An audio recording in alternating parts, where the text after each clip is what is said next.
I rub my sore eyes and sit up in a daze, the cough still scraping at my throat. The room around me is a small thatched hut only a few square meters wide, like a toilet stall, with a slowly burning bonfire in the middle of the floor. Outside, the wind howls and the dark is so absolute I cannot see my hand in front of my face. I should be in my school dorm right now, asleep, and instead I am here. A prank, a kidnapping, or something worse. Every possibility surfaces at once, but before I can chase any of them down, a voice cuts straight into my mind. Survivor, the voice says, welcome to the dark world. To survive, please remember the following precautions. Unknown dangers lurk in the night, and keeping the bonfire burning greatly reduces the probability of being attacked. The danger level is greatly reduced during the day, so cherish the short daytime and explore and gather as many resources as possible. The shelter is the foundation for survivors to live in the dark world, and you must upgrade your shelter as soon as possible. The survival manual has many functions. Read it carefully and protect it well. A natural disaster will be randomly drawn every natural month, so please be aware. And finally, good luck favors those who strive to survive. The voice cuts off as abruptly as it started, but I know it was real and not an illusion. Cold wind seeps through the gaps in the hut, and I shiver, taking a deep breath of cold air, then quickly tightening my jacket and crowding closer to the bonfire to squat down and rub my hands. The warmth dispels the chill enough for my frozen thoughts to start flowing again. The indoor temperature in the middle of July is winter cold. If this were China, it would have to be the very northernmost region. To be transported here in an instant, with a voice speaking directly inside my skull, is far past anything existing technology can do. I have clearly been caught up in some mysterious event, and since I am here, I might as well make the best of it. As a contemporary college student raised on internet novels, I accept transmigration faster than most people would. I take a deep breath of the smoky air, stand up, and survey the small hut for the survival manual the voice mentioned. Only a few square meters cannot hide much, and in the corner I find a black handbook the size of a notebook along with a chipped, worn stone axe. The cover reads Survival Manual in plain printed characters, and the moment my eyes touch it, information rises directly in my mind. The Survival Manual integrates the various functions of the dark world, and if it is damaged, the shelter takes corresponding damage. So the book is essentially the core of the shelter. The voice already told me the shelter is the foundation here, and if it falls, the cold alone will kill me before any monster does. My expression darkens and I flip the manual open carefully. The pages are textured like animal hide. The flyleaf carries the 6 precautions verbatim.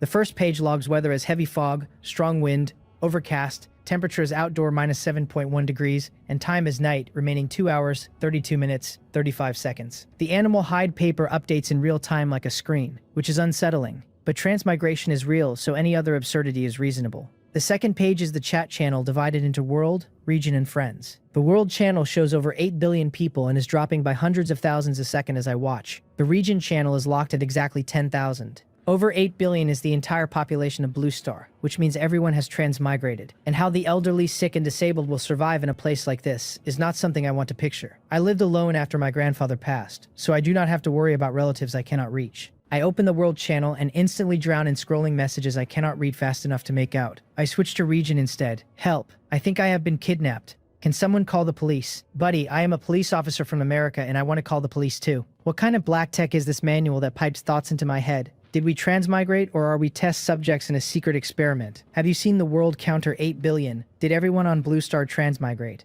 Dad, Mom, are you here? Stop shouting. 8 billion split into 10,000 person regions. Do you really think you would land next to someone you know? Anyone there? Since we are in the same region, we cannot be far apart. Let us move in together. Move in. With the danger out there, only a fool leaves their shelter. Can someone give me clothes? I sleep naked. I will freeze to death. Awesome. In this cold, who has spare clothes? You are on your own. Then a voice cuts in mid-sentence saying it hears wolves, and asking if everyone's bonfires are still burning, that he just opened the door to look outside and the wind blew the flame out. And then he is screaming, telling something not to come closer, then nothing. Someone tries to call him back, brother. Are you okay? Do not scare people. Then the region counter clicks down from 10,000 to 9,999. The precaution about bonfires lands with a weight nobody can pretend not to feel, and the chat falls silent for more than 10 seconds before someone forces a sentence. The bonfire must not go out at night. As soon as it is light, we collect firewood first. Now everyone has a direct sense of how dangerous the dark world is. I look at my own crackling bonfire with a pounding heart, read in silence for a while longer, then flip onto the third page, the trade channel,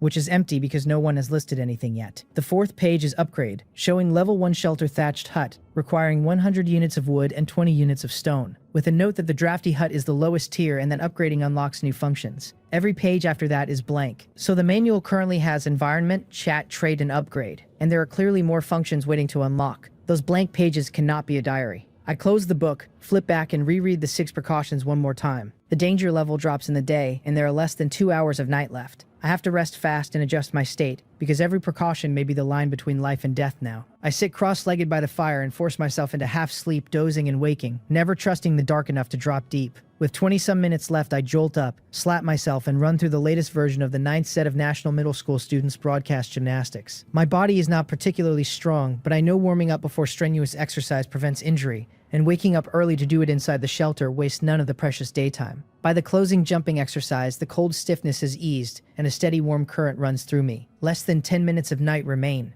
I pick up the worn stone axe, weigh it, swing it lightly. The manual identifies it as a no-rank axe of ordinary quartzite, mainly for chopping firewood and trees, usable as a weapon in special circumstances. According to the handbook, item rarity runs black iron rank, bronze, silver, gold, platinum, diamond, legendary, mythical. 8 ranks total, and what I am holding does not even reach black iron. Speechless, I wonder how many swings it will take to fell a tree.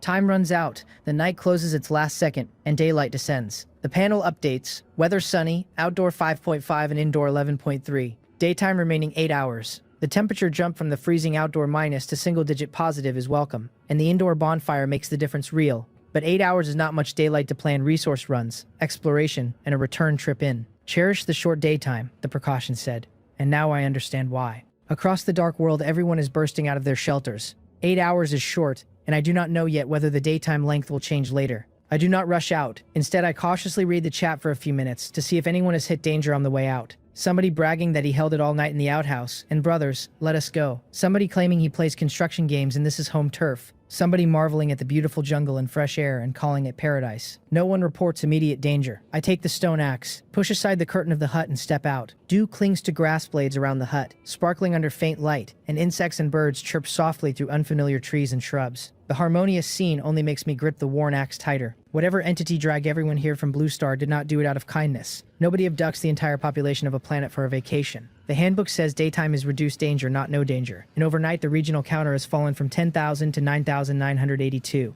More than a dozen people gone in a single night.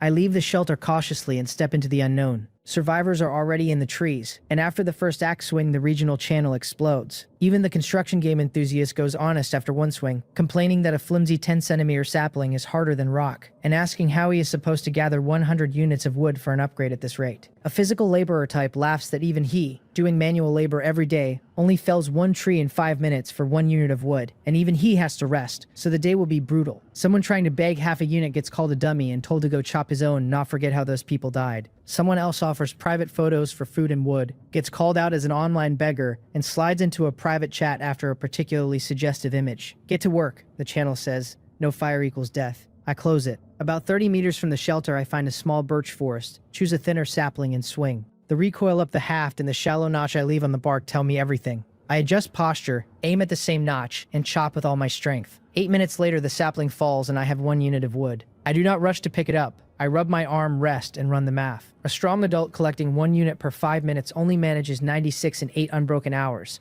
and rest and food cut that down.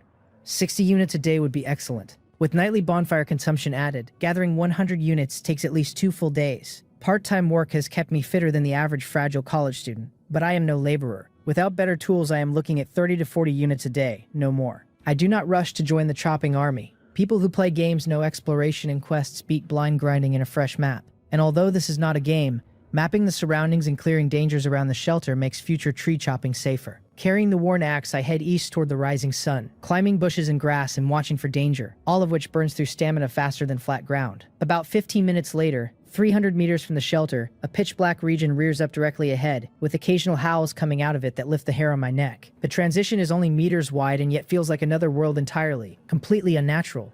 Facing it, I prudently stop. The clear, relatively safe ring still has more to give and there is no need to risk myself yet. Looking sideways, the boundary curves around the shelter in a circle, a dark encirclement, and for now my explorable area is the 300-meter radius. Whether it expands with shelter level, I do not know yet. Hungry and thirsty after the sleepless night, I pivot to look for wild fruit, and as I turn, sunlight catches a glint of metal among weeds along the dark border. Pushing the weeds aside, I see a wooden treasure chest hidden in shadow with a clasp that briefly caught the sun. The handbook tags it, treasure chest, black iron rank, with 60% chance of unranked items, 30% black iron, 10% bronze. The manual never mentioned chests, so this is new information. The black iron probability split is honestly stingy, and my luck has historically been bad. I am a bit unlucky, which is no secret to me. but the box is more enticing than gold to a hungry man. I drag it into the open and open it without ceremony. 3 items materialize. Herring can, no rank. Fermented herring, an incomparable delicacy for certain creatures. Farmer's spring water, no rank. Ordinary water bottled by a farmer's wife, not sweet but quenches thirst. Small water bucket blueprint, black iron rank, after use grants the manufacturing technique for a small water bucket. Consumes 3 units of wood to craft a bucket of 10-liter capacity. Big bucket carries a lot.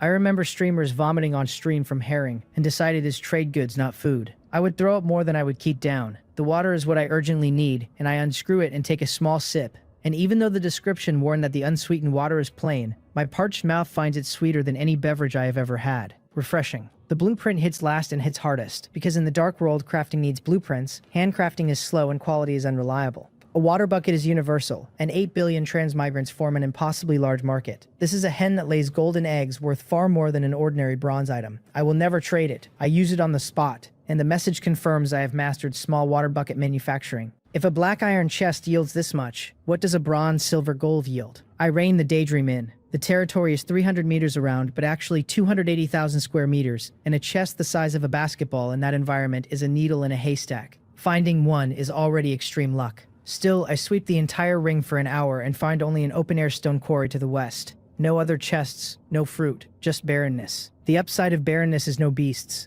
With chests off the table for now, I follow the original plan and sweat through the birch grove for 3 units of wood, then come back to attempt a bucket. 10 minutes per bucket. I had assumed crafting would be instant. The math, chopping 1 unit takes 10 minutes including rest, and a bucket costs 3 units of wood plus 10 minutes of crafting. If buckets sell for 4 units of wood, anything above 4 is pure profit, and given the crafting bottleneck, supply will lag demand, so they will not be cheap. I will list at night when everyone is back inside. For the next several hours I gather wood, craft buckets, and reserve wood for the night's bonfire. The work is grim. 6 hours later the sky has darkened, less than half an hour to night. I have stockpiled 7 buckets and 12 loose units of wood. My movements have gone stiff and slow, and I am about to walk back when another tree crashes, and there in the open is a chest emitting a dark green metallic luster. Another chest. I rub my eyes, half believing exhaustion is hallucinating, and the chest is still there, sweeping all my fatigue away. I sprint over. The handbook tags it treasure chest, bronze grade, with 20% unranked, 40% black iron, 30% bronze, and 10% silver. The branch fragment still wedged in its side tells me it fell from the birch I just felled, wedged perfectly into the leaves, the dark green completely matching them. Without the sun straight on it, I would never have found it even if I had searched the territory 10 times. From now on, I tell myself, do not stare only at the ground. Look up too. I open it, and 4 items appear, 1 more than the black iron held, so a bronze chest also drops more items. The first item is long, thick, black, and hard. Baguette, no rank, incredibly hard bread. Consume with caution if you have bad teeth. Doubles as a weapon. I have not eaten in a day and tears prick at the sight of food. I usually prefer rice and noodles, but I am not picky now.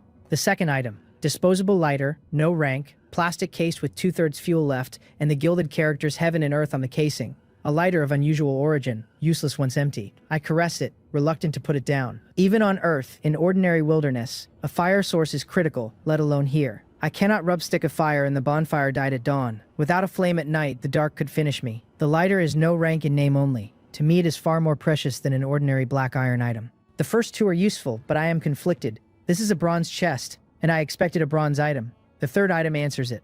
Bronze axe, bronze grade, made of bronze, sturdier and sharper than stone, with the description ribbing me about whether I drop this bronze axe, this silver axe, or this golden axe. I swing it twice and the air whistles. Chopping speed should more than double. As expected of a bronze axe, if I use this to chop, I want to charge into the trees and fell 100, but the sun is going. I shift to the 4th item. The 4th item makes the bronze axe slip out of my grip and thump to the floor. A palm-sized glass bottle, slender-necked, holding more than half of pale purple liquid that shimmers eerily in the last of the sunset. Fountain of mutation, silver rank, sustainable. When placed on the ground forms a fountainhead of alienation that produces 100 milliliters of mutated spring water per day. Ingestion causes unknown mutations in living creatures with effect related to amount consumed, with a glib pitch about not having enough hands and legs and joining the path of evolution. A silver from a bronze chest is 10% probability and I have hit it the first time. I was already content with 1 bronze item, and a silver came on top. Better still, it is sustainable, far more valuable than any one weapon or tool. The unknown mutations warning makes me promise I will absolutely never drink it on myself. The thought of growing extra arms after a sip sends a shiver through me. Even if I never use it, it trades for resources, and someone else may want to taste evolution. The note says any living creature, so plants and animals also count. though the actual outcome is anyone's guess. A cold gust hits, I tighten my coat, and the panel reads 21 minutes of daytime left. I haul the chest, the buckets, and the wood back, racing against full dark, then light the bonfire from the lighter and slowly thaw out. Outside, the dark is the kind that swallows everything, and the howls are distant but real. The wilderness at night is too dangerous. From now on, return to shelter early. With the bonfire's protection, I finally exhale. Meanwhile, the region channel is a whale. My bonfire went out. Send fire, please. Attach selfie. Why do you need to borrow fire when you are already this hot, brother? I do not buy that. Damn it, the temperature dropped again. What do I do? What can you do? Upgrade your shelter and prep more cold weather gear. That is all there is. Rubbing sticks for fire does not work like the survival shows on TV. Do not be ridiculous. Do you think you are Bear Grylls? Flint, 10 units of wood per piece.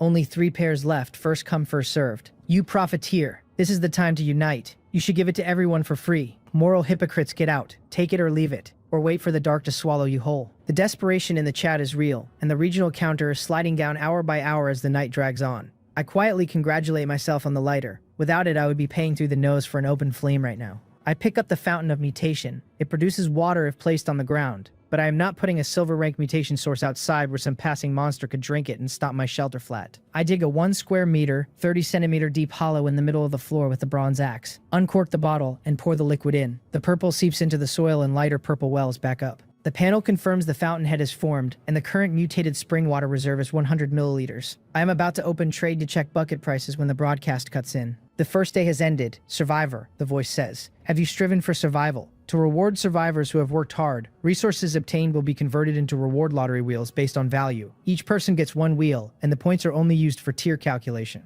Tier 1 requires more than 50 points and grants a lottery wheel, black iron rank. Tier 2 requires more than 100 and grants a bronze wheel. Tier 3 requires more than 200 and grants a silver wheel. Tier 4 requires more than 500 and grants a gold wheel. My breakdown is read out next. 33 units of basic resources at 33 points. 4 no-grade items at 40 points. 1 black iron item at 20 points. 1 bronze item at 50 points. Total 293 points. 1 lottery wheel of silver rank. A silver light flashes, and a palm-sized old silver-white compass-like item drops slowly into my hand. I feel the rough texture against my palm, and surprise gives way to joy. The manual's last note about good luck favoring strivers is not an empty promise after all, and the system has put a tangible reward into a striver's hand on day 1. I run the math. I cleared Tier 3 by 93 points, but the Tier 4 line is 500. By the conversion ratio, even 3 silvers leave me 50 short. I found a bronze chest and a black iron chest in a single day, and rolled a silver inside, which is already among the luckiest paths possible. Many people probably did not even see a black iron chest. Even so, I am still far from Tier 4. Will anyone hit it? I shake the daydream off. I am already lucky, and I am not so close to the next line that the loss aches. The people 1 or 2 points short are the ones who will not sleep tonight. The chat confirms it as the rewards drop. Why did nobody warn about quests? I chopped a few trees and got 6 points and 0 rewards. I want compensation. You lazy dog, blaming gravity for your inability to crap the weak die first. My mentality is shattered. 99 points, 1 point off second tier. Pain, brother, I have 51, exactly 1 over. Want to borrow it. You cannot lend points and you are rubbing salt in the wound. Despicable. Good thing I got 53. Big brother, how did you hit 99? I axed until it smoked and got 60. Oh, I just opened a black iron chest and the items added points. Chests, there are chests here. I missed a fortune shopping all day. The clown is me. From the chatter, I scrape out useful information. The basic resource conversion rate to reward points is not the same for everyone. Some physically strong males got nothing for a unit of wood, while some weaker females got 2 points or more for the same unit, which means anyone working hard enough to gather resources is at least guaranteed Tier 1. Tier 2 is rare. Tier 3 is much rarer. I have not seen anyone in my brief scan admit to it, let alone Tier 4, though it is entirely possible some are playing dumb to develop quietly. The settlement also confirms an obvious world-building point. The system tracks per day, per survivor, and rewards effort rather than only outcome, so even the meekest grinder eats. The catch is that tier skipping requires items, and items require luck, and luck is finite. The people in chat who hit 99 and missed by 1 point will lose sleep tonight. I am not one of them. The compass tags itself lottery compass, silver rank, randomly draws 1 silver rank item, single use, formerly the livelihood of a third-rate geomancer whose livelihood later became a broken bowl. The joke is presumably that he wound up a beggar, truly third-rate. A silver wheel hands me a silver item directly, which means a gold wheel hands a gold item. Overpowered. Silver is not easy. A bronze chest only has 10% odds. Statistically, 10 chests from 1, and rolling silver from 1 chest must have eaten a year of my luck. Use it early, enjoy it early. Use it late, and there is no discount. I trigger it. The pointer spins across fan-shaped grids etched with characters I cannot read, then slows under my nervous gaze and settles around 45 degrees clockwise. A silver light flashes, and a beast skin scroll bearing a purple eye appears. Skill scroll. Eye of Taming. Silver rank. Uses to learn the skill of the same name, which slightly raises the spiritual power limit and grants the ability to tame creatures with spiritual power lower than mine, with the number controlled scaling on spiritual power, with a clip about colored contacts not being for Chunibu and weak creatures submitting or dying. 21 years old, and my face still flushes at this writing style, but I have built up resistance to weird item descriptions and recover quickly. Beast Taming. That is the Beast Tamer class in games. The Dark World clearly has supernatural items, not just biotech. Every other item could be explained as genetic engineering, but a skill scroll cannot. The supernatural means unknown, which means danger, and a sense of urgency rises. I have a head start and must work harder. Only enough strength deals with unknown threats. And in a supernatural world, there might be powers that bring back the dead. Grandpa, maybe I can still see you. I clench the scroll and use it. The scroll spontaneously combusts, and a faint, imperceptible purple light drives into my left eye. The pain is like thousands of needles, and I drop to my knees, screaming, almost ready to dig the eye out. Half a minute later, the pain ends with a confirmation that I have learned Eye of Taming silver rank. I am drenched in cold sweat with my heart still racing, filled with lingering fear. The scroll never warned me of the pain at all. From now on, scrolls get used in safe places only, because if a monster found me mid-learning, it would be over. Fortunately, I was inside the shelter. My head feels clearer, and I sense a faint instinct in my left eye, like I can control whatever I look at by thought alone. My pupil has gone light purple and looks eerie, though I do not see that yet. The eye only tames creatures with weaker spiritual power, and spiritual power involves the brain, so failure could be catastrophic. I must use it on creatures clearly weaker, and I cannot test it now in a shelter empty of any creature. I am not walking into the night to find monsters. That is just suicide. I give up testing for now and head to the empty chest where the baguette sits, planning to eat and then go list buckets. When I open the chest, my pupils contract. Swarms of large black ants, each soybean-sized with size-shaped mandibles wide open, are feasting on my baguette, with new arrivals streaming in along pheromone trails. Dark world creatures are abnormal. Those mandibles cut through rock-hard bread and kick up fine breadcrumbs, and the baguette is already a tenth gone. Thieves, I shout.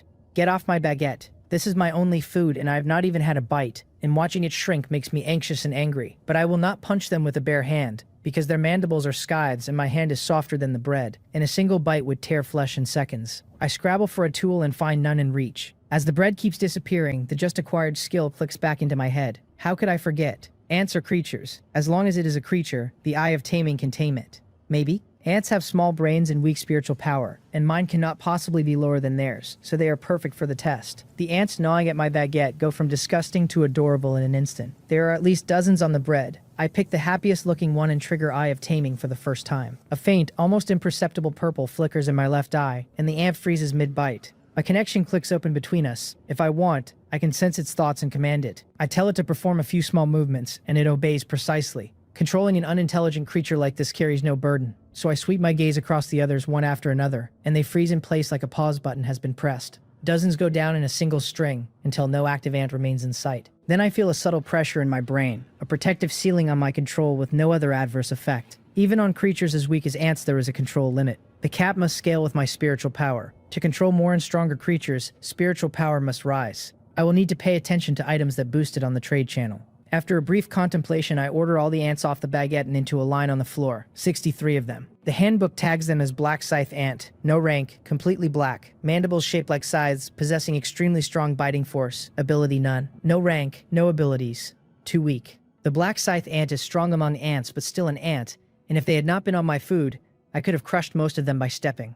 As I wonder how to deal with them, my gaze lands on the fountain of mutation in the center of the room, and my mind opens. Mutated spring water mutates creatures unpredictably, beneficial or harmful, cheap, disposable, plentiful. That describes Black Scythe ants exactly. With enough of them, some lucky ones mutate beneficially, and the rest are no loss. The thought of strong individuals coming out of this restless bunch makes me jittery. Without further hesitation, I order them all to drink a mouthful. They march down the wall I dug like a disciplined army, approach the fountain and drink without hesitation. Their bodies twist and deform. Some swell like balloons and pop into mush. Half a minute later, only 41 remain alive. 21 died in the mutation, corpses strewn around the fountain. My stomach twists at the sight. Mutated spring water cannot be used casually. The death rate is too high. But my attention snaps to the survivors. Most are grotesquely deformed. Extra legs, missing mandibles, bloated bellies several times normal that they cannot drag along. And the panel marks them harmful and useless. 8, however, stand out. Thumb-sized, dozens of times larger than before, darker and shinier, with 10-centimeter scythe mandibles.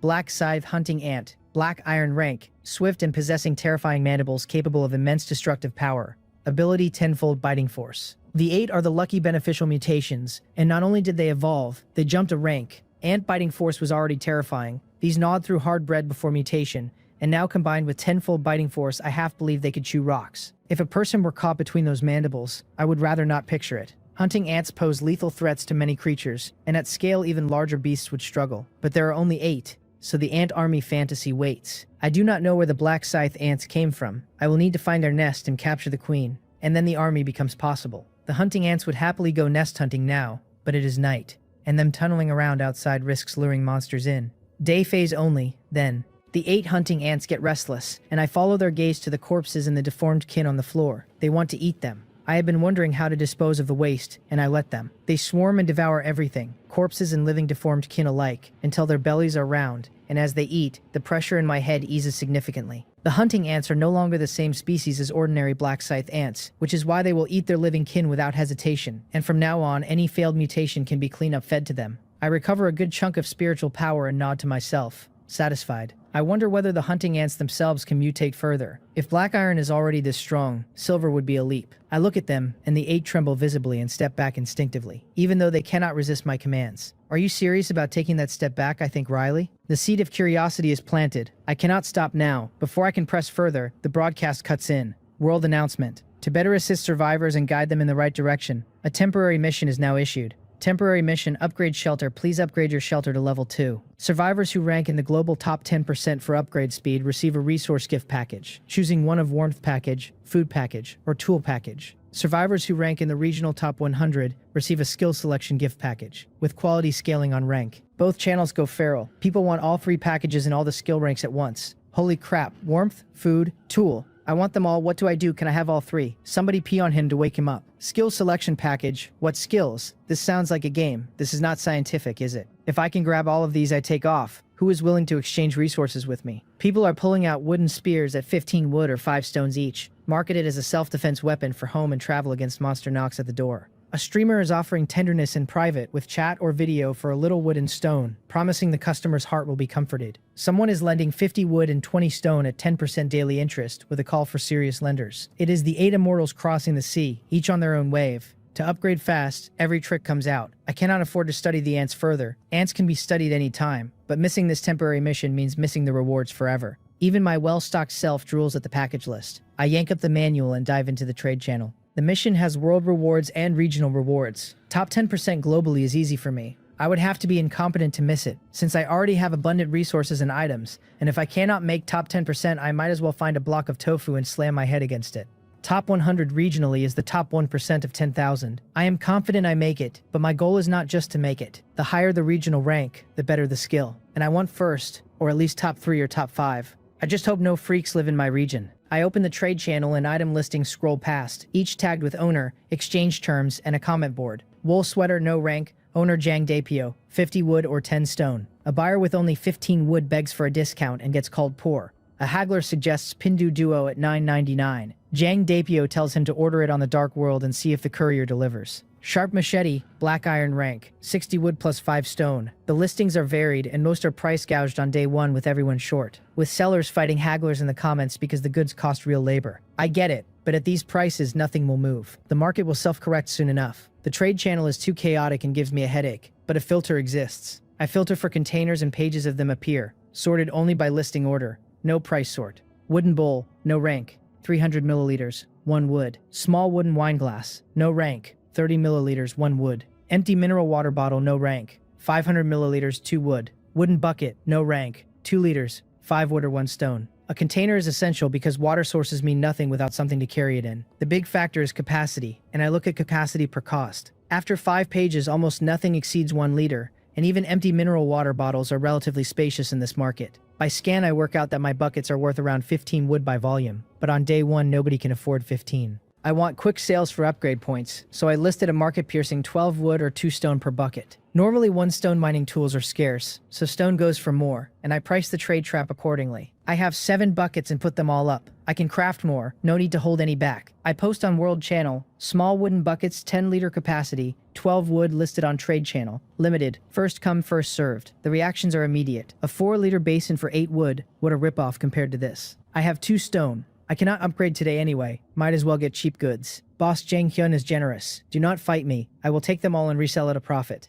You beast. Scalping after transmigrating brothers rush. Do not let middlemen eat the margin. I am not surprised someone calls me by name. Chat speech displays real-life avatar and name. World channel allows 3 messages per day, so I do not waste another. Within 10 seconds, the 7 buckets are gone, and a stream of private orders comes in. Among them, someone named Cheongha asks to buy 5 buckets after the temporary mission ends. I do not know why she would want so many, but a customer is a customer. I agree. Tally. 7 buckets sold for 60 wood and 4 stone. Plus my 12 wood, I am now 28 wood and 16 stone short of the upgrade. Wood is manageable. The stone gap is the problem. Buckets are absurdly profitable. 3 wood resold for 4 times the price, but 10 minutes of crafting per unit means I cannot brute force the gap. Looking at the popularity, I want to crank out 100 more on the spot, but every second matters in a regional race, and slow crafting will not win first place. Sacrifices have to be made, so I drop that idea and start listing things to sell. Herring can. Sell. List at 10 wood. After all, it is a specialty food. Normal food is common, but Oreo-flavored herring is rare, and rich tastes are weird. Disposable lighter, keep, cannot sell. The bitten baguette, sell, listed 3 wood. I can buy a fresh one later. Bronze axe, keep. To my surprise, the herring can and the chewed baguette both sell within a minute. Even so, I am still 15 wood and 16 stone short. Sell the hunting ants? Black iron rank creatures should be worth something, but I have only 8 and there are still many open questions to study with them, so unless absolutely necessary, no.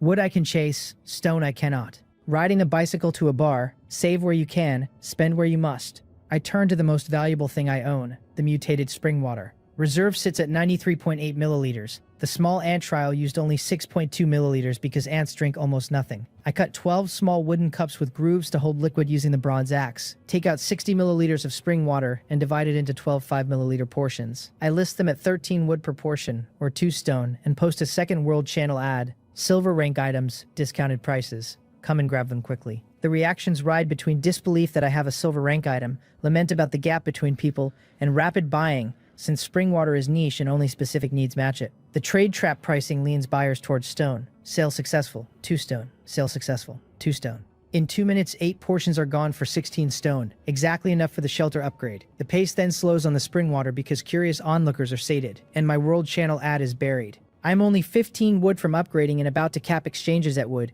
when Xiongha DMs again, asking if I can lower the price to 40 wood for the 4 remaining portions. The same rich woman who pre-ordered 5 buckets is now buying out 4 silver rank portions, which strongly suggests she has already upgraded and has wood to spare. We are not in the same region, and her offer matches my mental floor.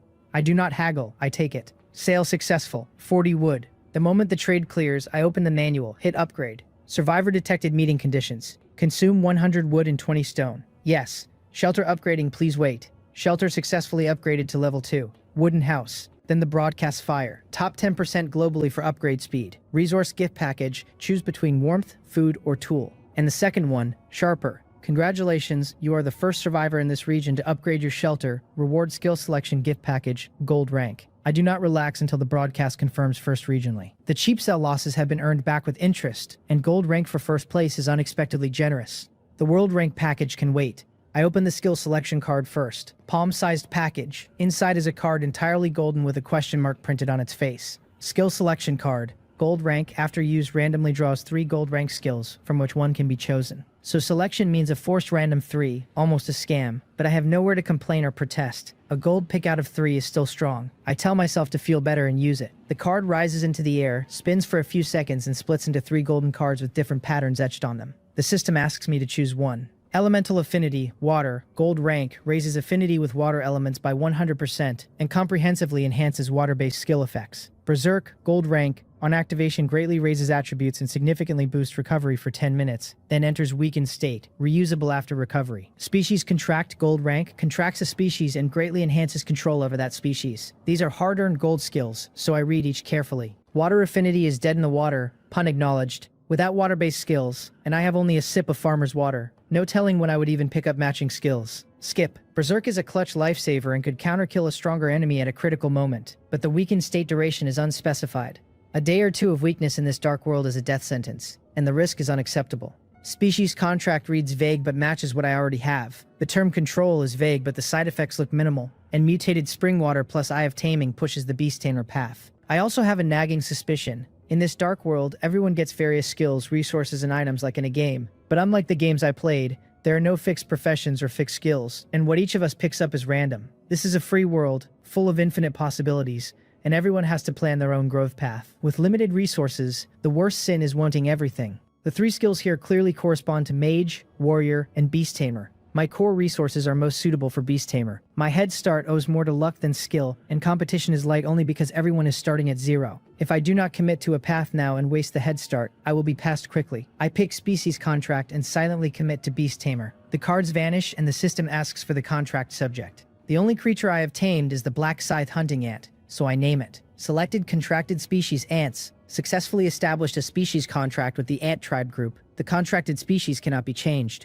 Cannot be changed. The skill description never said that. Is this a scam? My dream was to be a dragon knight. What the hell are ants? I am on the verge of tears, feeling like the sky is falling. 3 minutes later, I sigh helplessly and accept reality. I only have ants right now anyway. Ants are cheap and easy to acquire, and pair beautifully with mutated spring water. And maybe one day they mutate into giant flying fire-breathing ants. If I cannot be a dragon knight, ant knight will do. I look at the new skill, Species Contract, Ants, Gold rank, greatly enhances control over ant tribe creatures. Vague again, a gold skill cannot be too weak, right? I look at a hunting ant to test, and the readout expands far beyond before. Black Scythe Hunting Ant, Black Iron rank, swift action with mandibles of powerful destructive force. Potential silver rank, type combat, ability 10-fold bite force. Current mutation evolution success rate 11%. Feeding flesh type material increases the rate. It is highly likely to evolve into a combat type, with a very small chance of mutating into other types.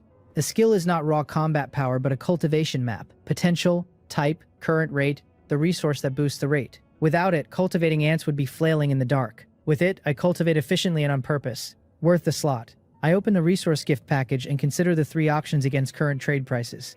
Then choose warmth. The precautions mentioned a monthly natural disaster, and given the worsening cold, the first one is almost certainly extreme cold, and warm goods will price spike. Food and water can be bought from the trade channel. Inside is a cotton suit and a cotton quilt. Far more than I expected. I put on the suit and feel my hands and feet thaw. So warm. I should sleep a little better tonight. I check the upgraded shelter. Level 2 wooden house. Upgrade requirements for level 3, 500 wood, 100 stone, plus all facilities built. Floor area is now 20 square meters, 4 times the hut, and the wooden walls feel sturdy enough not to vanish in a strong wind, greatly raising my sense of security. New buildable facilities unlocked. Storage cabinet at 30 wood, can store food and slow spoilage. Wooden bed at 50 wood, made of solid wood, improves rest efficiency. Dual-use stove at 30 stone dispels darkness from inside the shelter at night and serves as a cook fire. All 3 are essential. Food is precious here, so a cabinet that slows spoilage is huge. Last night I slept on cold hard ground and barely rested. A wooden bed will change everything. The dual-use stove dispels night darkness and lets me cook hot food in this freezing weather. Double enjoyment for body and soul. The facility costs are modest, but the next shelter upgrade is brutal and requires all facilities first. Weaker survivors without chests may not upgrade for 10 or 15 days. And even for me it is not easy. I have a craft skill to lean on though. After upgrading I still have wood, so I keep crafting buckets while reading the channel. People are envying the regional 5th place who got a silver skill. Salute to the big shot. I want skills too. Sigh, should I go all in? Can I still make top 100 regionally? Hesitation breeds defeat. Just commit and get it over with. They are interesting people, and the chat is still half adrenaline and half bravado as the temporary mission winds down. Some are calculating whether they can sell the family silver for the last few units. Others are pivoting to chain craft items and selling them at thin margins to scrape past the cutoff. A few are openly trash-talking everyone who has not made the cut yet, the kind of bravado that masks panic. The skill selection rewards seem to weigh on everyone the most. Silver in regional 5th means survivors above me may have rolled gold, and the prodigies in the global front may have rolled higher than that. I buy a rye bread for 5 wood and chew while I work. My hands keep shaping buckets while my head plans next steps. Food first. My territory is barren and only the trade channel feeds me, but cold will price spike or even strangle supply, which is deadly, so a stable food source is mandatory. Growth path next. To scale ant control I need spiritual power items, otherwise even ants cap out. Ant variety also matters. Based on the Black Scythe trial, different species probably mutate down different paths. Combat for some, construction for some, transport for others, so multiple species are required. Ants near my shelter are limited, so a buy task on the trade channel is the play. Plus, watching for spiritual power skills. An hour later I have 6 more buckets beside me. The temporary mission winds down, and I scan the broader picture. Each region has 10,000 people, 8 billion total means over 800,000 regions.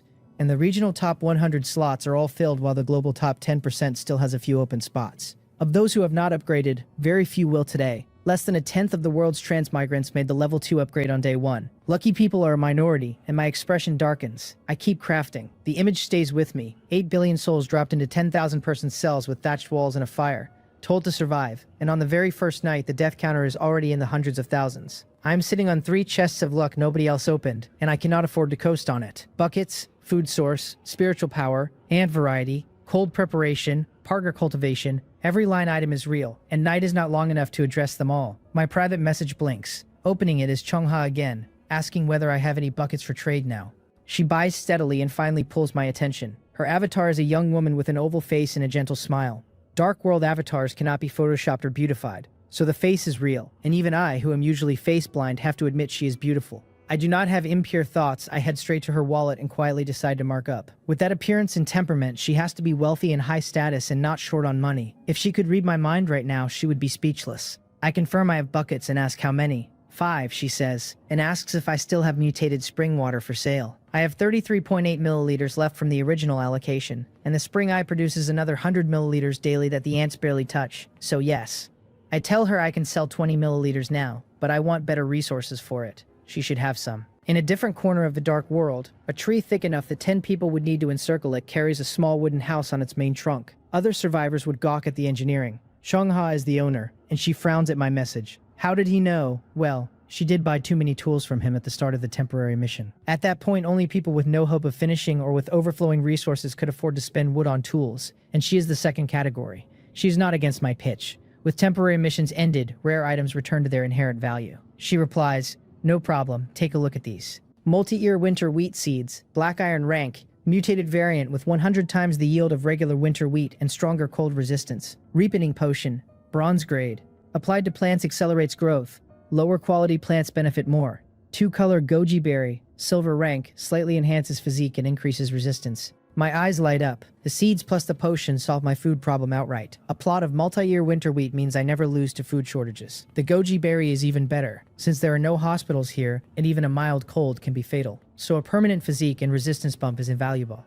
I keep my reply flat. Not bad. How do you want to trade? Xiongha knows exactly how heavy these items are at this stage of the world, and smiles at my poker face. She offers 100 multi-ear winter wheat seeds, 3 bottles of ripening potion, 1 2-color goji berry, in exchange for 20 milliliters of mutated spring water and 5 buckets. What do I think? I freeze for a moment, not because the price is low, but because it is high, far above expectations. By my own reckoning, 30 seeds plus 1 bottle of potion plus the goji berry would already have been a good trade. She is generous to the point of strange. I had intended to fleece her, and now I am almost embarrassed. That is the power of a rich woman, and I almost lose the will to grind. Willpower wins.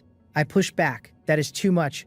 My goods are not worth that. She replies quietly. In items the math is uneven, but she values my development potential. Long-term cooperation then. We are far apart and she has no recourse if I take the trade and ghost her, so paying extra on a possibility is a confidence move. Sensing my pause, she adds, your regional rank in this temporary mission cannot be low. Your mutated spring water as a silver rank sustainable resource matters greatly to me. I am willing to take a certain risk. Cooperation is mutual and you also need things I have, and the dark world's danger far exceeds what either of us imagines, so partners survive better. Long term is the framing. She is right that the spring water is what really matters, and the cooperation framing follows. My own preference is to specialize in one path and concentrate resources in that direction.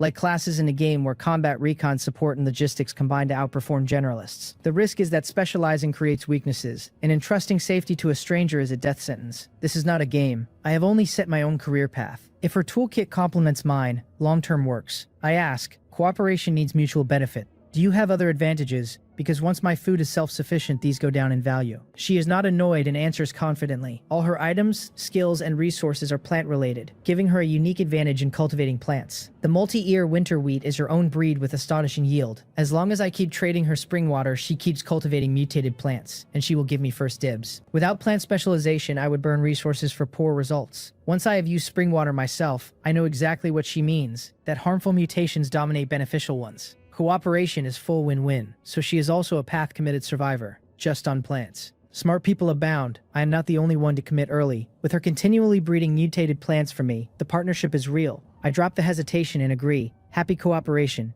Happy cooperation. We complete the trade. Then I ask casually why she started buying from me at the start of the temporary mission instead of selling for upgrade points. She replies, "Oh, I had already upgraded my shelter to level 2 during the day, so the mission was completed instantly when it dropped. During the day. I freeze in place. In a distant corner of the dark world, Cheongha chuckles softly, having anticipated exactly this reaction, and tells herself that showing a little strength helps cooperation. After the trade, I am near broke, so I keep crafting and selling buckets through the night. The night runs 16 hours, and sleeping all of it is wasteful. I plan 7 hours of sleep and the rest at the bench. Her offhand reveal sticks under my skin. I knew there would be freaks who upgraded fast, but daytime upgrade is on another level, and my imagination cannot reconstruct it. Even for me, felling a tree takes 8 minutes. Could she be a delicate-looking woman who is actually a muscle-bound axe wielder? Lucky we are not in the same region, otherwise I would only be competing for second place. I sketch a figure with 2 axes and bulging muscles tearing through trees, only for the face to turn around and be Cheongha. I shiver, snap out of the daze, check the time and find that 8 unconscious hours have passed. What was I thinking?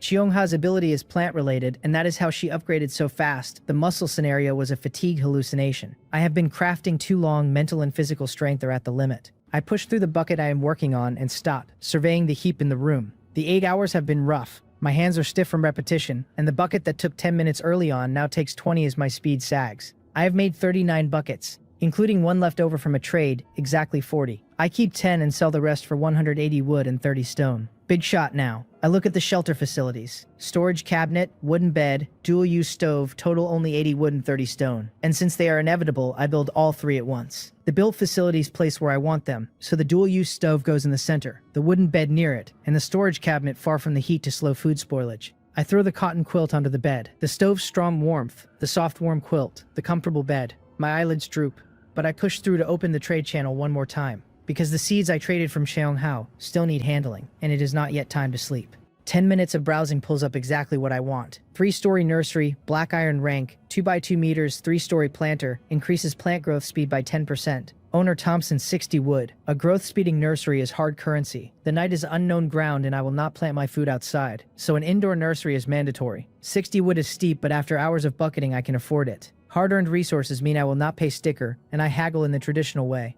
The owner's name reads foreign, which would have killed my chances if not for the manual's translation function. I offer 55 wood. Thompson swears to God it is worth it, says it can grow delicious vegetables. I tell him post-mission everyone burned wood on upgrades and there are not many buyers at 60. He concedes to 56 and refuses to go lower. I am in a hurry to plant and sleep, so I take it and place the nursery near the door so daytime sun reaches the soil through the open curtain. Each layer is 2x2 meters with a soil tray and half a meter of headroom. No tall plants, but for me it is enough. I sow the 100 multi-ear winter wheat seeds evenly, drip ripening potion on each per Cheongha's instructions, and 1 bottle of potion is used up exactly. I water with 3 wood worth of river water. The seeds sprout out of the soil within a minute. The effect is so brutally fast it is unscientific. At this rate, harvest is days away, and clearly the dark world is past science, with its supernatural items and scrolls. I order the 8 hunting ants onto the nursery to loosen soil without harming the seedlings, throw firewood into the stove, drop into the bed, wrap up in the cotton quilt, and go out cold. The voice wakes me. Dark world announcement. Congratulations, survivors. You have successfully survived another night. A natural disaster warning will be issued. I rub my eyes and slowly come up out of the dream. The panel reads daytime remaining 7 hours, 29 minutes, 12 seconds. I jolt. Did I oversleep? Did I waste half an hour of daytime? Then I check the chat and realize I did not oversleep. Daytime has been reduced from 8 hours to 7.5. Daytime is shorter. Before I can react, the announcement continues. This natural disaster, cold wave. In 7 days, an extremely low temperature cold wave will bring extreme cold to the entire dark continent. Please collect winter food as soon as possible and strive to survive the natural disaster. I am wide awake. Cold wave, the first natural disaster, is exactly what the worsening temperature implied, and most survivors expected something like it. What no one expected is 7 days. Once the wave hits and the outdoor temperature crashes, exploration becomes impossible, which means within those 7 days I need a month of food, a month of firewood, and warm gear adequate for extreme cold. All stockpiled inside the shelter. Even at my tier, the pressure is real and the urgency is sharp, let alone for survivors still in level 1 huts. Most are dirt poor with dilapidated thatched walls. I had thought the dark world was not that dangerous. Clearly I was wrong. I open the region channel. Counter reads 9,531. Day 2, the wave has not even started, and that many are already gone. Every digit is a life. The chat is whales. Cold wave in 7 days for a whole month, just kill me now. Hungry already, I have not figured out today's food, let alone a month's stockpile. Maybe the wave has stages and we can still go out early on. Do not be too nervous, everyone. The cold wave should taper instead of crashing in at full force on day 1. Within these 7 days, we have to upgrade to level 2 or even level 3, or food alone will not save us. Yes, No time to argue. I am chopping. I just got a bronze axe yesterday and the sapling pile is finally moving. Selling river water in bulk. 3 wood per liter. Deliver via trade channel. Selling raw flint. 10 wood apiece. Last batch before prices spike. Selling cotton scraps for makeshift insulation. 2 wood per bundle. Only 10 bundles total. I close the channel before the noise can drag me into other people's panic. I open the trade channel and list 1 milliliter of mutated spring water at 10,000 wood. Not to sell it, just to stick a billboard on top of a high traffic listing. With a note attached, buying large quantities of various ant species, must include a queen ant, can trade in resources or items. Without a queen, the ant project cannot scale. I DM Chuong asking her to help look for ants nearby. As a plant specialist, she works the soil constantly and might bump into a colony. Then I prepare to head out. Past the nursery, I check the wheat. Already heading. A few more hours and it is ripe. My thinking was too narrow. In the dark world, anything is possible. After warm-up, I take a few hunting ants and step outside. It is bright. Only a couple more degrees colder than yesterday. No other obvious changes. I set the hunting ants down and order them to find their queen and bring her back. Hunting ants evolved from black scythe ants and can read black scythe pheromones, so they have a real chance of locating the queen. Then I decide to spend half an hour exploring. A chest is huge profit if I find one, and even without one it is recon, after which I go chop trees. I head east opposite yesterday's direction. 10 minutes in I stop, frowning. I should have hit the dark border by now, and there is still bright forest ahead. I have a guess. Did level 2 expand my territory? The channel says nothing about it. I DM Chongha, who has already replied agreeing to help find ants, and I ask. She replies, after level 2 the territory expands from 300 meters to 500, and mutated beasts now appear around the territory and are very hard to deal with. Without strong combat means, do not explore yet.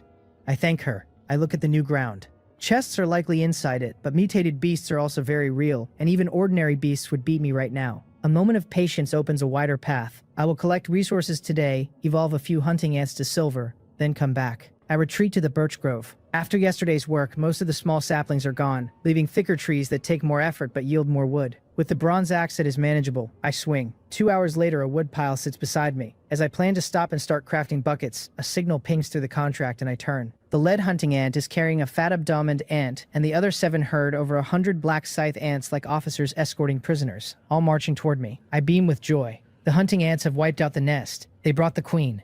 The number of hunting ants problem is gone. I drop the axe and run over. Without preamble, purple flickers in my left eye and Eye of Taming hits the queen. Black scythe ant queen, no rank. Potential silver rank. Type reproductive. Current mutation evolution success rate, 48%. Feeding flesh-type materials raises the rate, highly likely to evolve into a reproductive type, with a small chance of mutating into other types. The moment I tame the queen, the hundreds of black scythe ants behind her stop their commotion and stand obediently in place. The realization lands fast. The queen is the leader of the colony, and taming her means controlling the entire colony. Great. This dramatically reduces my spiritual power burden. Do not underestimate it. A single ant takes little spiritual power, but at scale and after evolution the cost compounds. If controlling only the queen runs the colony, I can effortlessly manage millions of ants. The image lights me up, and my gaze on the queen gets fervent. She is too critical to allow any damage, and 48% is decent but far from safe enough. Fortunately, with species contract, I have a stable way to push the rate up. I dump the 41 units of wood from the morning chop to one side, and decide to prioritize the queen's mutation rate, because the sooner she mutates, the sooner she breeds hunting ants, and the sooner the army exists. I open the trade channel and filter for flesh. Daytime exploration. Few hunters yet. There are only a dozen pages. I skip unranked flesh entirely and focus on black iron and above. Excluding price gougers, a few candidates remain, and one comes out on top. Mutated rabbit meat, black iron rank, owner Will Porter, 20 wood per gin, half a kilo. Mutated wild boar meat, bronze grade, same owner, 40 wood per gin. Same person selling both at scale, which means combat power and intel I want, plus a price negotiable bulk volume. Counting the freshly chopped 41, I have 98 wood total. Enough. I DM Will. I will take the 1 gin of mutated rabbit meat and the 1 gin of mutated wild boar meat you have listed. Can the price be a bit lower? He takes 5 minutes to reply. Will, if you have looked at the trade channel, you know the price is already very favorable. Me, yes. But few people can afford meat right now, and your listing has been up a while. I have a long-term demand for high-quality flesh, and we could establish long-term cooperation. In a distant corner of the dark world, a nearly 2-meter-tall white man, shirtless, props a blood-dripping long-handled axe on the ground and frowns at his manual. After thinking for a while, he writes back, I am somewhat interested in long-term cooperation. Since you can afford this much meat now, you must be a strong individual. I cannot lower the price further, but I can give you a small gift. He sends item info. Mutated rabbit blood, black iron rank, and mutated wild boar blood, bronze grade. Beast blood also raises mutation success rate, effectively a discount, so I reply okay deal. We trade 60 wood for 1 gin of each meat plus the 2 bottles of blood. After the trade, I ask another question. Will, since you can hunt this many mutated beasts, you must know about them. Could you tell me a bit? I am ready to pay for the info, since mutated beast intel matters to me. Will is generous and replies almost instantly. Of course, no problem. I had hunted plenty of beasts even before coming to the Dark Continent. Mutated beasts here, compared to Blue Star beasts, have not only grown significantly larger, but also become more violent and savage in nature, and their appearance has changed too. The mutated rabbit is 80 centimeters long and has grown a pair of sharp fangs. The moment it saw me, instead of running, it charged at me with bloodshot eyes. Zhang Hyun, if you are not good at fighting, do not provoke them. They have already surpassed the scope of ordinary beasts. With Cheng Ha's earlier warning still ringing, my caution doubles.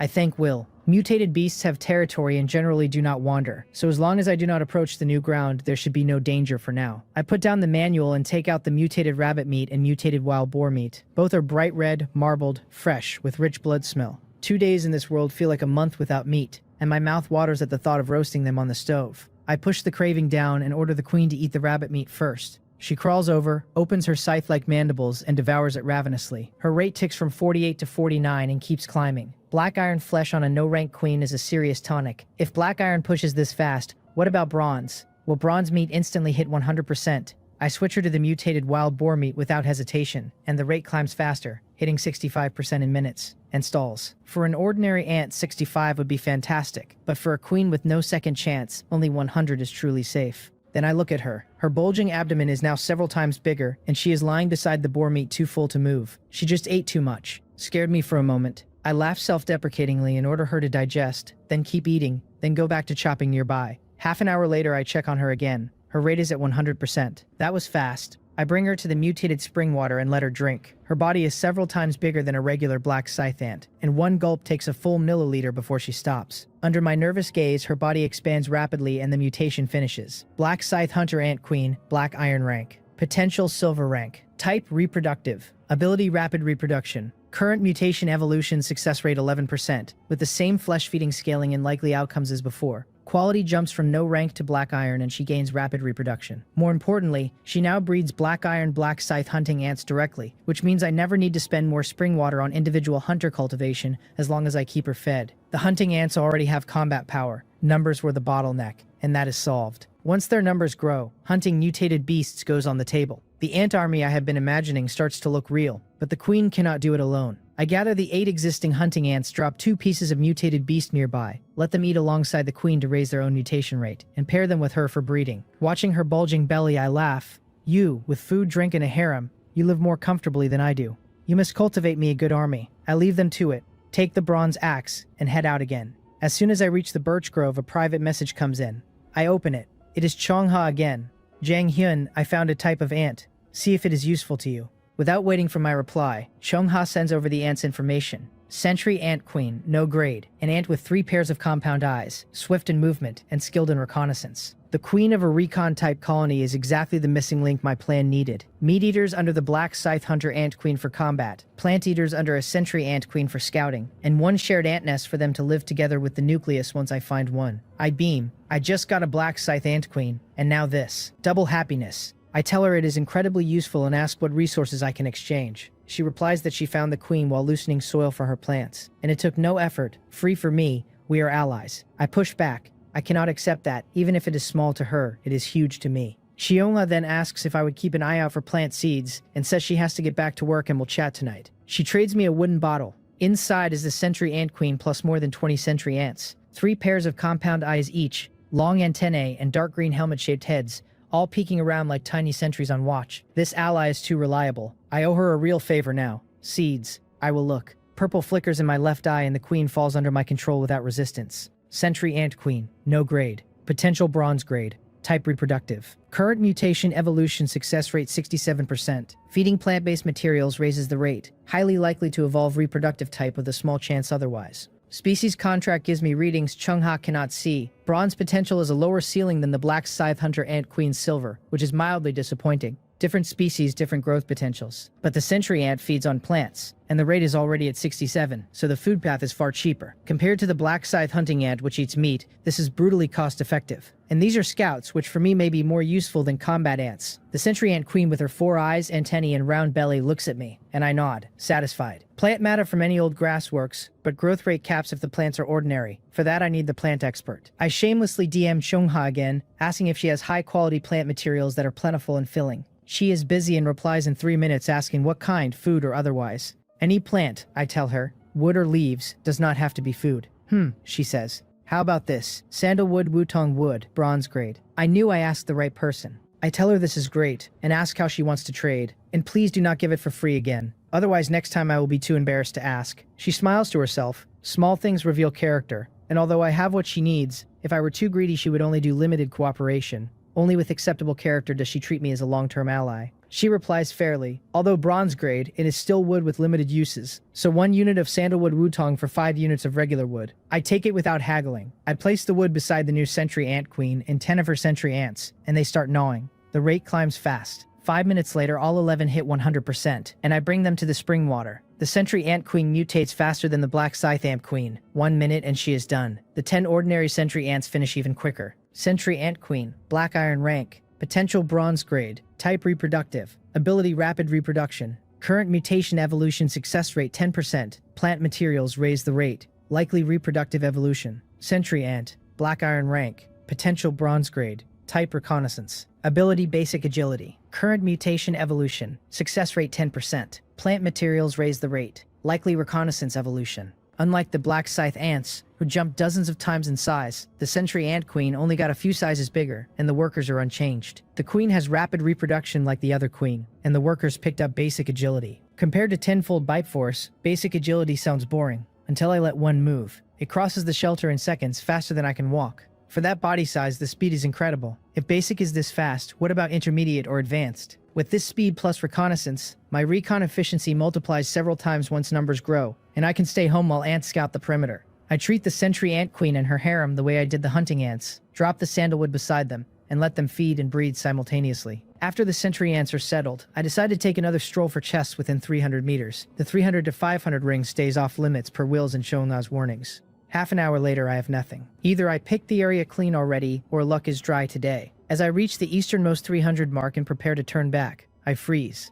A small tree under 2 meters tall stands ahead, hung with a dozen fist-sized red fruits, lush and tempting. Beneath it sits a wooden treasure chest. The catch, it is roughly 360 meters from the shelter, in the mutated beast band. Charge or cower. My mind locks into the kind of standoff between heaven and man. A cold gust slices my cheeks. So cold.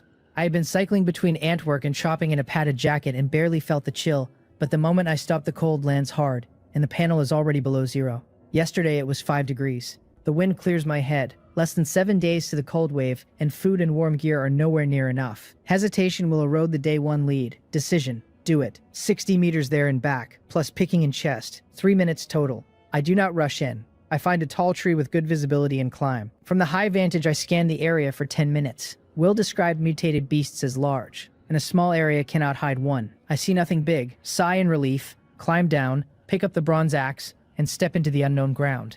Per the consensus on the channel, within 300 meters resources are basic, wood and stone, water if lucky, and beyond it resources are richer with naturally growing black iron and bronze items. But the danger climbs sharply. First time inside, a lie to say I am not nervous. The 60 meters takes nearly 2 minutes. No incident. I reach the small tree and start picking, stuffing 6 red fruits into my unbuttoned collar before my clothes bulge to capacity. I do not push. The tree is not running away. Right hand still gripping the axe, I scoop the wooden chest with my left arm and turn to run. The closer I get to the 300 line, the more I relax, already daydreaming about what is in the chest. Then a sound like wind through grass. Behind me, wind, on a still evening that has no breeze. And yet I do not feel any wind hitting my body. The dissonance lands a beat after my ears do, and reflexes catch up. I drop the chest, swing the axe up to block and pivot. A dark shape leaps at me. I block on reflex with both hands. A bang. Force surges up the haft and I retreat 5 steps before steadying. The attacker bounces back 2. Squirrel, but standing 50 centimeters tall on its hind legs, bearing sharp fangs,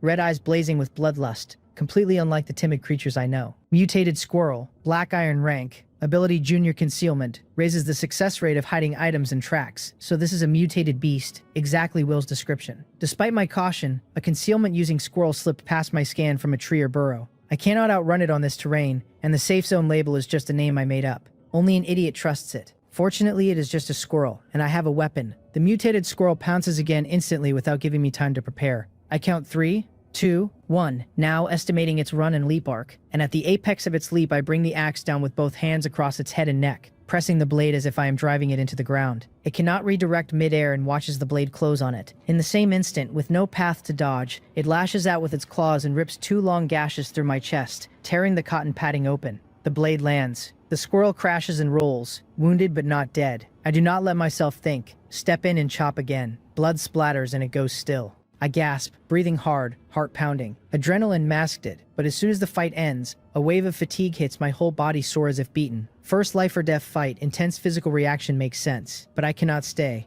The blood smell may pull more dangerous creatures. I lift the squirrel onto the chest, tuck both under my arm, and stumble back toward the shelter. Only when I see the walls do I exhale, and the harvest in my collar finally puts a smile on my face. I close the door, sit on the floor, and sort. Mutated squirrel, ordinary squirrels weigh under a pound. This one is at least 6 pounds. After basic processing, internal organs and bones removed, I get 3 gene of meat, 1 squirrel hide, and 200 milliliters of blood. At market rate 80 units of wood, in a few minutes of fighting. Hunting mutated beasts pays far better than chopping. But I push the get-rich daydream off. The danger is on another level, and a clean fight today does not generalize. Mutated creatures may carry pathogens. Even a small wound at a vulnerable spot like the neck could kill. The squirrel meat goes on the menu tonight, the blood goes to the hunting ants as a bonus, and the hide gets repurposed as a scarf or gloves. Then I open the chest. Rye bread, buckwheat pillow, and a third item, another manufacturing blueprint. I never expected a black iron chest to drop a blueprint, and rye bread plus a buckwheat pillow already had me content.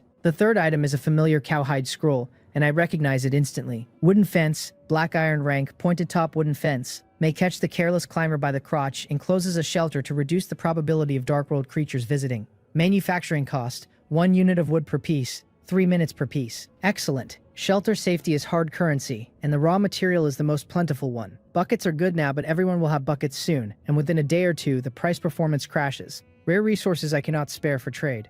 I was wondering how to keep earning, and the system answered. I use the blueprint on the spot. I do not start crafting fences yet. I lay out the 6 red fruits on the floor. Red heart fruit, bronze grade, can be used to increase physique and quickly recover from muscle damage. Bronze grade with permanent physique buff and muscle repair. The fruits are heart-shaped, hence the name. Right after a day of chopping in a life or death fight, my muscles are aching everywhere, and the timing could not be better. I wipe one on my sleeve and bite. The juice is sweet and rich, and the body finishes the fruit before the mind can savor it. Only 3 melon seed-sized seeds remain. As expected of bronze grade, taste alone is past every fruit I have ever eaten. Then a warm current spreads through my body and the soreness fades. Within 10 minutes I feel fully recovered, muscle fibers thicker than before. I want a second fruit immediately and force myself to stop. The fruit's ideal usage is post-strenuous exertion when fibers are torn. With only 6 on hand, casual eating is wasteful. I wonder if Cheongha can cultivate them in bulk. If so, red heart fruit freedom may be on the table. After that fruit, I almost feel anticipation about this dark world.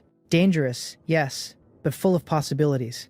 I DM Cheongha the fruit's information and ask if she can cultivate it. She replies almost instantly, excited. Bronze grade fruit, physique plus quick recovery, she can cultivate, but the higher the rarity, the lower the cultivation success rate. So she will need more seeds and ideally a branch from the mother tree. She is a true plant fanatic. No wonder she committed to that path. I tell her I found this in the newly unlocked area, that there is one tree with over 10 fruits left, and that I encountered a mutated squirrel earlier and bled around there, so I cannot return today. She is alarmed. I fought a mutated creature. Am I injured? Treat it now if so. Lucky, no injury, I tell her. Good, she says. The dark world is harsh, and she does not have healing plants yet. By the way, squirrels are hoarding experts. The den must have a stash of food. Scout it when safe. I was so focused on running I forgot squirrel habits. Without her reminder I would have missed it. I thank her and ask her to try the cultivation. I trade 3 red heart fruit seeds and 1 fruit to her, refusing the resources she offers in return. She gave me sentry ants for free, and this evens it out. On her side, Cheongha looks at the heart-shaped fruit and shakes her head with a wry smile, deciding she should pay attention to ant-related items now, or she will keep owing favors, and noting she should ask Baekhyun, who likely has relevant intel. After the conversation, 3.5 hours of daytime remain. The new ground is tempting, but the mutated squirrel was an early warning. Meeting a carnivorous mutated beast at my current strength means dinner for it. I switch to fences. I make one and use its size to estimate. Enclosing a decent area takes at least 100 fences, plus 5 hours of crafting time, which is too steep. I scale to 30 or 40 fences for a smaller perimeter, finishable before dark. I have 38 wood on hand. Enough. I head to the wood pile by the birch grove and start crafting in place. 2 hours later, after the red heart fruit's repair work, I am full of energy and craft non-stop.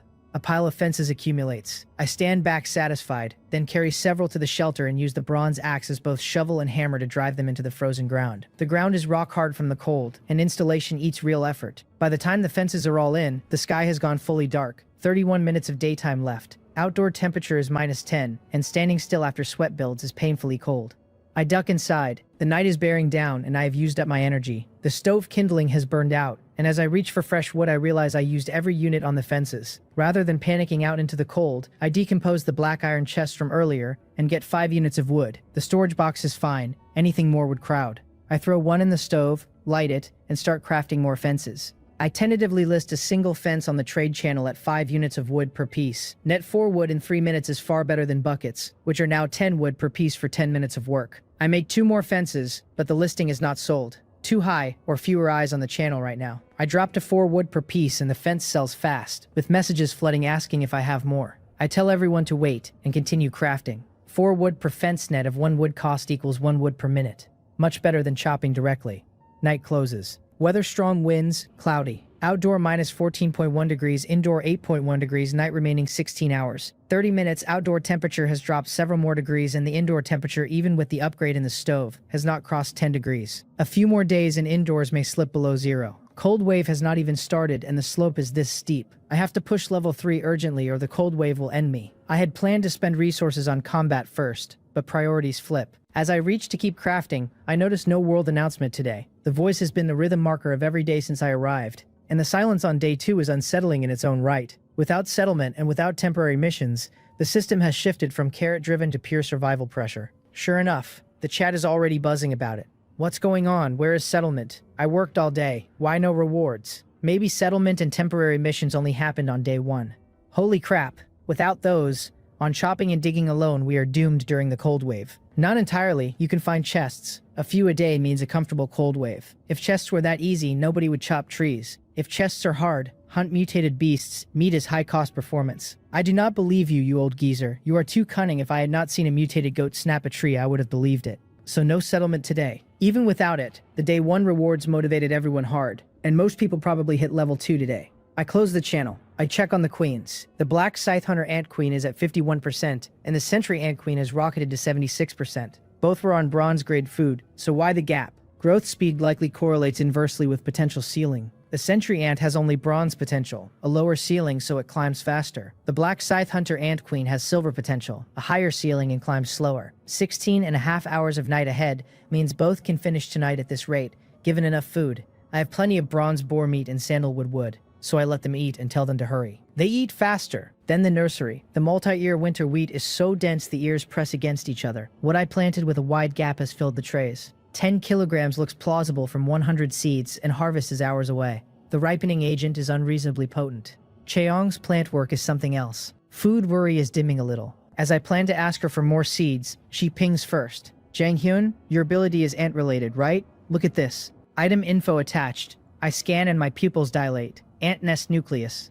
Ant nest nucleus. Bronze grade. Placed in the ant nest, raises the queen's breeding speed by 20% and increases food consumption by 30%. Ants in the nest gradually gain various attribute increases. Bronze in name, divine artifact in effect. The description hides the upside. This is exactly the kind of niche item that becomes overpowered in the right hands and worthless in the wrong ones, which is why it ended up at the bottom of someone's chest in the first place. 20% breeding speed alone is impressive enough. Extra ants per night with no extra resource per ant, but stacked with rapid reproduction and production expansion when the queens hit bronze. The math compounds. The 30% food consumption looked at first glance like a tax, but mutation success rate is fed by food consumption, so a 30% food increase becomes a 30% mutation acceleration. Even the slow attribute buff is the kind of thing that quietly raises a colony over days. Half the items I rejected in the trade channel had narrower descriptions than this and 10 times the asking price. 20% breeding speed compounds horribly in my favor, since ants win on numbers. The 30% food consumption looks like a downside, but for me, it is upside. Eating drives mutation rate. More food means faster mutation. The slow attribute buff is a bonus. I cannot keep my poker face and tell Shongha this is very useful, and offer to trade more spring water as compensation, since after a day I have another 100 milliliters accumulated and do not need it all. She replies that it is fine. She traded for it from an acquaintance who said ants were too weak and nobody used them, so the item had been bottom of the box and went cheap. She offers to introduce us if there is a chance. A bit erratic, but trustworthy. Hearing ants are looked down upon, I do not know whether to laugh or cry. It tracks. Even I, with all the relevant skills and items, have not produced anything visible from ants yet, and the consumption has been heavy. People without those skill items would be madmen to invest in ants. Better that everyone underestimates them. Cheaper to scoop up ant-related items at low cost. Sensing my silence, Xiongha gently encourages me. The dark world holds infinite possibilities. Focus resources on one path and persevere, no matter the path it works. I tell her I am not giving up. I have a premonition that an explosion of strength is near. I thank her and start the trade. I put up 50 milliliters of mutated spring water and receive the ant nest nucleus, 100 multi-year winter wheat seeds, and 3 bottles of ripening agent. She protests I am giving too much, but I insist. Tomorrow during the day I will try the squirrel den and the red heart fruit tree. I will contact her after I have plant seeds. Done, she says, and she will keep an eye out for ant items. The trade leaves both of us better off. She gets a reliable spring water pipeline for her plant work. I get a reliable food and seed pipeline plus a niche item scout, and the favors balance over time. Cooperation in this dark world is hard to start because no party has reached to enforce a deal, so each transaction also doubles as a character probe.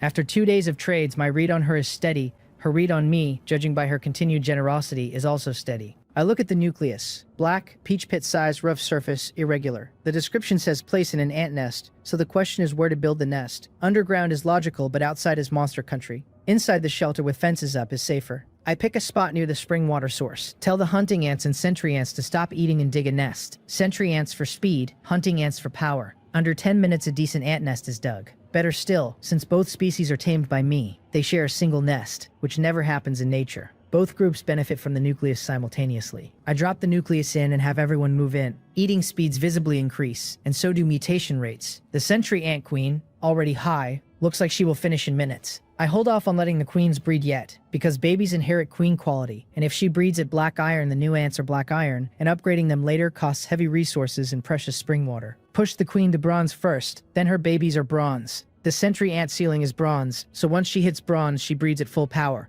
The black scythe hunter ant queen needs more thought. If her rate climb stalls badly after bronze, an early breeding wave might be necessary, since the sentry ants are scouts not soldiers, and after the mutated squirrel, I want some bodyguards. A signal pings through the species contract. The sentry ant queen and her 10 harem ants all hit 100% simultaneously. I send them to drink spring water. Bronze evolution looks harder than black iron. 5 tense minutes, but no fatalities. Sentry ant queen, bronze grade. Type breeding. Potential bronze grade. Reached its limit. Can be broken with special items or skills. Abilities rapid reproduction. Production expansion. Sentry ant. Bronze grade. Type reconnaissance. Potential bronze grade. Reached its limit. Can be broken with special items or skills. Abilities basic agility. Beginner detection. The queen's abdomen has grown. 3 pairs of compound eyes have become 4. The helmet is darker and shinier. Antennae longer. The workers are pinky finger size now. Neat little soldiers. Production expansion increases breeding quantity, stacking with rapid reproduction. The army builds fast. Beginner detection on the workers. Given how strong basic agility was, even beginner detection should be serious.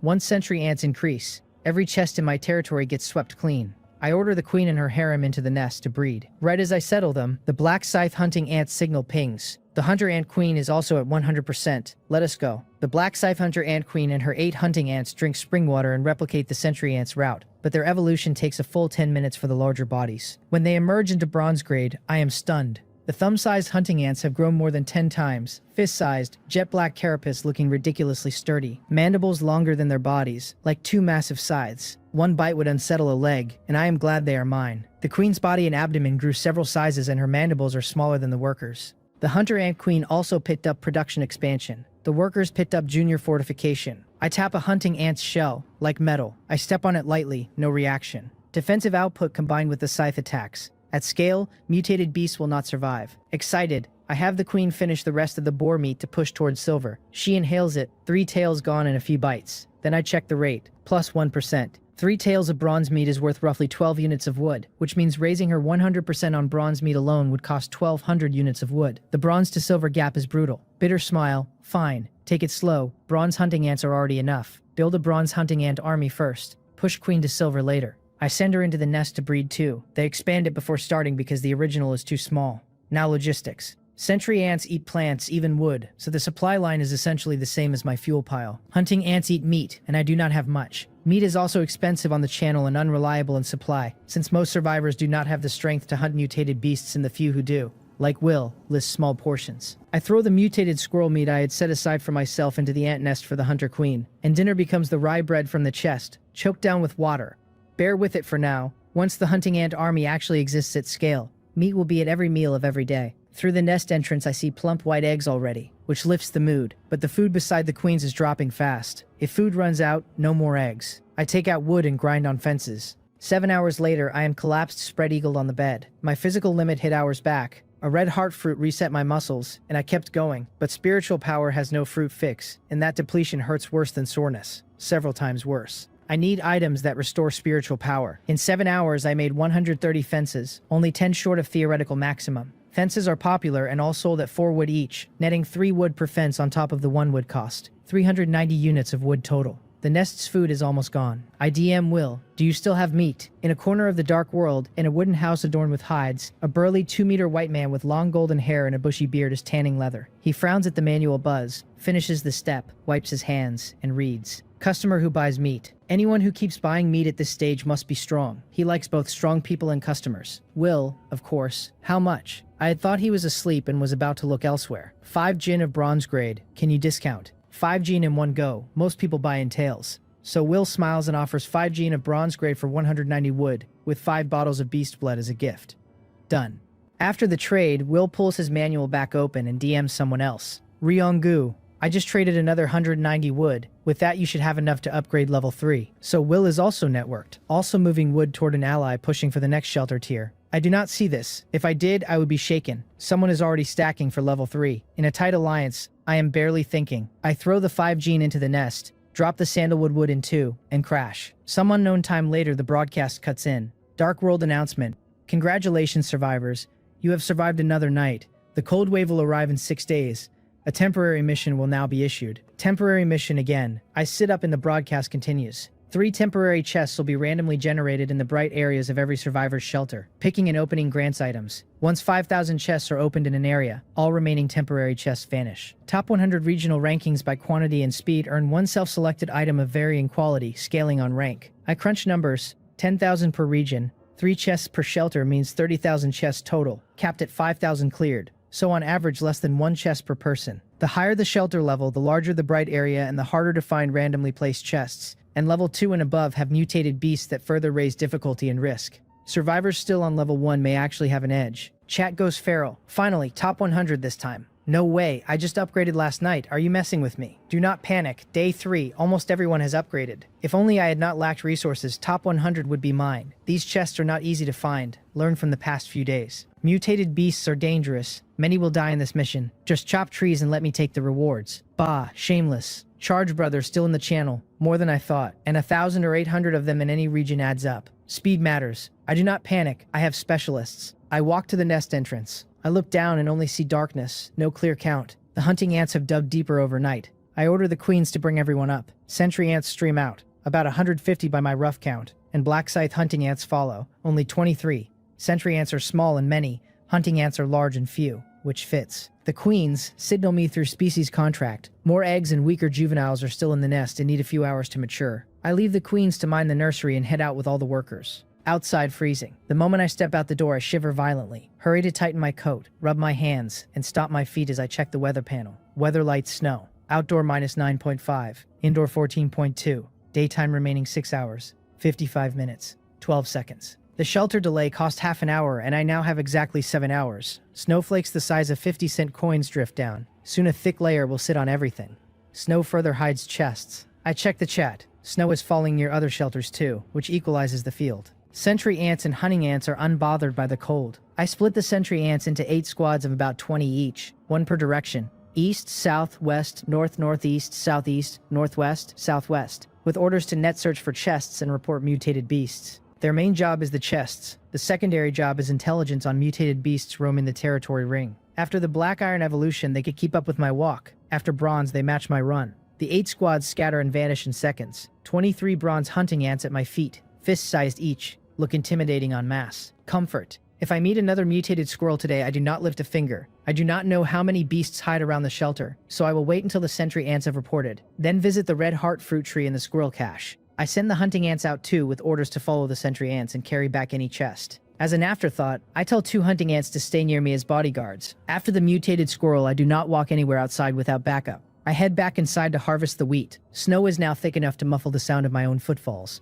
The world feels smaller than it is. The multi-ear winter wheat is fully ripe overnight, golden across the trays. I try the bronze axe, but the cramped space and tough stalks defeat me. The axe is too heavy and blunt for cutting. Should I buy scissors or a sickle? As I think, a young black scythe hunting ant peeks from the nest entrance, mandibles shaped like scythes. How could I forget? I send the queen a command and 13 young hunting ants emerge, climb the trays and cut the wheat like combine harvesters. Under 3 minutes, all harvested. I take out the new 100 seeds Chongha sent and prepare to sow when a thump-thump from outside hits along with the hunting ant signal. Chests. I rush out. 2 walking chests are running across the snow, carried by hunting ants. In barely a dozen minutes, 2 found. The hunting ants drop the chests at my feet without ceremony, then turn and head back out to support the sentry ants. No rest needed. A grateful thought lands and passes. Gratitude does not register on ant brains, but the species contract registers something close to acknowledgement, and that is enough. Even if I were given double or triple the time, finding a chest myself would be a struggle. Professionalism. The first chest is black iron, the second bronze. Temporary chests have the same drop tables and visuals, as regular chests have the same drop tables. I open both. Black iron yields long cotton socks, a bottle of water, and a black iron pickaxe. Bronze yields white bread, a black iron machete, a box of 666 cold granules, and a bronze-grade blueprint.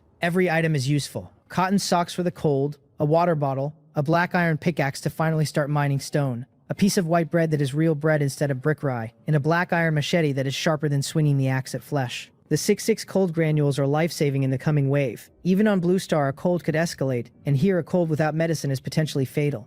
The blueprint is the shocker. Quick hemostatic bandage, bronze grade, wrap on a wound for fast hemostasis.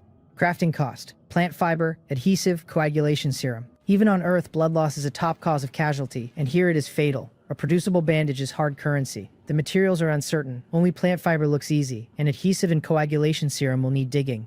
I will ask Chongha and Will after the mission, or hit the trade channel. I use the blueprint, move the rest into the shelter, and have 10 hunting ants help loosen soil, sow the new seeds, and shell the harvested wheat. They have no complex emotions and excellent stamina. If they did, they would curse me as a capitalist. 10 adult and 13 young hunting ants finish soil, sowing, and shelling in under 10 minutes. Extreme efficiency. Wheat total roughly 10 kilograms. Matches my estimate. I sack it into an empty bucket. An idea: if I lend hunting ants out to others, will they still answer me? Or does Eye of Taming and Species contract require physical proximity? If they answer regardless, I can run a labor dispatch service with hunting ants for farm work, harvest assistance, recon by rental, all at far better margins than buckets or fences, and at zero risk of being undercut, since nobody else has tamed hunting ants. Chianga alone is a major customer, since my multi-ear winter wheat seeds came from her and I have no idea how much she has planted. If her field is anywhere near my crop's density, manual harvest would eat her entire daytime for days. I will verify the contract distance when I have time, but it is something to remember.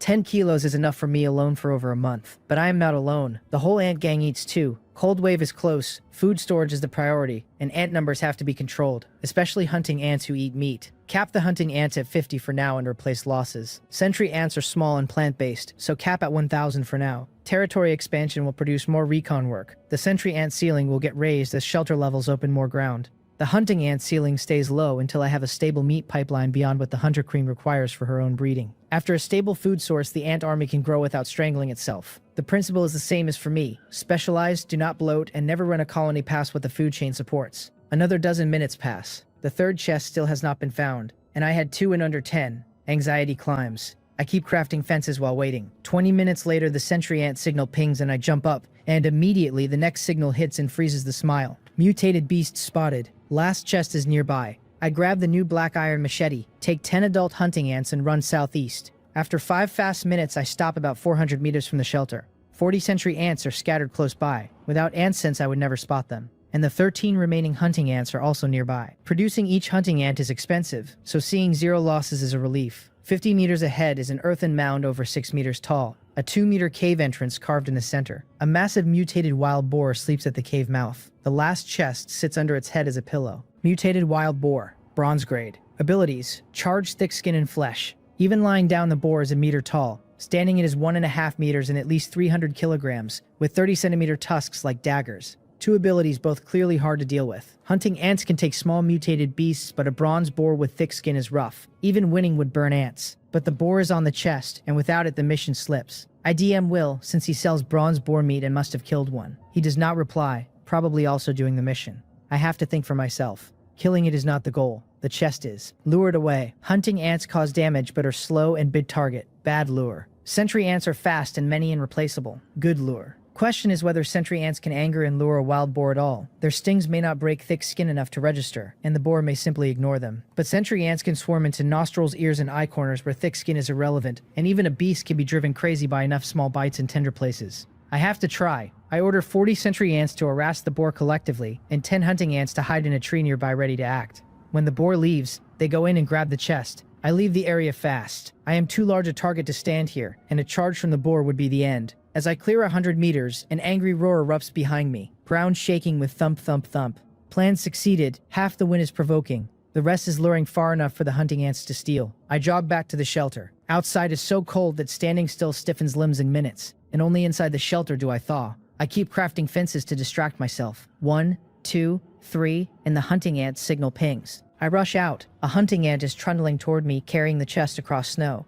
I take it. Black iron temporary chest. Disappointing on rarity, but ranking is by count and speed, not rarity. I open it. 3 items spill out before I can look. A familiar broadcast cuts in. Survivor, congratulations on finding 3 temporary chests deployed in your territory in 49 minutes. 53 seconds. Temporary mission. Treasure chest scramble complete. Your count and speed rank first in the area. Reward. 1 self-selected gold rank item. A small golden box drops into my hand. I have only encountered a few silver rank items so far, each abnormally strong. Gold should be more so. As I prepare to open it, the broadcast fires again. The total temporary chests collected in this area has reached 5,000. All remaining uncollected temporary chests have disappeared. Mission ended. Wait, I just opened my 3rd and the mission is over. So in my entire region, no other survivor found 3. Are these chests really that hard? For level 2 and above survivors, larger territory plus mutated beasts makes sense. But level 1 survivors with 300-meter ranges and no mutated beasts should have managed 3. Too weak. For sentry ants, the chests are easy. Without the boar pillow, I would have wrapped in 20 minutes.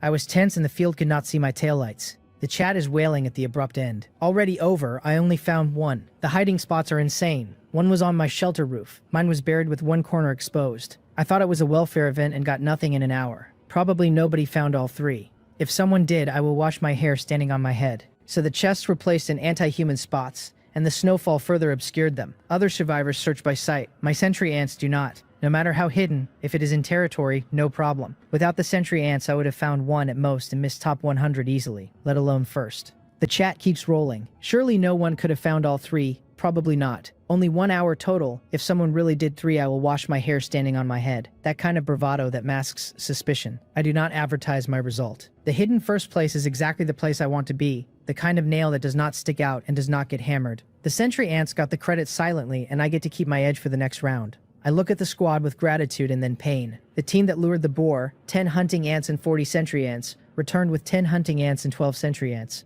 28 sentry ants dead. Of the survivors, almost all are wounded, missing antennae, broken legs. Ants have no minds and only follow orders, but they are mine and they earned this win. 28 sentry ants died trampled by a sleeping animal. The survivors are walking with broken legs and missing antennae. I am supposed to be the one who chose this path, and they are the ones bleeding for it. The boar will not see another sunset. I sentence it silently and turn to the items. A bottle of water, a piece of pig iron, a pair of knitted gloves. I put on the gloves and warmth pools back into my hands. I drink some water, pick up the pig iron, and head inside with the ants. I warm up, then open the gold gift package. I hope for combat power. The boar exposed me. As shelter level rises, mutated beasts get worse, and so does the territory I cannot avoid stepping into. Combat power has to come from somewhere, and ants can only carry so much weight on their own without an upgrade. I unwrap the gold gift box. A golden flash. 3 items in the air, each rotating slowly in the air for me to pick from. Pursuit longbow, gold rank. Arrows gain auto-correction within 10%. Detection telescope, gold rank. Sees through darkness, observes scenes beyond 500 meters. Gene manipulator, gold rank. Extracts gene fragments from biological flesh and integrates them into other organisms, granting characteristics. Each effect is abnormal. Pursuit longbow makes a novice lethal at archery, in which man does not dream of perfect aim, but I have no arrows, and a cold weapon scales on raw strength I do not have. Skip. Detection telescope is excellent, but my recon is run by sentry ants who do not need vision, Once the territory is mapped, I can send them past 500 meters anyway, and I'm not going to walk into the dark world personally regardless. Skip. That leaves Gene Manipulator. It extracts and implants genes. I see uses immediately, and they branch in every direction. Mutated beast genes into hunting ants for bigger and stronger versions. Avian genes into sentry ants for flying scouts that scale walls and treetops nothing on the ground can reach. Boar, tiger, brown bear genes into hunting ants for raw power. Aquatic genes into sentry ants for water reconnaissance whenever rivers come into play. Spider venom genes into sentry ant queens, if I can figure out the implantation order. Combined with ant reproduction, the upside is immeasurable. If a hunter queen breeds hunting ants, and I gene fuse them off the production line, the army's specialization can be tuned per ant rather than per species. Choose. I pick the Gene Manipulator. The 3 orbs vanish and a microscope-like instrument appears. I take Will's bottle of mutated wild boar blood and figure out the operation in a few minutes. The interface is simple. Place flesh on the platform and it auto-separates gene fragments at a ratio that depends on the donor material's quality. 1 bottle of boar blood yields 5 gene fragments. Then place the recipient creature on the platform to implant. I select a hunting ant. 5 minutes and its body twists violently and I feel a signal. Energy, energy, energy. The panel, Black Scythe Hunting Ant, Bronze-grade mutated wild boar gene fusion in progress, requires intake of flesh or plants to complete fusion. The fusion gave it omnivory. It can eat plants now to finish. I do not have meat ready, so I send it outside to graze. It charges a small white birch tree, opens its sides, and chews the entire tree down in 10 minutes. The ant then changes drastically. Fist-sized to small piglet-sized, hundreds of times bigger, with thick bristles all over. No one would call this an ant. Half-meter scythe mandibles. Ferocious. The Gene Manipulator straight up upgrades my ants. Updated panel. Black Scythe Hunting Ant. Bronze grade. Fused genes. Mutated wild boar. Currently 0 gene fusions possible. Can fuse 1 more upon reaching silver rank. So below bronze ants fuse 1 gene. After silver they can fuse 2. Silver is a strength leap. Pushing the Hunter Queen to silver becomes more urgent. A survival manual notification pings. Will. How to kill a mutated wild boar, did you encounter one? He warns even he does not confront one head on. He used poisoned arrows to wear it down. If I had picked the pursuit longbow, that path would have been mine. Now I have a better option. The gene-fused hunting ant. Same volume, ants are nearly invincible. Just to be safe, I fuse more. Half an hour later, 20 gene-modified hunting ants stand in front of me. Too big for the shelter, so I plan to dig an outdoor nest later. First the boar. I do not let grudges sleep overnight when strength permits. Killing the boar gets revenge for the 28th century ants it crushed plus several hundred gin of meat, gene fragments for more hunting ant upgrades, and bulk food for the hunter queen, which between bronze meat at scale and the nucleus food bonus could push her to 100% in silver in one shot. At silver, she breeds silver-grade hunting ants directly. My entire combat ceiling rises, and silver mutated beasts start to look survivable. The boar dying tonight is not just emotional payoff, it is the next gate. I take the 20 hunting ants and head for the boar's lair. 460 meters from my shelter. In a cave, the mutated wild boar is gnawing a sweet potato, in a foul mood after being woken by ants and chasing some down to crush. Still grumpy, it dug up a sweet potato. Now it sees dark figures approaching. Mutated boars are still bad-sighted, but the trespass on its meal is enough. Eyes red, snorting, it charges. The arriving party is 20 modified hunting ants. The boar gets a few howls before being literally torn to shreds. Only a pool of blood and flesh remains. I watch from 100 meters. I had been worrying about losses, and instead the boar is gone in a flash. Not ants, war machines. A new sense of security wells up. Yesterday I was crawling away from a mutated squirrel with 2 gashes through my padded jacket. Today 20 modified hunting ants reduce a 300-kilogram bronze beast to pulp in a flash. The shape of my survival has changed in 2 days, and the engine of that change is the Eye of Taming, the species contract, the mutated spring water, and now the gene manipulator stacking together. None of them by themselves would matter. Together they move the floor. The 300-kilogram corpse will draw monsters at night, so I butcher on the spot rather than dragging it back. Even at half meat yield, that is 300 gin of bronze boar meat. Meat prices have dropped because more hunters kill beasts, but bronze boar meat is still about 30 wood per gin. 300 gin equals 9,000 wood. With other materials, killing 1 boar is roughly 10,000 wood. 20 hunting ants act as 20 professional butchers and finish in minutes. Then my smile fades. This meat yield is wrong. Where is the meat? I have only 30 gin of boar meat, 1 gin of pig blood, 1 hide, a pair of 30-centimeter tusks like daggers, and 20-some gin of various offal. Combined, well under 100 gin. The other 500-plus gin is missing. I pick through the offal with the black iron machete and find a red walnut-sized orb. Beast core, bronze grade, the condensed essence of a mutated creature's life, generated by bronze grade or higher mutated creatures. So the missing weight became this core. No wonder meat prices are this high. There is not much meat to begin with. Contentment brings happiness. The 10,000 wood jackpot is a fantasy. The remaining materials are still worth at least 1,000 wood, more than enough to upgrade to level 3. The beast core itself is a bronze sustainable item by description, and even though I do not yet know what to do with it, anything condensed from a mutated creature's life energy is worth holding rather than selling, especially with the Hunter Queen still climbing towards silver. Boar tusks at 30 centimeters can plausibly be sharpened into stabbing weapons or traded. The hide is winter-grade material. The offal goes straight to the Hunter Queen as fuel. The 30 gin of muscle meat I keep partly for myself and partly to feed the next breeding wave. Nothing is wasted. Upgrading level 3 requires 500 wood and 100 stone. I currently have around 200 wood, leaving a deficit of 300 wood and 100 stone. As more chests have produced pickaxes of various rarities and a few survivors found pick blueprints, stone mining has scaled up. The wood to stone exchange rate has dropped to about 1 to 2. Bronze meat is around 30 wood per gin, so 20 gin would more than cover the upgrade. But I am also short on meat, and unless I have to, I will not sell. Plenty of daytime left. Explore the territory ring first, settle the deficit at night with a meat sale if necessary. I have the hunting ants carry the boar harvest back, including the offal in a bucket, since the Hunter Queen will eat anything fleshy and that saves resources. An hour later, with the sentry ants, I have swept the entire 500-meter ring, this time with explicit orders to find mutated beasts and unusual plants. 4 black iron mutated rabbits were found, and the combat squad dispatched them quickly. 25 gin of black iron rabbit meat, 2 gin of rabbit blood, 4 hides. Black iron does not produce beast cores, so meat yield is much higher. 4 rabbits roughly equal a wild boar in meat. The sentry ants also found several sweet potato sprouts where the boar's old lair was, fully matured, about 20 gin total. All carried back. I had the sentry ants thoroughly sweep the squirrel area, 7 different burrows, 15 gin of nuts and seeds in total. I also picked the remaining 8 red heart fruits and broke off a branch from the mother tree for Chungha. I DM her with the harvest. She replies instantly. Great, she really needs these. By the way, has my shelter upgraded to level 3? Not yet, still short on resources. She does not reply with words. She opens a trade and lists 300 units of wood. I stare at the trade window.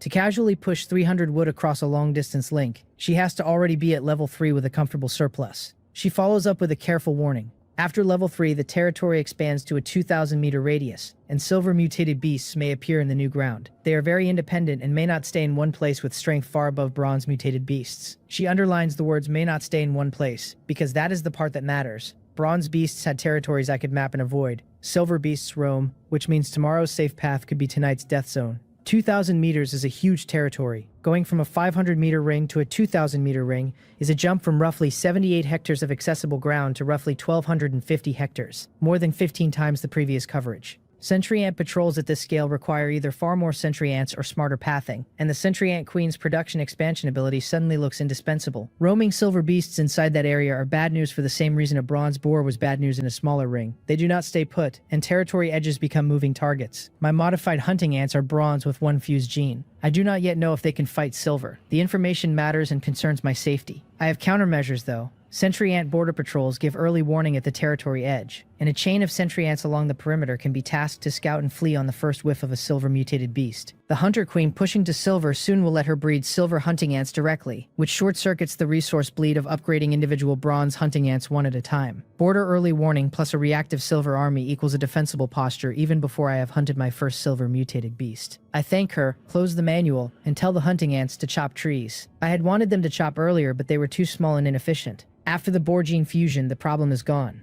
Curious how many trees they take down in the remaining hours, I head into the shelter and dump the boar offal and rabbit meat into the Hunter Queen's nest to keep her rate climbing while I craft fences. The new Hunter Queen rate, with the nucleus's 30% food consumption boost stacked on top of organ-grade meat, climbs visibly inside the manual panel. Every 10 minutes I peek and the percentages crawled another 2 or 3 points. Nucleus, organ feed, and a queen with potential ceiling at silver. Every input is now compounding. Meanwhile, in a corner of the dark world, beneath a giant tree wide enough that more than a dozen people would need to encircle it, a 1,000-square-meter field stretches around the base. Half is golden multi-year winter wheat, fully mature but unharvested, simply left in the soil. Survivors elsewhere would vomit blood at the sight. The other half is strange-shaped plants, some barely recognizable, some wholly new species. A graceful figure bends over the soil, sowing seeds, hands and feet muddy and unbothered. Xiongha. She straightens after the bag empties and wipes her forehead with the back of her hand. She murmurs, "Phew, finally planted. Hope luck is better this time, and more plants mutate. That way Little Green can collect more gene fragments and grow stronger."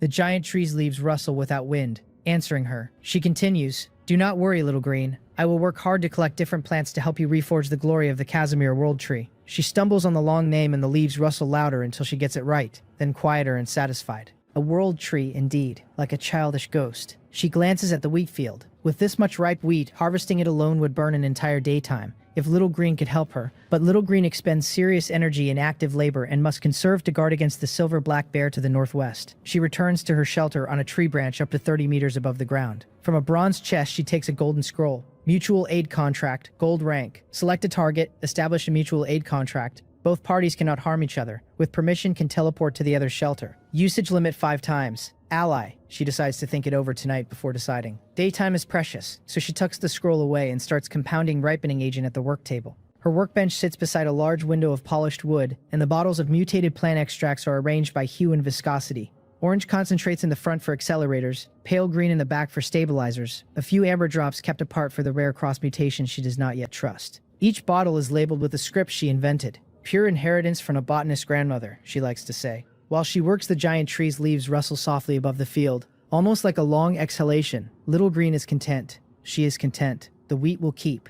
The contract waits in the chest. By the time I surface from the focused crafting trance, fences pile up to my chest and the cramped shelter has run out of floor space. I emerge with stiff arms and gulp from a mineral water bottle. Outside it has gone dark earlier than I expected. The manual reads 3 hours have passed and I am amazed I worked through it without break. 2 days ago I could not last 2 hours. The red heart fruit's repeat use has thickened my fibers. Wood production has scaled across the population, so survivor demand for safety fences is higher, and prices have ticked up rather than down. I list the new fences at 6 wood per piece on the trade channel and head out to the birch grove to check on the hunting ants. The birch grove is gone. Hundreds of birches reduced to low stumps. The entire forest converted to logs in 3 hours. I stare at the bare ground, surprise and disbelief and pleasure all at once. The hunting ants are at the far edge in an open clearing, still working. They fell the trees, then trim branches with their scythes, then stack them neatly. Hundreds of clean logs piled with craftsman precision. I had only ordered them to chop. They added the trim and stacked themselves. Their stamina is essentially limitless. I count the haul. 2,029 units of wood. 3 hours. With this kind of wood, I can upgrade 2 level 3 shelters.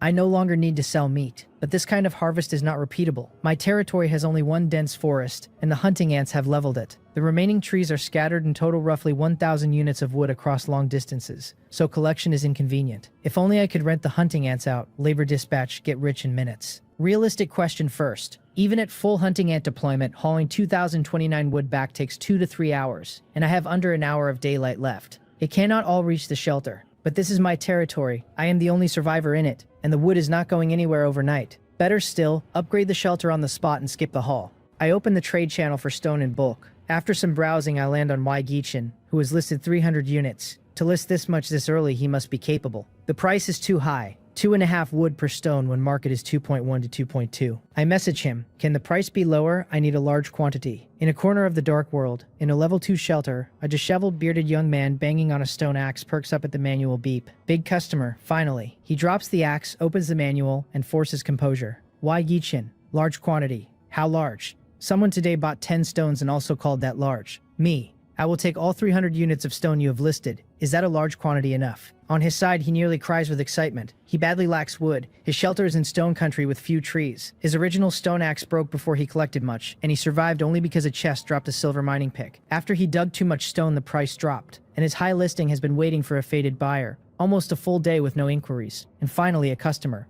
Do not panic facing a big fish, he tells himself. He replies, brother, this price is the lowest. You do not know how hard stone is to collect. I'm the only one offering this much at once. You sly dog, raising the price on contact. I shake my head and reply, 2.1 wood per stone. Deal if yes, I can also accumulate slowly tonight. The night is long. He insists. Brother, every stone is bent over flesh and blood. Are your stones going to turn into Sun Wukong? I am unmoved. Then forget it. He has to take the deal because he genuinely needs wood and cannot afford to gamble on my bluff. Fine, fine, brother. Your way. If I were not in a hurry, I would not part with them. He sends a friend request and we trade 300 stones for 630 wood. I accept the friend. Of the original 2,029 wood, 1,399 remain, plus the 300 stone, level 3 upgrade plus a buffer for facilities. Easy. I open the manual. Do you wish to consume 500 wood and 100 stone to upgrade the shelter? Yes. Shelter upgrading, please wait. The wood and stone vanish from my inventory as the panel ticks the consumption, and a small spinning indicator hovers in my mind's eye. The upgrade is started. I look up at my old level 2 box from 100 meters out and brace for whatever the upgrade animation looks like. The chat channel is quiet at this hour, with most survivors deep into their nightly bonfire crouch and preparing for the 17-hour dark. The cold pricks my cheeks despite the cotton suit and the gloves. I tighten the collar and walk a few steps closer to the construction zone, watching to make sure no mutated beast wanders into the gap during the build process. 5 minutes later, the shelter completes the upgrade to level 3 exquisite wooden house. The waiting felt longer than the timer because my eyes were on the dark ring of the territory edge the whole time, half expecting a silver mutated beast to wander in and find me out in the open, with no fence and no cover. I am still at the old grove site. With the trees gone, the line of sight to the shelter is clear, and I watch the upgrade visually for the first time. A globe of darkness wraps the original 20 square meter wooden house, and when it dissipates, an 80 square meter exquisite wooden house with a stone-laid base stands in its place. Compared to the level 2 box, this is a real house. Space, safety, aesthetics, all step changes. Building a house in minutes from nothing is more black tech, and I have stopped trying to understand the engine. New buildable facilities. Level 1 farmland, 200 wood, 100 square meters of monster immune protected farmland for planting. Level 1 animal pen, 200 wood and 50 stone, 100 square meters of monster immune protected pen for raising creatures. Level 1 workbench, 100 wood and 50 stone, a workbench that speeds item crafting and reduces fatigue. Farmland is an absolute steal. I paid 56 wood for a 12 square meter 3-tier nursery, and 100 square meters for 200 wood is many times the rate. The pen is more useful than I first thought. Hunting ants and sentry ants are growing in numbers, and letting hunting ants tunnel under the shelter is a collapse risk. The workbench is exactly what it sounds like. Slave driver's whip for crafting, increasing both speed and stamina. I build all 3 at once. 500 wood and 100 stone total, equivalent to another level 3 upgrade in resource terms. Farmland and pen near the shelter, workbench beside the stove indoors. The farmland fence is tall and clearly demarcated. The pen, smaller, sits to the side. I have the hunting ants carry some wood inside for the night and head in. The level 2 shelter at 20 square meters have been claustrophobic with bed, stove, cabinet, 3 empty chests, 3-tier nursery, and the spring water source competing for floor. 80 square meters with no room dividers is suddenly empty and spacious. Insulation has improved noticeably too. Closing the door alone, the chill drops, even before I light a fire. After a level 3 upgrade, I feel real comfort settle in, the kind I have not had since I arrived. As long as the stove burns, the cold wave should not freeze me. The cold wave's 2 threats are extreme cold and food, and I now have enough preparation on both axes to exhale. I light the stove and consider dinner. Inventory: 20 gin of multi-ear wheat, 9 red heart fruits, 22 gin of sweet potatoes, 30 gin of bronze boar meat, 25 gin of black iron rabbit meat, plus chest bread. The startup phase is over. Tonight is barbecue. I have been on rye bread for days and gave the meat to the hunting ants, without tasting. I save when I should and spend when I should. I am no miser. I wipe the black iron longsword clean, cut large slabs of boar and rabbit, chop into cubes, split sticks with the axe, skewer and roast on the stove. The slabs are thick and slow to cook through, but that is fine. Flip occasionally. The smell turns on within minutes, and I swallow audibly. Wait, no barbecue without seasoning. Cumin, chili powder, black pepper. Without those, no soul. I check trade channel. Nobody's selling. I post on the chat channel, anyone selling cumin, chili powder, black pepper. Paying high. The chat detonates immediately. Holy cow, why is Boss Jang Hyun buying seasonings? Is he doing barbecue? Cumin, chili powder, barbecue. I have not even hit rye bread freedom, and Boss Jang Hyun is at barbecue freedom. Brother, can you give me a piece? If you give me a piece of barbecue, I will do whatever you say. Hey, you can see avatars in the chat. You do not have the looks for this. My private DMs flood with freeloaders to the point I have to disable non-friend messages. I rub my forehead, regretting the broadcast, 3 messages a day on the world channel, and I burned one on cumin. I had been on top of my development cycle, and a single careless line about barbecue collapsed my privacy for the night. Lesson logged. Never broadcast aspirational consumption on the world channel. Everything goes through DMs and friends. Just as I close the manual, the friend bell pings. Cheongha. She and I have been friends since day 1. Cheongha Janghyun. It is night again. Do you still have mutated spring water to trade? My eyes light up. She is the highest probability seasoning supplier I know. Plant specialist. I reply, we will get to that. Do you have any seasonings, like cumin, chili powder, etc.? She is stunned. Why is he asking? Before she can reply, I send a trade with a string of barbecue skewers on my side, and her eyes widen at the golden sizzling, oily roasted pork skewers. Cheongha's plant path is real, but she is not a vegetarian. Days of not tasting meat. Weak tears flow at the sight. Yes, she replies, I have many kinds. Logically, with her wealth, she could easily buy fresh meat, but her cooking is so terrible the food she makes is inedible, so she has been eating chest food and porridge, hence the meat deprivation reflex. I grin, ask if she wants to trade barbecue for seasonings, and she instantly agrees. We trade 2 boar skewers and 2 rabbit skewers for cumin, chili powder, and a green pepper powder she cultivated from a plant called green pepper, which according to her tastes like a mild mustard. On her side, she has forgotten her original purpose entirely. She is sprinkling all 3 seasonings, eating with oil dripping, almost swallowing her tongue. I eat the rest of the skewers and nod, satisfied. Cooking has not declined since I started living alone after grandfather passed. If anything, tonight outdid myself. Not skill, ingredient quality. Bronze and black iron meats and Chunga's mutated plant seasonings produce a flavor past every barbecue I've ever made. Better still, after eating I feel warmth spread through my body, and even my physique seems faintly improved. Ranked meats are not just delicious, they are physique buffs, and over time the cumulative effect should be significant. Like the red heart fruit. I am no hedonist, but if pleasure also makes me stronger, no hesitation. I commit to chasing ranked grains and meats in the future. The red heart fruit already proved that physique can be improved through ingestion if the material is rare enough. Ranked meats clearly do the same incrementally. Stack red heart fruit with ranked food daily and the cumulative buff over weeks could meaningfully raise my baseline. The base tier of survival is no longer one fence and a fire. It is what I eat and what my ants eat, and both feed the same combat ceiling. After the barbecue, I walk to the ant nest by the spring. The animal pen is built, but it is night and I have not moved the nest yet, so the original is still in place. I summon the hunter queen. The panel reads current mutation evolution success rate 87%. Flesh and blood materials raise the rate highly likely reproductive evolution. 13% from silver. Since the bronze evolution, she had only climbed 11% on the meat I fed her, plus the 20-some gin of boar and rabbit organs from the cleanup. Those waste organs alone added 76%. Should have bought organs from the start. Would have saved a fortune. Trade channel still has nobody selling them, since organs are foul and most hunters discard them. I take out 4 gin of boar meat and feed her. She trembles excitedly and devours all 4 gin in 2 minutes. Rate spiking to 100. Drink the spring water. She walks happily to the source. She remembers what comes after. She drinks 5 milliliters before stopping, more than the small tasting because her body is bigger now. I did not gene fuse her, so she is 7 or 8 centimeters and not the half meter of the boar fused workers. The water takes effect and her body swells rapidly. 5 minutes, 10 times bigger, 70 or 80 centimeters long. Her originally all-black abdomen now carries layered silver ring patterns, mysterious and almost ornamental. Her scythe mandibles are nearly gone. She is a reproductive ant, and every evolution strengthens reproduction at the cost of offense. Ordinary hunting ants at silver get sharper and bigger mandibles. Queens shed them. She is in extreme energy depletion post-evolution, so I give her boar meat to refill. She inhales it. Panel, black scythe hunter ant queen, silver rank. Potential silver rank, already at limit, can break with special items or skills. Type reproductive. Abilities rapid reproduction, production expansion, rapid development.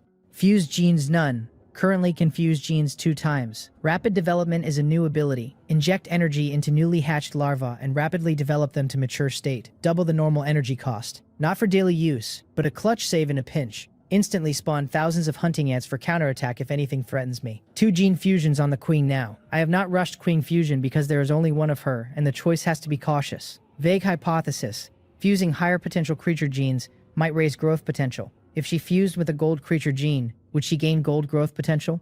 Trade channel does not even list silver flesh, let alone gold. This stays theoretical for now. While I am thinking, the queen finishes eating, rubs her antennae toward me, and makes a shasha sound, the rhythm carrying meaning the species contract decodes directly into my head. Master, the meat, delicious. If it is tasty, eat more, plenty of meat, I reply on autopilot. And freeze. I am the only one in the shelter, where did the voice come from? Chill down spine. I look around. No invaders, only the queen with her abdomen on the floor, lifting her head to look at me with 2 large black eyes. Calm. The voice earlier was not human, a strange rustling sound, but I understood the meaning directly. Realization. The only biological foreign language I can understand is the contracted ant species via species contract. The queen rubs her antennae again. Rustle. Master. Confirmed. Until now the ants, including Mowol pre-silver, only sent biological signals which I decoded. She has now sent an emotionally textured statement with content. The previous ants were like robots, only receiving commands and executing them strictly, never transmitting messages with clear meaning and emotional shading. In this dark world anything is possible, but the simplest explanation is the silver evolution pushed her over the intelligence threshold. Silver is clearly a strength and intelligence inflection point, not just a damage and durability bump. If silver mutated beasts roam level 3 territory and they are this kind of inflection, the pressure is real, and the laziness from the upgrade and the meal evaporates. I sigh wryly. The dark world does not allow rest. Still, Silver Hunter Queen is a serious upgrade, and once silver hunting ants breed and gene fuse with strong creatures, silver mutated beasts may become matchable. The resource problem rises again, because I had thought I was set, and clearly I am not. I push it aside. You should have a name now, I tell her. She tilts her head. Name? Yes, a name. I rub my chin and brainstorm. I rule out Xiao Hei, Little Black too generic. After 2 minutes of careful brainstorming, my eyes light up. Ink-colored blade, silent moonslayer, the imagery a Korean classical scholar might have used for a dark assassin. Your name shall be Mowol. Russell, Russell. Ink, moon, mole. Thank you, master. Whether she fully understands the meaning is unclear, but she straightens her upper body and waves her two small sides. Satisfied. Mole, breed some silver hunting ants. Powerful enemies are around the shelter. I need your strength. Yes, master. She cannot breed alone, so I invest another 10 jin of bronze boar meat to upgrade her 8 hunting ant harem to silver. To my surprise, ordinary silver hunting ants do not develop intelligence. Silver intelligence appears to be exclusive to queens, which fits ant social structure. Mole enters breeding state, and I leave her alone, since her feeding cadence is hers to manage, and the harem ants will work on her schedule. The new ant nest entrance is now a meter wide to fit her, which means the inner tunnel volume has more than doubled, and the hunting ants have stacked the spillover dirt into an impressive ring around the cavern that doubles as bedding for new larvae. I stand at the entrance for a few moments, listening to the soft clicks of mandible work and the thin whine of feeding, and the scale of the nest hits me. A few days ago, this was 63 rice grain ants chewing my baguette, and now it is a silver tier breeding chamber. Specialization works. The Eye of Taming, Fountain of Mutation, Species Contract, Ant Nest Nucleus, Gene Manipulator, the Hunting Ant Queen and Sentry Ant Queen sharing a single nest with the nucleus inside. And now the Silver Hunter Queen with 2 gene fusion potential all stack into a single thesis. Ants as scalable infrastructure. The fantasy of a dragon knight is dead and buried. The reality of an ant knight is taking shape, and it is already absurd. I look at the quick hemostatic bandage blueprint. Crafting cost. Adhesive, coagulation serum, plant fiber. None of these read as raw materials. They sound like processed products. A bronze-grade blueprint with this complex a craft chain is unusual. The night now runs 17 hours. Plenty of time to sort it out. Trade channel first. Adhesive, owner Yo Hazel, 5 wood or 3 stone. Few sellers. I message her, how much adhesive total? Half an hour into the night, she replies instantly. I only have 10 right now, but if you need more, I can make more. So adhesive has its own blueprint behind it, and she's on the production side. Plant fiber and coagulation serum almost certainly work the same way. I have just walked into a small craft economy I had not realized existed. So adhesive is also blueprint crafted, not raw. Probably the same for coagulation serum and plant fiber. I take 10 for now, contact again if more. She is happy because adhesive does not move quickly. Trade complete, 50 wood for 10 units. Days tally, 348 wood from fences, plus the hunting ant haul, minus stone purchase and upgrade in facilities, leaves 399 wood in stock. With my prior stash, total 802 wood and 200 stone. Comfortably rich. Coagulation serum next. Far fewer sellers. One listing catches my eye. Owner Will. 100 wood per unit. Price negotiable via private message. Other listings are 20 to 30 wood. Exorbitant. But Will is honest and the negotiable note is a beacon. He is fishing for serious customers. Will sells fresh meat from day 2, hunts heavily, has plenty of blood, and coagulation serum is plausibly a blood derivative. I message him, Will, your coagulation serum is too high, market is 1/5. 10 seconds later he replies, Janghyun, why are you searching coagulation serum? Do you know its use? He set the high price to fish. I have nothing to hide. I have a quick hemostatic bandage blueprint. Coagulation serum is a raw material. I send him the blueprint info. In his own level 3 shelter elsewhere, Will is on a wooden bed, manual in hand, his bearded face still smelling faintly of beast blood from a recent processing session. The instant he reads the blueprint info, he stands up, bearded face complex with surprise and joy. Janghyun, do you have this bandage? I can give you coagulation serum and mutated wild boar meat for free. Is Will injured? I almost ask before realizing the rhetorical answer. He fights vicious mutated beasts daily. Injuries are routine. I reply, I just bought adhesive. I only need coagulation serum and plant fiber to synthesize. He instantly, I have 15 portions of coagulation serum free. Just give me 1 bandage after you make it. 15 portions free at 30 wood per portion is roughly 450 wood, more than the bandage's value. Will really needs it. I could take the deal, high profit, but Will is more valuable than the resources. The dark world is full of crises, and a fighting force of his caliber might save my life. I reply, I will buy your coagulation serum at market price. But the first bandage I make is yours, at normal market price. You provide me coagulation serum long-term going forward. On his side, warmth. Janghyun can be a true friend. Although he wanted to give the serum free, since I refuse, he stops insisting and silently resolves to send me more resources later. Trade. 330 wood for 15 portions. Pale yellow vials, sealed at the cork. I line them on the workbench shelf alongside the 10 adhesive units, and the bench is starting to look like a small medical supply atelier. Last material. Plant fiber. Trade channel keyword plant fiber yields over 20 pages, prices around 10 wood. Will's urgency is real, and I made a promise. I do not want to delay his injury or sit on an unfulfilled promise. I picked the first reasonable listing, buy 1 portion at 10 wood, and sit at the workbench for the first time. The bench is like a spacious computer desk, surface comfortable, operation smooth. Bandage crafting time drops from 10 minutes to 9.5.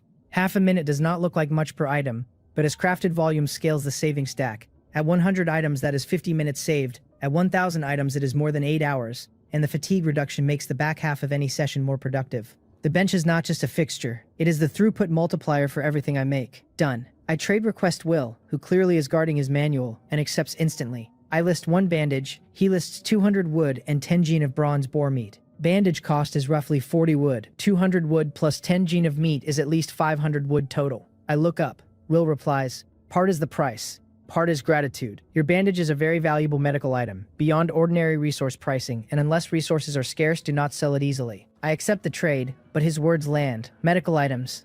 I have not seen any in the trade channel. The bandage is bronze in name, but the manufacturing chain is much harder than ordinary bronze items. The Dark World may be deliberately controlling medical supply across the world. Why, I cannot guess yet.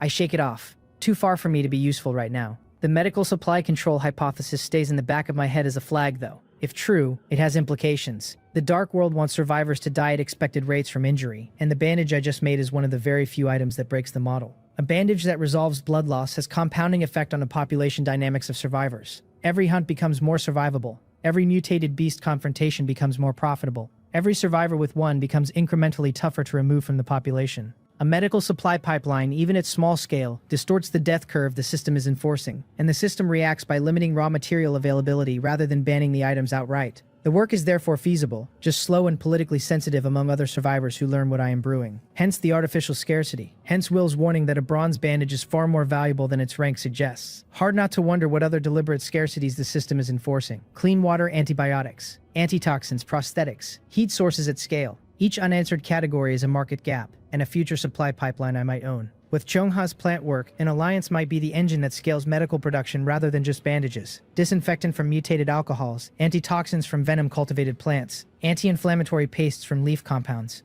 The Dark World may want to keep medical supplies scarce. Partnerships breaking that scarcity become exponentially more valuable. I file the thought as priority pipeline development for after the cold wave. Now I want to make a batch. I open the trade channel for plant fiber again. And stop. How could I forget? Xiongha is a plant specialist. Plant fiber is not rare, and trading with a friend is preferable for relationship and supply stability. I DM her. Xiongha, do you have plant fiber? She takes 5 minutes, long enough for me to drift to other tasks and contemplate buying from a stranger. When she finally replies, plant fiber, yes, what do you need? Are you making something delicious? Plant fiber and food. What is the connection? I do not understand the leap. On her side, her face goes red. She clutches the manual tighter. Did I just say that? Will Jiang Hin think I am only a foodie? She covers, oh, you asked for seasonings earlier, so I assumed food again. Explanation makes it worse. I let it go because she clearly cares about her image. She continues, by the way, I have plenty, byproduct of stock plants, currently 39 portions. I do not need them. I will give them all to you. Does everyone have to be this generous? Your 39 portions are 390 wood at market. I refuse to take her at a loss and trade 50 milliliters of mutated spring water for the lot. I also tell her I am making bandages and she gets priority supply if needed. As I am closing the manual, another message from her. By the way, Jiang Hin, I was so focused on the meat I forgot the important matter. Important matter, when she asked about mutated spring water originally, that was the lead-in. But I already gave her 50 milliliters, that should be enough. She continues, it is like this. After a few days of interaction I feel you are someone worth befriending. Good strength, good character, excellent cooking. Is that the main point? There is something strange in there. I prompt. So, important matter, not just to praise me, right? You wish. The important matter is I want to form an alliance, become allies. I reply jokingly. Allies? I thought we already were. Yes, but only a verbal gentleman's agreement. My idea is that we should establish a deeper level of cooperation. The dangers of the Dark World are far more numerous than either of us imagines. One person's strength is limited. To survive better, we must prepare for a rainy day. The phrasing is careful, not pushy. She is letting me lead the question while making it clear the answer will be a substantive instrument, not a friendlier handshake. The how, please. She sends item info, mutual aid contract, gold rank, select a target, establish a contract. Both parties cannot harm each other. With permission can teleport to the other's shelter. Usage limit 5 times. Mutual aid contract. Gold rank. I sit up straight, the soft mattress no longer soft. The fence crafting fatigue no longer relevant. This is the kind of item where the answer is yes before the negotiation begins. And the only question is whether the partner is the right one. The mutual aid contract is overpowered. 2-way teleport, mutual non-harm binding, 5 uses. Humans are social animals and crave alliance. In this dark and dangerous world, isolation is psychological as much as practical, and a contract bridges islands. The acquisition difficulty is high. The only way I can imagine she got this is the gold gift package from the temporary mission, which means she is probably first regionally too. Her deeper cooperation pitch was not an empty line. The item's value demands sincerity from me too. I reply, since you have the item out, you want to sign with me. I am very interested in deeper cooperation. On her side, a quiet exhale. She chose me carefully after considering many people and was hoping I would accept. I add, your item is high value, alliances are mutual, but to avoid misunderstanding, let us clarify some things first. You probably do not have a basic understanding of my abilities. I only know yours are plant-related. Let me introduce mine and you can introduce yours. Then we decide on the contract. She smiles at the directness. She replies, all right, but let us send simultaneously rather than have one go first. Done. We type at the same time. Mine. Main ability, control and cultivate ants. Strengths reconnaissance, can detect surrounding territory. Combat, can defeat silver mutated beasts. Physical labor assists with chopping and harvesting. Genetic modification, can extract and implant biological genes. Hers. Main ability, control and cultivate plants. Strengths, food, large amounts of food including mutated plants with effects. Detection, can communicate with plants for territory info. Defense, defends against silver creature invasions. Information, some special information of the dark world. Reading hers, I am stunned. Food is the bottleneck of this world, and how much food she can produce is anyone's guess. The math is simple. 200 multi-ear winter wheat seeds I traded from her yielded 40 gin in my 3-tier nursery in roughly a day with 1 bottle of ripening agent per 100 seeds. If her level-3 farmland is 100 square meters at full density, and she has multiple farmland tiers and additional protected ground around her shelter, the per-day output is in the low thousands of gin, possibly more. Most survivors are still chewing rye bread. She is sitting on a small grain reserve. I do not eat a lot, but the ants do. The more food, the bigger the army. Ants are omnivorous. Even hunting ants who need meat for evolution can survive on grain, since silver workers are at potential limit, and the meat demand drops to maintenance. Her food alone would be enough to anchor the alliance. Detection answers my old question of how she finds resources in chests so fast. Plants are everywhere, and her plant communication may even outperform my sentry ants. Defense against silver creatures means her own combat power is real, even if it operates through a different vector than mine. With a contracted world tree, she has a moving fortress in the form of branches, roots, and condensed leaves, none of which I have been able to picture from her trade messages alone. Her defense line probably does not just mean she can survive a silver attack on her shelter. It probably means the world tree can drive one off, which is a far more aggressive defense than survivors usually achieve. Information is the most curious. Dark World Secret Tier, potentially. The system has dropped 6 precautions and a few broadcast lines, and otherwise left survivors to read the mechanics off each other's experience. If she has access to a deeper layer of context, disaster forecasts, rarer item taxonomies, the structure of the territory rings, who the supposed top-tier survivors are, that information bridges blind spots that have been costing me time. After the contract, I will see what I can learn. On her side, she is also shocked. Jang Hyun's strength is exaggerated. She developed quickly thanks to a contract with Little Green from day one. Does Jang Hyun have something similar? Combat against silver mutated beasts. Even Little Green struggles with one. He controls ants, and ants can defeat silver creatures. What kind of ants are these? Ants are synonymous with weakness. She cannot picture rice grain ants matching ferocious silver mutated beasts. But Jang Hyun is not boastful, so she accepts and reserves judgment. Then the labor and gene modification entries. She lights up. Physical labor saves her muscles. Gene modification could direct her plant mutations. She knew about my fountain of mutation, did not know about gene modification. Both alone make the contract worthwhile. She writes, your abilities are incredibly strong, Jang Hyun. Let us sign quickly. Right after sending it, she rubs her head. I was a little too eager, not conducive to cooperation. Jang Hyun is a 5-sided warrior. The only side he lacks is food, which I have in abundance. Perfect complement. I see no need to raise the price. Her abilities are critical for me and vice versa.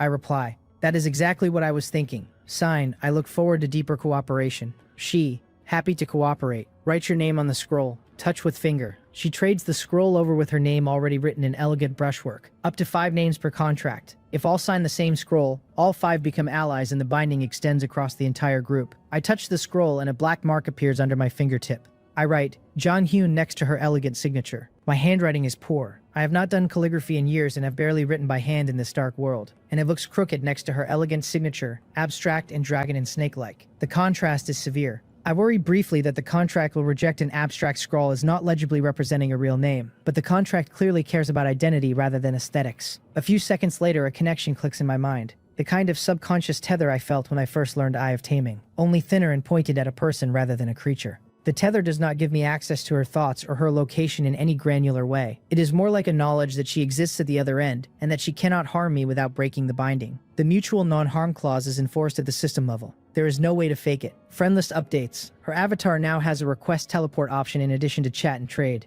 System. Survivors Changhoon have successfully established a contract. Protected by the power of the contract, neither party may harm the other. I trade the scroll back. On her side, she looks at my signature and laughs softly. It is unique. She picks up the manual. Janghyun, is it convenient for me to visit? I am stunned for a moment, because the question is not just polite. Visiting in person is a step beyond the contract. In the dark world, going to someone else's shelter or having someone come to one's own is dangerous either way. Relatively speaking, going somewhere else is more dangerous because you are on unfamiliar ground without your defenses around you. For Chongha, a woman, to actively volunteer to come to my shelter so soon after signing is a stronger signal of sincerity than the contract itself. Visiting another shelter or being visited is risky. Visiting is more so since you are off your own home turf. For her to volunteer to come herself is a major signal of sincerity. I reply, okay, but it is messy here. Hope you do not mind. Not at all. At this stage everyone is focused on survival. My shelter is messy too. She is about to teleport when she pauses. First meeting, she should bring a gift. She paces back and forth in the wooden house, frowning slightly, and then her eyes light up at the world tree outside.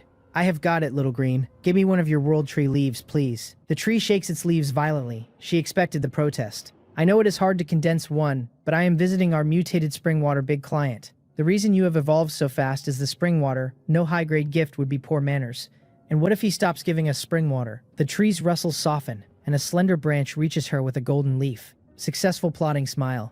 Thank you, little green. Do not worry, I will exchange more spring water for you. She plucks the leaf carefully, places it in a small cloth pouch, opens her manual, and sends the teleport request. With a flash of white light and a gentle rustle from the world tree, she disappears from her own shelter. On my side, I wait a few minutes and see the request.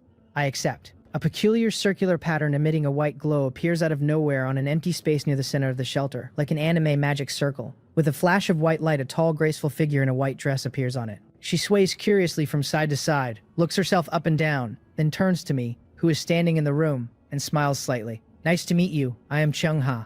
Bright eyes, white teeth, like a lotus emerging from water. Even a steel-straight man pauses for a half-beat. I recover. It has been a while. I am Janghyun. We greet each other with mutually good first impressions. She holds out the golden leaf. Small gift for our first meeting, nothing much. So formal. She even brought a gift. I take it absently and information about the leaf instantly appears in my eyes. World Tree Leaf. Gold rank. A leaf condensed from the essence of World Tree energy. Consuming it can increase lifespan by 10 years. My pupils contract. Consumption increases lifespan by 10 years. How many emperors and dynasties on Blue Star wasted manpower and resources chasing the elixir of immortality? And here she is handing one over like passing a cigarette. Even knowing she is rich and generous, this is a first meeting gift is too much. I take a breath and offer the leaf back. This is too valuable. I cannot accept. She seems surprised. Who could refuse lifespan?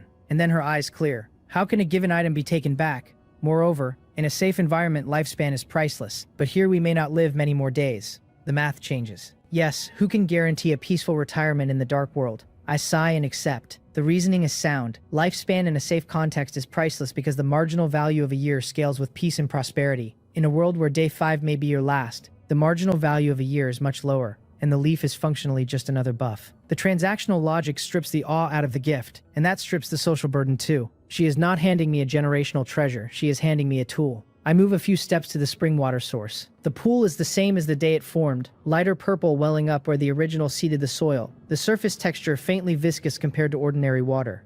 I take an empty glass bottle from a box, bend down, fill a small bottle, and offer it back. This is mutated spring water, our usual trade. I have not needed much recently, plenty left. Consider it my welcome gift. She recognizes it instantly, and her eyes briefly contract. That bottle is at least 100 milliliters, more than the past few days of trade combined. She is about to refuse, then remembers her own argument and accepts. Basic social etiquette has reasons. After exchanging gifts, the wariness drops noticeably. There is something in the formality of an in-person meeting that the manual cannot replicate. Body language, voice cadence, the small tells when someone is choosing words carefully. After only a few minutes in person, I have a much better read on her than I did after days of trades. She is not just a rich woman with plant skills. She is meticulous, easy to read once you know to look, but with reserves she keeps locked up tight. The information line in her ability list is not idle. I sit on the wooden bed, she on the workbench chair, and we begin discussing details. She, Jang Hyun, what are your thoughts on level 4 shelter? I am surprised. I expected combat, gene tech, or labor first.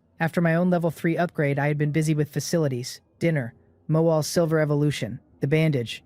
I never checked level 4 conditions. I gave it the back burner because the level 3 upgrade just landed and resources are not infinite. I admit it sheepishly. She smiles. That is fine, only day 4, level 3 this early already makes you one of the best. Take a look, and we will discuss. I open the manual and turn to upgrade. Shelter level 3 exquisite wooden house. Upgrade conditions. 2000 wood, 2000 stone. Upgrade all upgradable facilities to level 3. 1 gold rank beast core. The first 3 lines I scan and dismiss as time and labor problems. The last line I freeze on. A gold rank beast core. The first 2 are time problems for me at most. Resources are scaling. Beast cores come from bronze and above mutated creatures. I have only 1 bronze core from the boar.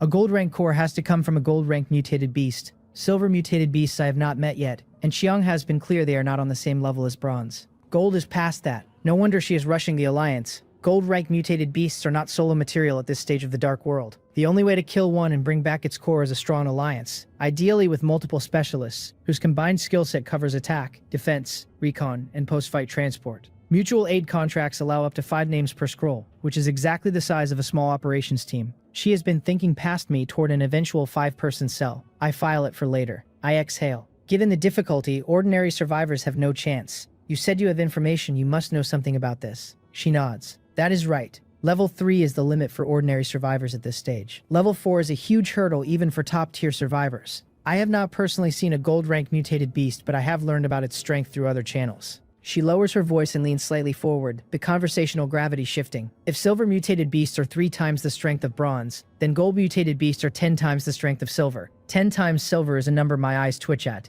Each strength doubling produces an exaggerated upgrade, and 10 times stacks several doublings on top. But I am not dizzy this time. I have my own scaling plan. With a silver hunter queen breeding silver hunting ants and gene fusing them, a gold rank mutated beast may not be insurmountable. I tell her, by the way, you do not know my specific combat power.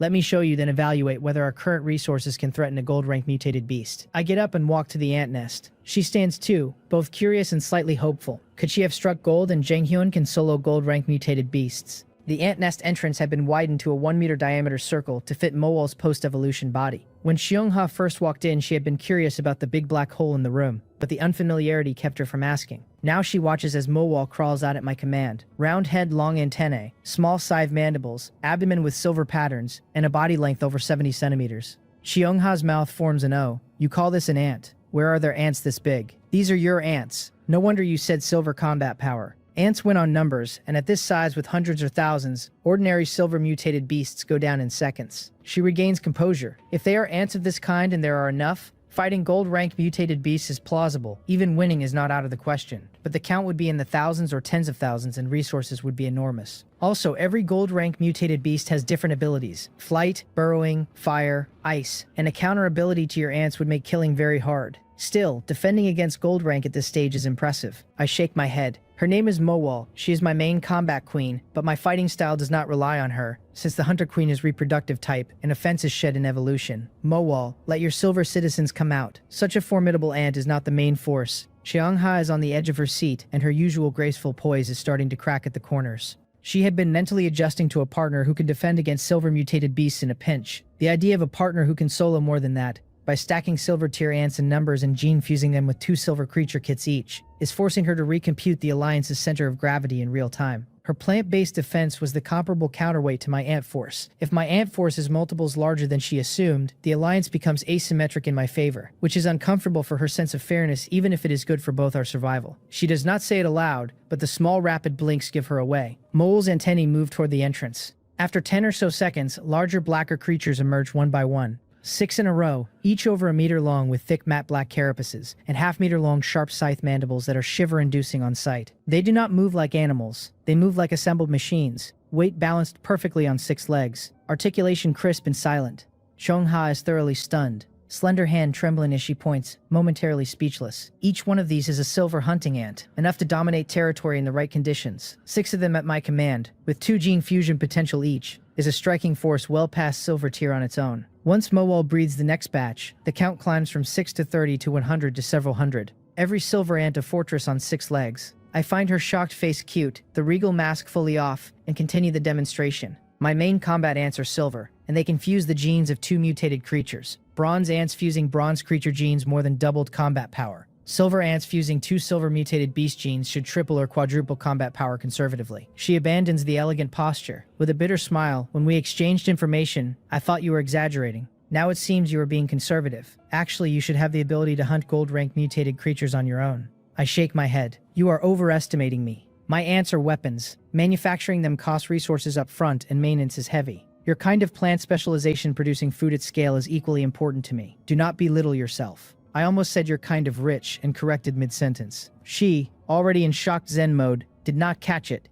She asks the crucial question. How long, how many resources to cultivate one silver ant, and how much daily maintenance in multi-year winter wheat units I gave you? Good question. I have been pushing rarity, not yet auditing the costs. With species contract intelligence, I can ask Mowel directly. I take a handful of wheat from the cabinet, walk to Mowel, stroke her head, and hand her the wheat. Mowal, with enough wheat, how many citizens can you cultivate per day? And how much wheat does each citizen consume per day? She straightens, takes the wheat with her tiny upper ant legs, hugs it briefly, and chews through over 30 grains in a quick smacking rhythm. Then she looks up and speaks in rustles. Master, Mowal understands. She reports for half a minute, and 10 eyes shifting in a slow dance as she annotates each number with biological context. Feeding cycle, gestation cycle, energy partitioning, idle versus active maintenance. I crouch beside her, listening and translating internally with species contract, and gradually a clear table of figures forms in my head. When she finishes, I straighten with a bitter expression. With ample food, Mowal can cultivate approximately 120 silver ants per day. Each silver ant requires 100 jin of wheat to cultivate from the larval stage to maturity. The daily minimum maintenance per silver ant is 1 jin of wheat for idle keep. Intense labor or sustained combat is 10 jin per ant per day. The earlier 6 silver hunting ants were cultivated from the bulk meat I dumped earlier. 20 jin of boar meat plus the offal, and Mowal is now empty. 20 jin of meat for 6 ants is unsustainable. Even on cheaper grain, 100 jin per ant blows past my imagination. Balance. I cannot do whatever I want. The silver ant army fantasy crashes. Cultivating 10 silver ants requires 1,000 jin of grain, which is roughly 50 multi-year winter wheat plantings on my 3-tier nursery. The nursery yields 10 kilograms in roughly a day with ripening agent, which is 20 jin in the same period, meaning 10 silver ants is nearly a 50-day production cycle of my own farming, before maintenance is considered. Even with the new 100 square meter level 3 farmland, the math is grim. My face goes wilted. Cheong-ha, who had been numbed by the demo, lets out a pff laugh. With a relaxed expression, she pats her chest and declares, "All right, do not be discouraged. I am still here. You go all out and cultivate ants for 3 days. I will provide the grain." The gentle voice brushes my ear like a powerful explosive. I stare blankly at her small hand, patting her chest in such a bold declaration. Her slender figure suddenly seems majestic. 3 days of unrestricted grain, at 100 jin per ant per day, 360 silver ants are theoretically possible, and at the daily maintenance cost of 1 jin per ant in idle, and 10 jin in combat, an army of 300 or 400 silver hunting ants becomes sustainable on a steady wheat supply.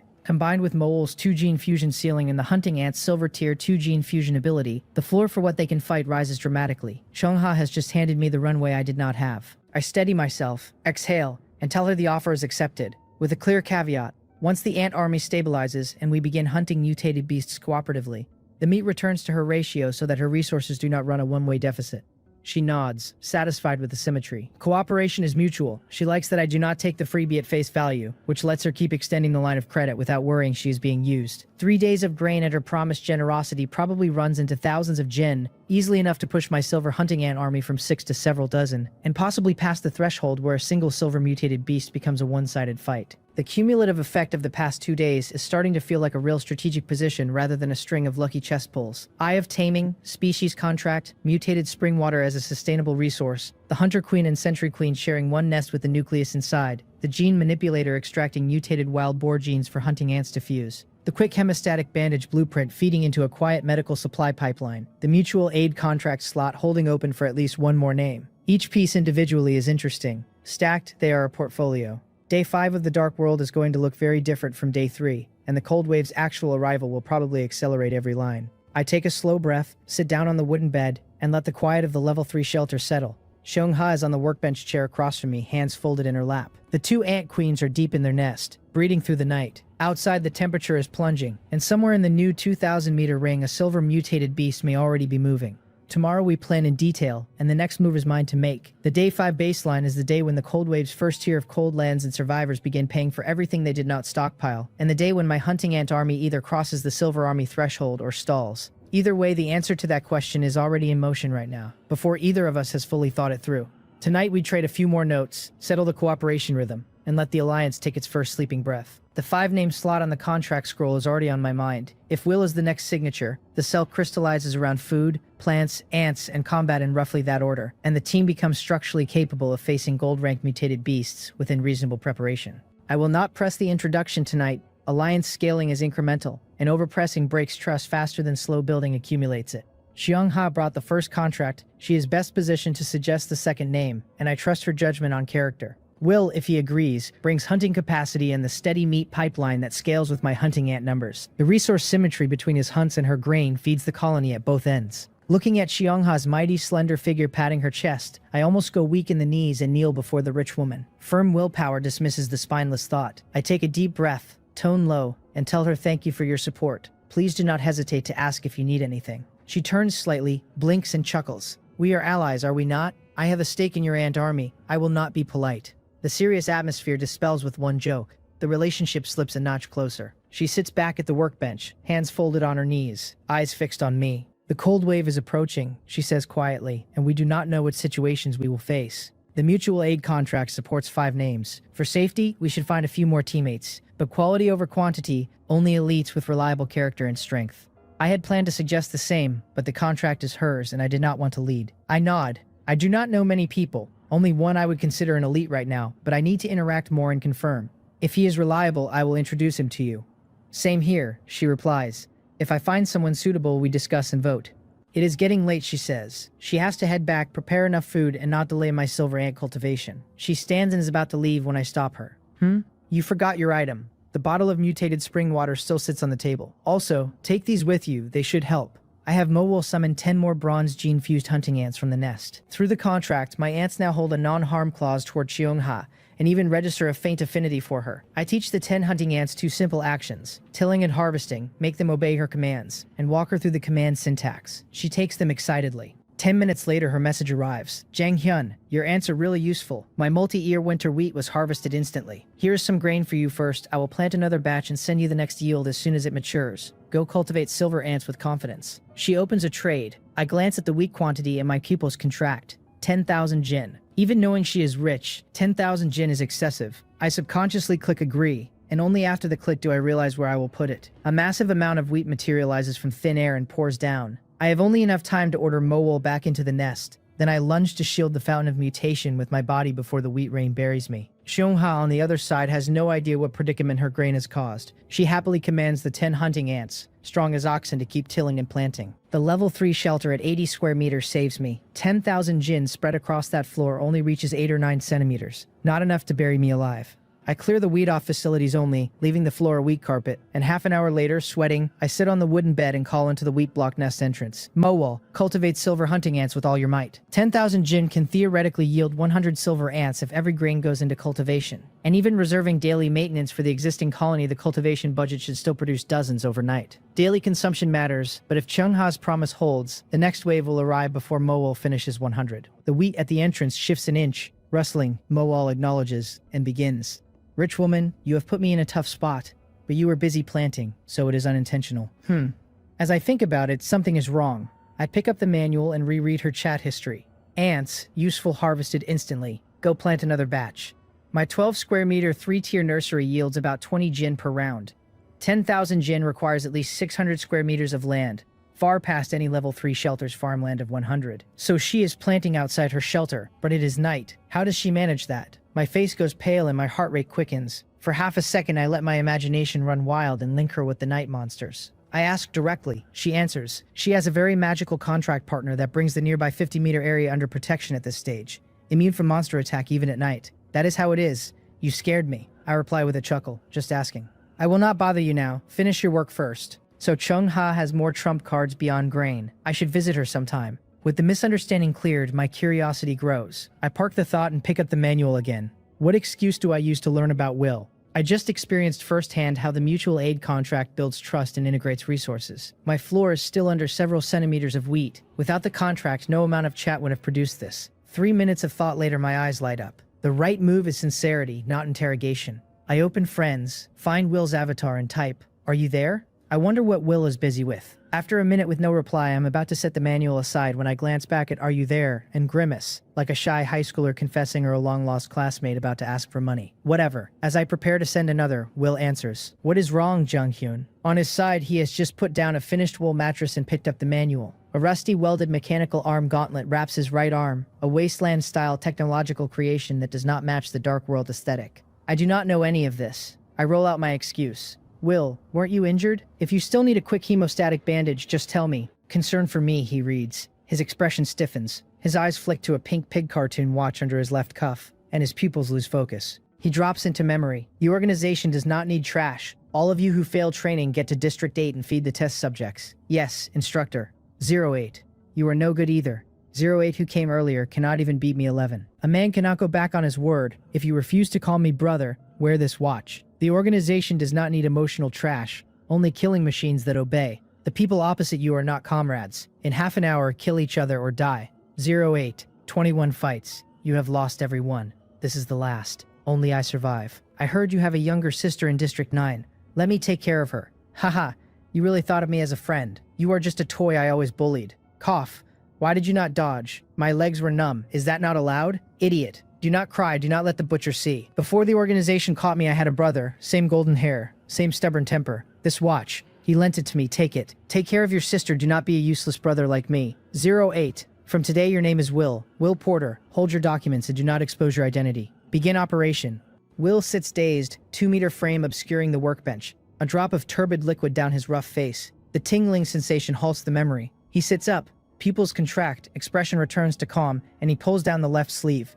He exhales and replies, I am fine, thank you. If you need me for anything, just say so. I will do my best. Will is genuinely uninjured. The reason he was so eager for a bandage earlier was his sister, 09, in another shelter who injured her left leg from a mutated beast a full day ago. With only rare spring water to clean the wound, the ulceration was worsening and amputation or fatal infection was a real possibility. His sister is his only hope for survival. He had been frantically buying on the trade channel with no responses, and then I appeared. With my bandage, 09's wound healed and did not infect. Before coming to Blue Star, he had been with a terrifying organization and had not felt cared for in a very long time. Hence the memory hit. I, on the other side, frown over my next move. The plan was to ask what kind of creature injured him to gauge his strength. After his sincere reply, I cannot keep calculating and testing him.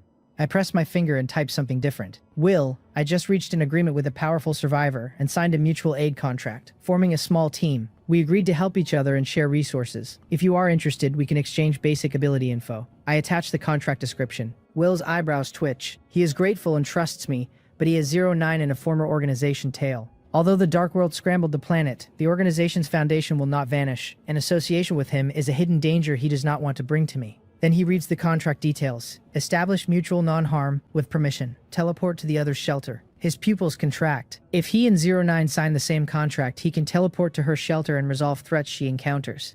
He stands up abruptly, eyes fixed on the manual with fervor. To tell, or not to tell. Will stares at the rusty gauntlet on his arm and lightly traces the number 9 carved into its side with his left hand. He takes a deep breath. He replies, Jang Hyun, I have another companion. Could you consider her as well? He cannot expose 09. The organization concern outweighs gratitude. I am slightly taken aback. Spots are still open, but although the contract is in my hand, the owner is not me.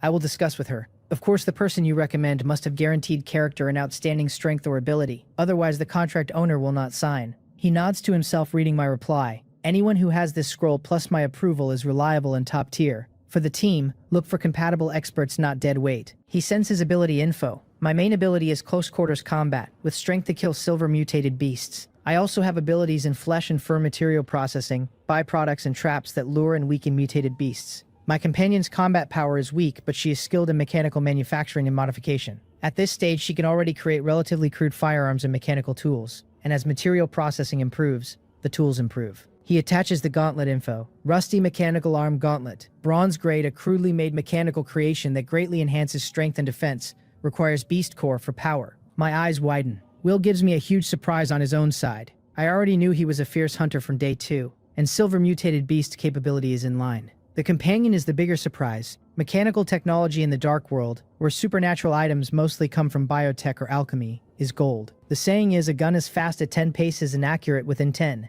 Even mutated bodies are flesh and blood, and mechanical firepower scales without ceiling. She can also do mechanical modification, combine machinery with biology, and has working products like a beast core-powered gauntlet. I picture my hunting ants in mechanical armor with mechanical cannons on their backs. Long-range firepower, then close-quarters scythe assault. Her drawback is weak combat, The team does not lack combat power. The team needs ability multipliers, and she fits perfectly. My eyes turn red. The companion's mechanical specialization is not just a niche skill. It is a force multiplier that my biological-only stack cannot generate by itself. And over time, the synergy between her tools and my ants will push the team's combat ceiling much higher than either of us could reach alone. I have to discuss with Chungha. I reply, Will, your and your companion's abilities are very strong. I will speak with the contract owner. I am sure she will agree. Will reads it with mixed feelings. He could conceal the rest and likely close the deal, but after my help to him in 09, he cannot do that.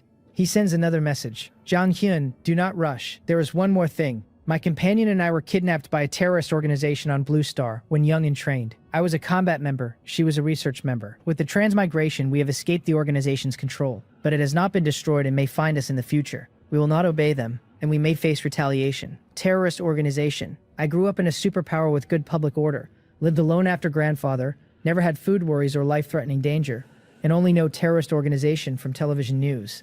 Will's frame, fighting capacity, and the depth of his manufacturing makes sense now. An organization that has both combat and research members is not light. Probably hundreds of operatives, dedicated training facilities, deniable cover, foreign government links. The full apparatus of an entity that takes children and rebuilds them into killing machines or research drones. Will's mention of instructor, District 8, test subjects suggests an industrial scale to the operation, the kind that does not vanish without leaving rumor and remnants. But transmigration scrambled Blue Star's accumulations, and what is left may be brainwashed automatons without coordination. Compared to Dark World dangers, that is downstream noise. Will's open disclosure is itself sincerity. I reply with a smile. I understand. I will tell the contract owner truthfully. If there are no problems, I will contact you again to sign. He exhales. His tense body relaxes. A small arc on his rugged face. Thank you, Jang Hyun. I await your news. I DM Chungha with Will's and the companion's abilities, and the organization disclosure. She does not reply for 10 minutes. Busy outside. Even with hunting ants, the planting is real work. I look at the nest entrance. The wheat hourglass has sunken further. Mole has cultivated several more silver hunting ants. Taking the lull, I open the trade channel and think. By morning, around 70 silver hunting ants, a substantial force. 2,000-meter range definitely hides rare resources and rare chests. Daytime is good for searching. Silver mutated beasts are likely in there though, and even 70 silver hunting ants fighting one with special abilities risks losses. Each silver hunting ant is a treasure for the gold rank engagement. Minimize losses, ideally avoid them. I look at the gene manipulator. At this stage, someone should have killed a silver mutated beast. Anyone selling. I filter the trade channel for silver beast materials. Less than a page of listings. First item, mutated raven blood, silver rank, owner Will, 10 million wood. Exchange for silver rank or special bronze grade resources. Private message if interested. Will again. The exorbitant price is bait for serious customers, and the resource type singularity makes sense. He hunts and is meat rich. I message him about the listing. He instantly tries to give the materials free. I cannot accept it, already taking advantage of him. So I make 3 quick hemostatic bandages on the workbench and trade them for 2 bottles of silver rank beast blood, mutated raven blood, and mutated yak blood. 2 species means he has killed at least 2 silver mutated beasts. I wonder if Cheonghwa will agree to the addition. I sigh, set the gene manipulator on the workbench, twist the red side knob. A minute later, the camera component on top emits a blue-purple beam onto the platform. I open the raven blood bottle and pour it into the circular vessel, then twist the blue button. The beam shines on the vessel. The color deepens for 5 minutes, then fades. Above the red blood are thin light yellow flakes. 10 mutated raven gene fragments. 100 milliliters, 10 fragments. 10 milliliters per fragment. Wonder how much blood and meat a silver mutated beast yields, and how many fragments scale. If yield is low, fully fusing silver-grade genes into all ants is another expense. Sustain war with war is the answer, plus Chungha's grain. Now I can verify the conjecture. Do gene fragments above the recipient's potential ceiling raise the recipient's potential? I send a sentry ant up to the workbench. Hunting ants already have silver potential. Raven fragments would not raise it, but sentry ants cap at bronze. The little sentry climbs to the vessel. I tap the gene manipulator's yellow button. The beam flashes. A fragment flies up and implants itself. The sentry trembles violently like a sieve for half a minute, then jumps to the floor and devours wheat frantically. Gene fusion takes energy and it inhales whatever it can. 3 minutes later, the sentry calms. 4 pairs of compound eyes intact, antennae intact, dark green helmet intact, body still finger joint sized, but a pair of matte black fuzzy wings sit above its abdomen. Fly to me. Wings vibrate fiercely. The sentry lands on my fingertip in a blink. It really flies, and the speed is incredible. This is no longer a sentry. This is a pilot scout. I check the panel. Sentry ant, bronze grade. Type scout. Potential silver rank. Abilities basic agility, beginner scouting. Fused genes mutated raven. Current 0 gene fusions can fuse 1 more after evolving to silver. Current mutation evolution success rate 0%. The potential has risen to silver. My pupils contract. Each level a creature climbs is a leapfrog improvement. An ant potential becoming dynamic, pushable by gene fragments above the recipient's ceiling, removes the structural ceiling on my whole strategy. The hunting ants and sentry ants and now tunneling ants all have the same upgrade path. I just need higher ranked gene fragments. Gold mutated beast genes become the next prize, and Will's hunting capacity becomes part of the same pipeline. I had suspected this, otherwise I would not have tried silver ranked gene the moment I had it. Verified now. Silver combat power is 3 times bronze. More importantly, after silver, 2 gene fusion. If I find gold-ranked genes, ant potential could hit gold. The weakness of low ant potential vanishes. I exhale, the long-held worry dissolved. Tension released. I glance at the manual. No messages right now. I look at the nest. Mowall, send a few silver hunting ants up. Meter-long ants emerge. I cycle through extraction and implantation, but this time fuse the gene fragments into silver hunting ants, not sentry ants. I imagine the chemical reactions. Silver hunting ant plus raven gene plus yak gene in one body. What kind of monster does that produce? Creation is irresistible. I twist knobs, shake bottles, blue-purple flashes pulse through the room. After an unknown time, the manual beeps urgently and pulls me out. I look at the new creations. First, a silver hunting ant fused with mutated raven gene. Wings of black down, 1.5 meters spread, capable of lifting the heavy body to fly, otherwise unchanged. Second, a silver hunting ant fused with mutated yak gene. 2 meters long, thick white fur like a yak, rough to touch with strong cold and physical defense. Third, a silver hunting ant fused with both genes, combining all features like a prehistoric monster brought back to life, projecting raw oppression even standing still. I stretch my sore arms and check the chat. Chungha's messages have stacked up.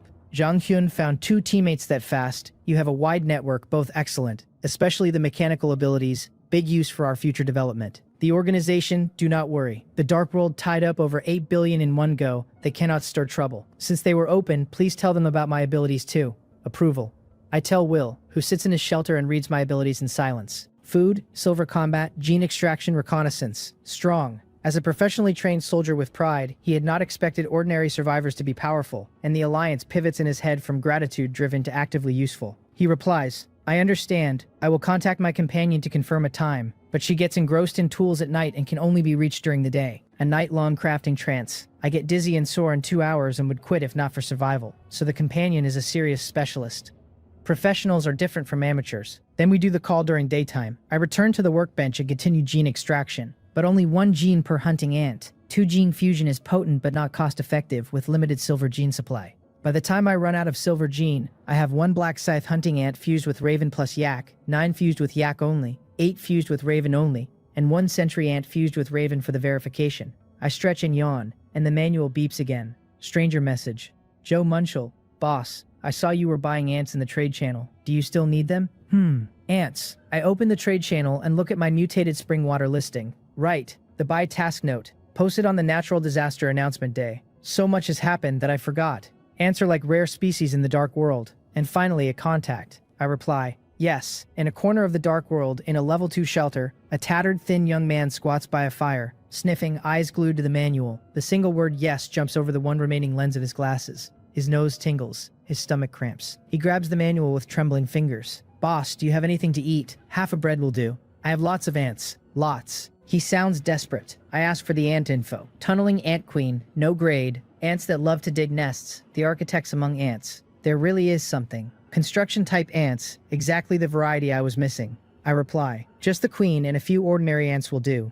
Let us trade. He almost faints from excitement. 2 days hungry. Firewood low. On the brink of giving up, only the survival instinct kept him browsing the trade channel. He had despised the industrious ants digging holes everywhere. Now they are the cutest creatures in the world. He kneels on the floor, blocks the path with his hand to let the tunneling ants climb in, and loads 23 plus the queen into a shriveled empty mineral water bottle. Then he sends a trade. I see 23 tunneling ants and 1 queen on his side. He had asked for half a bread. Clearly extreme hunger and resource thin elsewhere. He may not last days. Ants are critical to me. I have searched for days during exploration with nothing to show. As long as he keeps finding ants, an investment is worth it. I put 100 gin of wheat from the floor pile, a bucket of purified water, and 100 wood into the trade slot, and click agree. Trade clears. The mineral water bottle of tunneling ants appears in my hand. Each is about 5 millimeters, dull earthy brown, triangular head, long forelegs like mining picks. Excellent diggers on appearance alone. On his side, Joe Munchel stares at the items. Boss, why so much? Just some ants. Half a bread or 1 bread would have been fine. I smile and reply, it is all right. To me, it is worth this price. This is what you deserve. If you find new ant species, I will give you the same. For me, these resources are nothing. 100 gene of wheat is the volume of a few floor tiles in my room. Wood is just one slot of one of my professional logging team's daily run. For him on the brink of death, an astronomical figure that resets his survival horizon by weeks. His eyes burst with light. Cling to Boss Jang Hyun's leg. Find more ants. Survive. Thank you, boss. I will continue to work hard. I encourage briefly and put the manual on the bedside. I read the panel. Tunneling ant queen. No grade. Potential bronze grade. Type reproduction. Current mutation evolution success rate 63%. Feeding earth element materials raises rate. Likely reproductive evolution. Tunneling ant. No grade. Potential bronze grade. Type construction. Ability rapid digging. Rate 54%. Earth element material feed raises rate. Likely construction evolution. They evolved by eating dirt. That is too cheap. Probably already eaten dirt extensively, hence the high starting rate. Sleepy and drained, I tame the queen, send her and the others into the nest to eat dirt, and crawl into the wooden bed under the thick blanket. An unknown amount of time later, a familiar voice wakes me. Dark World announcement.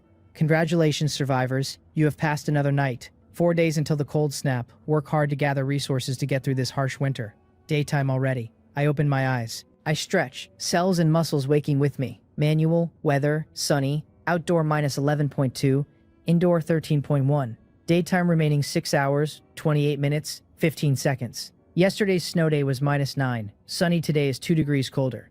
At this rate, before the cold front, -20 is plausible. Daytime is shrinking. 7 hours yesterday, 6.5 today. When the cold front arrives, daytime may be 3 or 4 hours, which is barely enough for resource searching. The system is pushing survivors to their deaths. I open the chat channel. World counter, 7.1 billion. Region counter, 8,218. My pupils contract, over 1 billion gone worldwide, nearly 1,800 gone in this region. Each digital life. The system's death pace is brutally fast, and the slope steepens because the lower tier survivors have neither the resources nor the alliances to weather the cold wave once it lands. Hurry. Level 4 before the cold front fully arrives. I put down the manual and walk to the nest entrance, which has been expanded again into a perfectly regular circle, almost compass drawn. Tunneling ant work. Obsessive compulsive architects. Mowol, except for breeding ants, send all silver hunting ants and sentry ants up. Yes, master. With silver intelligence, Mowol can flexibly manage the colony from my high-level commands. Big-bodied, oddly shaped hunting ants emerge first, then more normal-looking ones. The room runs out of standing room. I open the door and signal them outside. Cold seeps in. I shiver and tighten my coat. About 70 silver hunting ants, the count from last night's cultivation. But how did the nest fit them all without my shelter collapsing? I asked Mowol. Truth. Last night the tunneling ants were chief architects and commanders, with the black scythe hunting ants as the main digging force, building a nest that is sufficiently stable and spacious. The dirt was compacted by hunting ants' strength into the nest walls and into rock crevices underground. A bold idea hits me, and the more I turn it over the better it sounds. If tunneling ants are this good at construction at no grade, what could a silver tier construction colony with intelligence build? Could they actually engineer an underground palace? Underground is safer than above ground. No nocturnal monsters wandering close. Warm in winter, cool in summer. Issues to solve. Lighting, air, water source, structural stability. I do not want to be buried alive. Structural stability is critical. The tunneling ant queen needs to be silver to gain intelligence and become a proper architect. Their digging now is gene instinct, not rushed. Explore the territory ring first, palace later. Outside, wrapped in a down jacket from the trade channel, I count 63 silver hunting ants, including gene-fused individuals.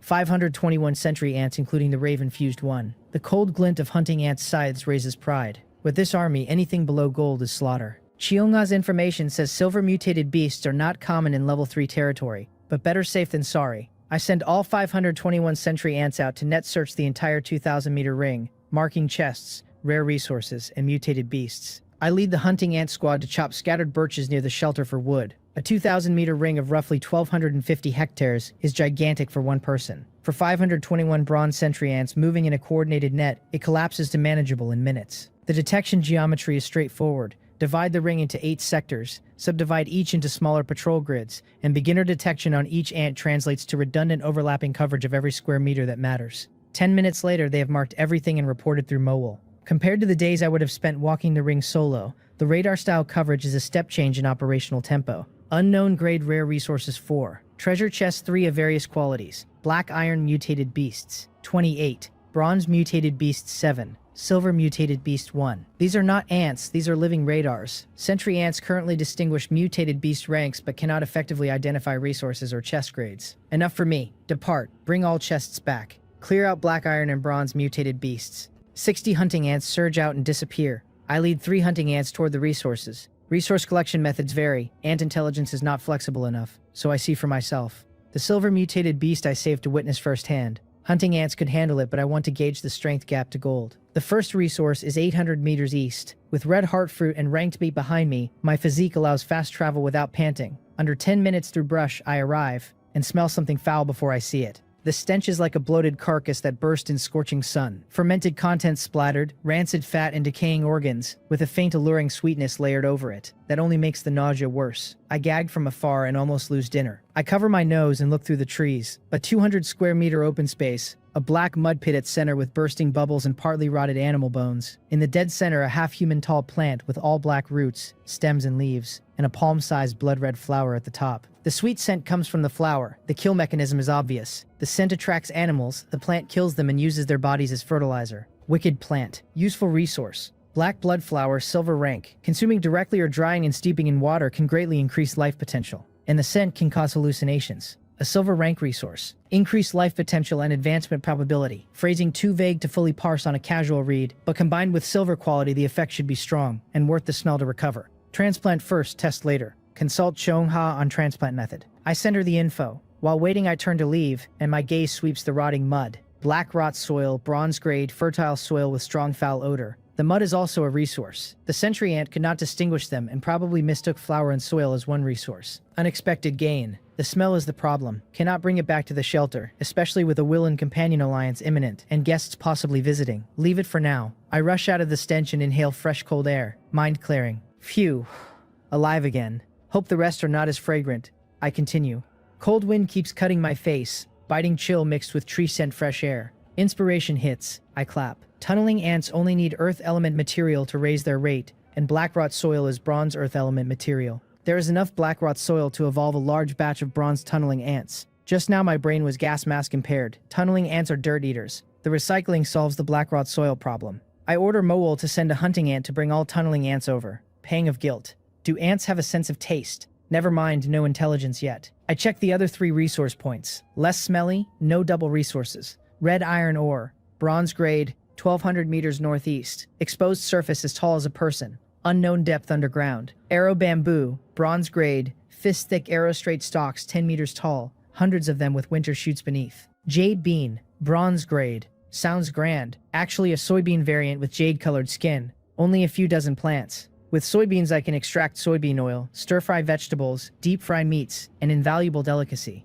Quantity is too small to extract much, but the glutton Cheonha will surely cultivate a high-yield variant. I dig a few arrow bamboo stalks and a few jade bean plants for the hunting ant to send back, and walk back along the ring. Along the way, several small hunting ant squads are hunting. Mutated beasts at black iron and bronze fall fast and get dragged to the animal pen outside the shelter. Moel estimates 10 to 20 more minutes to clear all sub-silver mutated beasts. 3 chests of various qualities are already at the shelter. I will open them first, then meet the silver mutated beast. I open the door and stop. 3 chests beside the workbench, the center one radiating silver light. A silver rank treasure chest. The silver chest is mostly wood, with silver trim. Exquisite. I squat and touch it. Treasure chest, silver rank, 20% black iron, 40% bronze, 30% bronze, 30% gold. Compared to bronze chests, item quality climbs a level and gold is on the table. I have only seen 3 gold items so far. World Tree Leaf adding 10 years of life, mutual aid contract that connects 5 survivors, gene manipulator that tripled my combat power. Each was overpowered, and the probability that a silver chest contains another such item is real, if the dice roll right. The probability is low, but hope exists, and one must dream in case the dream comes true. I take a calming breath and do not open the silver chest yet. I look at the 2 bronze chests beside it. On Blue Star, I played enough games to know the padding enhancement trick. Enhance other gear first as bait, then enhance the target.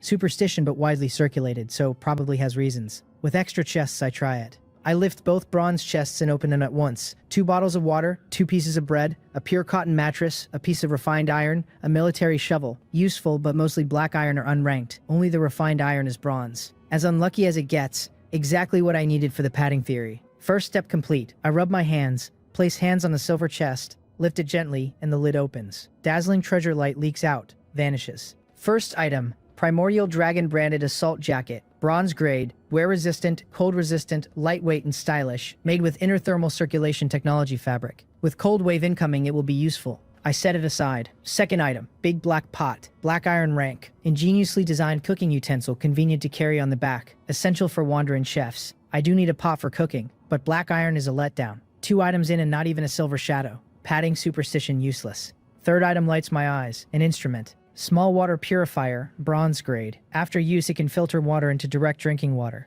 The more polluted the water, the slower the filtration. Excellent. River water has been my daily, and quality varied so much I had to boil long every time. With this, no more water quality worry. Reminds me of the bigger water source problem. When the cold wave hits and rivers freeze, river water collection difficulty spikes and prices will surge. Note logged. I place the purifier dispenser-shaped by the workbench. The silver chest has 1 item left. I have lost hope of gold and casually take it out. And freeze. Tier 1 trial scroll, gold rank. Survivors can initiate a trial after use. Upon completion of the trial, one's life level can be elevated. Gold rank. The padding worked or did not. Either way, a real gold item. Trial, life level. Strange terms again. Vague and elliptical the way the original 6 precautions were vague and elliptical. The way Eye of Taming's description was vague. As my strength rises, the information vagueness rises with it. Past world experience increasingly useless. A new domain entirely. I will not use this scroll until forced. Trial difficulty unknown. Instant death possible. My progress is leading. No need to take this risk now. The manual buzzes urgently. Cheongha.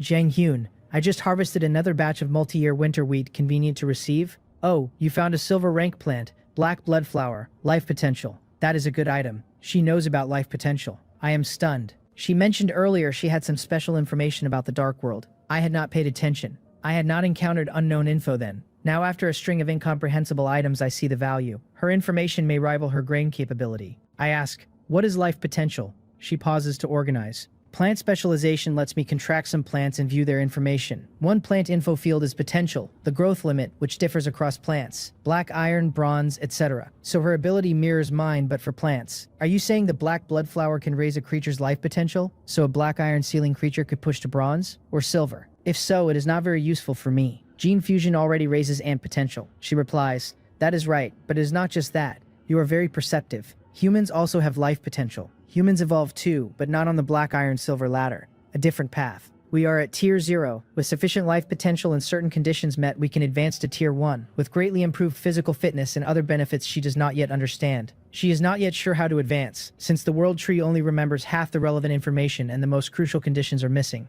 Tier 1, that is the trial scroll. I send the info. Junghyun, how do you have this? Oh, just got it from a chest. Got it from a chest. From a chest. Be more humble. She steadies herself and warns, this item is extremely valuable. Do not use lightly, every advancement is a leap in life's hierarchy, and must be treated with caution. Wait a few days, by then one of my abilities will break through and I will be able to detect human life potential. She can detect human life potential too. She is like Doraemon, constantly pulling out new things. The fact that she casually mentions detecting human life potential as one of her abilities suggests her contract with the World Tree is far deeper than a defensive partnership.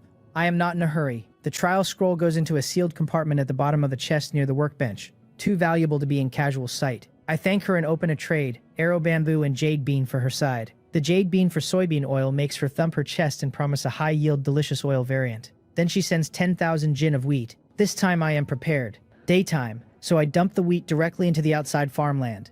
The 100 square meter level 3 facility I had built right after the upgrade and never used, since Cheongha is the grain pipeline. Now my farmland is piled high with ripe wheat. The animal pen next to it is filled with mutated beast corpses dragged in by hunting ants. Farmland for grain, animal pen for poultry. My usage seems wrong, but as long as there is grain in the farmland and beasts in the pen, the labels do not matter. I shake my head. I run to the black blood flower location, and under Cheongha's guidance pluck a petal and cut a branch, traded to her for cultivation. Of course a hunting ant does the picking. The black rot soil ring is a no-go for me. After the trade I notice the ant is covered in black rot soil. It sleeps in an outdoor hole tonight. Then I remember the tunneling ants on dirt duty. I locate them by contract. The queen and ordinary tunneling ants are lying with round bellies beside a black rot soil section with a missing chunk. No longer eating. Mutation evolution rates all at 100%. Tunneling ants started at high base rates and bronze grade soil pushed everyone to 100 quickly. I send a hunting ant to bring them back to the shelter for spring water evolution. Anticipating new abilities at bronze. Mole pings. Master, all 28 black iron and 7 bronze mutated beasts in the area have been killed. Cleared already. Even if early ants are weak, with sufficient quantity and quality the efficiency is terrifying. Time to experience a silver mutated beast firsthand. Mole. Gather all silver hunting ants. Yes, master. I head for the silver mutated beast location with the hunting ant army assembling along the route. The bigger picture is starting to come together. Tunneling ants for construction and earth element specialization. Hunting ants for combat scaling at silver with 2 gene fusion. Sentry ants for reconnaissance with raven-fused flyers extending the recon ceiling vertically. The 4 ant types now form a complete operational set. Scouts, soldiers, builders, and a reproductive queen at the center keeping the colony scaling. With the gene manipulator, every ant in the colony can be tuned individually as silver tier genes flow in. With the mutual aid contract slot still open, the team can absorb a 5th specialist later. The thesis of ants as scalable infrastructure is no longer aspirational, it is operational, and Chungha's grain pipeline keeps the engine fed. 5 minutes later, I arrive near the hunting ant squad's staging area. Slow my steps and look forward. Dozens of dark figures are hidden beneath a 3-meter-high reverse slope, motionless as mountains and silent. The silver mutated beast is 300 meters behind the slope, currently feeding Promowal's intel. I crouch and slowly climb the slope to peek. Under a tree thick enough that 2 people would need to embrace it, a massive snow-white figure nearly 3 meters long is facing away from me, devouring a mutated wild boar. From its head, occasionally lifted while tearing meat, it is a wolf-type mutated beast, a mutated unicorn wolf with an ice blue horn on its head. Wolf-type beasts have keen senses. Why has it not detected us? A gust of cold wind blows past with a faint blood scent, and I get the answer. We are upwind. I relax and focus on the wolf. Mutated unicorn wolf, silver rank. Abilities: charge, thick fur, ice spike. Maybe distance or the rarity of the species. But the panel only shows abilities, no detail beyond names. Charge and thick fur are obvious. Attack and defense. Ice Spike is the wild card, a mage skill in games. If silver mutated beasts can master extraordinary abilities, gold rank mutated beasts surely can too, and conquering gold may not be as simple as I had imagined. I am not soloing this and not yet conquering gold. I push the worry off and slow my movements, retreating 200 meters and hiding behind a thick tree before signaling the hunting ants to swarm. The hunting ants instantly come alive, climb the slope in seconds, and charge in unison toward the mutated unicorn wolf. With thump thump thump impact on the ground, the wolf abandons the half-eaten mutated wild boar and turns. Dozens of dark, grotesque, scythe-armed creatures, some running, some flying, are charging in. A single howl and the lines clash. I climb a tree for a vantage. The wolf is already encircled by hunting ants, and seemingly about to be torn apart, when its ice blue horn flashes a pale blue light, and more than a dozen forearm-length ice spikes scatter outward, hammering nearby hunting ants with thump-thump impacts, sending them flying back to the ground hard. Spikes that miss fly 300 or 400 meters before embedding in tree trunks. These ice spikes are absurdly powerful, comparable to assault rifle fire. Glad I did not watch from up close. Fortunately, the skill is not casual. After the attack, the horn visibly dims, the ability clearly carrying a heavy resource cost, and the remaining hunting ants pile on without giving the wolf a second window. Seconds later, the mutated unicorn wolf is silent on the ground. I exhale and climb down. I need my own strength to grow. Even watching from a tree is risky. I check the hunting ants hit by ice spikes. All up, no immediate harm. A few hit in the abdomen leak yellowish-brown fluid, but the wounds are healing themselves. Back carapace hits show only slight indentations, not even minor. The ice spike was probably the wolf's ultimate. Even so, it caused only minor inconvenience to silver hunting ants. Silver mutated beasts are handled with relative ease at this scale. Gold, with 10 times silver strength, would still cost casualties. I signal the hunting ants to transport the corpse to the animal pen with the other 35 from earlier. Meanwhile, in a corner of the dark world, Will is tending an animal pen outside his shelter. Unlike my 100-square-meter pen, his is 500 square meters and clearly upgraded. And unlike my pen, full of beast carcasses, his pen actually houses over 20 different species of mutated beasts, mostly unranked in black iron with 3 at bronze or higher. They include herbivores and carnivores, and despite typical bloodthirsty mutated beast nature, they coexist peacefully. His methods remain a mystery. He is building a shed inside the pen, but his face shows worry. Why has 09 not replied yet? She should be awake by now. He sets the manual down and walks to a cage at the side, lifting a small mutated beast cub by the scruff of its neck and inspecting its leg, then putting it back. The pen's peaceful coexistence is hard-won. He has been pacifying these animals one at a time, with patient handling and food rationing, building a small private menagerie around his shelter that doubles as a buffer against the larger mutated beasts that wander the territory ring. Each of these animals is a potential gene donor or labor tool once 09's machinery is ready. The shed he is building inside the pen will become her workshop, with proper shelter against the cold and a controlled environment for the more delicate components. He just wants her to reply. Back in my shelter, I unpack the new chest items and review the day. The silver chest's contents: assault jacket, big black pot, small water purifier, Tier 1 trial scroll. Together represent infrastructure across 3 different lines: cold resistance, food preparation, and water purification. The water purifier in particular hits a problem I had not yet addressed, and would have addressed badly later. The Tier 1 trial scroll is a separate problem. I lock it away in the bottom of a chest with the world tree leaf, the mutual aid contract slot remaining open in my mind. Both are gold rank items that I cannot use in the next few days, and both are insurance for the Cold Wave's longer arc. The animal pen outside is filled with 36 beast carcasses now, a logistics problem of its own. Bronze beasts produce beast cores, which means roughly 7 beast cores are sitting in the pen waiting to be extracted, on top of the boar core I already have. Beast cores are worth more than meat at the same rank, and the level 4 shelter requires a gold rank beast core. Working on that path means cultivating a hunting cycle on silver, and eventually gold beasts, which my hunting ant army is now starting to enable. Meanwhile, the mutated wolf carcass has the abilities of Charge, Thick Fur, and Ice Spike, 3 gene categories that map cleanly onto hunting ant upgrades. Charge for impact, Thick Fur for defense, and Ice Spike for ranged ability. If Ice Spike can be transferred via gene fusion into a hunting ant, the hunting ant army adds ranged damage to its melee sides and changes the entire tactical envelope. I send a hunting ant to bring the wolf corpse back faster, and I tell Mowal to prep the gene manipulator session for tonight. The trial scroll, the world tree leaf, the tier 1 advancement, the medical supply pipeline, the gene transfer of Ice Spike, the tunneling ant evolution to bronze, with whatever new abilities that brings. The addition of Will and 09 to the contract. Every line item is a discrete project, and the Cold Wave's 4-day countdown is the deadline against which every line is racing. Day 5 out of the gates, and the Dark World feels less like a survival run and more like a logistics game I am running across multiple work streams in parallel. The first day was about staying warm and finding food. The second day was about basic tooling and the first chest acquisitions. The third day was about ant army scaling. The fourth day was about alliance and contract. Today is about silver tier consolidation and gold tier preparation, and every successive day looks like it raises the abstraction level by another notch. The trial scroll is the first whisper of a tier above silver and gold for survivors themselves. Not for items or ants, but for the human at the center of it all. And I do not yet know what that ladder looks like, only that it exists.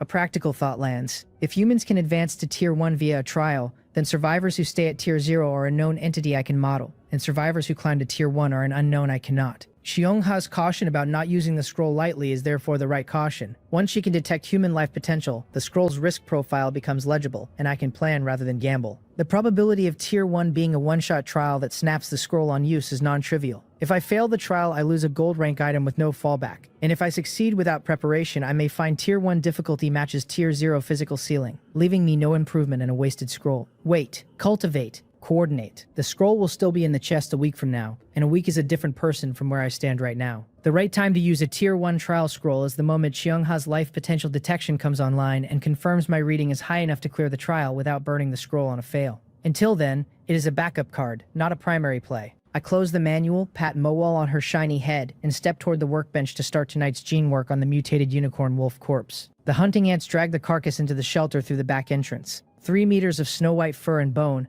ice blue horn intact at the center of the skull, the thickest layer of fur I have ever felt running across my fingertips. The horn alone is a curiosity. If its ice spike firing function survives extraction, it could become a separate gene fragment line of its own, a kind of arcane ammunition source for the hunting ant army. I cut a small portion of the horn off cleanly, set it on the gene manipulator's vessel, and twist the red side knob to begin extraction. The blue-purple beam fires up across the platform, and the workbench hums under my fingertips, with the quiet promise of another set of fragments stacking onto a pipeline that has not yet finished scaling. The horn shavings react to the beam slowly at first, then begin to give up faint pale blue motes that float into the vessel like underwater snow. If this works, every hunting ant fused with the ice fragment will be able to fire a personal ice spike, and a 50-strong squadron of ice spec hunting ants becomes a ranged fire battery instead of a melee swarm.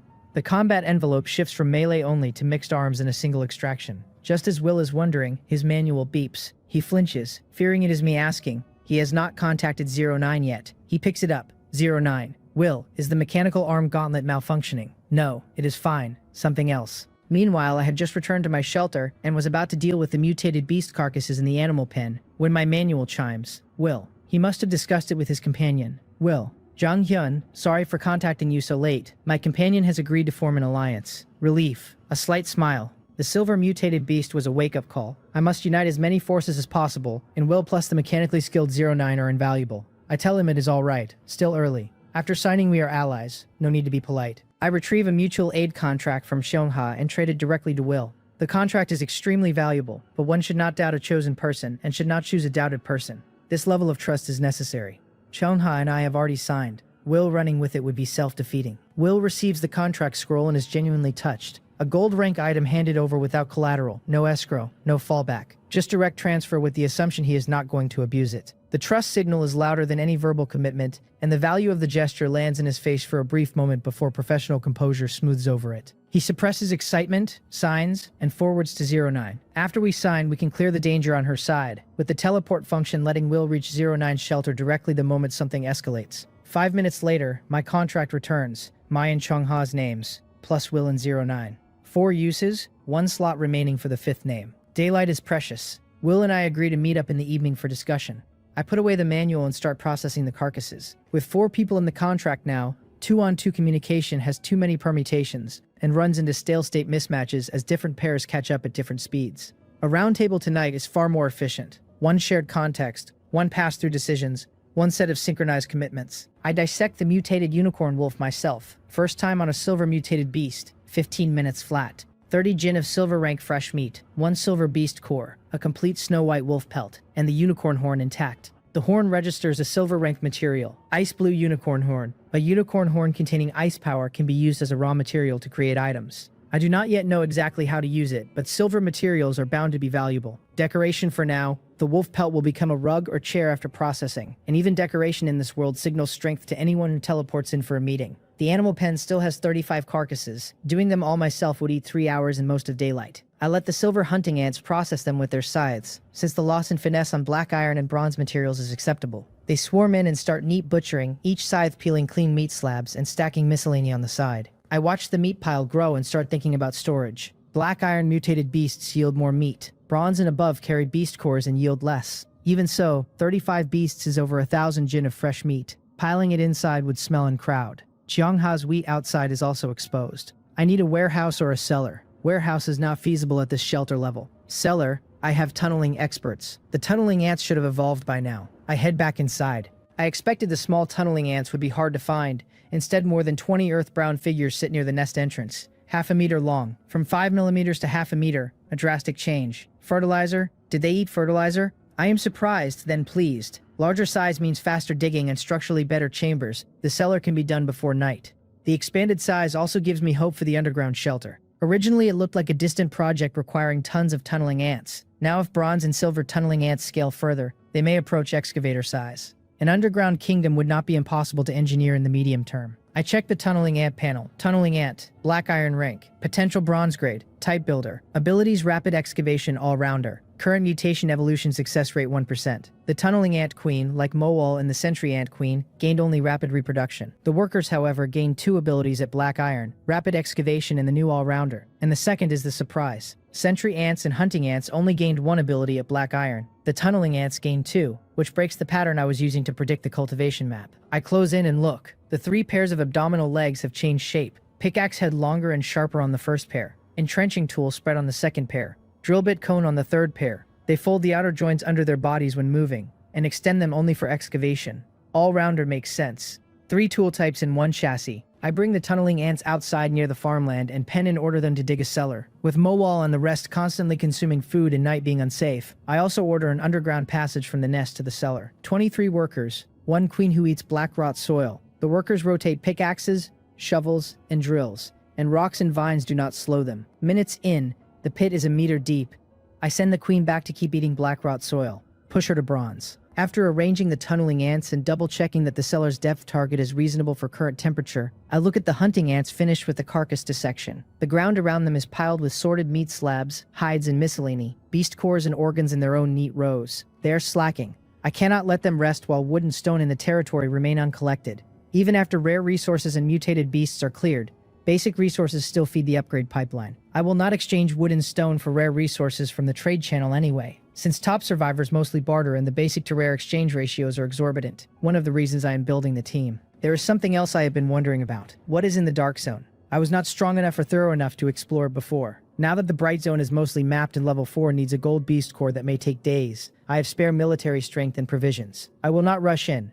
I send 30 sentry ants to test the waters. Their breeding cost is low, and their scouting is far better than other ants. Even if none return, the data they feed back through Mowal is priceless. I message Mowal via the contract. Have the hunting ants collect all wood and stone near the shelter. After the tunneling ants finish the cellar, send them to eat black rot soil to push the rate. Send 30 sentry ants from different directions into the dark zone and receive their feedback. Master, Mowol guarantees to complete the mission. With Mowol as the only silver tier queen on the team and the species contract link extended to all ant species under her care, she handles 3 concurrent operations: hunting ant resource collection, tunneling ant cellar excavation and feeding, sentry ant dark zone scouting, with the kind of effortlessness that makes her feel like an automated assistant in a strategy game's macro layer. I head back inside. I change into the Primordial Dragon branded assault jacket. The bronze fabric is very light, comfortable, and a warm current circulates through my body. Without a fire indoors, the temperature is only a few degrees, and even with a down jacket, my hands and feet would be ice cold. With the assault jacket alone, no down jacket, my hands and feet warm fast. Good stuff. The ranked up gear is a meaningful upgrade across the board. Assault jacket inside, gauntlet for will, bandage for emergencies, water purifier for hydration, gene manipulator for ant scaling, mutual aid contract for team cohesion, and the trial scroll waiting in the chest as the next tier instrument. I sit at the workbench. With the ant army doing the volume work, I do not bother crafting low-margin items like buckets and fences.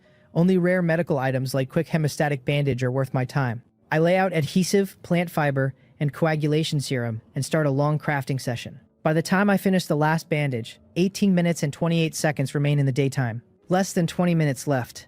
I get up fast. The ants are still outside, and if I do not get them back before dark, they may be wiped out and I am poor overnight. I open the door and a biting wind slams it back into the wall. I close the rebound, hood up, zipper up to the top, and step into the cold. Only a sliver of setting sun remains. The first thing I see is a neat stack of logs on the west side of the farmland. At least 1,000 trees layered in tidy rows. Looking around, no tree stands within sight. Even with limited visibility, I cannot determine the full extent. The wheat piles on the farmland and the meat piles in the pens are gone. In the middle of the farmland and pen, a 5-meter wide square pit covered with wooden planks. The cellar dug by the tunneling ants with the wheat and meat already inside. I exhale. Through the contract, all ants are back in the nest. Accounted for. No losses outside the Dark Zone scouts. Mowol, well done. I head inside, shut the door against the cold. 10 or so minutes left. I debrief Mowol. The hunting ants cut down 1,021 trees, an estimated 3,125 units of wood. All trees within an 800-meter radius are cleared. So many. The territory's trees are scattered, so collection ate time. On a dense forest, the same hours could yield several thousand or tens of thousands.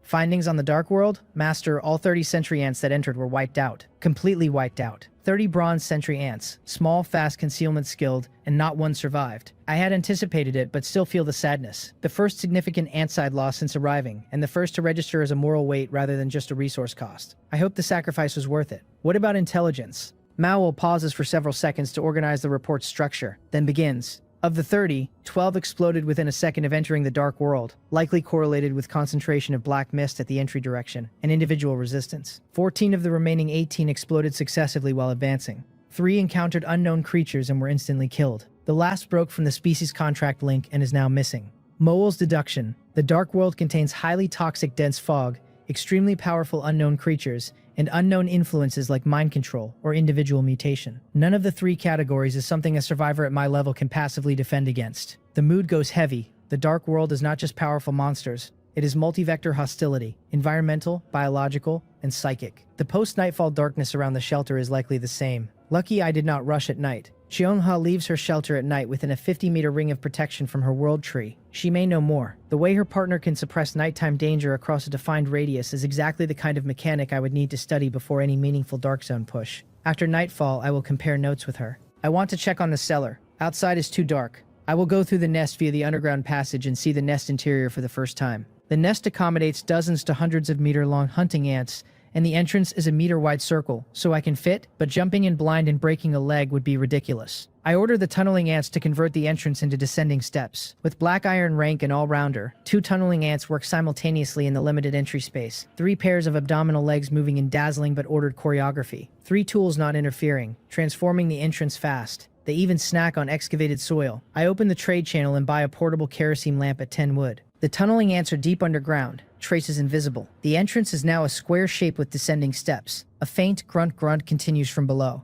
I light the lamp with the gilded heaven and earth lighter and descend. Lamp in hand like an instant's dive. 2 minutes of careful steps, then flat ground. The grunting is louder and chaotic, not the step cutting noise. I raise the lamp.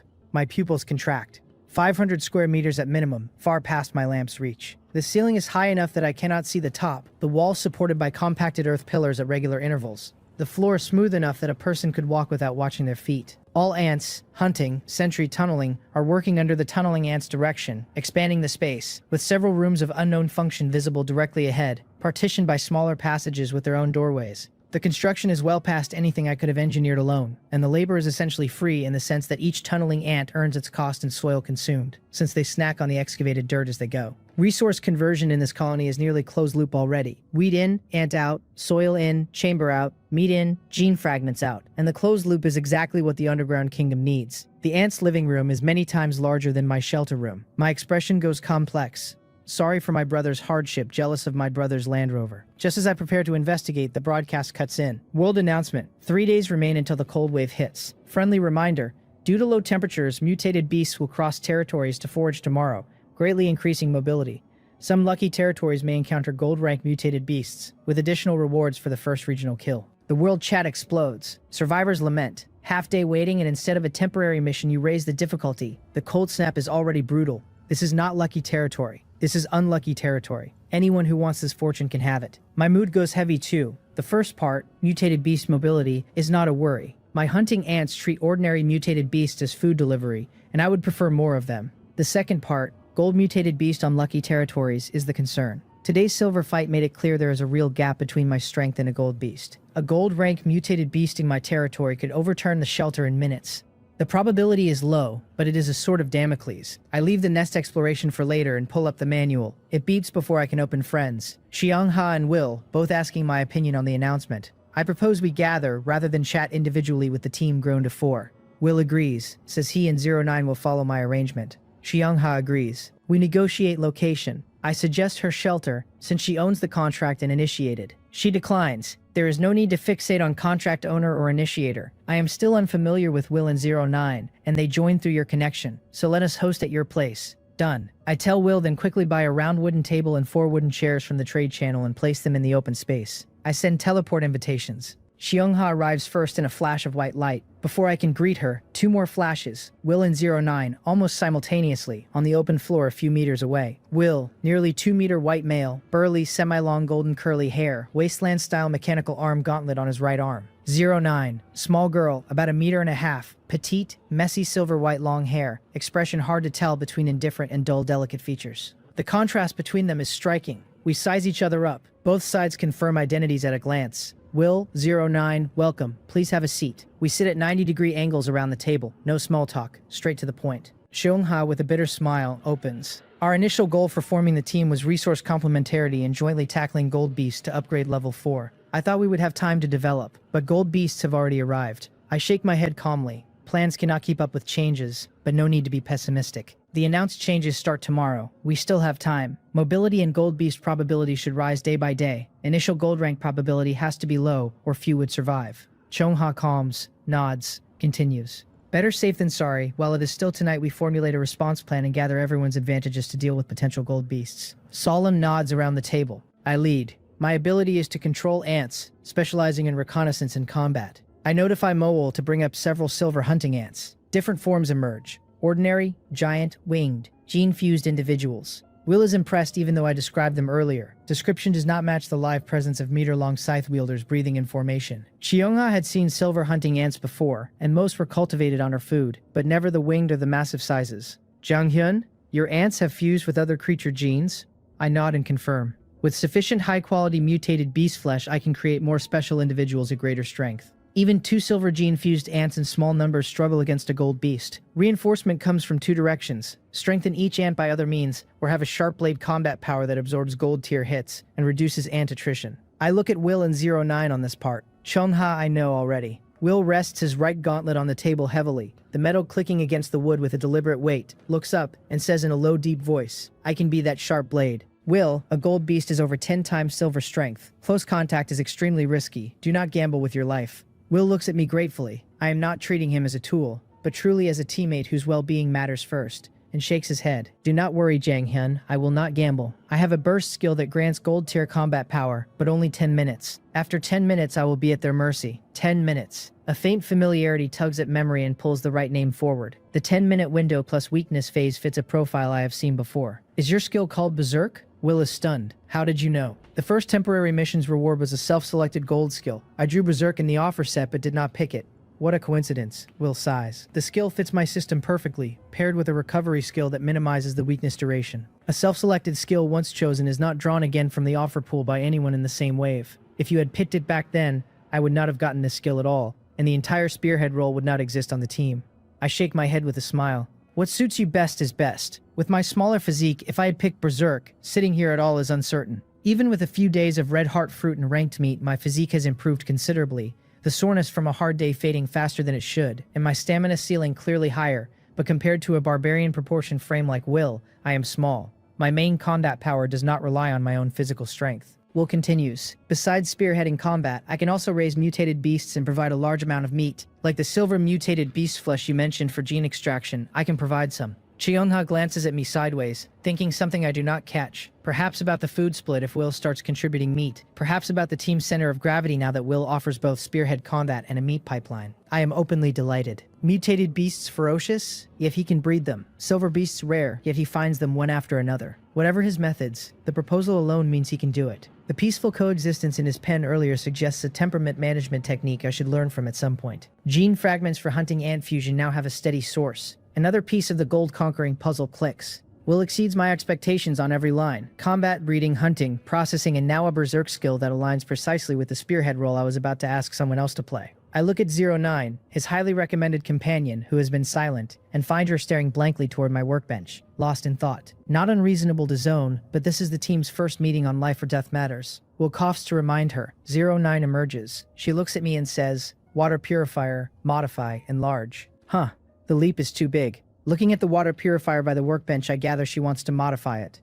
Shongha watches my bewilderment with interest. First time she has seen me in such a state.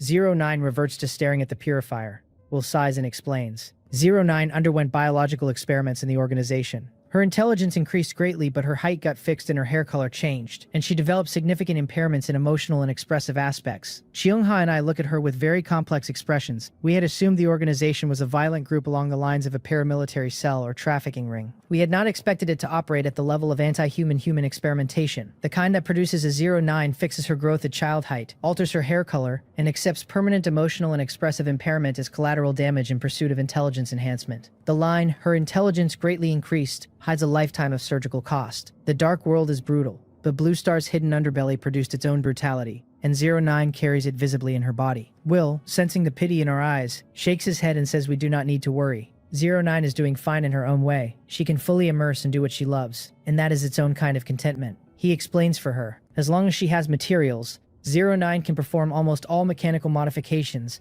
and has mastered beast core-driven power. The gauntlet is one of her works. She does almost all mechanical modifications with beast core power. Xiongha and I lagged mentally for a long moment. The words almost all mechanical modifications and beast core driven and without blueprints stacking in our heads like a triple bombshell. I take a careful breath, register that the conversation has just leapt several abstraction layers, and ask the most concrete question I can. Tools in the dark world need blueprints. How does she do it? Will shakes his head. Per 09's own theory, mastering the corresponding technology lets her manufacture without blueprints, including tools that do not exist in the dark world at all. The beast core power technique itself she deciphered from disassembling a dark world device that ran on beast core. Will continues. Jang Hyun, for your ants 09 can specifically create a fully compatible mechanical armor set, sized to the ant's load-bearing strength, and the ants can be equipped with energy guns driven by beast core. However, her modifications require a lot of materials, so the count at this stage is limited. Mechanical armor, energy guns. My imagination fires hard at the phrase energy gun alone. Hunting ant army in mechanical armor with beast core energy guns becoming a steel torrent breaking enemy formations. Long-range firepower opens the engagement. Scythes finish off survivors. The sentry ants spot from elevated cover. The tunneling ants build the staging ground and emergency tunnels for retreat. Will lands the killing blow on the priority target. Chiangha defends the rear with plant-based suppression and area control growth. The team operates as one organism with 5 specializations layered into one combat doctrine, each role compounding the others. I had fantasized about this when Will first mentioned her specialty, but had filed it as long-term development. 09 can deliver it now.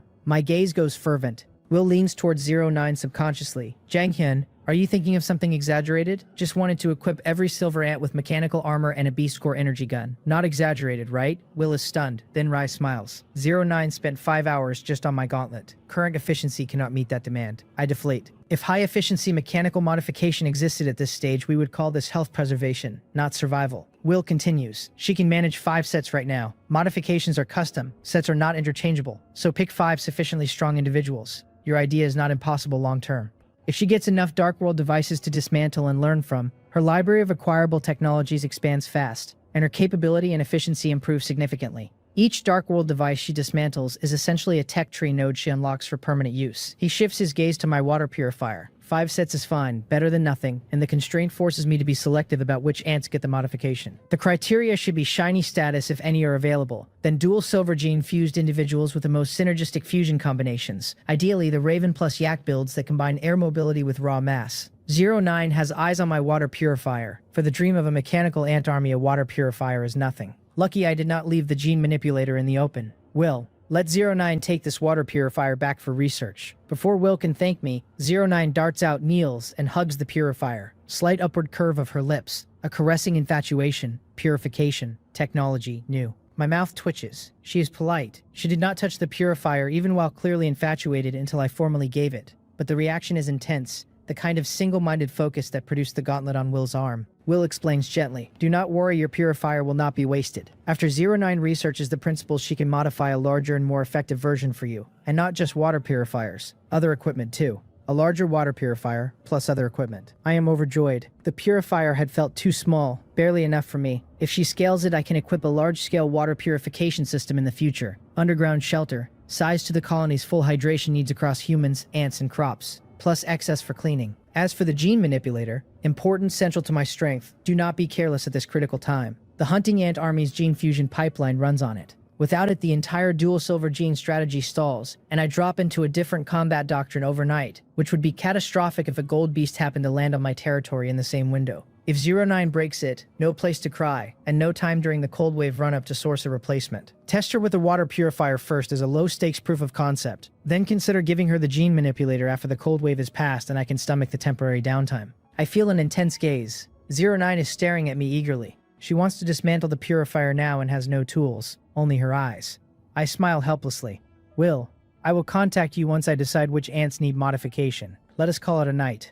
He agrees, says he will process the silver mutated beast corpses and send them to me for gene extraction, and that I can come visit his breeding farm during the day. 2 flashes of white light and they vanish from the open space, the table and chairs suddenly looking too large for the 2 of us remaining. Chianga smiles. Jang Hyun, these allies are reliable. With their help, an ordinary gold beast is not a problem. I nod. Fighting a gold beast cannot be taken lightly. My ants and Will need time to coordinate, otherwise problems will arise. I will go to him during the day, she nods. I have been researching combat-suitable mutated plants too. I will contribute. About the last contract slot, do you have a candidate? I do not.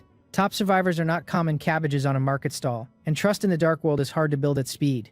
Most of the candidates I might consider are either below tier, too distant to feel material to the Alliance, or impossible to assess without months of trade history I do not have. Xiongha hesitates. I do know a top survivor, but I am not sure he will join. Try. Where there is a will, there is a way. Our team is strong now, and confidence helps the pitch and most candidates respond to it. Okay, I will try. If he is interested, we communicate again with Will. Xiongha leaves with a flash of white light, the magic circles shimmering close behind her, and the room is back to my own again. I sit at the table alone, propping my elbows, frowning, pondering. 5 modification slots. Must be ants with strong enough combat power. At this stage, only silver hunting ants qualify, and dual silver gene hunting ants are strongest. Any other way to further enhance ant strength? After silver ants reach their potential limit, the mutation evolution rate field disappears in the panel. What if they drink mutated spring water again at that limit? The idea grows wildly like rampant weeds. My mutated spring water produces 100 milliliters daily, and aside from what I traded to Chongha at our gift exchange, I have barely used any. The fountain has been quietly building up reserves I had not been allocating to anything. Test it. Hunting ant or sentry ant first. Producing a silver hunting ant costs heavily. 100 jin of wheat or its meat equivalent per individual, and a failed test would hurt the cultivation budget meaningfully. Hunting ants are large. 1 gulp consumes a lot of spring water. Wasteful unconfirmed. The sentry ant is also at potential limit at bronze. Smaller, cheaper to test. I order Mowal to bring up 100 bronze sentry ants. Under a minute they line up before me. I do not let all 100 drink at once. First one sentry takes a mouthful. 5 minutes pass. No change. Even a hunting ant's full mutation finishes inside 5 minutes. I check the panel. No change. Idea wrong? Ants do not mutate again at potential limit. Mutation evolution rate is for evolution. Without further evolution potential, no mutation. Plausible, but I am skeptical. Even if all 100 sip the water, it is only 10 milliliters. The first sentry showed no fatal danger, so I waved the remaining 99 to drink. Disciplined formation, orderly drinks, lined up again. 5 minutes. I scan twice and find no peculiar individuals. Just as I prepare to give up, I notice one sentry seems slightly shorter than the rest. Without the parade ground neatness, I would have missed it. I call it out. Slightly smaller with a layer of dark green grass leaf patterns on its body like camouflage. Placed in jungle undergrowth, I would struggle to spot it. Panel, shiny sentry ant, bronze grade, type scout, potential bronze grade, abilities intermediate scouting, intermediate agility, fusion gene currently 1 fusion available, flashing, an enhanced individual mutated to its limit, possessing stronger abilities than the original individual, cannot mutate, cannot reproduce. It worked. The gamble paid off on a tiny dice roll. My excitement surges. The shiny variant gains the prefix in the type name, and both basic abilities upgrade to intermediate. I run the shiny sentry through scouting tests. Moal evaluates. The 2 abilities are at least 5 times stronger than regular. Stronger but also locked from further evolution and reproduction. A one-shot upgrade. Pity it cannot be inherited. The shiny trait dies with the individual. Accept and move on. Then the bigger question. Shiny hunting ants. Combat type, the upgrade should multiply combat power. Shiny plus dual silver gene fusion plus mechanical armor. Even short of gold beast, not far. Moal has cultivated over 110 silver hunting ants under ample food, so based on the sentry 1% rate, a shiny hunting ant should be achievable. Hunting ants are large. Bring them up in groups of 10 to the spring water. Take turns. Group after group fails. Time creeps as group after group fails the dice roll, and the count of hunting ants who have drunk approaches 50. Group 5, 1 silver hunting ant begins to change. Originally 1 meter no fused genes. In 3 minutes it surges to 2 meters, equal to a yak fused individual. Carapace shines steel black, far harder than the ordinary bronze and silver hunting ant carapaces I have been tapping with my fingertips during fusions. The scythe mandibles change too, 1.5 meters normal for body size, but the inner serrations now move along the inner edge as a chainsaw. Chill down spine. Master that exaggeration. Even without fused genes the size is this. With size genes fused, mountable. I will mutate 5 shiny hunting ants and have 09 modify them. Panel for the new shiny hunting ant. 10-fold bite force becomes 100-fold bite force. Basic carapace becomes intermediate carapace. Basic strength becomes intermediate strength. Per century data, intermediate is at least 5 times basic. Overall combat power up at least 5-fold. A silver to gold leap is 10-fold. Shiny is not as much, but still a significant boost on top of the silver baseline. The combination of shiny status, dual silver gene fusion, and 09's mechanical armor with energy gun is a stack I cannot yet fully quantify, but the direction is unambiguous, toward a per-ant combat power that approaches gold tier engagement, with the bonus that all 3 modifiers are independent and stack multiplicatively rather than additively. I run the rest of the hunting ants through 1 sip each, no other shiny success. Roughly 1% for hunting ants too. I had hoped lottery luck would pull 2 on 110. Spring water needed for 1 hunting ant equals 10 sentry ants. Current stock supports maybe 3 shiny attempts unless luck spikes. Spring water produces only 100 milliliters per day, and shiny success is uncontrollable. I am about to check the trade channel for boost items. Then a trade request from Will arrives almost as if on cue. He sends the materials of 2 mutated ravens and 2 mutated yaks. Will, Jang-hyun, this is what I have for now. Use it. I will hunt more during the day. Already processed, just flesh, no hides or beast cores. For my immediate gene fragment needs, it is more than enough. My extraction tests so far show blood yields the most fragments per unit of input, then meat, then other materials at much lower rates. Hides and beast cores are not 0 yield, but the conversion ratio makes them irrelevant when I have access to bulk blood and meat. We'll process the carcasses keeping that hierarchy in mind, which suggests he has been thinking about the supply chain rather than just delivering bulk. Earlier, 1 bottle of raven blood gave 10 fragments, 1 bottle of yak blood gave 10. Now 2 complete carcasses each side gives roughly 150 raven fragments and 150 yak fragments. Plus tomorrow's supply, even at Moal's daily 120 silver ant cultivation rate, I can dual silver fuse the entire colony. The supply chain is now 2-sided. Chianga's grain feeding the cultivation budget, Will's meat feeding the gene fragment budget, and my workbench in the middle converting both into combat power. I thank Will and start extraction at the workbench, which over the past day has become a small biological factory with input trays for raw materials, output rows for fragments, and the gene manipulator humming as the centerpiece.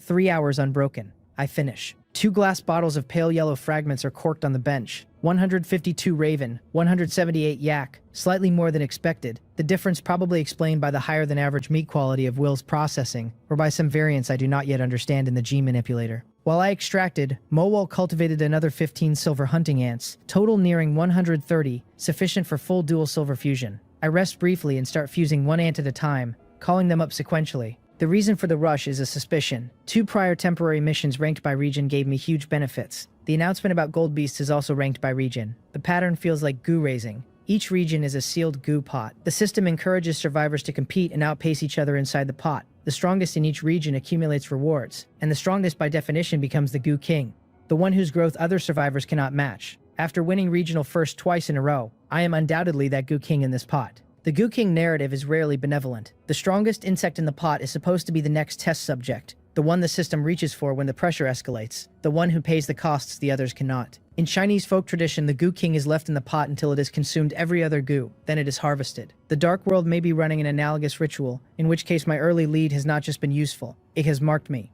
2 regional firsts in 2 distinct missions, plus visible hunting ant scaling that can be inferred from the small dent I have made in the trade channel for plant fiber and adhesive. Anyone watching the patterns can pick me out. Would the Dark World let me develop comfortably? Is the gold rank deployment truly random as the announcement says, or targeted at the regional goo kings? Tomorrow tells. The Sentry Ant Scout Pass at sunrise will be the first concrete signal of whether the targeting hypothesis is right. If the territory shows nothing unusual, the announcement was probabilistic across regions. If a gold beast lands here on day 5, the goo hypothesis is essentially confirmed, and the rest of the cold wave window has to be planned around the working assumption that the system is escalating against me specifically. I push the thought back and continue implanting fragments into hunting ants like an electronics factory assembly line operator. Implantation is more involved than extraction, because each ant has to be cued, calibrated, and fed energy after the fragment lands. 5 hours later, all 150 hunting ants are dual silver fused. 15 extra cultivated by Mowal, while I worked also got upgraded along the way, since the assembly line happened to have spare bandwidth. 150 silver hunting ants with 2 silver rank genes, 2-meter bodies, 1.5-meter scythe mandibles, big wings, war machines, and 150 is exaggerated. Energy depleted, eyes blurry, back aching from the long bench session. 8 hours of night remain. Mowal, from now on cultivate 40 ants then wake me. Yes, master. Mowal understands. 8 hours of sleep fits the cultivation budget exactly. I crash on the bed without bothering to tidy up further. The cotton quilt closes over me and I drop into sleep within seconds. Master, Mowal has cultivated 40 silver hunting ants. I open my eyes. 3 minutes until end of night. Mowal's alarm clock has small error and saves me having to set an external timer that might not fire reliably in the cold. I rise, dress, tidy, night ends. Day arrives as expected. Gold Beast time has arrived. Lucky one or unlucky one, soon enough I will know which side of the announcement my own territory is actually sitting on this morning. Whatever the Dark World's intent for this morning, no carelessness allowed on my side. The moment day arrives, I order Mowal via the contract. Send all sentry ants out to scout the shelter territory. Spread out. Look for anything unusual. Sentry ants pour out of the nest entrance one after another and gather at the shelter's door, a low rustling pile rapidly rising into a marching column. The shiny sentry ant stands at the front of the column. Without her placement, I might have lost track of her among the 1,000. The total cap I set is 1,000 sentry ants. Daily maintenance scales with count, and at current territory size and sentry detection capability, 1,000 is enough. The shiny sentry ant stands at the front. Without that placement, I might not have noticed it. After about 5 minutes, the full 1,000 sentry ant column is assembled in tight rows. Only the small sentry ant size makes such a count fit through the entrance space at all without crowding into the doorframe. I open the door and they march out in neat formation, then disperse like scattered petals fanning in all directions. Within minutes, they are out of sight. Half an hour at most will give me the entire territory status. Mutated beasts located. Chests located. Anomalies flagged. I close the door and sit at the round table to ponder the underground shelter. Dark World danger is climbing. Strength is priority 1, but survival capability is also crucial. Encountering an insurmountable enemy and being unable to flee would be a death sentence the system has already shown willing to write into the next 24 hours. Before the Gold Beast announcement, I was not in such a hurry. Now the underground shelter goes back on the agenda. Yesterday, the Nest tour ran on a single kerosene lamp at 30-meter visibility, and even with that minimal lighting, I could barely make out the layout of the central chamber, let alone the side rooms branching off it. A vast underground space without proper lighting is essentially blind territory, and blind territory in the Dark World is exactly what the system uses to kill people. A massive underground shelter needs serious lighting infrastructure, not to mention water supply, drainage, ventilation, and oxygen. I do not want a dark rat-infested hole, I want a comfortable living space. Completely self-sufficient, a complete self-circulating ecosystem where 100 years underground is fine. Air circulation tied to plant beds for oxygen, water purification tied to a deep well or condensate collection, food production tied to soil layers fertilized by mutated beast offal and ant frass, lighting tied to either beast core fixtures or a discovered alternative. Trade channel. A small lamp is over 10 wood per piece. 100 small lamps will not dent a vast underground shelter. And 1,000 stretches my wood reserves and barely produces an evenly lit space. Wrong idea. Wait. 09 builds mechs. Lighting is trivial for her. How could I forget? I am about to contact her when I realize awkwardly that we have not added each other as friends. Signed a mutual aid contract but not friends. Improper. I send her a friend request. Based on last night's impression, she could not speak properly, like a social anxiety case. I expect difficult communication. If needed, I will use Will as intermediary. She is more familiar with him, and Will can translate her short phrasing into actionable specs without me bumping awkwardly against her conversational rhythm. The translation overhead alone has been costing me 10% of clarity per exchange. Just as I am about to message Will, the friend request is accepted, and a beep follows. Faster than I expected. For someone who reportedly cannot leave a workbench mid-task, the response speed suggests she was either already at the manual or has it permanently within arm's reach during work. I open it. 09. Hey, Janghyun, what is up? You are not asking me for the water purifier, are you? If it is that, do not bring it up. I have already torn it to shreds. But do not worry, today I can thoroughly understand its principles, and as long as you provide materials, I can custom make whatever kind you want. I look at the string and lose my place. Is this 09? Did I add the wrong person? Name 09, no mistake. Avatar, a delicate silver-haired little girl, correct. Reconfirm the chat recipient. Yes, it is her. Could it be that 09 is the timid, socially anxious type in real life, and a social butterfly online, hitting hard with rapid-fire messages and flatter affect than spoken language? Must be it. The biological experiments must have hit the speech and expression circuits without touching the typing motor pathway, which leaves her chat persona far more legible than her in-person one. Easier to communicate with in the stuttering in-person state though, and once I get used to the persona switch between the two contexts, the bandwidth jumps significantly. Manual chat with 09 is going to be the primary channel for technical specifications going forward. I reply with a smile. Do not worry, the purifier is yours for research. I will not ask for it back. I have something else for you. If you can help me, I have a more impressive device that I might let you research. On her side, 09 is sucking on a lollipop, sitting cross-legged in front of her workbench. She snaps out of relaxed lollipop mode at more impressive device, sits up straight, eyes burning, and replies fast, faster than anyone normally manages on the manual. What impressive device. You sly dog, you hit it well. I did not even notice last night. Quick, tell me what you need.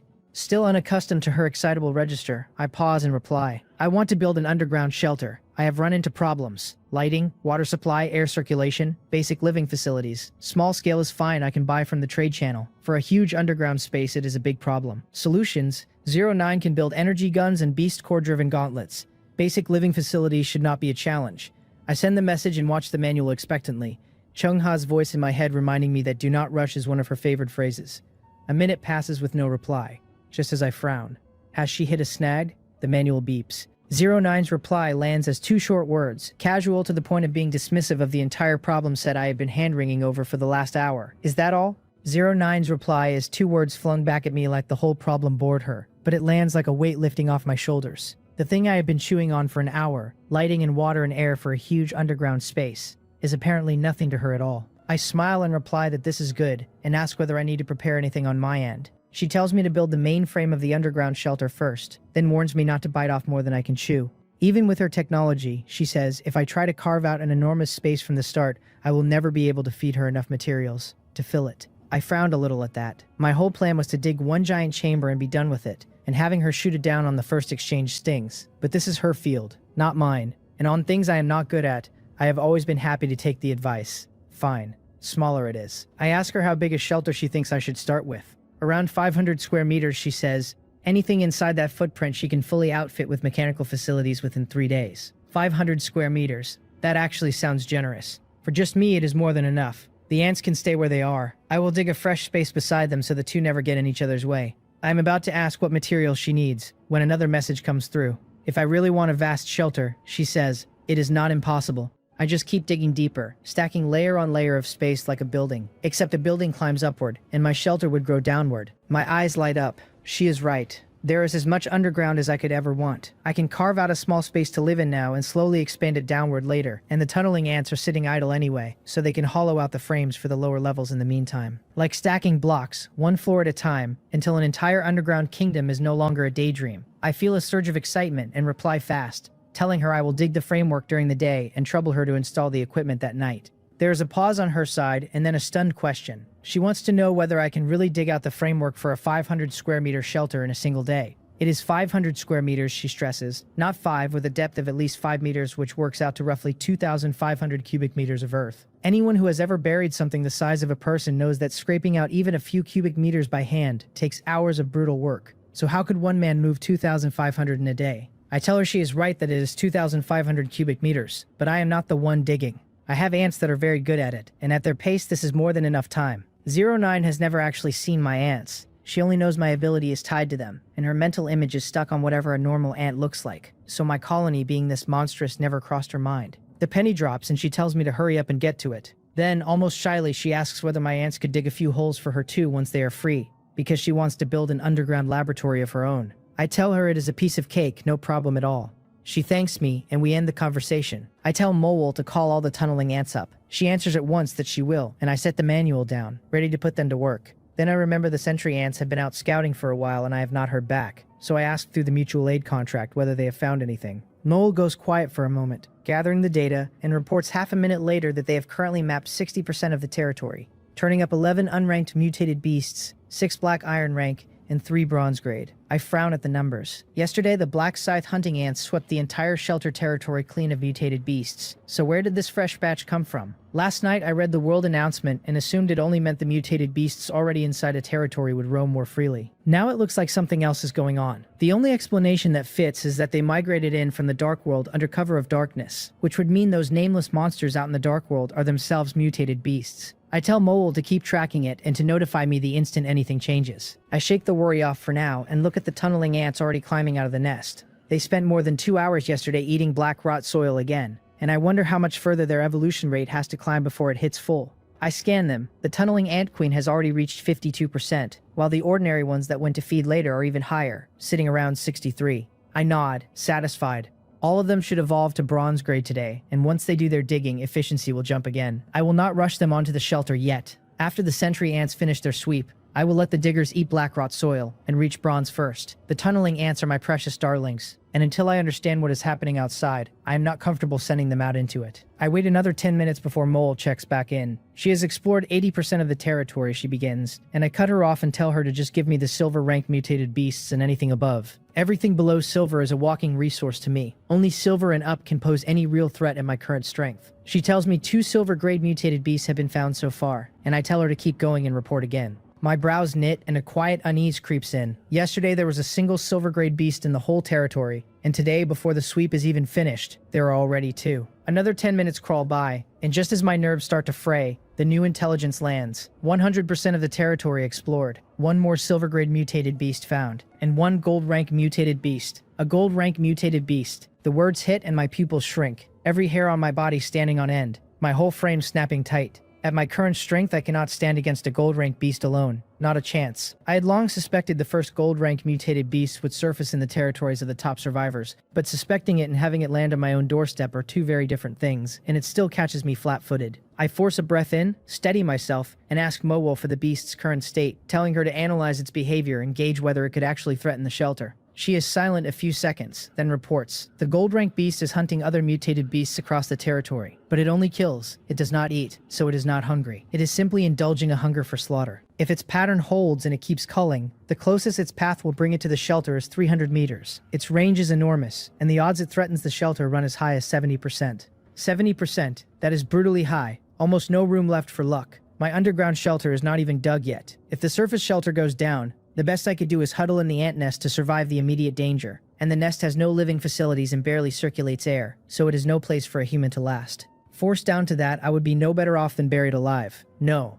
the shelter absolutely cannot fall. The pressure of it presses down on me, frantic and crushing, and I drag in another breath and make myself think. The best move at this stage is obvious. Team up with Chung-Ha and Will to bring the thing down. But if my hunch is right and gold beasts surface first on the top survivors land, then odds are they are already scrambling to save themselves. If that is the case, all I can do is lure this one away from the shelter and race to build my strength. I can throw black scythe hunting ants or sentry ants at it to harass it and drag it off elsewhere. Even if I bleed ants doing it, as long as I breed them faster than I lose them, there is a thread of hope, and if I can stall the thing for a few days, wearing it down and killing it is not out of the question. Having a plan steadies me, and the panic eases. Will and the others have not called me for help, so maybe no gold beast has reached their land yet, but I have sentry ants for reconnaissance. which means I learn my situation fast. It is entirely possible a gold beast has already appeared on their territory and they simply have not found it. So I grab the manual and message Will and the others, asking whether any gold rank mutated beast has shown up on their land, and at the same time I open the world channel to read the room. The channel is the usual churn. Most people are crowing or complaining about the surge of mutated beasts. One survivor delighted to be roasting rabbits tonight, another panicking over a yard full of bronze and silver beasts they are too scared to walk past. Nobody mentions a gold rank mutated beast at all. Then again, anyone who actually ran into one might not be in any condition to type. Soon Will and a couple of the others reply. Will tells me no gold rank beast has appeared on his side and asks what is going on with me. 09 reports that her life detector has not picked up anything resembling a gold rank mutated beast and that she is safe for now. Some of the tension drains out of me. Setting 09 aside, Will is firmly among the top survivors at this stage, having taken regional first place in 2 temporary missions of his own, and if no gold beast has reached his land, then my guess was wrong. Which means the gold rank deployment really is random, exactly as the announcement claimed. I just happened to draw the short straw. In a way that makes things easier, I can lean on Will and the others and pour everything into this one beast. I send the 3 of them another message, telling them a gold rank mutated beast has appeared in my territory and I may need help. Will fires back almost at once, saying I have a gold beast there, that he will grab a few things and come straight over, and that it will be a fine chance to see for himself what makes a gold rank beast different. 09 replies that her own strength is limited, and she will not come and get in the way, but if I send over the ants that need modifying, she will work on them as fast as she can. Their warmth gets to me a little. Facing something this dangerous, with neither of them fully prepared, they still volunteer help without hesitation. What puzzles me is that Xiongha has not answered. From what I know of her, she would never shrink back and bolt, so she must have run into something that is keeping her from replying. I set her aside for the moment, better to prepare for the fight first, and turn my mind to the battle plan. 09's mechanical modifications have to fit a creature's exact body shape. My flashing black scythe hunting ant has not integrated its genes yet, so it has no fixed form and cannot be modified. And the reason I held off integrating them was precisely so I could tailor it to whatever gold beast I ended up facing. Which makes intelligence everything. First I need to know what kind of beast this is. I tell Mowol to have the sentry ants probe its attack methods and movement, whether it fights mainly at range or up close, and whether it can fly. Sentry ants cannot identify a species outright, so I can only piece the thing together sideways. Half a minute later, Mole reports its attacks are mainly melee, though ranged methods cannot be ruled out, and that it has no wings, relying on running and leaping. No flight then. No need to integrate the Raven gene. As it happens, I killed a silver rank mutated unicorn wolf yesterday, so I will fuse the mutated unicorn wolf and yak genes into the flashing black scythe hunting ant instead. The gold beast is still off having its fun and will not reach the shelter for at least another hour, so there is time. I tell Mowol to bring up the mutated unicorn wolf's blood from the cellar, then head to the workbench to start fusing the yak gene in first. The manual beeps. I pull it over, and it is a message from Xiongha. The moment I read it, my pupils tighten and my face goes grave. Her territory, she tells me, also has a gold rank mutated beast. A gold rank beast on her land too. My heart, which had only just settled, climbs straight back into my throat. If only my territory had a gold beast, the 4 of us could converge on the one. Hard but not hopeless. 2 of them changes everything. We do not yet have the means to hold off 2 gold rank beasts at once, so we will have to concentrate on killing one first and stall the other. I had only just rehearsed how to delay a gold beast, and if her situation is the more urgent, I will have to shelve mine and turn to hers. I reply fast, asking how serious it is on her side, telling her my beast is expected to threaten the shelter in about an hour, and that I have other means to drag it out. Xiongha answers quickly. She tells me to deal with my gold beast first, that she has ways to hold hers off for a while, though she cannot spare me much help right now. She says she is sending me some of the mutated plants she cultivated, that they should help, and that I should kill the beast on my land first, and then come to her. With that, she trades several items over. 4 fist-sized fruits, bright red. I pick one up to look it over, and my eye of taming pulls the read for me.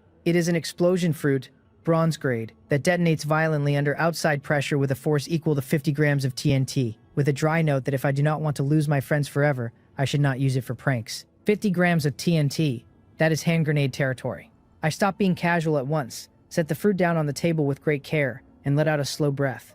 Even in a crisis of her own, she found a way to hand me 4 of these. I have to put down my gold beast fast and get to her side. I bend back to the workbench and keep extracting mutated unicorn wolf gene to fuse with the flashing black scythe hunting ant. 5 minutes later it is done. Both the mutated unicorn wolf and the yak genes folded into the flashing black scythe hunting ant. It has swelled to an absurd 3.5 meters in length, and most striking of all is the ice blue horn jutting from its head, the very image of the mutated unicorn wolves. It does not look like an ant anymore. It looks like a prehistoric beast carrying terrifying destructive power. I open the manual and find 09, telling her the ant is ready for modification, and that I am trading it over now. She tells me to send it quickly, and I give the flashing black scythe hunting ant a standby command and trade it across. On her end, 09 is sitting perfectly composed 1 second, and the next a massive creature materializes in her room, dropping squarely onto her heap of clutter and crushing a pile of mechanical parts to splinters. She is so stunned her mouth falls open, not even noticing her lollipop hit the floor. She had figured an ant half a meter long would already be wild, which is exactly why she told me she could modify 5 of them. She never imagined my opening move would be this outrageous, and the materials this single flashing black scythe hunting ant demands far outstrip what she had budgeted for 5 ordinary ones. What she has on hand is simply not enough.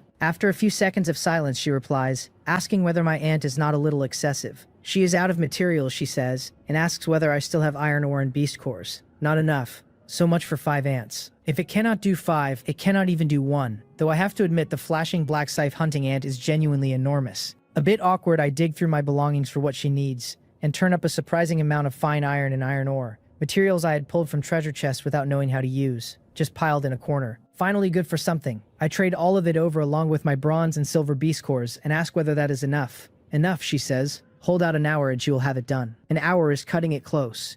The gold beast will reach the shelter in less than that, but with the lure tactic I can buy a little more.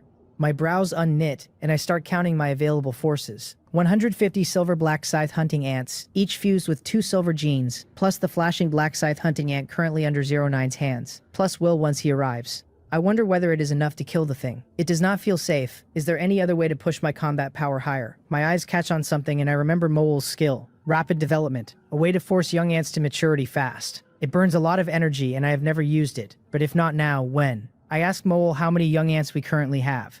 58, she tells me, not yet matured. 58. Against my current 150 hunting ants, that is a real boost. I tell her to eat whatever grain and fresh meat the cellar holds, spare no consumption, and mature every one of them. She answers that she will do her best. While she works, I do not sit idle either. I stand at the workbench and run the gene manipulator, extracting silver mutated unicorn wolf fragments, because there is still time before the gold beast attacks, enough to fuse the fragments into the ant's moe wall is ripening. 5 minutes pass, and the manual beeps again. I pull it over, and it is Will's teleport request. I accept, and in a flash of white light he is standing in my shelter, dressed in animal skin armor, with 2 hand axes tucked at his pant legs, and a long-handled battle axe in his right hand fitted with a mechanical arm gauntlet. With his burly frame and rugged face, he looks like a living Viking warrior in a wasteland tribal cut. Seeing me hunched and harried, he asks in a low voice whether he has come at a bad time. My eyes light up instead, and I tell him he has come at exactly the right one, pull him over and put him to work. Before he has even warmed his grip on the axe, he is helping me extract gene fragments, looking completely lost. I take the gene manipulator while Will cuts the mutated unicorn wolf meat into pieces, sized for extraction, laying them onto the platform at the right moments. For all his rough exterior, he turns out to be deft, finding the rhythm quickly and meshing with me so cleanly that my efficiency nearly doubles. I tell him that without his help I would have had a hard time finishing before the gold beast arrived, and that I had pegged him as a pure strength type, never expecting him to be this nimble. He replies as he works that a good hunter is also a good tailor, and that he often assists 09 in far more complicated situations, so this is nothing. Then he asks, while he coordinates with me, whether I got this gene extraction instrument from the Dark World. I tell him I did, that it is a gold-grade item I picked after taking regional first in my last temporary mission, and one of the core sources of my power. Then it occurs to me to wonder why he is asking, and I ask,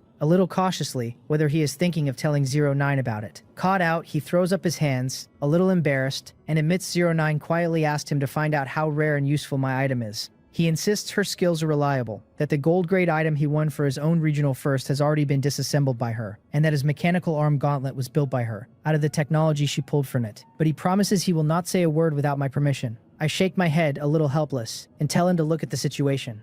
Gold-rank beasts are surfacing constantly now, one on my land and one on Shamha's just today. I tell him I have a feeling the odds of one appearing on his and 09's territories are not low either, maybe as soon as tomorrow. Once we have settled the gold beast threat, I say, during whatever stretch I do not need the gene manipulator to boost combat power. I will let 09 study it. Will nods and bends back to the fragments. 10 minutes on, with his help, I have extracted enough mutated unicorn wolf fragments to fuse all 58 ants, and Moal has ripened the 58 larvae ahead of schedule. So Will and I move seamlessly into fusing genes into them. Another 10 minutes, and 58 black scythe hunting ants, each 1.5 meters long with a pale blue horn on its head, line up and march back into the nest. It is finally done. Now all that is left is to wait for 09 to finish the flashing black scythe hunting ant. I lean back in my chair and start to let out a breath, and a message from Mole cuts it short. The sentry ants have detected a shift in the gold beast, she tells me. The mutated beasts across the territory have grown more mobile and abandoned their starting positions. The gold beast's hunting route has changed accordingly, and it is now expected to reach the shelter in 10 minutes. 10 minutes. My loosened body snaps tight again and my face goes hard.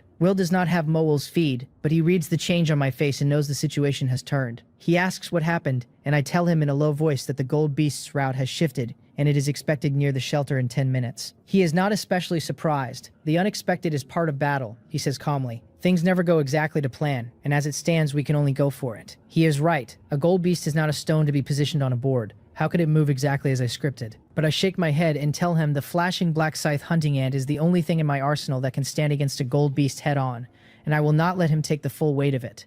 We need to wait for 09's modifications. We have to stall at least another half hour. Will frowns. The beast will not hand us that much prep time, he says, and if we let it close on the shelter, then even if we kill it in the end, the shelter almost certainly will not survive a gold beast's destructive power. Rather than wait to be slaughtered, he argues, we should seize the initiative and pick a different battlefield. I stand, nod, and agree. We need to take the initiative, but it is not time for him to make his move. His combat power has to be spent at the decisive moment. For now, we need to buy time, and that buys us something else too. A chance to test exactly how strong this gold beast is. 2 birds, 1 stone. I tell Moel to send out a small team. 5 black scythe hunting ants, 3 fused with crow yak genes, and 2 with mutated unicorn wolf genes. First to lure the gold beast away from the shelter, then to fully test and evaluate its combat power. She answers, and the 5 large ants pour out of the nest entrance. I open the shelter door and the strike team vanishes from sight. Will watches them go, shaken. His own ability is tied to beasts, giving him a beast's nose and a feel for a creature's strength. When my 5 black scythe hunting ants appeared all at once, he says he could feel a lethal threat coming off them. And these are only the scouts I sent to probe the gold beast. He swallows hard and asks how many of these ants I have. I am half buried in Moel's feed and answer offhandedly, oh, not many, around 200. 200. He questions reality, mouth hanging open, staring at me. With over 200 of these monsters, he is clearly wondering whether he is even needed, whether I could not just devour the gold beast alive on my own. I do not catch his expression. The strike team moves fast and is already in close combat with the gold beast, and Moel begins feeding me the reports. The team has engaged. The target roared, the air shuddering violently, suspected sonic and mental attacks, and every member shrugged it off immune. The target leapt and pounced. The 3 crow-fused ants dodged. The 2 mutated unicorn wolf ants took the hit, their carapaces slightly dented and already healing. The reports settle my furrowed brow into doubt instead. That is not right. Yesterday, a single skill from a silver mutated unicorn wolf sent one of my black scythe hunting ants flying. Most of the ones hurt now are the ones without fused genes, true, but a gold rank beast is supposed to be 10 times a silver's strength, so even with all that fusion, my ants should not be able to take a single blow standing. Why does this gold beast feel weaker than it has any right to be? Will catches my puzzled look and asks whether the ants found something. I nod and voice the doubt, telling him that yesterday a silver beast wounded a swarm of my ants with 1 skill.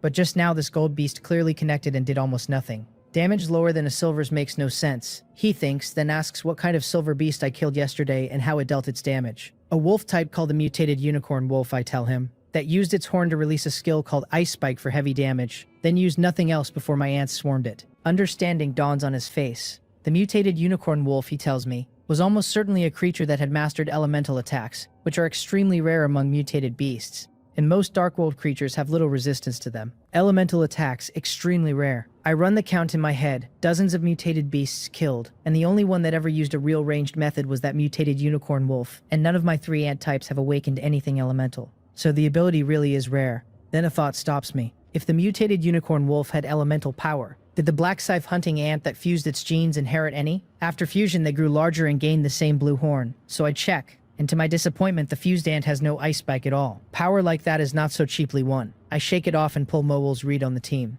The 5 ants are still pinning the gold beast, taking hit after hit to keep it from drifting toward the shelter. Their carapace is dented more and more, but their lives are not in danger. Through all of it, the beast has not loosed a single elemental attack, so it seems to have only physical methods. My black scythe hunting ants happen to be a type with overwhelming physical resistance, and weak elemental resistance, which is the perfect counter. Which means that maybe, even without the flashing black scythe hunting ant, I could kill this gold beast with my current strength alone. The thought sends a thrill through me, half tempting me to grab Will and march out to chop the thing up this minute. Reason stops me. 09 will have the flashing ant done in under half an hour. No need to rush. Better to play it safe.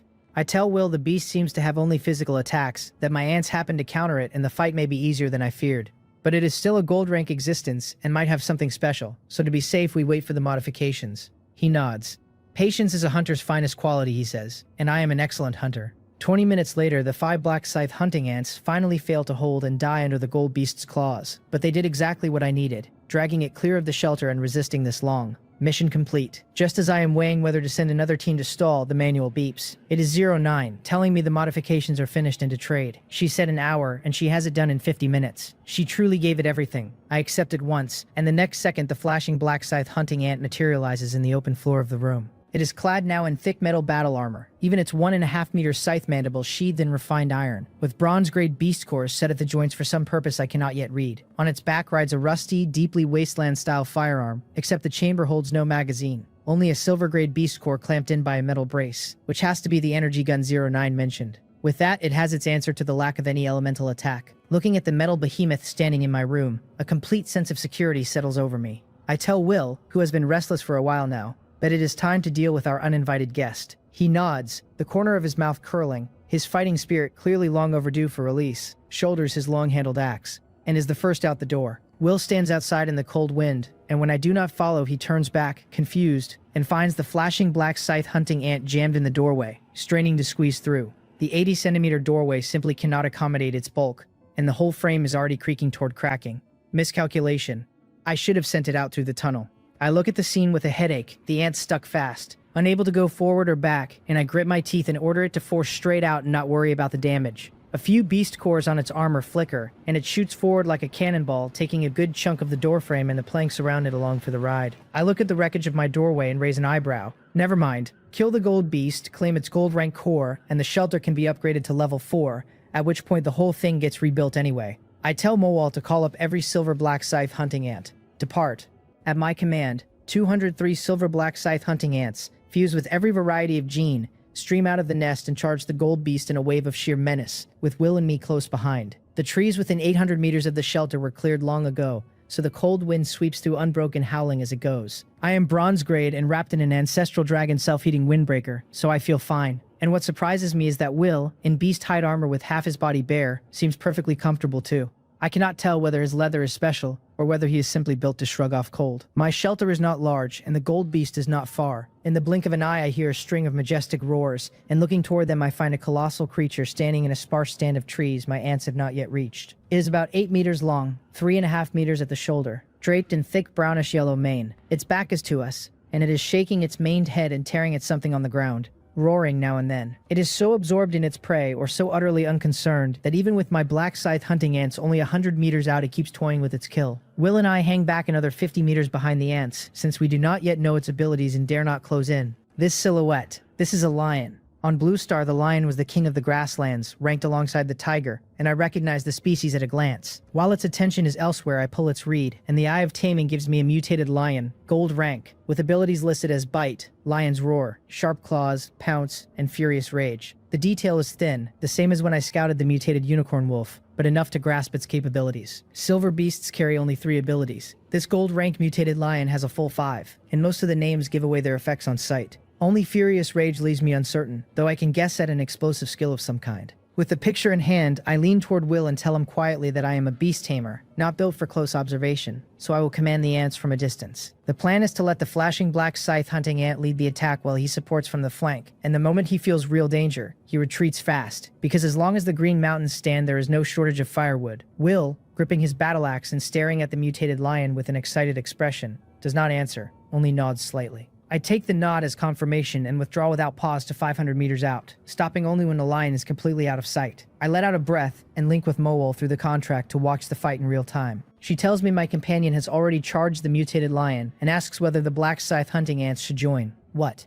Why is Will being so reckless? His state a moment ago was strange, as if he had slipped into some peculiar condition, perhaps tied to his ability. To keep him out of danger, I tell Mowal fast to make the flashing black scythe hunting ant the main force this round, and to cover Will's retreat the moment his state turns bad. I tell her to take over command herself. No need to ask me for instructions anymore. Just feed me the battle as she can. She answers. The instant Will charged, the mutated lion stopped tearing at its prey. It dropped the kill from its mouth and turned slowly, looking at the charging Will and the swarm of black scythe hunting ants with open mockery. It had not turned earlier, not because it failed to notice us, but because it was feigning ignorance to draw us in. As for why the 5 scouts had pinned it so long before, it was simply bored and stumbled onto some durable toys, and got carried away playing. The ants have decent defense and attack, but their speed is the problem, and even if it could not beat them, its own speed meant escape was never in doubt, so it never took them seriously at all. Through mobile's running feed, I might as well be watching a live broadcast, and understanding the lion's true state, I cannot help fearing for Will and the others. In an instant, the two sides close. Will charged first, but does not arrive first. Something reaches the mutated lion even faster than he does, and it is the modified flashing black scythe hunting ant. The seemingly clumsy thing, driven by the beast cores in its armor, started later and overtook the early charging Will, tearing toward the lion like a war chariot. The mutated lion, calmly playing cat and mouse with Will, never expected a surprise attacker to come howling in with that kind of momentum. In a flash, the flashing black scythe hunting ant's electroplated upper jaw, its fine iron edge spinning like a chainsaw, is about to clamp onto the lion's face, and if it bites down clean, the lion is in trouble. But a gold beast is a gold beast, and it reacts fast, a cold flashing claw sweeping up to meet the side jaw. The two collide with a ringing clang, the upper jaw knocked aside, and the lion's mouth curls into a cruel smile. Then a white light flares from the dark muzzle on the ant's back, a beam lancing out, and as the lion's old strength wanes before its new strength can rise, it takes the shot square in the abdomen, a coin-sized wound opening, blood gushing. The lion freezes, like a medieval knight meeting firearms for the first time, staring at the wound in disbelief. Before it can recover, the flashing black scythe hunting ant seizes the moment, its open scythe jaw swinging down and around to clamp onto the lion's right hind leg, the inner serrations whirring, sending fur and flesh and bone fragments flying. In a single exchange, it has punched a hole in the lion's belly and severed one of its legs. Watching the result, Will up close and me far away are both stunned, both gripped by the same sense of disjunction, like sharpening the butcher's knife for ages only to find the thing on the block was a chicken. Maybe I am being too cautious. The truth is I am very strong. I could afford to be a little more arrogant. Watching the flashing black scythe hunting ant's astonishing showing, a faint sense of unreality washes over me. It carries the flashing trait, which multiplies its combat power fivefold, plus 2 silver rank genes for at least 3 times more, plus 09's modifications, putting its overall power well past 10 times an ordinary silver beast. A gold beast is only 10 times a silver, and this mutated lion has no elemental attacks and does not look like a heavyweight among gold-ranked beasts. So by the math, the flashing ant's theoretical strength even edges out the lion's, and wounding it in one careless exchange is perfectly reasonable. But that is only theory. The lion's innate life level still sits a full rank above the ant, and it has those 5 abilities, especially Furious Rage, which has been nagging at me the whole time. I compose myself and tell Mowal fast to watch the lion's movements and guard against a counterattack. Before the warning is even out, the scene shifts. The mutated lion flings its head, hurling the flashing black scythe hunting ant away along with the severed leg still clamped in its jaws. Then it gapes its maw and looses a deafening roar toward Will and all the ants. A sound so shrill it is less a roar than a scream. As it roars, red mist pours steadily off its body, giving off a strange, dangerous feeling, the unmistakable prelude of a villain charging a big move or transforming in some anime. Why would anyone ever let a villain transform? Back on Blue Star, I used to mock the hero parties in anime and games who just stood there watching the villain power up, and my first instinct now is to interrupt. But Mowal's feed kills that plan. Will, the instant the roar hit him, doubled over in pain, clutching his head with both hands and dropping to one knee, 2 streaks of blood sliding from his nose. Forget interrupting the lion's transformation, he cannot even protect himself. And my black scythe hunting ants, though better off than Will, are lying quietly on the ground, with nowhere near the strength to break it up.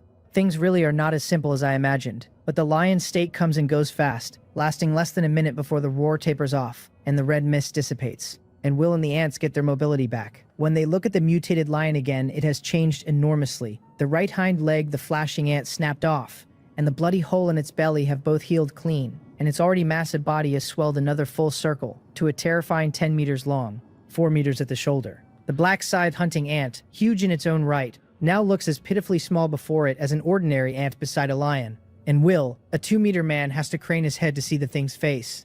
This has to be Furious Rage. Seeing the change, I finally understand why it is a gold-rank beast. Next to gold creatures with elemental power, a mutated lion that leans purely on its body may be short on attack variety, but it is certainly not much weaker for it. It does not give me time to dwell. The instant Furious Rage lands, the lion glares with red eyes and pounces on the flashing black scythe hunting ant that wounded it, and its bulk is deceiving, because its speed is no joke. One stride and it stomps the ant into the ground, then snorts and stomps the same spot again and again, until the earth is flattened and the ant is buried out of sight. Only then does it stop, turning its gaze on the other black scythe hunting ants, which look much like the buried one, and lunging into the middle of the swarm with claws flailing. Every swing flinging an ant away with a cracked carapace. Not killed outright, but badly hurt. Watching from afar, my brow furrows deep. This is monstrous. If every gold-rank beast is this fierce, how is anyone supposed to fight them? And just as the lion wreaks havoc and my worry peaks, Will, kneeling and shaken by that earlier roar, slowly rises. He tells me in a deep voice that the lion's state will not last long,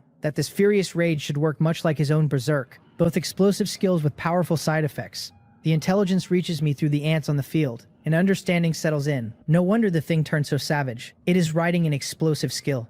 So we just need to weather this stretch. But how? The flashing black scythe hunting ant is planted in the ground. The rest of the swarm is being swatted away one by one, and once the lion has had its fun, it will certainly turn and run, leaving me to eat that loss for nothing. As I hesitate, Will speaks again, low and even, telling me he will hold it off through its burst phase and I should finish it. Then he walks toward the enraged lion, white steam curling off his body, his golden fragmented hair stirring with that wind. Sensing his threatening aura, the rampaging lion suddenly stops and turns its blood-red eyes on the little thing walking up to it. Will halts 20 meters out, a single step for a 10-meter lion, and as the beast lowers its head to size him up, puzzled, he glances at it indifferently, grips his long-handled battle axe, and slams it into the ground. He calls Berserk to activate, Soul of 100 Beasts to descend, and then simply hunt. In a heartbeat, his whole body glows red, a procession of phantom beasts rising behind him, and he reaches back, pulls the two hand axes from his lower back, and hurls them at the mutated lion. The two hand axes spin and arc through the air like flung discs, twisting at impossible speed toward the lion.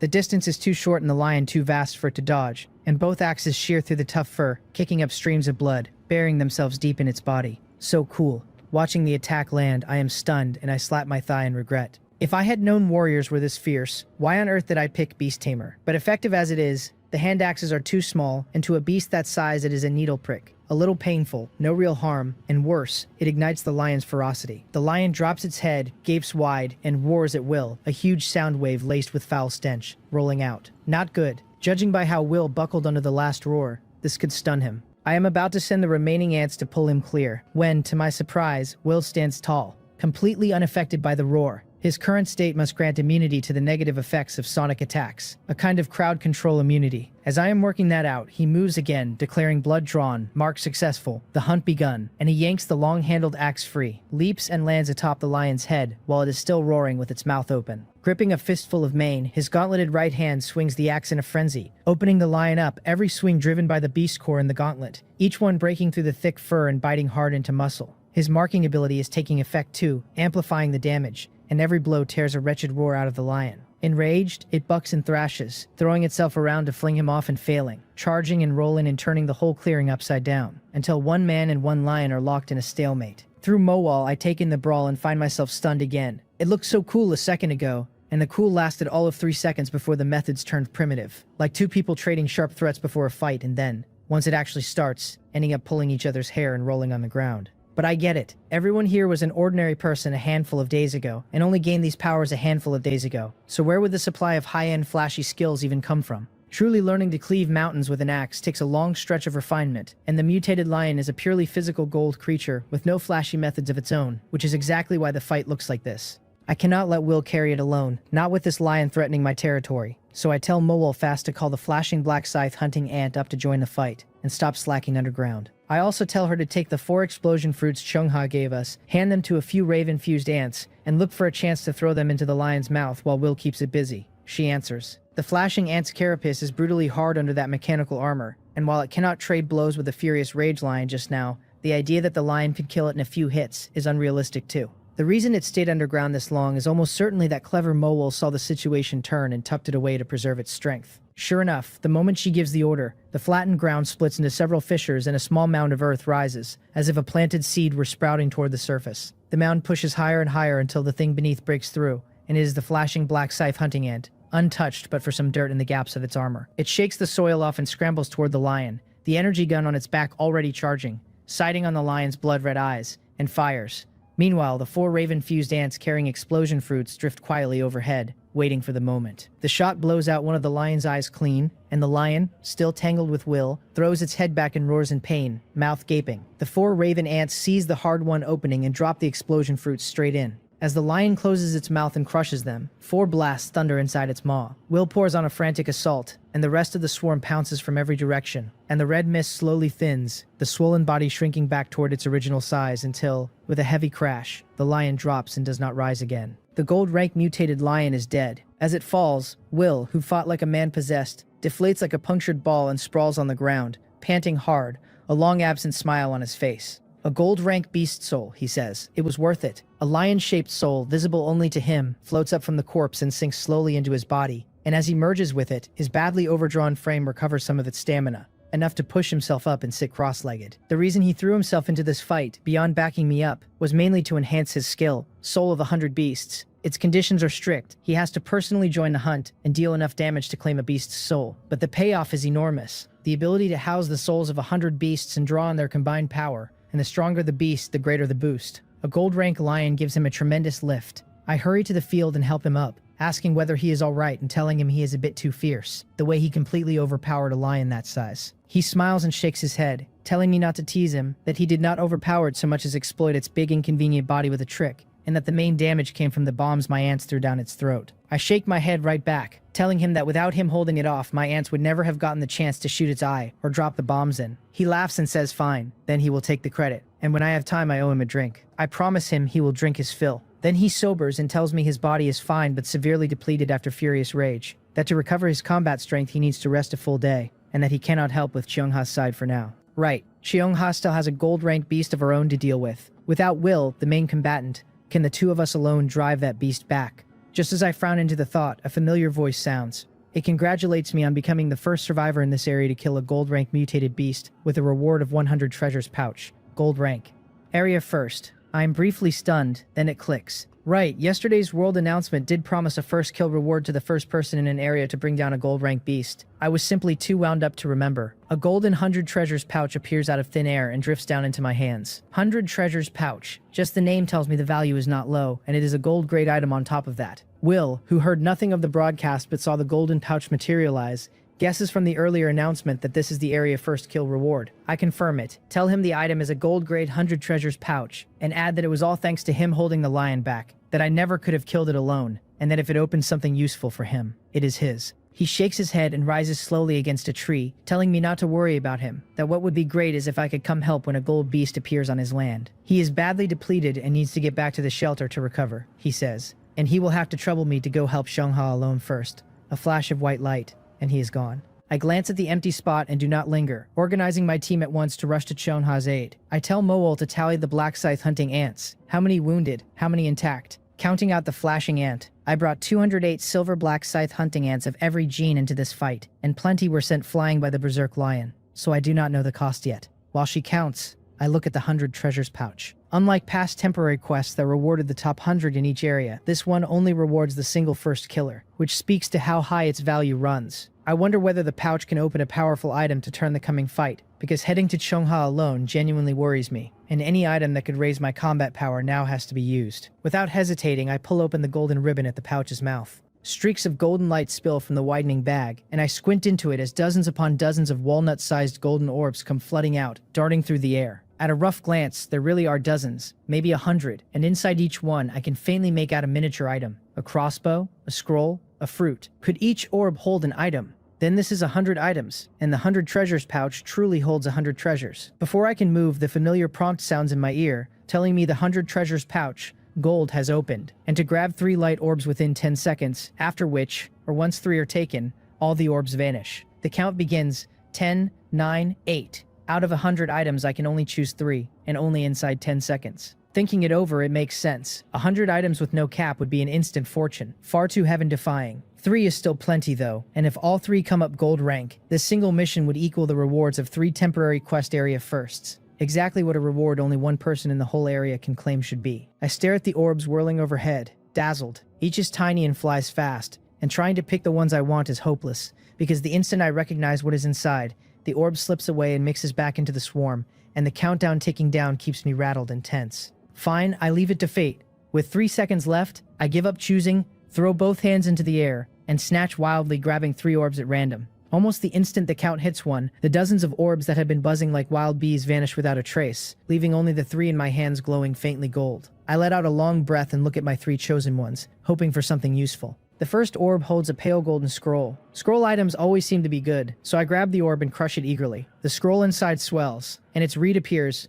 a sublimation scroll, gold rank, that can take any item of gold rank or lower and raise its quality by 1 level. Good stuff, and it actually upgrades item quality. I have plenty of extremely useful items, the mutated spring water, the gene manipulator, and pushing any of them up a level would be a massive gain. But none of them give a fast combat power boost, and I am racing to support an ally, so I am in no hurry to sublimate anything yet. The first orb is a fine start, and I let myself hope for the other two. I do not even check what is inside the second orb before crushing it. A pair of dark red axes, a meter long and of some unknown material, drop suddenly into my hands, and the crushing weight presses down so hard I cannot hold them steady, and they fall heavily to the ground, blades sinking more than halfway into the earth. If I had not jumped clear fast, my feet might not have made it. I break into a cold sweat and look down. A bloodthirsty battle axe, gold rank, bindable, a battle axe that craves blood, able to nourish its master by absorbing blood and able to raise its own quality once it is drunk enough. A divine artifact, a weapon that can be bound and grow, simply heaven-defying. Could an attribute like that really come out of a gold-grade item? I look at the pair of axes buried in the dirt with a very complicated expression. Good news, I got a divine artifact. Bad news, I cannot use it. I lift one of the bloodthirsty battle axes just enough to feel its heft, and each one has to weigh no less than 110 pounds. That is a staggering number. The most famous heavy halberd in the old legends, the kind a great general was said to swing one-handed from horseback, came in at around 90 pounds, lighter than a single one of these axes. I doubt I could lift even one with both hands, let alone two, and I cannot help shaking my head with a smile. I just told Will that if I opened something useful to him I would give it to him, and here it is, delivered on cue. It is no loss to open an item I cannot use. With 3 randomly grabbed orbs, the odds of pulling things perfectly suited to me were never high. This is the very advantage of an alliance with Will. An item one of us cannot use can go to whoever it fits, and on a mission like this Gold Beast first kill, if all 4 of us complete it, that is 3 gold grade items each, 12 in total. The others would surely open things I could use, so through trading everyone ends up with what suits them. That is the benefit of teammates. Still, the weight of these axes is genuinely absurd, and I do not know whether Will can even lift them, but that is his problem to solve, not mine. The Dark World has all kinds of ways to grow stronger, so even if he cannot wield them now, he soon will. I send the read on the bloodthirsty battle axe to Will and get no reply, which tracks. If he saw a divine weapon this perfectly suited to him, he would never be able to sit still, so the silence almost certainly means he is so depleted he has already fallen asleep. Nothing for it but to leave the axe where it is and move on to the third orb, grabbing it and crushing it open. Another pale gold scroll appears in my hand. I am briefly stunned, then wild joy floods my face. A scroll, another scroll. Could it be a second sublimation scroll? My heart pounds as I look. The eye of delusion breaking, gold rank, able to see through illusions and perceive more detailed information. A skill then. From the description it has 2 functions. One is seeing through illusions, which I have never run into, so I do not feel I need it yet. The other is perceiving more detailed information, and that one sounds excellent. When I scouted the mutated lion and the mutated unicorn wolf, the reads I got were brief, and richer intelligence could let me kill mutated beasts far more efficiently, though I have no idea yet how detailed this detail will be. It is useful and does not conflict with my abilities, and it might even come in handy helping Chungha. I pick up the skill scroll, about to use it on the spot, and then stop. Once bitten by a snake, a person dreads a coiled rope for years afterward. A skill scroll, and an eye skill at that, drags me straight back to acquiring the Eye of Taming, when I prided myself on a firm will, and the learning nearly knocked me out from the pain. No time to hesitate now, though. At worst it hurts a while, and it will not be long. I tell Moel to stand guard and let nothing outside disturb me, then grip the scroll, grit my teeth, and tear it open. It ignites of its own accord without wind, turning into golden light that jewels straight into my right eye. I manage a single cry as a surge of pain several times worse than the Eye of Taming sweeps over me. The Eye of Taming was only silver rank, while the Eye of Delusion breaking is gold, and the higher intensity drags the pain up with it. One shout is all I get before it floors me, cold sweat pouring, lips gone white, and I curl on the ground, trembling, in too much pain to even scream. Mercifully it comes and goes fast, fading in under a minute, though to me that minute stretches longer than a century. The read confirms the skill is learned, the Eye of Delusion breaking, gold rank. I struggle upright, gasping. The pupil of my right eye has turned fully golden, as if I were wearing a colored contact lens, and paired with the left eye, the Eye of Taming long ago dyed purple. I look like some heterochromatic anime character. But I do not notice my eyes just now, because when I glance up I find the whole world transformed, like someone severely nearsighted suddenly given perfect vision, every edge clearer and more real. What stuns me more is that when my gaze lands on a nearby birch, its information appears at once. A birch tree 11 years and 3 months old, 10.3 meters tall, yielding 3 units of wood when felled. The detail really is far richer than before. Examining a birch used to give me only the species and a string of useless filler, never the age, never the wood it would yield. I cannot help feeling delighted, and that is only a tree. so I can only imagine what reading a mutated beast will reveal, or what new insight an item's read might offer. No time to experiment now though. I will research it gradually when I am free. By now Mowol has finished tallying the black scythe hunting ants, having simply held off because she saw I was busy, and the moment I am done she reports 25 lightly injured, 7 heavily injured, and the remaining 176 in good condition. I am stunned and blurt out in disbelief that it is only that few. The mutated lion had loosed its explosive furious rage and swatted ant after ant away, and I had braced for them to be wiped out, or at least heavily wounded or dead in droves, never imagining only 7 heavily injured, 25 lightly, and not 1 dead, from an explosive gold-rank beast. Loud thunder, but the raindrops were too small. Mole reads my confusion and explains that the black scythe hunting ants have brutal defense and recovery, and only took a single hit each from the lion, not a sustained beating. Apart from the one struck directly in the joints and still healing, she says, the rest recovered within minutes. That settles it. I had long known their defense was strong, but not this strong, knocked away by a furious rage lion to crash hard into the ground and still essentially fine. Truly legendary kings of durability. I let out a slow breath, far more at ease and full of confidence. As long as the beast on Cheongha's side has no elemental attacks, we should be able to hold this time until Will recovers. I tell Mowol to gather the ants in good condition around me, and to come with me on this expedition to help me command. She answers. I take out my manual, flip to the Friends channel, find Cheongha's avatar, and tap it to open a dialogue box. I ask her whether she is holding up over there, tell her Will killed the gold-rank mutated beast in his own territory, and is too spent to move, and let her know that for now I am the only one who can come to her aid. Half a minute passes and no reply comes, and I cannot help frowning. If she has not even found the time to answer a message, the situation on her end must be ugly, so I stop waiting and send a teleportation request straight to Cheongha, through the mutual aid contract. This time, mercifully, I barely wait at all, because almost the instant the request goes out she accepts it. A pattern of white lines unfurls in front of me, looking for all the world like a teleportation array out of some animation. Until now it had always been others teleporting into my shelter, never me teleporting out, so I look at the white array with a touch of novelty and have one black scythe hunting ant step onto it as a test. The moment it stands on the lines they flare white, and in the next breath the ant is gone without a trace.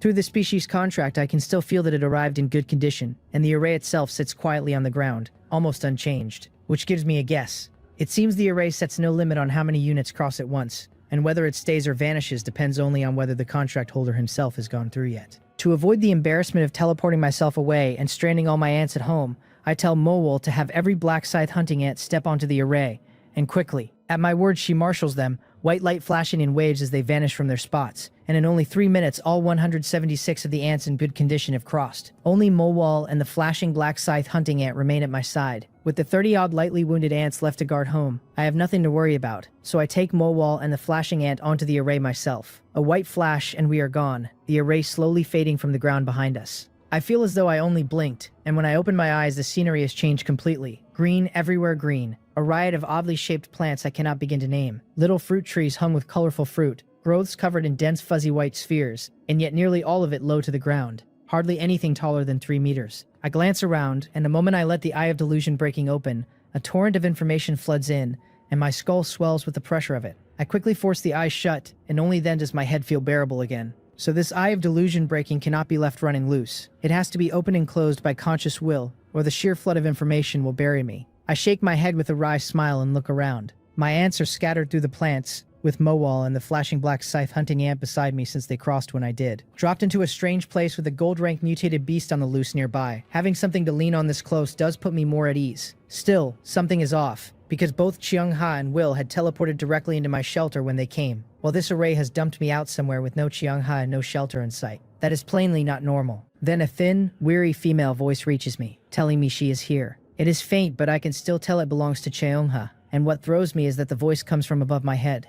Could she have been outmatched by the gold-rank beast and fled up a tree? Gold-rank mutated beasts can all climb trees. Surely. I shake the strange thought loose, push aside the thick green leaves blocking my view, and look up toward the voice. About 30 meters overhead, on a tree branch thick as a wall, sits a level 3 shelter, and Cheongha is standing outside it, waving down at me. No wonder she teleported me here. The drop point was simply not far from her shelter, the same horizontal position, only at a different height. Cheongha has tricks of her own, building her shelter up in a tree, far safer than on the ground. Wait, in a tree. Something is wrong, and my pupils contract as it lands. How enormous would a tree have to be to hold up a level 3 shelter covering 80 square meters? I shove the leaves aside and my vision clears, and ahead of me, maybe 50 meters off, stands a dark brown trunk thick as a wall, easily wide enough for a dozen people to circle arm in arm, and Cheongha's shelter is perched at the top of it. I stare at the giant tree with naked envy. A tree that grows to that size is no ordinary thing, almost certainly an existence of terribly high quality, and Cheongha is a survivor who specializes in plants, with a plant of this caliber sitting beside her shelter from the very start.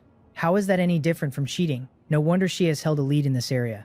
Cheongha calls down for me to wait a moment, saying she will have Little Green carry me up. Little Green, I think, and before I can puzzle out what she means, a thick branch swings out from one side and wraps around my waist. Seeing what looks like an unknown creature seizing me, Mole reacts on instinct, her antennae twitching, ready to order the black scythe hunting ants to shear the branch off. I stop her fast, telling her to wait, because I can feel that the branch is only gently looped around my waist, the force exactly measured, and after what Cheongha just said, this is plainly a friendly unit. She holds, with no choice but to obey, and I rise slowly into the air, hoisted by the branch until it reaches the branch 30 meters up, and sets me down. Being lashed around the waist and lifted 20 meters into the sky is, I have to say, a thrill several notches above bungee jumping, and only when my feet are firmly down do I let out a breath. Cheongha walks toward me in a light green dress, apologizing, saying she was treating Little Green's injuries and had no time to answer my message. Her face is a little pale, but her movements are unimpaired, so things should not be as grim as I had imagined, and I relax a fraction and ask her softly what the situation is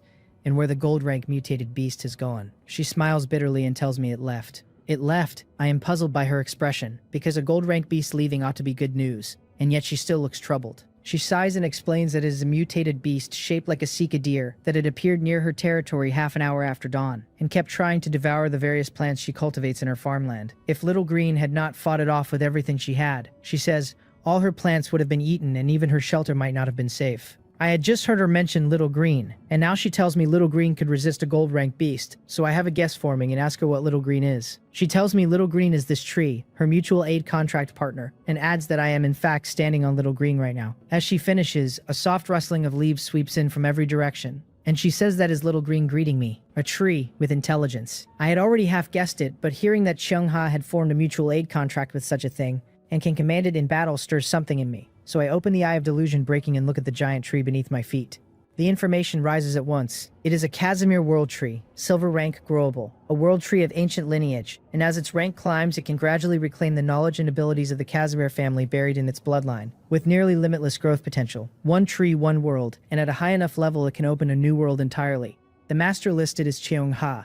I am simply stunned. Nearly limitless growth, the power to birth heaven and earth, and currently only silver rank but with a ceiling that is terrifying. This world really is unfair, that an existence of this tier should land in someone's hands so early. Then again, it proves that the dark world is no illusion running on a fixed program, but a real world of extreme randomness and infinite possibility. I stare at the world tree for a good 10 seconds, then gather myself and tell Cheongha her contract partner looks to be of a very high level, so I ask why a gold rank mutated beast is still so hard for her to handle. She smiles bitterly and explains that Little Green is indeed high level, but that if she were in perfect condition, Cheongha could never have formed a contract with her in the first place. Little Green is still in a growth state and needs vast amounts of energy to develop, she says, and every violent movement burns through that energy, enough that overspending it could drop her a whole rank. Resisting the mutated Sika deer just now nearly drained her dry, and if it comes back, Little Green will likely have no strength left to fight. Cheongha's plant perception tells her the deer has not gone far, that it is circling near her territory eating plants to recover, and that once it heals the wounds Little Green inflicted, it will certainly return.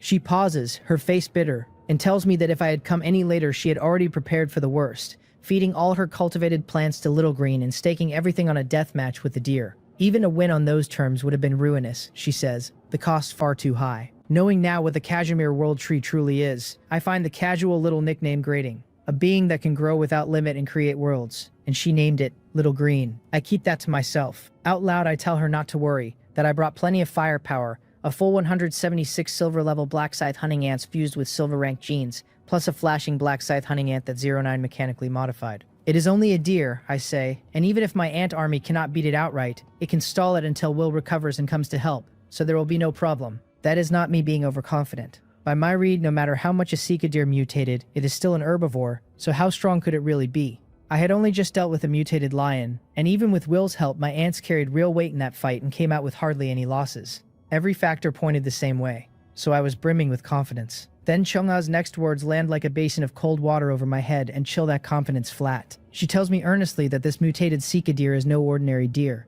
that I must not treat it as a common beast or I will pay dearly for it. The antlers on its head can loose sharp leaves that fly no slower than gunfire, and there are many of them, she says, and it used exactly that ability to gut Little Green. Worse, it can also send out vines to bind its target.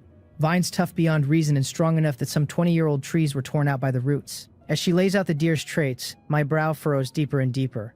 Hold on, this deer sounds off. These abilities, they all sound like elemental attacks, and wood element at that. A mutated beast that fights purely with its body would hand my black scythe hunting ants a massive advantage. But a mutated beast that has mastered elemental attacks is a wholly different proposition. A mere silver-rank mutated unicorn wolf could wound a cluster of my ants with one skill, and the gold-rank mutated lion needed its explosive furious rage, then more than 10 direct slaps one after another, to do its damage. So how fierce would a gold-rank beast's elemental attack be? Would it not gut a black scythe hunting ant in a single blow? An herbivore stronger than a carnivore is too counterintuitive. My expression turns grim. A moment ago I had thought Little Green resisting the deer for only an hour was a little beneath her level. Now it is clear the World Tree is exactly that, a World Tree to hold off a gold-rank beast wielding elemental attacks for a full hour at only silver rank. The situation is genuinely thorny. Still, retreating without firing a shot is not my style. I have to go see this mutated Sika deer for myself and gather some intelligence, and perhaps my eye of delusion breaking will hand me a surprise. Golden light flickers in my right eye, and I raise my head and tell Cheong I understand, and will be careful, that while the deer is still recovering I will go scout it, and I ask her to guide me to its location. As I speak, I turn to the edge of the branch and leap off it, dropping straight down from 30 meters up. She cries out for me to be careful, and looks down, only to see a huge winged ant catch me and ease me to the ground. The black scythe hunting ant fused with raven genes carries me down and lands without a stumble. With an ant's strength, hauling a man my size is nothing. Only the ride quality cannot be guaranteed. Seeing me safe, Cheongha pats her chest in relief and calls down that she will have the plants show me the way, and to be careful. How can plants show the way, I wonder? And just then the flowers and grass beside me tilt gently toward the northeast, like a person pointing with an outstretched hand. So that is how it works, quite handy. I tell her that if it proves impossible I will come back and think of something, then mount the flashing black scythe hunting ant and spur it in the direction she indicated. The flashing ant runs a full 3.5 meters long but stands low, so I have to fold my legs up to keep my feet from dragging, like steering an oversized go-kart, not elegant in the least but far faster than my own 2 feet. Following the plants, I quickly lead a column of black scythe hunting ants to the edge of a dense forest, where Chungha's plant guidance abruptly stops. I understand at once that the target must be close, and sure enough, a string of whistling sounds carries from somewhere ahead, followed by a heavy crash, as if something massive had slammed into the ground. I dismount fast, lower my body, lighten my steps and creep forward, and after about 20 paces I peer through the gaps between the trees to find an open clearing. It is littered with thick fallen trees and broken stumps of every height, each stump's cross-section perfectly flat and smooth as a radish sliced by a kitchen knife. At the center of it all, a huge Sika deer with a pair of large emerald antlers stands with its head down, eating the tender shoots at the very crown of a felled tree. After it strips the tiny shoots, less than a hand's width long, it ignores the rest and looks up at another tree still standing nearby. The emerald antlers flash green. Several flying leaves shoot out in a straight line and slice clean toward the trunk, and the tree is cut through at the waist and crashes down. The deer ambles over, eats the shoots at that crown, ignores the rest again, and starts hunting a new target. So that is how this clearing came to be, and that explains the earlier noise. This mutated Sika deer is staggeringly wasteful, and at this rate no quantity of trees could ever satisfy it. No wonder Little Green fought it with everything she had. A creature moves to live, a tree moves to die. However gifted the world tree, she is still a tree with no legs, and if she had not resisted with all her might, this deer would have gnawed her bald. While the deer eats happily, I tuck myself out of sight, fix my gaze, and open the eye of delusion breaking, and its information appears. It is a mutated Sika deer, gold rank, and its abilities read out in full. There is a headbutt that rams with the antlers at a force reaching 500 kilograms, and a stomp that lifts the front hooves to crush with 750 kilograms of weight and 300 kilograms of force. There is a willow leaf flying dagger that condenses wood element energy for a second, and then looses willow leaf blades to cut the target, with longer charges spending more energy and throwing more blades. There is a vine entanglement that flashes the antlers green for 3 seconds before vines erupt under the target's feet to bind it, and a photosynthesis that lets it absorb sunlight to replenish wood element energy. Its status shows a minor injury at 86%, and energy at 71%, and its listed weaknesses are the abdomen, the eyes, the calf joints, and the tailbone. This detailed, my eyes go wide. This is practically reading the color of the deer's underwear. Every ability spelled out, its status, even its weaknesses, all laid bare. When I faced the mutated lion, I did not yet have this eye, and the intelligence I scraped together then was nothing but the names of a few abilities, which is exactly why I was caught flat and nearly took a terrible loss. Now, with a strategy guide this complete, if I plan it sensibly, I feel I could solo this mutated Sika deer outright. The deer is far from its peak right now, so I have to seize the window. Still, I am in no rush to act. When I outmaneuvered the mutated lion, the explosion fruit Chonghua gave me played a decisive role, so I wonder whether she still has any useful mutated plants on hand, since more preparation never hurts. I slowly pull back, leave Moel to hold the other black scythe hunting ants and waiting off to the side, mount the flashing black scythe hunting ant, and ride back the way I came toward Xiangha's shelter. She sees me return so soon and assumes I found nothing useful, but seeing me come back unharmed, she breathes a sigh of relief all the same. Before I even reach her, I call up for her to check her manual, which puzzles her, since I am standing right in front of her and could simply speak. She opens the message anyway, and the next instant her pupils blow wide and she stares at the manual in disbelief, because what I sent her is precisely the mutated Seekadeer's information I just pulled with the Eye of Delusion breaking. She murmurs that it cannot be possible. It is not that she failed to investigate the deer herself, but that her results matched mine against the mutated lion. Only a handful of ability names. She had no idea I gained this skill only after killing the lion, and now, seeing intelligence this thorough, she nearly weeps with regret and covers her face. With detail like this in hand earlier, she could have held the deer off at a fraction of the cost, and she should have pulled me over first to read it. While she sits there dazed, I ride up below, and since I brought only the flashing ant this time, I cannot fly up to the branch. So I shout from the ground that she saw the message, and ask whether she has any other items useful against the deer, telling her to hand them all over. There is no time to lose, I tell her. We strike while it is down, because if it fully recovers, the difficulty climbs again. She knows the urgency too, and having studied the information I sent, she has already worked out a plan. She runs back into the shelter and brings out a few items, calling down that the fight earlier was fierce, and these are all the useful things she has left, and then she simply tosses them down from above. I am pleased to see her move so fast, and then my smile freezes on my face, because among the items she throws are two bright red fruits I know all too well. Are those not the explosion fruits that nearly crippled the mutated lion? And she is dropping them from that height. Could she be so anxious she forgot what explosion fruit does? Watching the red fruit plummet, my pupils constrict, and I bend at once to grab the flashing black scythe hunting ant beneath me, meaning to ride it clear. But after 2 steps I stop, because a branch whips out, gently cradles the falling items, and eases to a halt right in front of me. It was Little Green stepping in just in time. So there was a backup plan, and she did not even drop a hint. I exhale, straighten up, take the items the World Tree hands over, and feeling thoroughly foolish after that scare, I keep my head down, mount the flashing ant, and ride off fast, telling her I am leaving first. She tells me to go on, wishing me luck,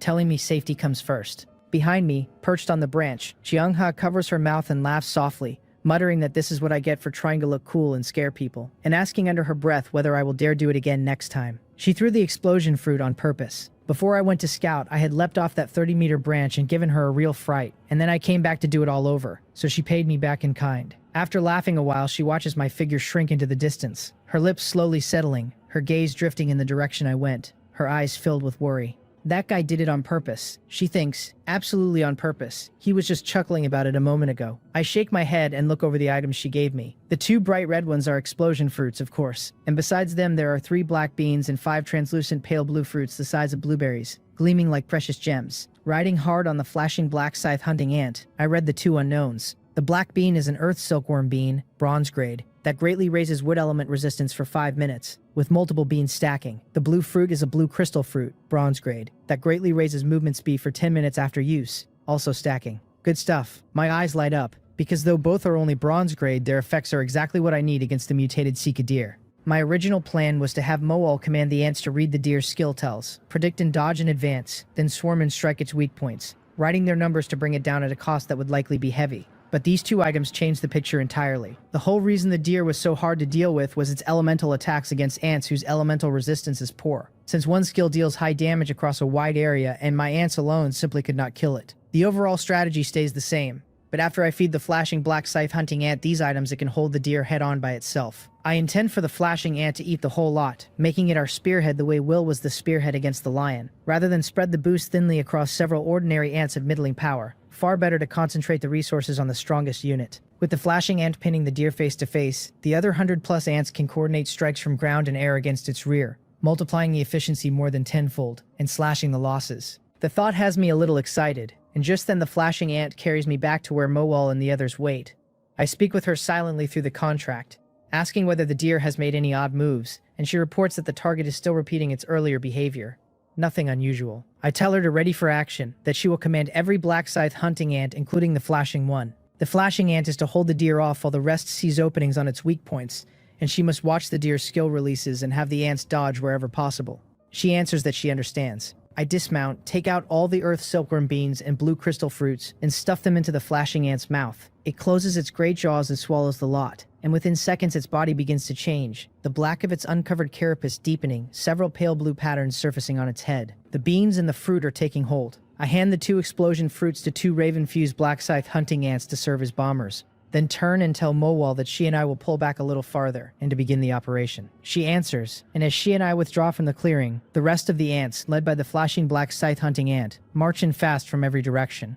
Another tree crashes down, and the mutated Sika deer, used to the routine, steps up to nibble the crown shoots. This is the 85th tree it has eaten. By its own sense of its body, it needs only 16 more to fully recover, and then it can go back and settle accounts with that big tree. What kind of tree was that, it wonders, with such endless pull on it, a desire buried at the deepest level of its genes. The thought brings a look of obsession to its eyes and drool to its mouth, and suddenly the shoots taste like nothing. The trees it eats now are common, vulgar things whose finest parts cannot match a single tendril or leaf of the world tree, and if it were that tree it swears it would gnaw it to nothing, not a speck left. Not even the roots. Its eyes harden, and just as it means to keep eating to recover, its ears twitch twice. It stops, and it lifts its head to look around. Faintly it seems to catch a rustling. Dark shapes surface from every side of the clearing, revealing themselves before the deer. It startles, then calms, because these unknown creatures do not feel strong, and it is sure it can swat them aside easily. A vegetarian, it has no interest in black scythe hunting ants at all, just as it means to throw a few willow leaf daggers to shoo away the pests interrupting its meal. A larger armored black scythe hunting ant bursts out, charging at a speed wildly out of step with its bulk. Through Mowal's running feed, I tell her the battle has begun, and to report any critical situation the moment it arises.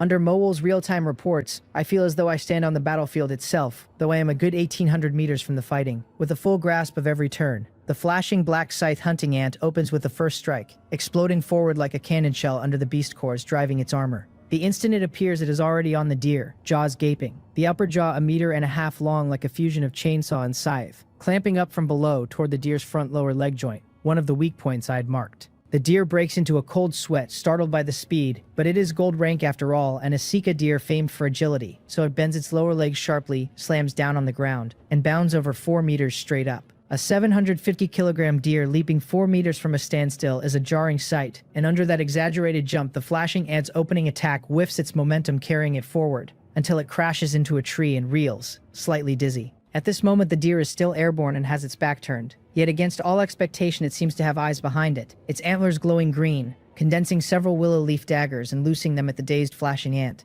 Not good. The deer's combat experience runs this deep, it can exploit even a sliver of an opening like that. Under Mowal's feed, the situation flips in a heartbeat, and where 1 second I was pleased by the flashing ant's swift strike, the next my chest tightens with worry for it. The daggers fly like bullets out of a barrel, and the flashing ant, only just shaking off its daze, has no time to dodge and takes them square on its back armor, and on the carapace the armor does not cover. There is a metallic clatter, and the willow leaves, delicate as they look, carve a groove 2 millimeters deep into the refined iron back armor. The power of those daggers is terrifying, and if even refined iron cannot fully stop them, surely the exposed carapace is in trouble. Just as I worry, Mole's report comes in, and the exposed carapace on the flashing ant's back shows only a white scuff, nearly unharmed. The carapace is harder than refined iron. How is that possible? I am startled. Then it clicks. The willow leaf daggers look like physical attacks, but they are leaves condensed from wood element, so their core attack type is elemental and should hit harder than pure physical force. The reason they barely scratch the flashing ant is the wood element resistance from the earth's silkworm bean it ate before the fight. I shake my head in admiration. With that resistance, the deer's main weapon, the willow leaf daggers, is rendered all but useless, leaving it a lamb to the slaughter. So I tell Mole to attack without restraint. Seeing its certain kill attack do nothing leaves the deer stunned, and the instant it lands, the flashing ant pounces and clamps its lower leg joint. The deer cries out in pain, tears its broken leg free, leaps aside, charges up, and looses dozens of willow leaf daggers at the flashing ant. But the ant deliberately turns its uncovered carapace to take the volley, and after a clatter of impacts, the unscathed thing lunges again, jaws snapping open and shut like a bloodthirsty butcher, and with a crunch it shears off another of the deer's lower legs. The deer bellows in pain and rage, almost out of its mind, its antlers flashing green for 3 seconds before it whips a vine out to bind the flashing ant. The vine moves like lightning, a guaranteed kill the ant could never dodge on reflex alone. The deer wears a fierce, triumphant look, and then the whole creature freezes, because the flashing ant had already sprung left half a second before the vine even surfaced. By pure reaction, the ant could never have dodged that vine. It dodged only because I had read the tell of the vine entanglement release, and Mole had it jump in advance. Watching its certain kill miss, the deer falls into despair, and the next instant an energy beam punches into its abdomen and tears open a bloody hole.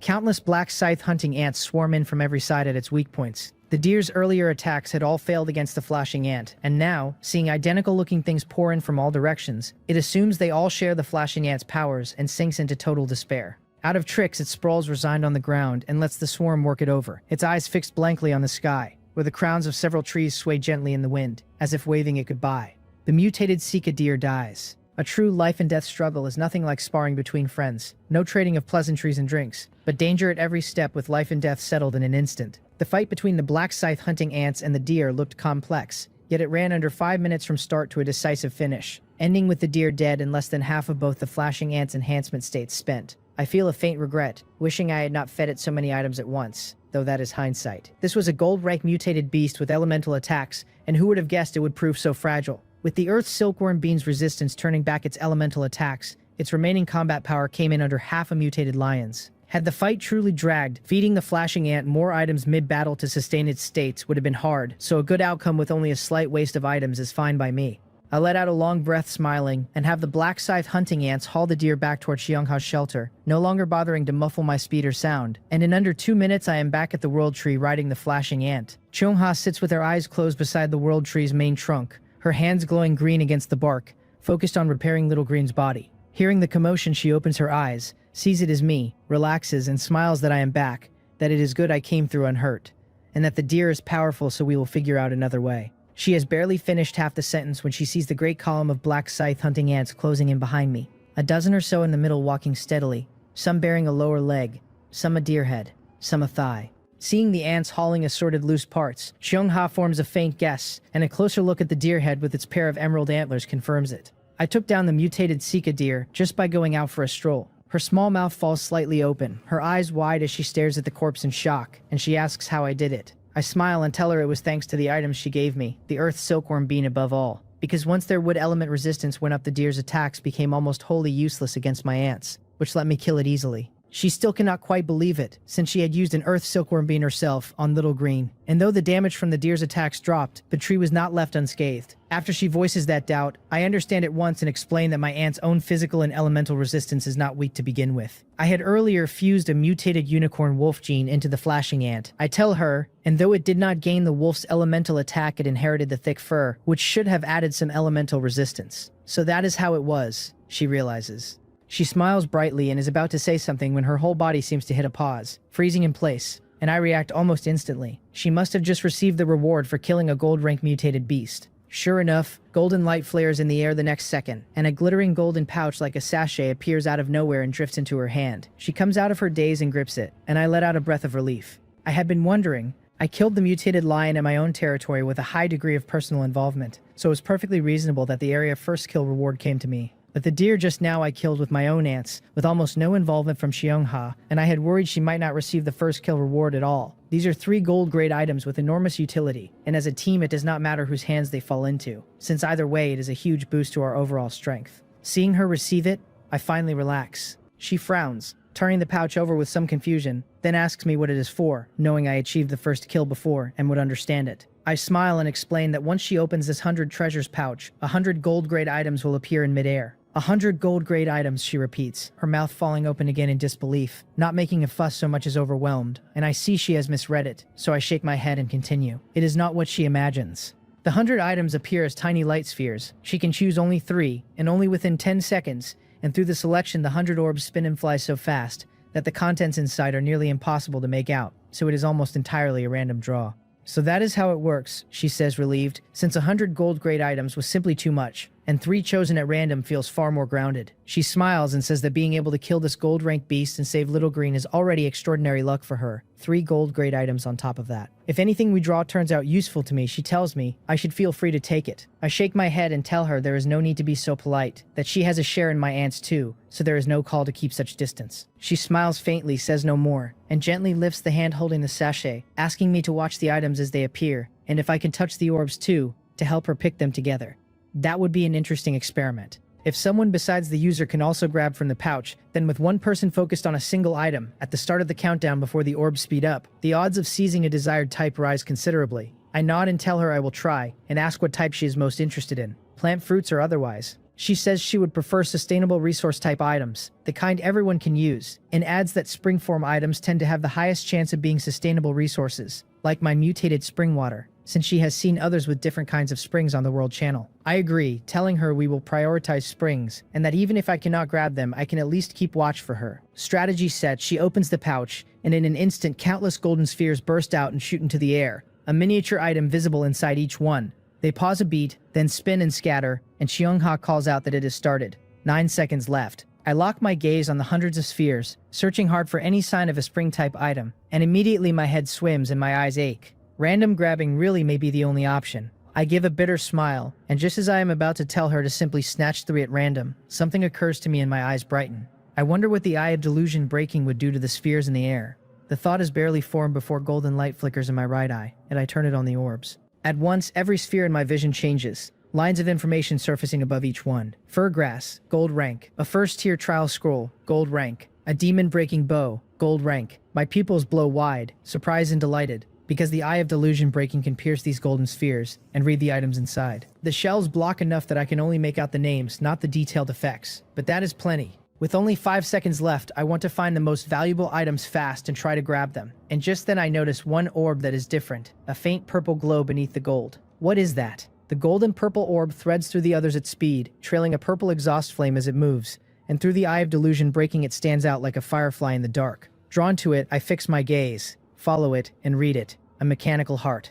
Gold rank.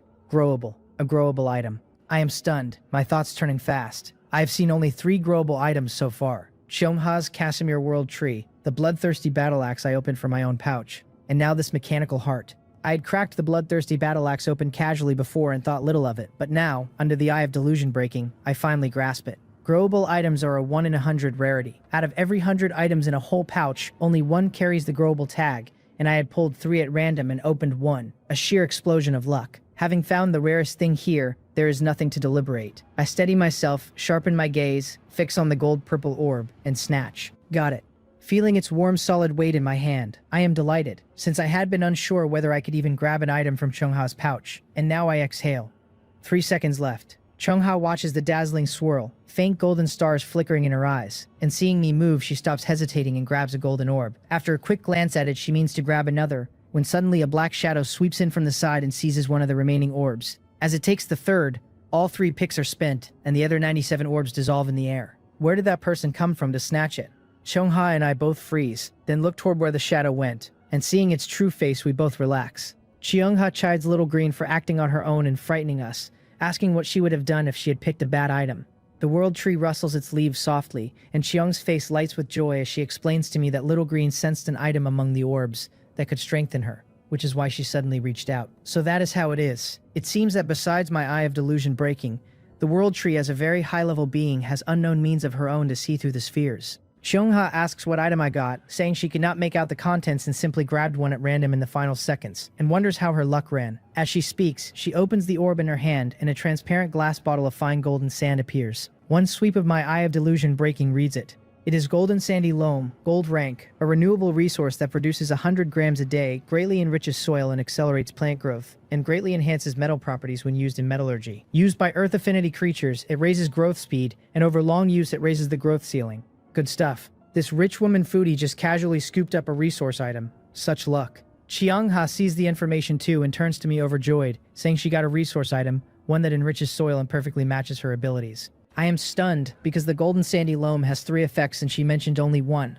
I certainly do not think she is hiding anything, since there would be no reason to, and in a flash I understand. My Eye of Delusion breaking read information beyond the item's standard effects, so I quickly send her the fuller information I saw, smiling that there is more, that she should look at what I sent. More? She is startled and picks up her manual, and seeing the detailed read, her small mouth falls open in shock again. But she had already seen the deer's detailed information I sent earlier, so she has some resistance built up. And where last time the urgency kept her from asking, this time she reacts at once and asks whether I have a detection type skill. Seeing she has guessed it, I smile and nod in confirmation. I never meant to hide it. Since working with her going forward, I will inevitably keep using the Eye of Delusion breaking. I point to my golden right pupil and explain that my detection skill came from the 100 treasures pouch, that it reads more detailed information on creatures and items, and that I just discovered it can even see through the items inside the pouch's golden orbs. If I can see through the orbs, that is as good as choosing 3 gold rank items myself. I read her thought from her expression and shake my head, telling her it is not so extreme, that the orb's shielding is strong enough that my eyes catch only the item names, not the detailed effects. Far from disappointed, her cheeks flush and she says excitedly that it is still very impressive, then asks what item I openly chose. I do not keep her in suspense and hand her the orb. She takes it, finds it unremarkable, no different from the one she picked, so she does not look closer and simply crushes it. A palm-sized metal thing of intricate gears and mechanical structure, shaped like a heart, appears in her right hand, and its weight drags her hand down so suddenly it looks about to slip and crash to the ground. I am quick enough to grab her right hand with both of mine, and together we keep the metal item up. Cheung-ha feels her hand sink under the metal heart, then feels it caught by a pair of large hands that keep it from smashing down. This is a precious thing I chose with my detection skill, and given its intricate make it would be a grievous loss if it broke, so seeing it held secure her racing heart slowly steadies. Then she registers the warmth of the large hand around hers, and the heart she had just calmed begins to pound again as the situation dawns on her. Her pretty face flushing, she quickly calls to the world tree to take it, and a branch lashes out to wrap and tighten around the metal item. With it firmly held, she pulls her hand free and steps back half a pace, murmuring thanks with her head down, then looks up at the heart the gem produced. Watching her flustered reactions, and the softness that slips so quickly out of my hands, I touch the tip of my nose and look at the heart wrapped in the branch. I already know its name, the mechanical heart, but not its specific effect, so golden light flickers in my right eye and the information surfaces. The mechanical heart, gold rank, growable, greatly enhances its host's control over mechanical creations and metal materials once it recognizes a master, can grant a mechanical creature life and intelligence when fused with one, and improves in quality with the host's understanding of mechanics. This is tailor-made for 09. I cannot help a look of shock. Cheung-ha saw less of the information and finished reading earlier without speaking, and seeing my expression change after I finish, she sighs with a complicated look that she never expected the pouch to yield an item of this caliber, that it is too perfect for 09. I nod and smile that 09 truly lucked out, that we must exploit her thoroughly, or it would not be fair to the divine item we fought tooth and nail to get for her. Cheung-ha laughs at the teasing, and the strange tension between us dissolves. She tells me she has no need of 09's mechanical creations right now, and since I happen to need 09's help to build a shelter, I should give the mechanical heart to her. Several joint missions in, the two of us are familiar enough that I do not decline and simply take it. Then I ask about the item her world tree grabbed, and we look to see what it is. Cheung-ha nods, asks Little Green to show her the treasure she picked, and the world tree rustles its leaves joyfully and hands over the golden gem it took. Cheung-ha strokes the branch with a faint smile, takes the gem, and opens it, and a walnut-sized emerald ball appears. The read surfaces for us both. It is a plant essence orb, gold rank, a treasure orb holding a vast amount of wood element energy, which plants can fully absorb to raise their life potential. The information is simple and pure, and even with my eye of delusion breaking, I can pull nothing further from it. Seeing it, Cheung-ha shows even more excitement than she did over the mechanical heart. First she strokes the branch and tells Little Green she chose well. Then she turns to me, thrilled, and says this is wonderful, that with the plant essence orb Little Green's damage from this battle should fully heal, that she might even advance further to the peak of silver rank. Then she asks whether I remember what she told me the day before yesterday. With one thing after another these past 2 days, I have long forgotten which matter she means, and after frowning in thought, I can only shake my head. She continues that it is about advancing, asking whether I still have a first-tier trial scroll, and reminds me she had said that once of her abilities improved, she would test my life potential before I undertook the advancement trial. Right, there was such a thing, I realize. She explains that the ability to test life potential is something only Little Green possesses, and it requires reaching the peak of silver rank to use. Little Green was nearly at that peak before this battle set her back, she says. But with the plant essence orb it should be no issue. So that is how it is. Does this mean I will soon know whether I can advance? I do not know what advancement entails, or what it brings, so the thought leaves me both excited and a little apprehensive. This is not a game where you level up the instant the bar fills. Even learning a skill is excruciating, never mind advancement, or who knows what dangers might arise. As I deliberate, Cheung-ha adds that Little Green will still need some time to absorb the plant essence orb, and once she has and can test my life potential, she will let me know. I nod and tell her that she is in a weakened state, so I will leave her 10 silver rank black scythe hunting ants, 5 flying and 5 regular. Since she has no mutual aid contract with the ants, I add she can only command them through a few instructions I have already trained into them, and I will head back to the shelter to handle some matters and await her news. She tells me goodbye. Teleporting back, it turns out, does not require each unit to stand on the array, since they can all return together, though I do not know the principle behind it. We exchange farewells, and I vanish with over 100 black scythe hunting ants in a flash of white light, leaving only 10 behind. Cheung-ha watches me go, and for reasons she cannot name her pretty face flushes faintly before she shakes her head and busies herself again. I feel as though I only blinked, and the next second I stand in a sparse jungle, fallen broken trees and countless pits all around, exactly where my group fought the mutated lion. So I am back, returned to the precise spot I teleported from. which is convenient. I look at my hands, curious about the teleport, then look up at Mowal and tell her that besides the mutated lion there should still be plenty of roaming mutated beasts in the territory, and to take some ants and clear them all out. She answers that she understands, and with that task handed off, I do not stand idle but mount my personal ride, the flashing black scythe hunting ant, and gallop toward the shelter. I have a gold rank beast core now, so I should be able to upgrade the level 4 shelter. I bend my legs, grip the carapace beneath me, and lean low against the ant's back to spare myself the harsh cold wind, taking battle updates from Mowal as I hurry on. Under the flashing ant's extreme speed, the bushes around me streak past, and a small wooden house rises into view and grows nearer. Arriving near the shelter, I swing a leg over, dismount, pat its back, and thank it,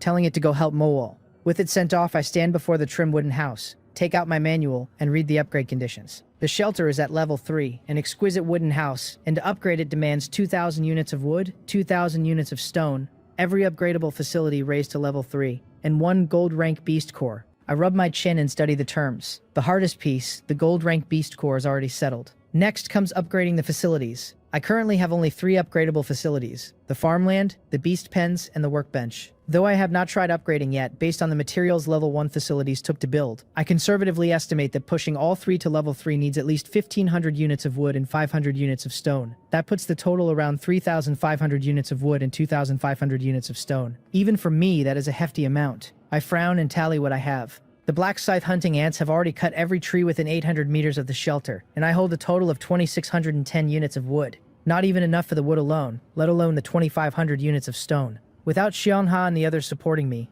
gathering it all today is impossible. I shake my head. I cannot lean too hard on allies. Once Mowal clears the surrounding mutated beasts, I will have the ants fell trees from farther out, trade for more materials. And by tomorrow I should have enough. Plan in place, I move toward the farmland and beast pens, deciding to first upgrade the 3 facilities to level 2 to clarify the total resources needed. Walking between them, I read the farmland first. The level 1 farmland, built for 200 units of wood, is 100 square meters of protected ground, immune to Dark World monster attacks, where crops can grow, and its upgrade condition is 500 units of wood. Just to reach level 2 it wants 500 units of wood. I frown, a bad feeling rising, and look at the beast pen beside it. The level 1 beast pen, built for 200 units of wood and 50 units of stone, is 100 square meters of protected pen, also immune to monster attacks, where creatures can be raised. Its upgrade wants 500 units of wood and 200 units of stone. Good heavens, even more exaggerated. I have not checked the workbench inside yet, but I doubt it differs much. At this rate, raising all 3 to level 2 alone needs 1,250 units of wood and 400 units of stone, nearly what I had just estimated for taking them all the way to level 3. Are the conditions for a level 4 shelter a little too extreme? Even I find them overwhelming, and ordinary survivors likely have no shot at a level 4 shelter at all. Before level 4, each upgrade demanded a meaningful jump in resources, but nothing near the enormous leap from 3 to 4, and I have a faint suspicion about it. Could the level 4 shelter hold something special? Special enough that the Dark World walls most survivors out through its conditions. What that something is, I long to know, but with my funds short, I have to set the question aside for now. Let it wait another 2 days, since the cold wave has not even arrived, so the need to upgrade is not yet urgent. The priority right now is dealing with any gold rank mutated beasts that might exist in Will's and 09's territories. It is not only their safety I am weighing, but the mission rewards. The area first kill of a gold rank mutated beast grants 100 treasures pouch that lets me choose 3 gold grade items. With my Eye of Delusion breaking plus my ability to help others extract treasures, a single pouch can almost reliably yield 1 growth type artifact like the Bloodthirsty Battle Axe or the Mechanical Heart, along with 2 resource items. I have coveted growth type items like those for a long time, and none so far have suited me, but if I help Will and 09 handle their gold rank beasts, that is 2 more growth type items in play, and surely among them I can find one that fits me. The thought leaves me restless. I pick up my manual and open the friend channel, pausing over the avatars. Will has not replied, likely still asleep, so my finger skips his avatar and taps 09's below it. I ask whether any gold rank mutated beasts have appeared in her territory, and her reply comes instantly. Not yet, she says, but she has only set up life detectors within a 1,000-meter radius around her shelter, so it is not impossible they exist farther out. Not within 1,000 meters? I read it and think a moment. So far, only my territory and Chonghas have turned up gold rank beasts, a mutated lion and a mutated Sika deer, 1 carnivore, 1 herbivore, and yet both were ferocious and highly mobile, reaching the shelter within an hour at most. It has already been 2 hours into the day, with no gold rank beast inside 1,000 meters of 09's shelter, so most likely her territory simply has none today. There is a slim chance a homebody beast that rarely moves is sitting undetected somewhere though. So I reply, offering to bring some ants skilled in reconnaissance to her shelter and scout her entire territory to settle whether any gold rank beasts are there. She goes quiet a moment, then replies that perhaps we should not, that it is very safe there right now. Seeing her refuse, I am startled. Then I get it.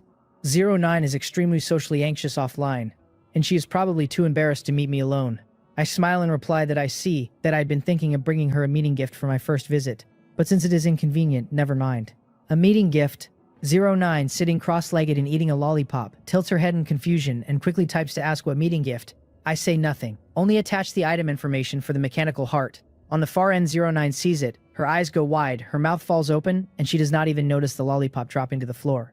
09 looks at the mechanical heart's information, her head spinning, and after a dazed moment she snaps back and pounces on her manual, hands flying across the screen so fast they blur. She calls me big brother, says I truly am her big brother. Demands to know why I did not tell her about such a good thing sooner, insists it is very convenient there, and tells me to hurry. A flurry of rapid beeping bursts from my manual a few seconds after I send the information, and even thousands of miles off I can feel her excitement, so I reply with a smile not to rush, that I am coming now. As I speak, I call out all the sentry ants through the mutual aid contract, and half a minute later they crawl from the ant nest entrance one by one and line up neatly at the door. With them nearly assembled, I send a teleportation request to 09, and it is approved almost the instant it goes out, a white array appearing on the shelter's ground. The speed of the approval leaves me briefly stunned. This girl is genuinely impatient. I shake my head with a smile and have the sentry ants step onto the array first. Unlike the large black scythe hunting ants, the sentry ants number as many as 500, but run far smaller, so dozens to hundreds cross at a time, and in only half a minute all 500 have teleported away into the shelter. I follow close behind, picking up the mechanical heart and completing the final crossing. When I open my eyes, I stand in what looks like a mechanical workshop, at least 60 of the 80 square meters of the shelter taken up by mechanical parts, gears, and machine tools. Most of my sentry ants, having teleported in, have been deposited into this tangle, and many are now lost in the maze-like mechanical zone, bumping left and right in search of a way out. The only relatively tidy spot in the whole shelter is the space near the wooden bed. 09 sits cross-legged on the little wooden bed, her long white hair draped carelessly down her back. Dark circles fixed almost permanently under her eyes from who knows how many sleepless days and nights. Yet her pale blue eyes are bright, fixed intently on me, though she says nothing and does not dare approach. The moment I land, I sweep my surroundings and feel her burning gaze, and turning, I meet her eyes for a few seconds. She blushes faintly under my look, but holds firm, watching me with anticipation. I do not tease her, only greet her with a smile, calling it a welcome gift as I walk over and carefully set the mechanical heart on her workbench with both hands. The instant it is out, her eyes cannot leave it, fixed on the magnificent creation, utterly captivated. As soon as it touches the bench, she springs up to pounce on it, but her legs, numb from sitting cross-legged so long, give out, and she pitches face first to the floor with a thud, crying out in pain. There is really no need to be this impatient, is there? I am stunned a beat, then quickly grab her by the shoulders from behind. Her body is very light and soft, well under 80 pounds by my guess, and with my own training I lift her easily and help her sit on the edge of the bed. Dusty and disheveled, in enough pain that snot bubbles form and a few clear tears slip free, she murmurs an almost inaudible thanks, recovers a moment, then excitedly pounces on the mechanical heart again and fiddles with it in rapture.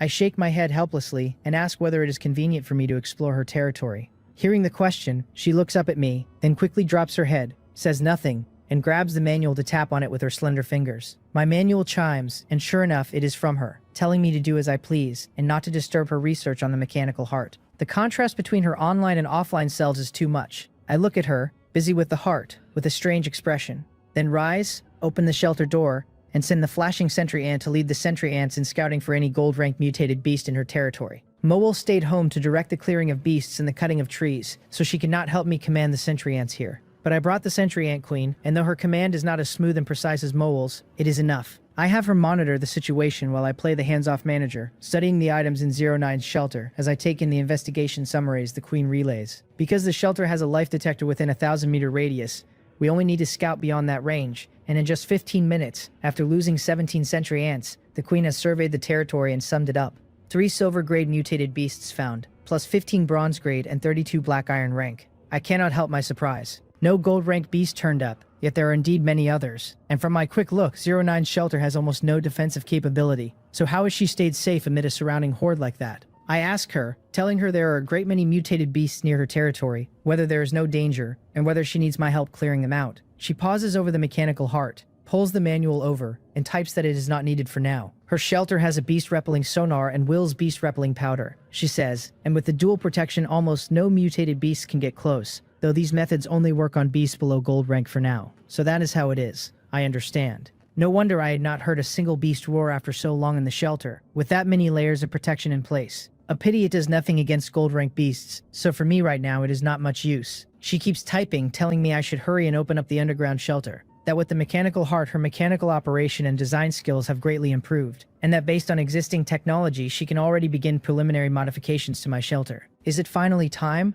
Giving her this mechanical heart was the right call. I tell her I will head back, that I will call her once I have built the initial framework, and seeing the message she is clearly delighted. I greet her and leave with the sentry ants, and a flash of white light carries us back to the shelter. The moment I return, I contact Mobile for the mutual aid contract, telling her to command all the tunneling ants to keep eating the black rot soil, and while there is still time, to upgrade the tunneling ants to bronze grade first. No sooner have I given Mobile the order than the tunneling ant queen leads a column of tunneling ants out in single file toward the northeast of the shelter. That stretch is already cleared of mutated beasts, so I have nothing to worry about for their safety. Then a thought lands on me. The golden sandy loam Shungha just opened from her pouch is gold-ranked soil that raises the growth rate and growth ceiling of Earth affinity creatures, and tunneling ants live by eating soil, which makes them Earth affinity if anything is. So the loam would work on them too. Still, I have plenty of black rot soil left, more than enough to push the tunneling ants to bronze grade, while the loam produces only a trickle each day, and has a dozen other uses. Better to save the good steel for the cutting edge, I decide, and hold the loam until they reach bronze grade.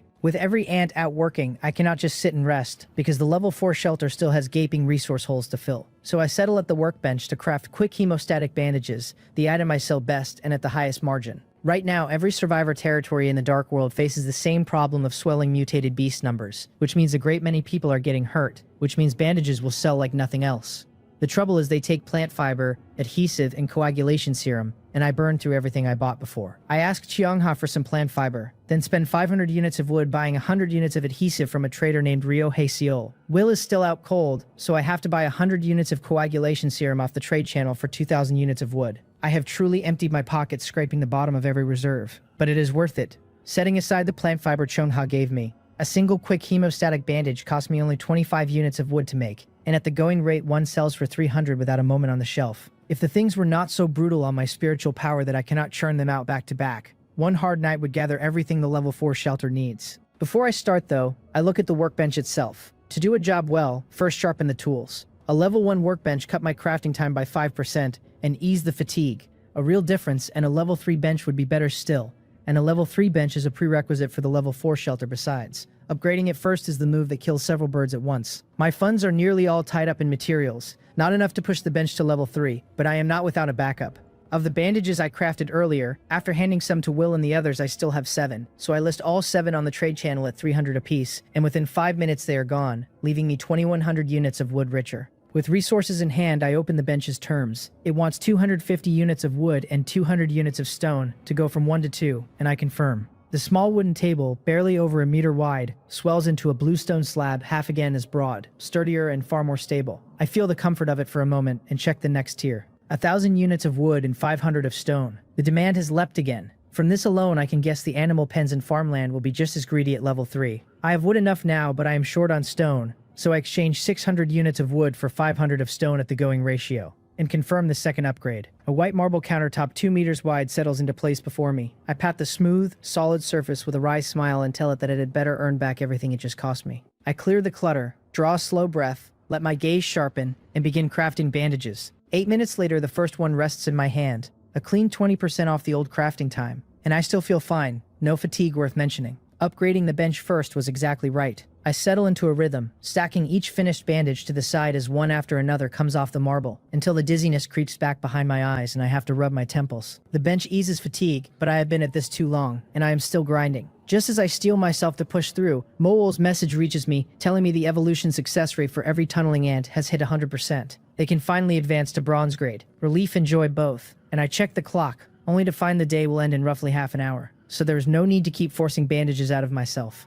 I have made 17 while resting between the work, worth about 5,100 units of wood. Not quite enough for the level 4 shelter, but close. And with no urgency left, I can sign all 17 to the trade channel at 350 apiece. Then I reach for Mowol through the contract and tell her to bring all the tunneling ants home and ready them to advance. I add, after a beat, that the black scythe hunting ants should finish dissecting the mutated beast flesh, store it in the cellar, and come back too. She answers that she understands. With half an hour left to nightfall, the day's kill count was no small thing, and butchering all of it is heavy work, but there are nearly 200 black scythe hunting ants, so they will finish in time. I drop into my chair and wait. Soon an earthy brown head pushes up out of the ant nest entrance, the tunneling ant queen, not the front door but the nest, which startles me a beat before I get it. These diggers must have tunneled themselves a back door somewhere. After the queen climbs free, one earthy brown body after another follows. All 23 tunneling ants in position, and a glance confirms every one of them, the queen included, sits at 100%, so I give the order without hesitation, telling each of them to take a sip of the mutated spring water. They line up and drink, one after another, then hold their places and wait for the change to take them. With the rate maxed, I have no fear of an accident, and I watch them with anticipation, until a problem crashes into me and my face changes. When the tunneling ants advance from no grade to black iron rank, their size jumped 100-fold, from 5 millimeters to half a meter. So how big do they get this time? Surely not 50 meters. 1 or 2 at that scale would split the shelter open from inside. It is nearly dark, and if my own ants burst my home now, that is a catastrophe, killed not by a gold-rank beast, but by my own people. Cold sweat prickles down my back and I move fast, ordering them all outside to finish evolving in the open near the farmland. They rise and file out, and I hurry after them. Dusk has come down, the last ray of sun bleeding off the horizon, throwing long dark shadows over the 23 ants, and with the trees gone, a cold wind drags fallen leaves and grit across the ground, until I have to squint just to keep my eyes open. I watch them with dread, picturing giants I will have nowhere to stow once true night falls. They do not keep me waiting long. After about 3 minutes, their bodies begin to swell, half a meter to 1 meter, 1 meter to 2, climbing under my eye until each one settles at 5 meters long and 2 meters tall, earthy brown behemoths standing on the ground like a row of small hills. I let out the breath I was holding. 5 meters I can house. Anything wilder and I would have been stranded. With night almost on me, I do not bother reading their information. I tell the tunneling ant queen to take them down to the nest, and she crosses to a meter-wide opening near the farm, and waves a foreleg at the column behind her. A few of them come up, widen the mouth, and bore in, vanishing in a blink. Then the queen leads the rest down after, the last one staying to fill and level the opening behind them. I head back into the shelter myself, take up a kerosene lamp, and descend the nest steps to find them. The evolution cost them a brutal energy deficit, so they are all buried head down in the earth, eating dirt by the mouthful, which is the whole charm of soil-eating ants. They refuel on nothing but the ground itself.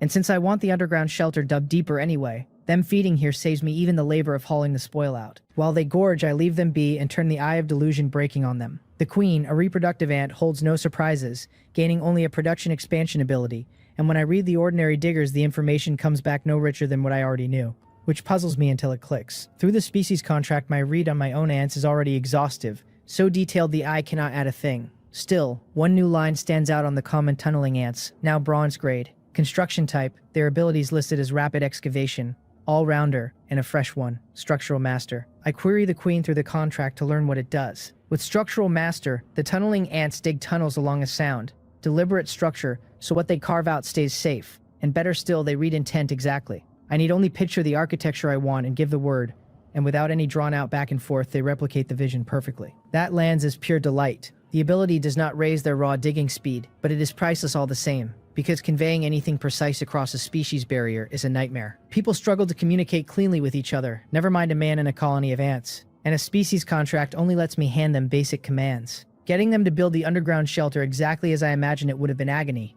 With structural master, it is effortless. Even if I wanted an absurd ice cream cone spiral of a base, they would render it faultlessly. But I want nothing so silly. Back in my university days, I worked a stint passing out flyers, some of them for luxury apartment blocks. And bored on the job, I would study the floor plans printed on them, the layouts and dimensions, until I had them memorized. At the time, I only looked on with envy, never dreaming a penniless nobody like me would one day afford such a place. Never dreaming the daydream would actually come true. A 200 square meter unit is modest, but enough to live in for now and light on materials, so I will build one to start and slowly grow my underground kingdom out from there. I push the layout straight into the queen's mind, contract the project to her, and tell her to begin once she has absorbed enough energy. Even with the level 3 bench softening it, all those bandages have hollowed me out, no strength left to make a single one more, so I sink into my chair and wait for night. A dozen minutes slide by and night arrives on schedule, and when I glance at the clock, my brow tightens. The night now runs 18 hours, which leaves only 6 hours of daylight tomorrow. Every other day, the night swells by half an hour and the day shrinks to match, a clockwork creep that has not faltered once. At this pace, in another 12 days, the whole world drops into endless night, and without a halfway safe daytime to forage in, most people will burn through their supplies and die inside a few days. While I sit there worrying over my future, the manual chimes and snaps me upright. Will's avatar is flashing fast. He is awake at last, the man who took those wounds fighting for me, and I feel a real weight lift as I open the message. He is staggered. The 100 treasures pouch could yield something so high in tier. Says the battle axe fits his skill set like it was made for him. asks what I need, and swears that whatever he can supply is mine. I tell him there is no call for that it is thanks to him we put down the mutated lion at all, and that he should simply take the axe and use it. Once he finishes his own regional first kill mission and pulls something suited to me, he can give me that instead. As I say it, I open a trade and pass the bloodthirsty battle axe straight to him. He does not stand on ceremony, thanks me, and accepts. Then I ask whether he has turned up any gold rank mutated beast in his territory. He has only been awake a few minutes, and has not scouted thoroughly, he says, but he has a perception skill that reads the strength of a creature's aura, and nothing near his territory registers at gold rank. My brow knots on its own, a bad premonition surfacing. I visited 09's land during the day and found no gold rank beast, and now Will's territory has none either. To me, a gold rank mutated beast is no longer a flag for danger, but a synonym for treasure. Cheongha and I have already cleared our first kills, so ours are spent, but Will and 09 have not, and each of them stands to gain another 100 treasures pouch the moment they down a gold rank beast. If some other survivor snatches their regional first kills out from under them, that is a staggering loss. Today is the first day gold rank beasts have appeared, so it is still fine since few people can kill one yet. But if their territories spawn nothing tomorrow either, the odds of being beaten to it climb sharply. Rather than wait to be robbed, I would rather seize the initiative, so I ask Will whether he has abilities tied to beasts, and he tells me he has methods for traps, taming and weakening alike. Then I ask whether he has any way to draw beasts in, gold rank ones specifically. Will, who has no idea I already handled Xiangha's gold rank beast, takes the question hard. He felt the power of those things today, and without his berserk skill he might have died out there. And now, I am proposing to provoke one on purpose. Yet on reflection, since we managed to kill one today and walked away with such spoils, he decides it is not impossible. He asks, plainly, whether I mean to bait a gold rank beast tomorrow, kill it, and lock down a regional first kill. I tell him exactly. That time waits for no one, and that I am worried his and 09's regions will stay empty tomorrow and the kills will be stolen. He counters that Xiongha still has a gold rank beast in her territory, that the four of us are already among the top survivors and ordinary players surely cannot kill a gold rank beast, so why not just deal with hers first? There is a snag, I tell him. The gold rank beast in Xiongha's territory, I went and killed it after he passed out. He goes silent on the far end, and I can almost see him rubbing his eyes and reading it again to be sure he is not misread. He knows we faced the mutated lion at full strength and won only at the price of his grave wounds and my spent ants, and now, with my forces badly thinned, he believes I turned around and killed a second gold rank beast alongside Xiongha. He cannot credit my strength jumping that far in so short a span, so by simple elimination he lands on a conclusion. Xiongha must be that strong enough to put down a gold rank beast even with my depleted colony in tow. Terrifying, he thinks, fitting for the woman who founded our team. Boundless confidence floods him, and he agrees at once to the plan, telling me he will deploy a tuned lure potion across his territory tonight that will absolutely pull a gold rank beast in. Since we cleared 2 gold rank beasts in a single day, he adds, why not let him salt 09's territory the same way? So tomorrow we close 2 first kill missions in one sweep. So aggressive. I do not know he has misread the whole situation, but I run the numbers on our combat power, judge it workable, and agree. I tell him to get it arranged tonight and that we will strike together at first light tomorrow. And I ask whether setting traps in the dark will not be dangerous for him. He says he has a way. Settled then. I do not know how he means to manage it at night or what trick lures the beasts out by day, but the professional handles the profession's work, and since he is so sure of himself, trust is enough. If it goes well, tomorrow is another bumper harvest. We lock in the plan, he bids me goodbye and hurries off to brew his potions.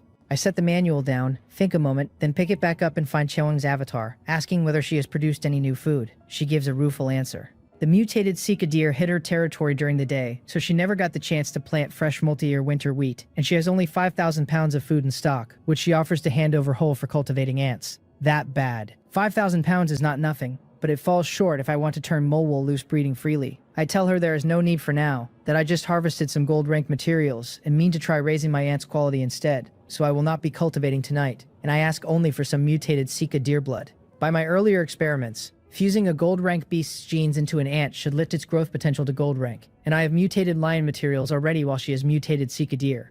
More than enough between us. She fires off a trade with nearly all the deer materials loaded into the slot, and I have to stop her, telling her I do not need that much. I only want to run an experiment. It is fine, she says. She has little use for the stuff herself, and then she tells me not to use it all, to leave a little meat, since she has never tasted gold rank mutated beast yet. I smile and promise to grill her some when I am done, and she answers that it is a deal. The trade closes and the frozen, rock-hard deer flesh appears in my shelter, solid enough that it does not foul my room, though my room is not cold, and it would melt before long. So I call a black scythe hunting ant over, slice off a clot of blood into a small wooden bucket to thaw for gene extraction, and have it haul the rest down to the cellar. That done, I bring out the mutated lion blood I readied earlier and settle at the bench to extract genes. Then the manual chimes again. Cheongha once more, with something she forgot to tell me. The last teammate, the one she mentioned before, she has reached out to him and he has agreed to sign a mutual aid contract and join us. I remember now. She told me about this person earlier, that he too was a top survivor, and Cheongha is not careless about people, so he must have some real strength. Before I can reply, she goes on. His name is Baekhyun. She has known him a while, so his character is guaranteed, and yet, she admits, she is actually not clear on his main combat ability. Not clear on his ability? We are about to let a man onto the team and we have not even pinned down his basic information. That seems reckless, and it stops me cold. As if she saw my face, she explains. Our combat power is already sufficient. She says, what we lack are teammates like 09 who raise the team's overall strength. Then she asks whether I remember the ant nest primordial nucleus she gave me when we first met. I nod to myself.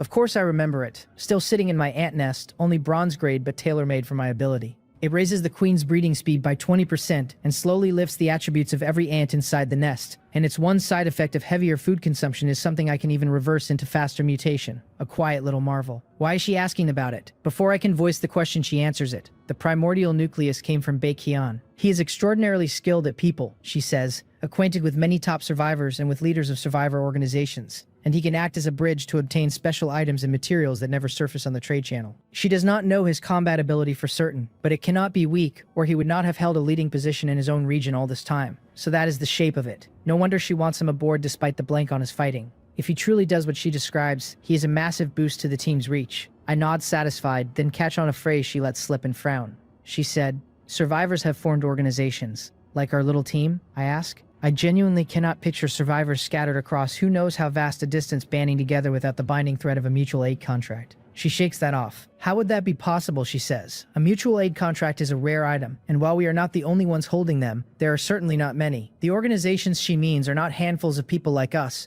but groups of 20 or 30 at least. So many of them, I press. And without a mutual aid contract, how do they hold discipline and trust together? People are social animals, she answers. They band together by nature. And there is more than one kind of binding besides a contract. Family bloodlines, shared faith, common goals and pursuits. All of it draws organizations into being. She is right. As long as people can speak to one another, they never stay isolated islands. Such organizations may lack the seamless coordination a contract gives us, but their strength is nothing to dismiss. I have never imagined myself invincible, not against the sheer mass of humanity. I am one ordinary man, a little stronger than most and doing well for now, and any force able to forge an organization plainly has its own edge. Who exactly is this Baekhyun, that he moves so easily among them? He absolutely has to be on our side.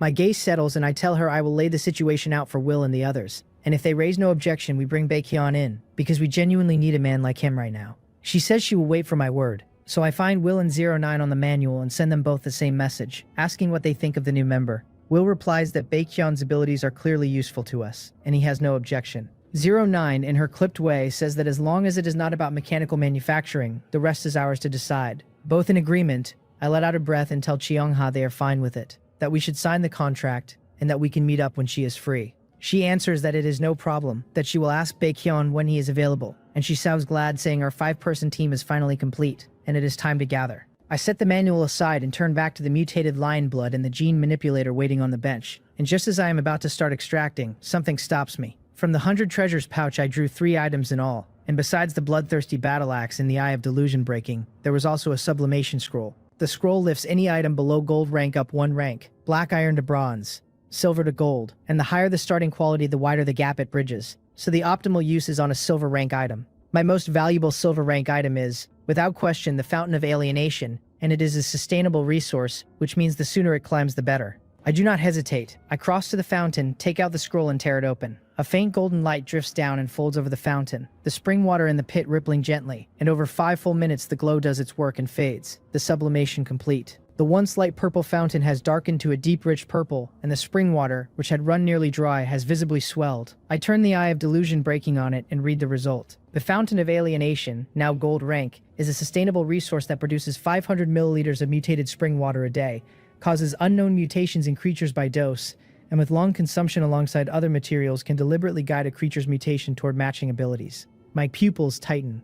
A silver rank fountain managed only 100 milliliters a day, so a single rank has multiplied the yield 5-fold, and that alone is a windfall. But the wilder part comes after. Gold rank spring water can steer mutation toward chosen abilities outright. That matters enormously, because fusing a mutated beast's genes only lets an ant inherit that beast's body structure or traits, never an entirely new ability. This pushes my colony's potential to a whole different ceiling. Still, I am unclear on how exactly the cooperating with other materials part works, so I set a stone beside the fountain and read it through the eye. And the answer surfaces at once, that regular consumption of stone alongside mutated spring water yields defensive abilities. The eye really is that convenient. Without it, I would have to guess, test, and confirm by trial, but with it I simply read off which materials grant which abilities. Looking at the deep purple water, I even feel a flicker of urge to drink some myself, and then I think better of it. Not safe enough yet, until I understand every property of the spring water completely. I will not gamble my own body on it. I set the fountain aside and turn to the manipulator, running my hand over it as my gaze sharpens, then pick up the mutated lion and mutated Sika deer blood and begin extracting. Half an hour later, 2 glass bottles sit in my hands, each holding 10 pale yellow gene fragments, one of the lion, one of the deer. I look at them with a tangle of anticipation and unease. Bronze grade ants fused with silver rank fragments did rise to silver rank potential. True, but that is no guarantee a silver rank ant fused with gold rank fragments climbs to gold rank, because the chasm between gold and silver dwarfs the step from silver to bronze. Practice is the only test of truth. Better to try it than to keep guessing, so I call over an ordinary black scythe hunting ant already at silver rank, lift its antennae onto the manipulator, tip 1 mutated lion fragment onto the vessel, and turn the knob. When the operation finishes, I lean back and watch with tension and hope as the ant drops to the ground, its body twisting violently. I do not just watch though. From experience, I have several other ants haul 100 pounds of mutated flesh up from the cellar, because the stronger the fused gene, the more energy must be replenished after implantation. The specific food depends on the species, black scythe hunting ants needing meat where tunneling ants need only soil. Meat is precious, which is why combat ants devour resources far past what the others cost. 5 minutes pass and the ant is still changing, where silver rank fusion took only about 3, so the gold rank gene plainly carries far more force, enough to stretch even the fusion out. I count off a full 10 minutes, and with one last twist the fragment finally takes. The ant has bloated to an outrageous 3.5 meters long and 1.5 meters tall, already the size of the flashing black scythe hunting ant that fused 2 silver rank genes. Just standing in my room it crowds the space, so that 2 more like it would split the shelter. Beyond the bulk, a ring of mane-like hair now circles its head like a lion's, and brownish-red fur has spread across its body, fur whose cold resistance alone is surely no small thing whatever its defensive worth. The mutated lion gene has changed it so completely that anyone seeing it would call it a lion's close cousin, not an ant. The gene was too high in quality, I think, so it overran the ant's own expression and reshaped it this far.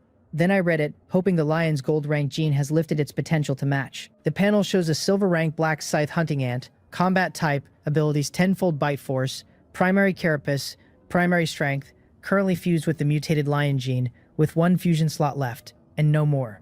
No growth potential line, no mutation success line. My heart drops.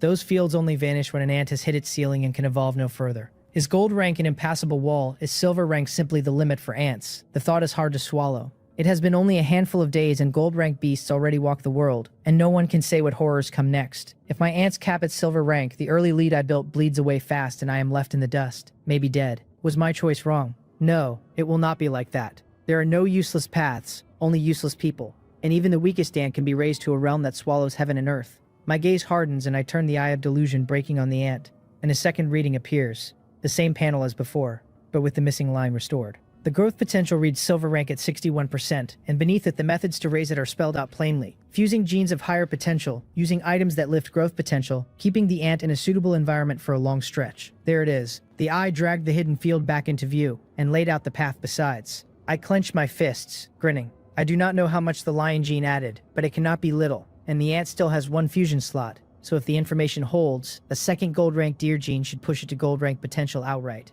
Likely, but it has to be tested. I have the ant lay its antennae under the manipulator again and fuse a mutated Sika deer fragment the same way. Since the lion gene already swelled it so much, I send it back to the nest before the change starts, then follow it down with the kerosene lamp, expecting another 10 minutes for the deer gene to settle. Restless, I do not wait at its side. I leave Mole to watch it and walk to the stairs, continuing downward. The ground floor holds my shelter. The first underground level holds the ant nest, and the new level the tunneling ants just opened is the second underground floor. The construction crew is hard at work down there to my design, and I want to check the progress while I have the gap. After at least 10 meters of stairs, I near the second floor. The full 10-meter gap between levels, rather than the thin slab of an ordinary building, exists purely to prevent collapse, because the second floor is to be my home, and a collapse there ends the story. Before I even reach it, a drilling whine like an electric drill carries up from below, the tunneling ants busy at their work, and a few steps further a wall of earthy yellow dust hits me and sets me coughing so hard I cannot make out a thing ahead. Nothing for it. Choking and grimed, I grab the lamp and retreat back up to the nest on the first floor,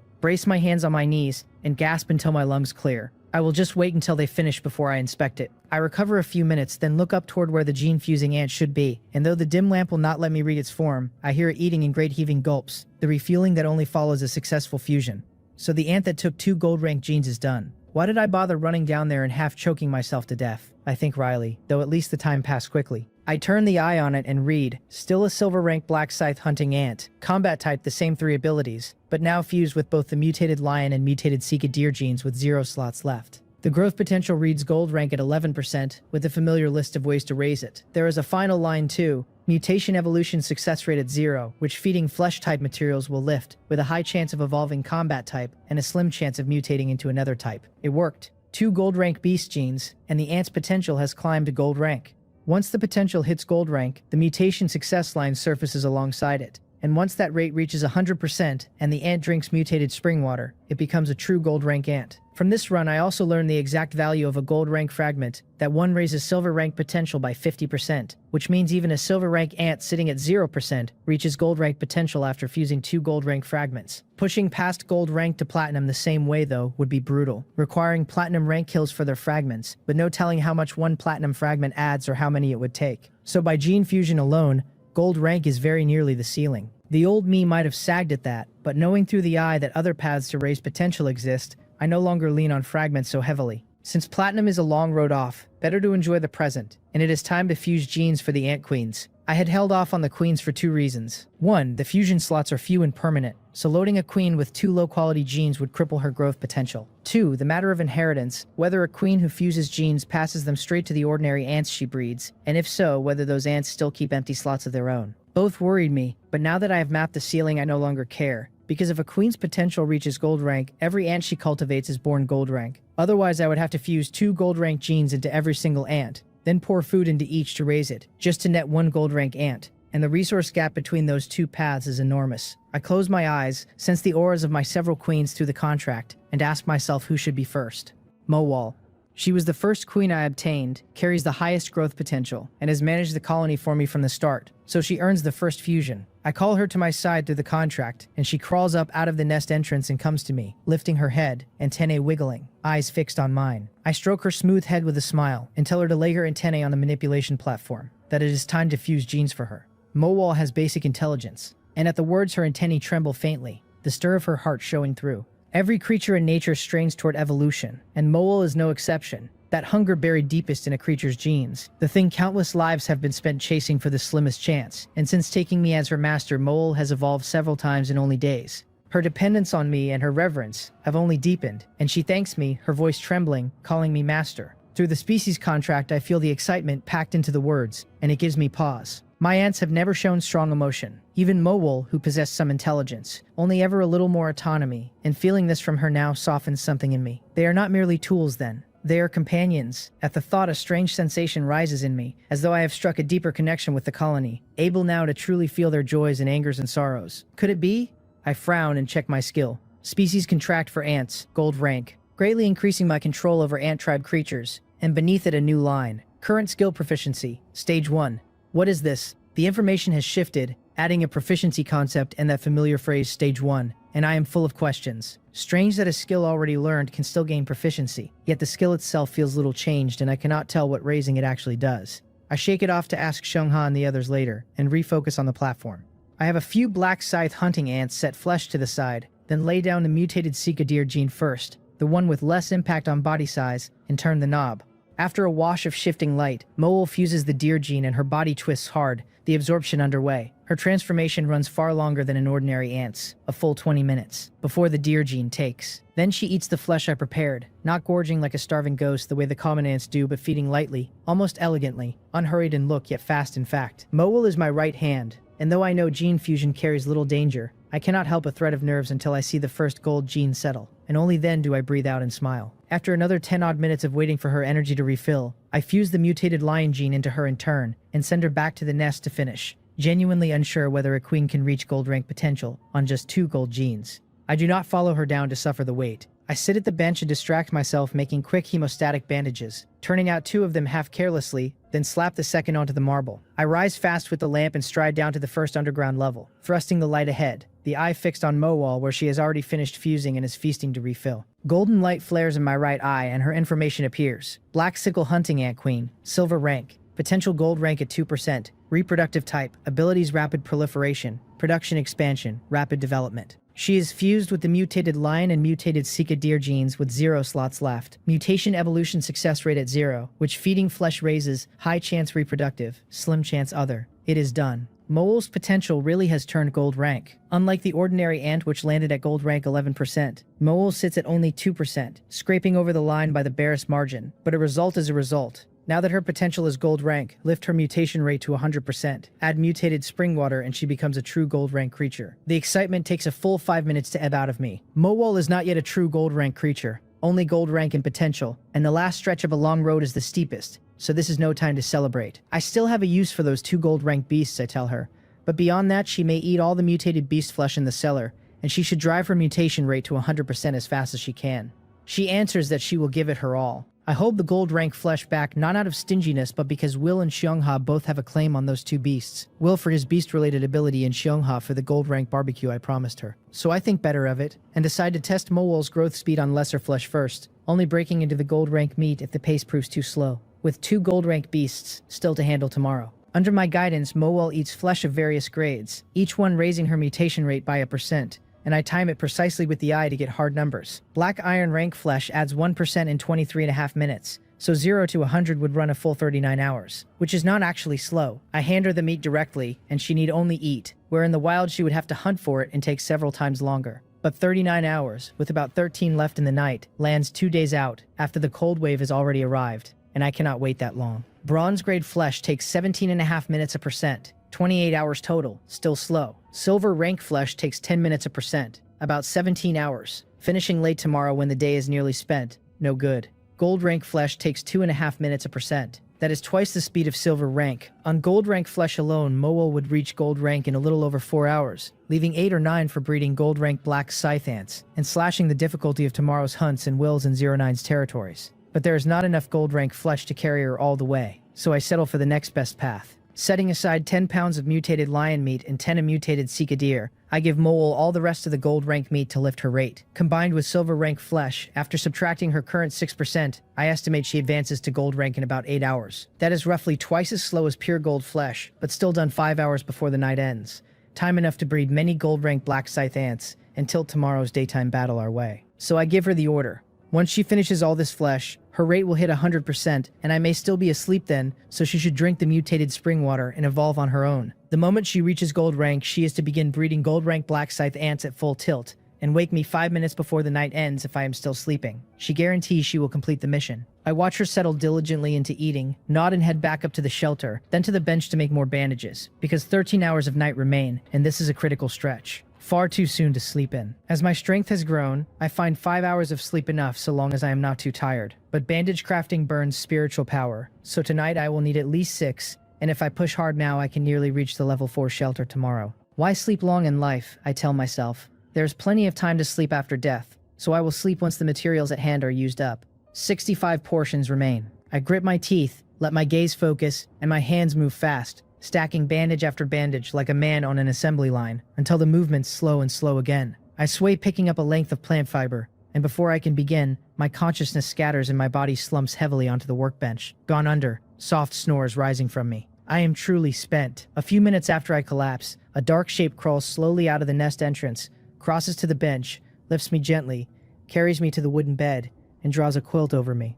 She bids her master good night. Time runs on and dawn is nearly here. I feel myself nudge softly and wake to a silver rank black scythe hunting ant prodding me with its forelegs. Spent from the night, I slept deep, and a strange dream lingers, someone wishing me good night. I rub my temples clear. Strange. I do not remember going to bed. I think. Maybe I lay down in the last flicker of fading awareness. It does not cross my mind that Mowal did it, since the silver rank Mowal, intelligent as she was, could only carry out my commands more flexibly, not act on her own. I wonder how she is doing now. By the plan I set her, she should already be gold rank. I sense through the contract that she is in the nest on the first underground level, so I take the lamp and hurry down. Near dawn though it is, the nest is still pitch black, visibility 0, and I descend carefully. The whole first underground level is the nest, a wide hall ringed by several huge rooms. One a cellar for food, the others the chambers of my several queens, with Mowol in the central room breeding ants. Sensing me, she stops and comes out, and in the dim lamplight I catch her form and freeze. She is only a meter long now, shorter than before her evolution, her body slender and drawn out, mysterious golden patterns running across her glossy black carapace, the marks on her head like a crown, the whole of her giving off something extraordinary. Before I can speak, she crawls over, lowers her head, and tells me through the contract that she thanks her master for cultivating her, and that she has evolved to gold rank. That surprises me, that she can now send such emotionally charged words on her own, so her intelligence must have climbed sharply with the evolution.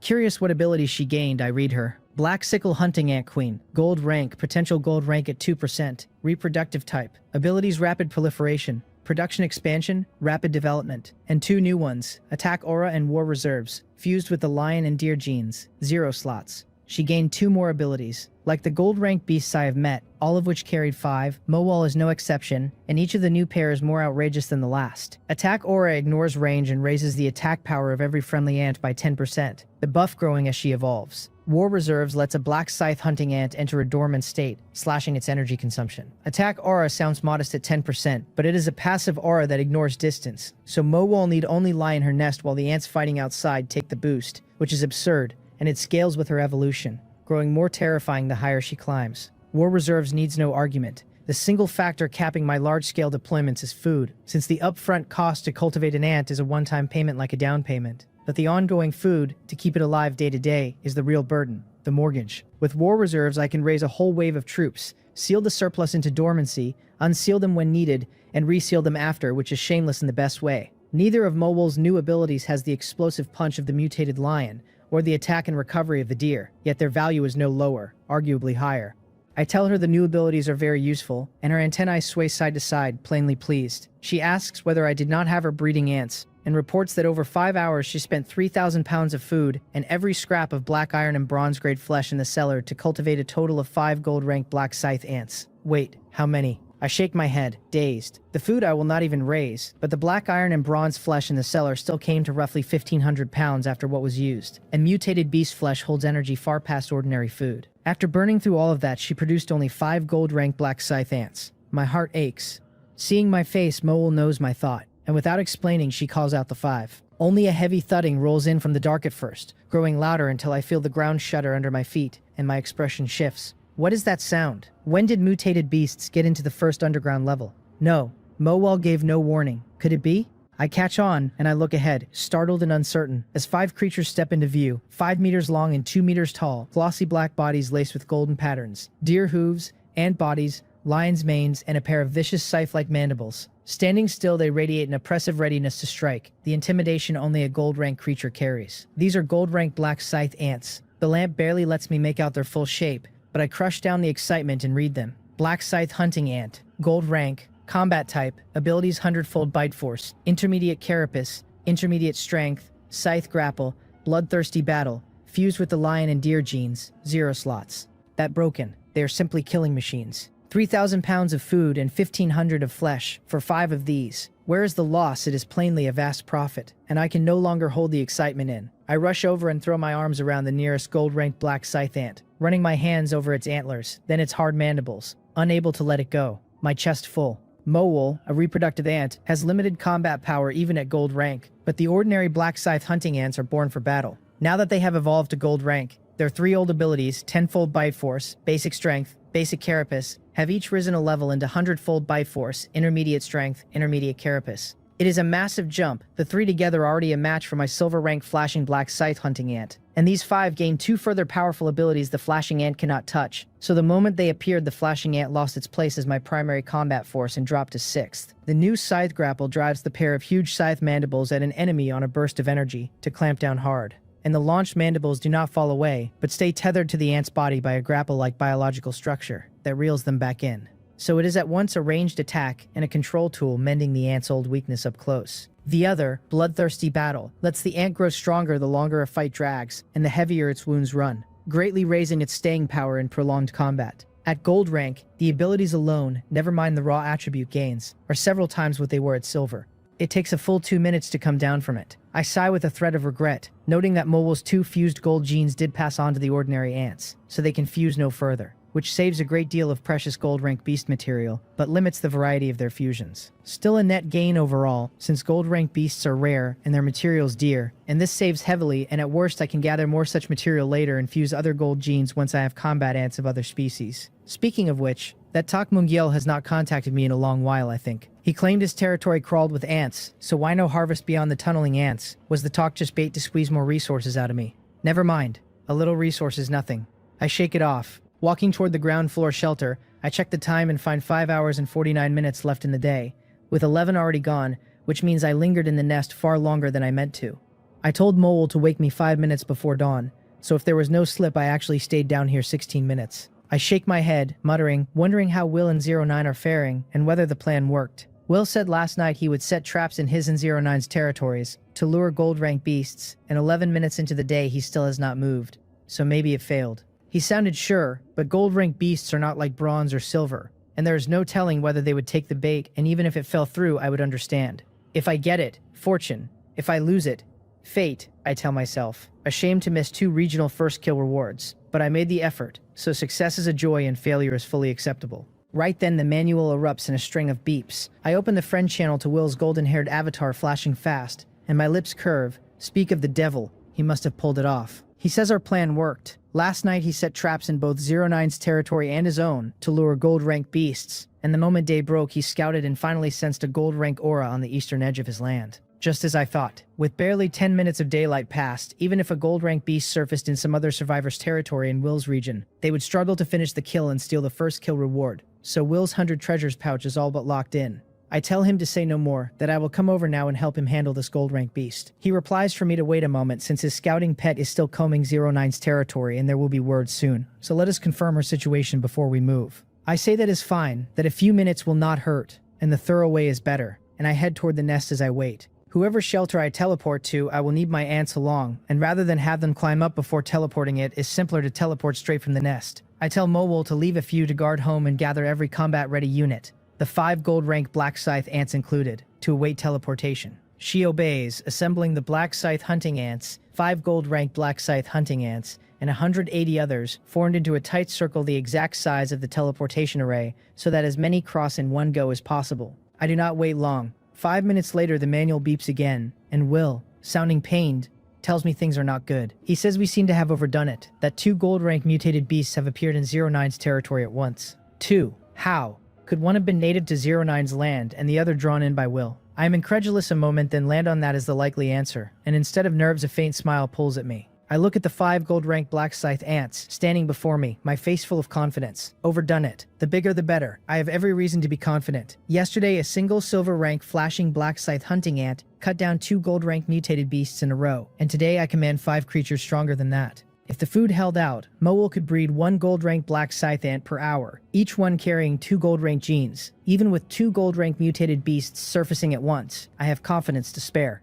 I send a teleportation request to Will and tell him his territory only holds 1 gold rank mutated beast, so we should handle this first. Will pushes back, saying we should go to 09's side first and that he will come with me. His own territory has protective measures that slow a gold rank beast's discovery of his shelter, while 09's land has 2 of them and her means of self-preservation are thin. We deal with hers first, he insists, and I have no objection, since both beasts have to die sooner or later and the order is the only thing in question. I pick up the manual, find 09's avatar in the friend channel, and send a teleportation request. She must be holding her own manual right then, because she approves it almost instantly, and a white teleportation array blooms in my territory. I do not hesitate. I tell Moal to lead the Black Scythe hunting ants across first, and step into the array last myself, vanishing out of the shelter. Inside 09's shelter, cluttered wall-to-wall with mechanical parts, a white array forms first, and Will teleports over a moment later, the glow under his feet thinning to nothing. He is not carrying yesterday's long-handled battle axe, but a matched pair of axes, black through and through with dark red patterns, the growth-type gold-rank bloodthirsty battle axe I gave him. He takes in 09, a little dazed, dark circles under her eyes from a bad night's sleep, and the worry creasing his brow eases as he breathes out, telling her he is glad she is all right,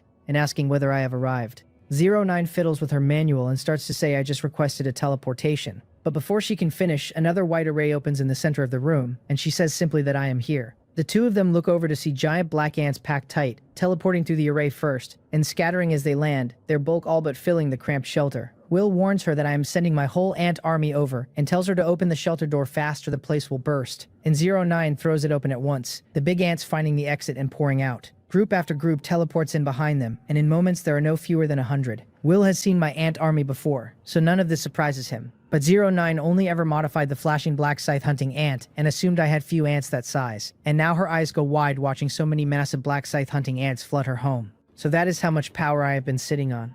Under their stares, dozens more black scythe hunting ants crawl out of the array. And at last, the flashing black scythe hunting ant she modified appears in its mechanical battle armor. Just when they think the teleporting is finally done, the array flickers again, and now ants even larger and more majestic come through. Fierce things radiating raw pressure, teleporting not in clumps but one at a time. 5 of them before it stops.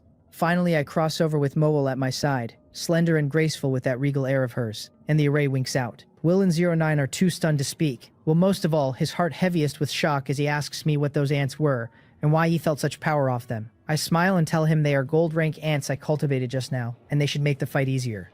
Gold rank ants. In a single day. Will knows what my ants can do, since yesterday a pack of silver rank ones took down 2 gold rank mutated beasts, so with gold rank ants on the field, surely victory is sealed. He had been a little nervous, bracing for a fight to the death against 2 gold rank mutated beasts at once, and now, learning how far my strength has jumped, he lets out a long relieved breath. Then he asks why, if I can make gold rank ants, I do not simply make more. Do they look like cabbages? Churned out on demand? I give a wry smile and tell him it is not that easy. That cultivating a gold rank black scythe hunting ant burns an enormous amount of energy. By pure meat, it takes at least 2,000 pounds of black iron rank flesh, or 500 pounds of bronze grade flesh, and breeding these 5 nearly drained my entire savings.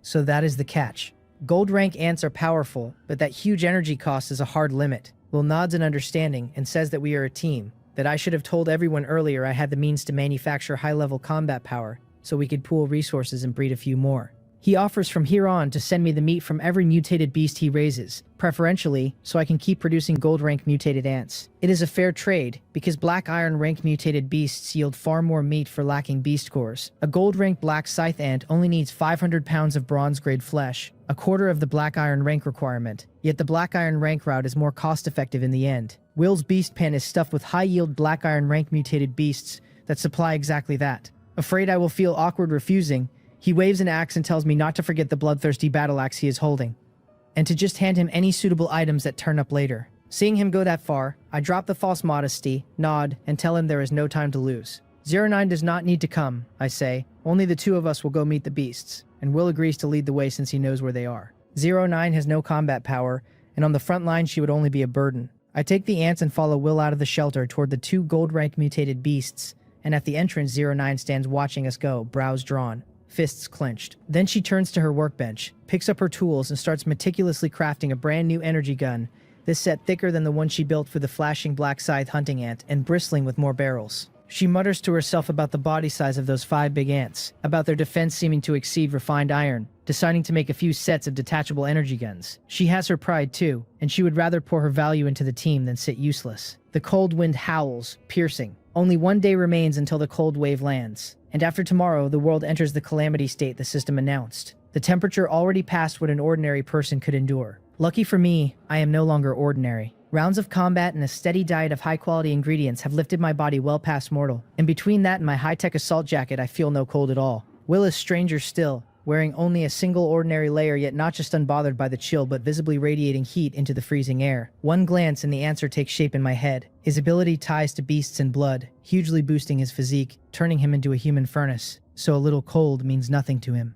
A level 3 shelter's territory only runs 2,000 meters across, so in 5 minutes we reach the target area, and by silent agreement we both slow our steps and drop our voices. I ask Will how many gold rank mutated beasts are here, and he answers almost through his nose, voice faint as a mosquito's hum. By scent, both beasts are 400 meters directly ahead, with their scents intertwined, and though he cannot pin the exact data, they are certainly not far apart. 2 gold rank mutated beasts that close. I listen hard, and beneath the wind raking the trees and grass there is no other sound, which makes me frown. Gold rank mutated beasts are violent, ferocious things, and two of them packed together should mean a savage brawl. And while the destruction would not be world-ending, there would at least be plain sounds of fighting and impact. This stillness is wrong 9 times out of 10. Could those two gold rank mutated beasts be the same species? Only that would keep them from clashing. But if the pair are allies, the difficulty of taking them climbs steeply, since two of them together is not as simple as 1 + 1. The ease drains out of me and I turn serious. I gesture to Will, then move forward alone to a tree thick as two people's reach, around 200 meters from the target, and peer past the trunk with my right eye. My pupils snap tight. Ahead rises a 10-meter earthen mound with a 5-meter cave mouth gaping in the middle, and at the entrance a 4-meter giant bear, pure white, paces back and forth, plainly agitated. Only one. Where is the other? Inside the cave, maybe. I frowned, a guess flashing through me, and golden light flares in my right eye as the giant bear's information surfaces. It is a mutated raging thunder bear, gold rank, and its ability list lands like a hammer. Charge throws its whole strength into ramming an enemy. Force reaching 2,000 kilograms. Swipe brings a paw down for 1,000. Roar deters enemies, dropping their resistance by a fifth with a chance to stun. Bear's strength raises its own power by a fifth for 10 minutes. And Thunder Embodiment summons lightning into its body to repel enemies and reinforce itself for 5 minutes. Its status reads intact, full energy, agitated. Weakness is the nose and eyes. This is monstrously abnormal, even though I have already seen and killed 2 gold rank mutated beasts. Reading this one I cannot help. A sharp breath. Its first several abilities echo the mutated lion and the mutated Sika deer, but run 3 or 4 times stronger, and that last skill is the worst of it. Thunder Embodiment is both an explosive self-buff and an elemental attack, fusing physical and magical traits the way only a high-grade creature can. This mutated raging thunder bear looks far above the mutated lion and the mutated Sika deer, and I genuinely do not know whether my gold rank black scythe ant can beat it. A second question follows. By its name and its aura, this thing is no gentle creature, so why is it pacing so obediently at the cave mouth? Is there something in there it cannot leave? 2 gold rank beasts very close, possibly the same species. Could the one inside be a female mutated raging thunder bear, pregnant and giving birth right now? Very likely, because nothing else explains the male's behavior. I retreat carefully and lay my guess on Will, who reads the mutated raging thunder bear's information I forward him, and finds it tricky enough that his brow knots tight. He asks what we do now, whether we should team up and drop the male while the female is birthing inside, but I shake my head. The mutated raging thunder bear is at peak stress and hard to handle, I tell him. A female bear giving birth is not a quick thing, and even after she finishes she enters a weak stretch, so striking then would only make the male hesitant and reckless to defend her. Better to go clear the gold rank mutated beast in his own territory first, finish that first kill mission, claim the 100 treasures pouch, build our strength, then ask Xiongha if she has any targeted items. The beast in Will's territory has to die eventually anyway, so this is only a change in order.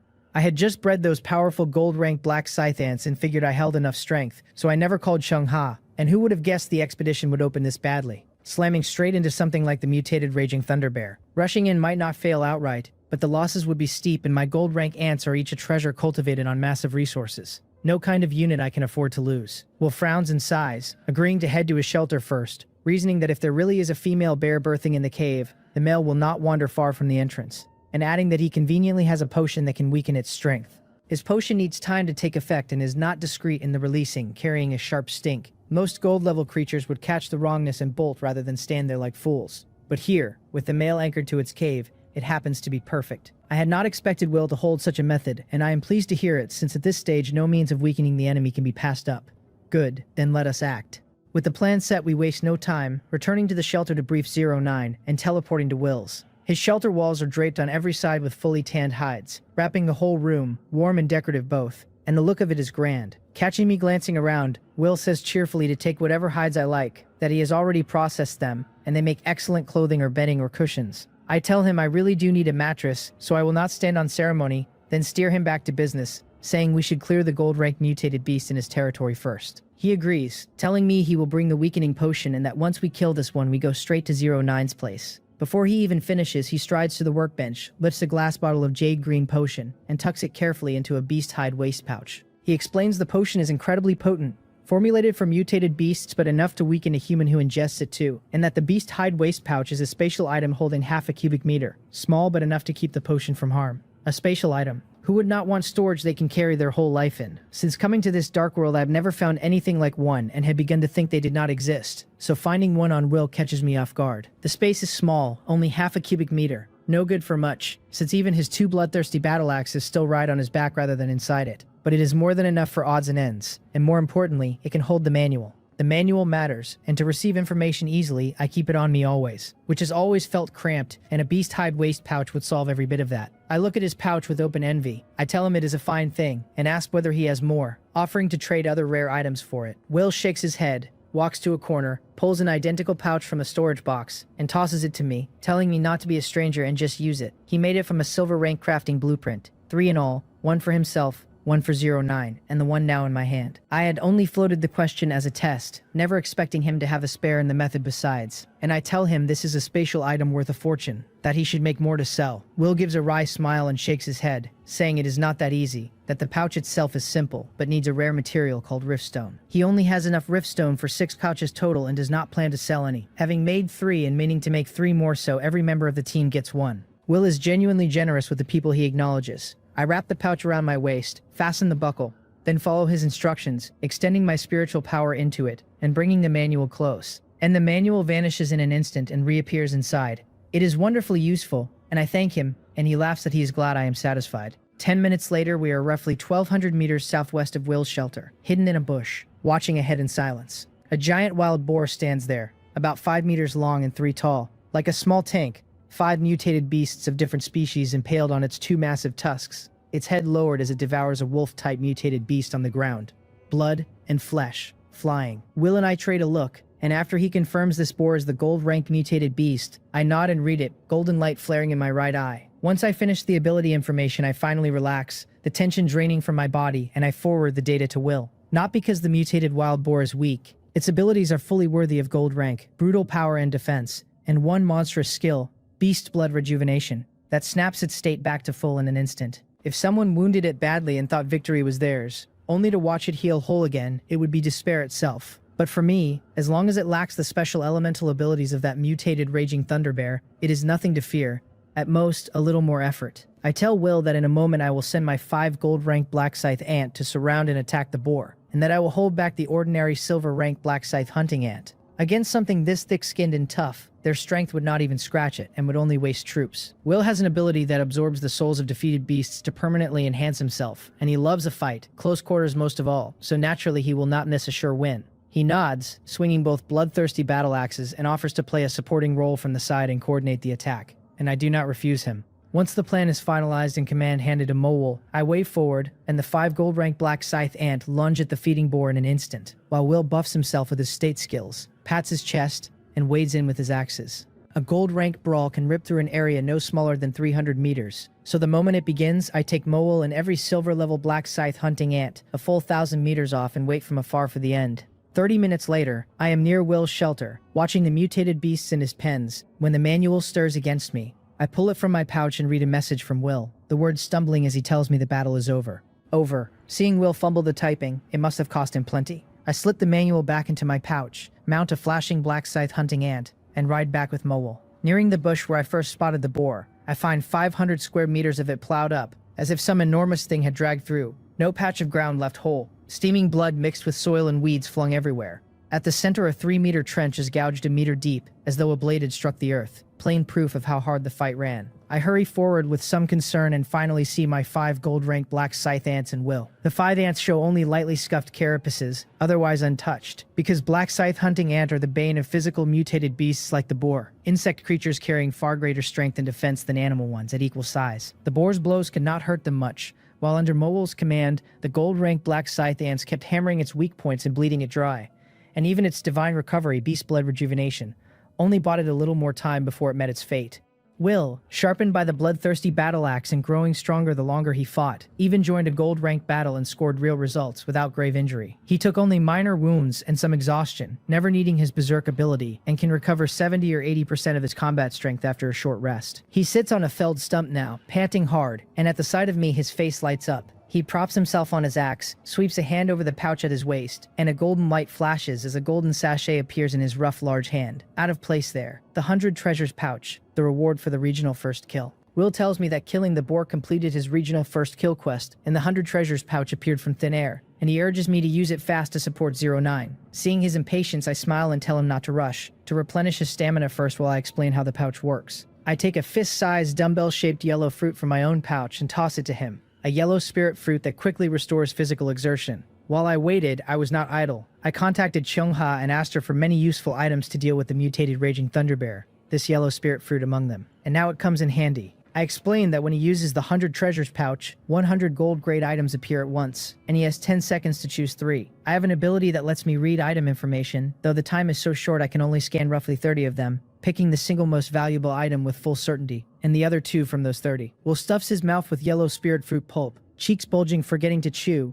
and says that is great, that we should start quickly since we still need to get to 09. Why is he so anxious, so worried about her? Probably more than just companions. I tease with a smile, and the speaker has no intent but the listener takes it to heart. Will's expression stiffens. At the time he trusted me but not fully Chang Ha, so he slightly concealed his sibling tie to 09, and now that we are familiar he does not know how to explain it. Luckily I said it offhand and read nothing real into it, finding no special bond between the warlike Will and the contrasting little 09. I tell him to relax, that I will move first and he should follow my command, and Will breathes out and opens the pouch. 100 golden light orbs spill out like marbles from a torn bag, bouncing and scattering through the air, and Will stares blankly at a loss, having only heard me describe it before, the sight of it firsthand far heavier than the telling. I, on the other hand, have rich experience. Even before Will opened the pouch, I had already activated my Eye of Delusion breaking and fixed on the air. And before the orbs fully rose and the countdown started, I had locked onto the precious orb threaded with a hint of purple in the gold. As the count reaches the 9th second, before that orb even begins to drift, I reach out and seize the one holding the most valuable item. I have it with plenty of time to spare, and I scan for other high-value orbs. I toss the prize to Mowol beside me, and sweep my golden shimmering Eye of Delusion breaking across the item information one by one. A demon-slaying hammer, a violet sapphire, 100 herbs ointment. Each flashes past as I force my eyes wide and drive my brain to weigh the pros and cons. The seconds bleed away, and as the last 3 approach my gaze sharpens with resolve and I leap up, both hands shooting out at once to predict the trajectories of 2 orbs, blocking their inevitable paths and clamping both in my grip. With that I have taken all 3 items alone, and the remaining 97 orbs dissolve in the air. I look at them go with a pang of regret, wishing I could bag every one, but I feared breaking the rules and walking away with nothing, so I made no greedy move. I turned to the stunned Will with a smile and tell him my luck was good this time, that I only needed a few seconds to spot 2 good items, so I simply took them. There was still a little time, but the orbs in the air keep moving, and once you lose sight of one it is very hard to find again, so rather than chase a better find in 2 or 3 seconds, better to quit well ahead. Picking shells on the beach. Contentment is its own happiness. Will lets out a long breath at the 3 items in my hand, and when he sees me about to examine them, he quickly stops me. He says we should get to 09's territory first so he can set up the weakening potion and let it slowly take effect. Then we can look at the 3 items. I agree it is good enough, and a white light flares, the 2 of us and my ants vanishing from the wrecked bush. 5 minutes later, I reappear in 09's territory, with the ants and Will, less than an hour since we left. Yet in that span, we have already cleared a gold rank mutated beast, opened the 100 treasures pouch, and chosen 3 top-grade gold items. The instant he lands, Will tells me he will go set up the weakening potion, and that I should check whether any of the items can be put to use, then hurries out of the shelter toward the mutated Raging Thunderbear's location. I smile and shake my head at his urgency, and I take the 3 items from my pouch. 09, no longer shy at the mention of items, edges close and asks in a low voice, head bowed, whether any of them are mechanical. I chose the items, so I know exactly what they are, and seeing her eager gaze, I think for a moment and tell her there really is not one. She asks again whether there really is not one, and I tell her again that there is not, that she can look for herself. The first item is a light gold scroll, a migration scroll. Gold rank, able to relocate the shelter to a designated location. The effect is heaven-defying. No boost to combat power, but an enormous boost to safety. And even before reading its details, the name alone told me it was extraordinary. So I took it on sight, and now the specifics make me glad I did. Shelters in the dark world are bound to a survivor's whole survival and growth. A survivor is not strictly dependent on a shelter to live. But once one is destroyed, every mission in the dark world goes irrelevant to that survivor. Every shelter function lost, even the crucial survival manual rendered dead. A shelter is a second life, and lose it and at best you scrape by as someone else's vassal, with no other road open.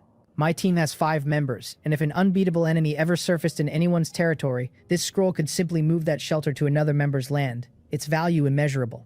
09, seeing the first item has nothing to do with machinery, is not drawn by any of that and shows a flicker of disappointment. I take out the second, also a scroll, but unlike the migration scroll's golden glow, this one looks tattered. A treasure map, gold rank, which on opening grants a beacon in the current area, and used at the target location yields a gold grade or higher item. At least gold grade, possibly higher. If it gave me a platinum rank item, would I not be set? I want to use it on the spot, but with Will still waiting, I put it away. The last item and the main attraction is the only growth-oriented one among the 100, and though I know its name, I do not know its effect, so I draw it out with anticipation. It is a heart-shaped thing, holy blood red like a ruby, and golden light flashes in my right eye as its information appears. The Heart of the Lord, gold rank, growable. It lets me choose a race to become its lord, vastly increasing my control over that race, granting abilities and attribute bonuses from it, the count of which rises with the item's quality, and that quality can be upgraded as the subordinate race's overall strength reaches certain thresholds. 09 finishes looking at all three, finds none interesting, pouts and trots back to her workbench to tinker. I gambled right. I do not notice her leave, because reading about this Heart of the Lord I am merely jumping with excitement. From the name I had thought its power tied to territory construction, never expecting a command type item perfectly suited to me. After all this time, I finally hold something I can actually use, and the Heart of the Lord feeds me abilities and attributes, compensating for my own weakness in combat. Professions like Beast Tamer and Summoner, leaning on summons and pet beasts to fight, have always carried weak personal combat power, and I am no exception.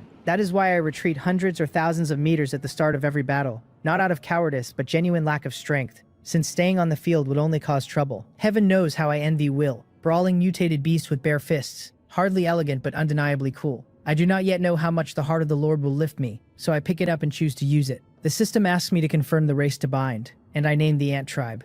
The binding succeeds, and the system tells me the Heart of the Lord has transformed into the Heart of the Ant Tribe Lord, the ruby slowly shifting in my hand from blood red to dark brown. Why has it turned black-hearted, I think? A little speechless at the color, and after a small grumble I use it directly. The fist-sized Heart of the Ant Tribe Lord, now like a black gemstone, drifts toward my chest, passing through cloth and flesh as if solid had become void, burrowing in without resistance and vanishing. Truly black-hearted now. Before I can react, my heart lurches, a heavy hammer pounding my chest again and again. Then a violent surge of palpitation slams through me. I cry out and lose consciousness. The pain enormous. No idea where I am. Half an hour later, I open my eyes slowly, to a blank ceiling of wooden roof beams. I am lying on a wooden bed under a thick cotton quilt, carrying a faint fresh scent, and looking up I see a slender figure with long silver white hair at a table, working over a pile of mechanical parts. Hearing me stir, she turns and, in a soft voice, tells me I am awake, and asks whether it hurt a lot, that the first time is always like this. A flood of memory rushes back in a few seconds and I grasp the situation at once,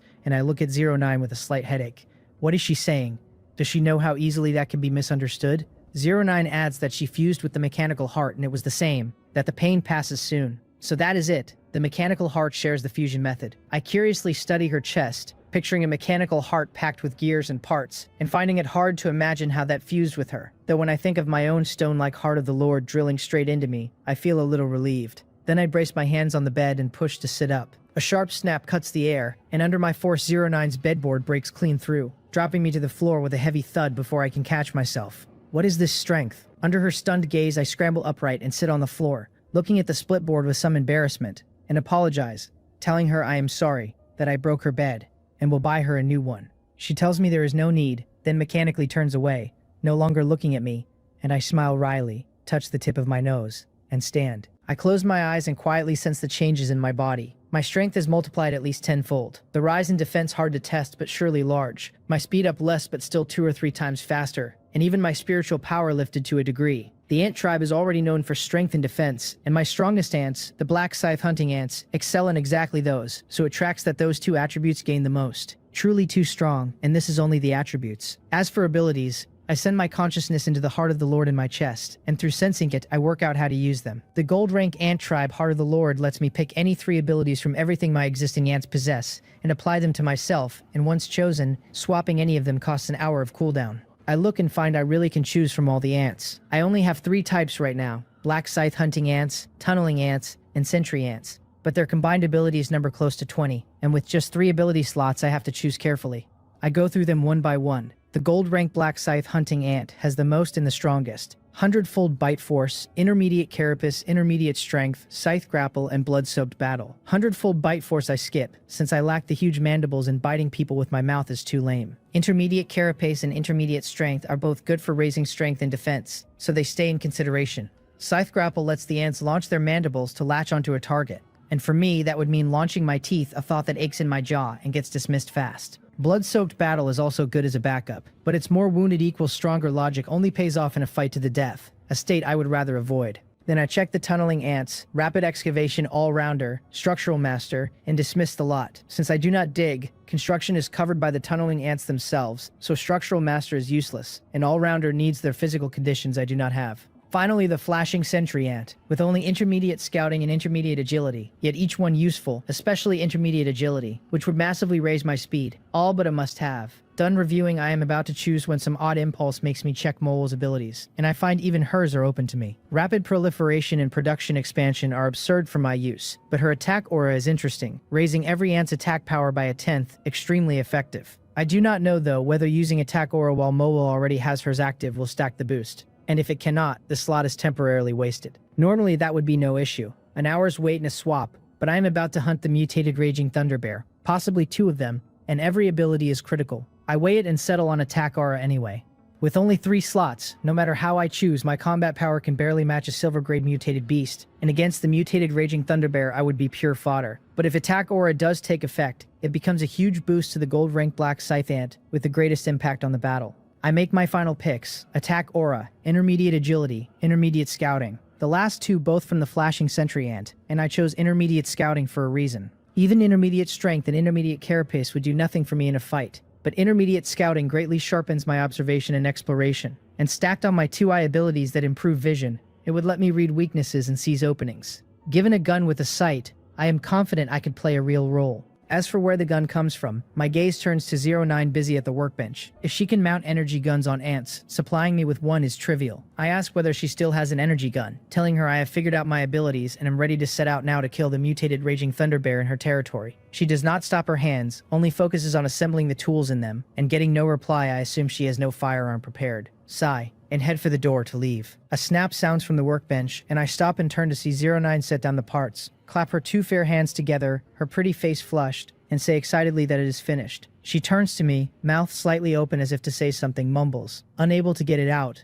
then grabs the manual from the table and types fast, clattering away. The manual beeps and I pick it up at once to read a string from 09. She says there is an energy gun in the corner storage box, inlaid with a silver rank beast core, and that I only need to twist the side knob to release the safety and can take it later. She has also just built a set of simple battle armor, sized to my gold rank ants, fitted with her newly developed 3-barreled miniature energy cannon, and she wants me to send an ant in to help her install it. Then she adds that she was stifled, and that typing is so much easier than talking. Reading her message, my eyebrows rise. So while she was busy, she was building battle armor for my gold rank black scythe ant, 3 micro energy cannons, which sounds genuinely powerful. I tell her all right and quickly call in a gold rank black scythe ant for her modifications, then follow her directions to the corner and pull a crude-looking energy gun from the storage box. After fiddling a while, I master the operation, and seeing 09 still busy, I step outside the shelter and start practicing my marksmanship against a large tree. This is my first time holding a gun that can actually fire and do damage. I underwent military training before I transmigrated, but by my turn there were no live fire drills left, more obedience and physical conditioning than real shooting, though I have played plenty of shooting games and understand the postures. First, I draw a simple target on the trunk with the dagger, retreat 50 meters, mimic the game's stances, raise the gun, aim, and shoot. A soft, pale yellow energy bullet streaks from the muzzle toward the target. Hit already. At only 50 meters, with my 2 pupil techniques, the target state is crystal clear, and on the simple mark a walnut-sized bullet hole sits less than 5 centimeters from the bullseye. My pupils contract, half disbelieving, astonished both at the gun's power, punching a hole that size in a tree, and at my own accuracy. 50 meters is not nothing. A professionally trained gunman can only guarantee accuracy at 25 meters, and 50 is sharpshooter territory. And this is my very first attempt. I adjust my stance off that first shot and pull the trigger again, and the bullet strikes the bullseye dead center, on the strength of a single correction. I never expected the Eye of Delusion breaking and the Eye of Taming to lift my shooting this much. Pleased, I start backing up, 25 meters at a time as long as I keep hitting the bullseye. Retreating to 75, 100, 125, and in 5 minutes I am at 300 meters, where I stop. Not because I cannot shoot farther, but because the energy pistol's effective range tops out at 300 meters, which is already enormous, 6 times an ordinary gunpowder pistol's 50-meter reach. After all this practice, the bullseye on the tree thick as 2 people's reach has been shot clean through, and I move left and right drilling motion shooting too. After another 5 minutes, I can keep accurate while moving, and the manual chimes, 09 telling me it is ready. I thank her and tell her I will head out directly, since Will must be getting impatient, and she tells me to go ahead. I do not re-enter the shelter but call out the gold-ranked black scythe ant fitted with a 3-barreled energy cannon. A steel giant of a cannon rides its back, the barrel a meter long, thick and heavy enough to chill the spine on sight. The pressure of a thermal weapon nothing like cold steel of swords and spears and staffs. I glance from its cannon to the small pistol in my hand, and feel mine is plainly inferior. Shake my head, and motion the ants to follow me to the battlefield. Mowul, let us go, I tell her, and she answers that she will, calling me master. After 5 minutes, I am near the cave where the mutated raging thunder bear waits, and from a distance, I see Will crouched under a large tree, the burly man hunched low and stealthy, like some clumsy thief slinking after a stolen dog in the old village tales. Seeing me near, he turns, covers his nose and gestures for me not to approach yet, then steps carefully to my side. Just as he is about to speak, he spots the black scythe hunting ant, carrying the 3-barreled cannon behind me, and his pupils dilate, his mouth falling open as he gasps. He knows the power of 09's work, since even a small energy gun packs considerable punch, so a cannon that size would carry brutally exaggerated force. He asks whether this is 09's modification, and I confirm it, telling him she was busy making components for this cannon. He says that is great, that with it our odds climb another notch. Will tells me the weakening potion he deployed has taken hold, dropping the mutated raging thunder bear's strength by at least 20%, and that the bear felt the effect but did not leave the cave area, so there really is something inside it wants to protect. His potion weakened a mutated raging thunder bear by 20%. I raise an eyebrow, a little surprised because 20% is significant, and with that swing the bear's threat drops sharply. Before, against a full-power mutated raging thunder bear, even a win would have cost us dearly and bled us hard, and now victory is nearly certain. Eager, I quickly ask Will what we are waiting for, and push to go straight in, but he tells me not to rush. His potion also affects us and needs another 5 minutes to fully dissipate, and only once we confirm there is no residue do we move. I have no choice but to swallow the excitement, take the wet towel he hands me, cover my mouth and nose, and squat beside him to wait. Time crawls minute by minute, and when 5 pass I look to Will, who lowers his towel, sniffs, and nods, telling me it is ready.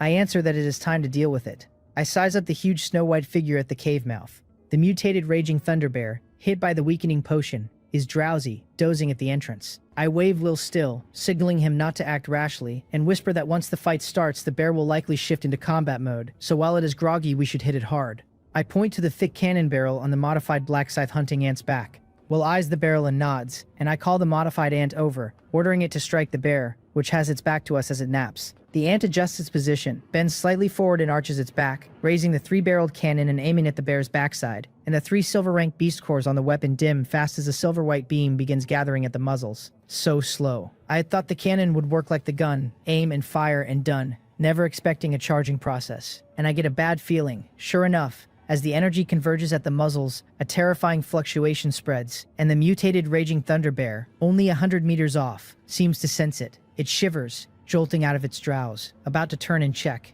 Not good. Seeing it go wrong, I quickly tell Mowal to have the gold-ranked black scythe ant release scythe grapple, and she does not delay a second, instantly commanding the 4 idle gold-ranked black scythe ants to aim and fire the skill together. 4 pairs of huge scythe-shaped mandibles shoot out like 4 enormous scissors, clamping the bear's 2 hind legs before it can turn. 4 long black chains tethering the mandibles back to the ants' mouths as they haul with all their might. Restrained and pulled, the mutated raging thunder bear stumbles, nearly falling, and looking at the grapples on it, it flips into furious rage, and with a sudden surge of strength it actually drags the 4 gold-ranked black scythe ants slowly toward itself. Weakened by 1/5 of its attributes, and still this strong. Will and I exchange a glance, eyes wide with surprise, but by now the cannon has finished charging, and held and dragged by the 4 grapples the bear has no time to dodge. 3 silver-white beams, each thick as a fist, blast from the barrels and arrive in an instant, almost a blink, slamming hard into its backside.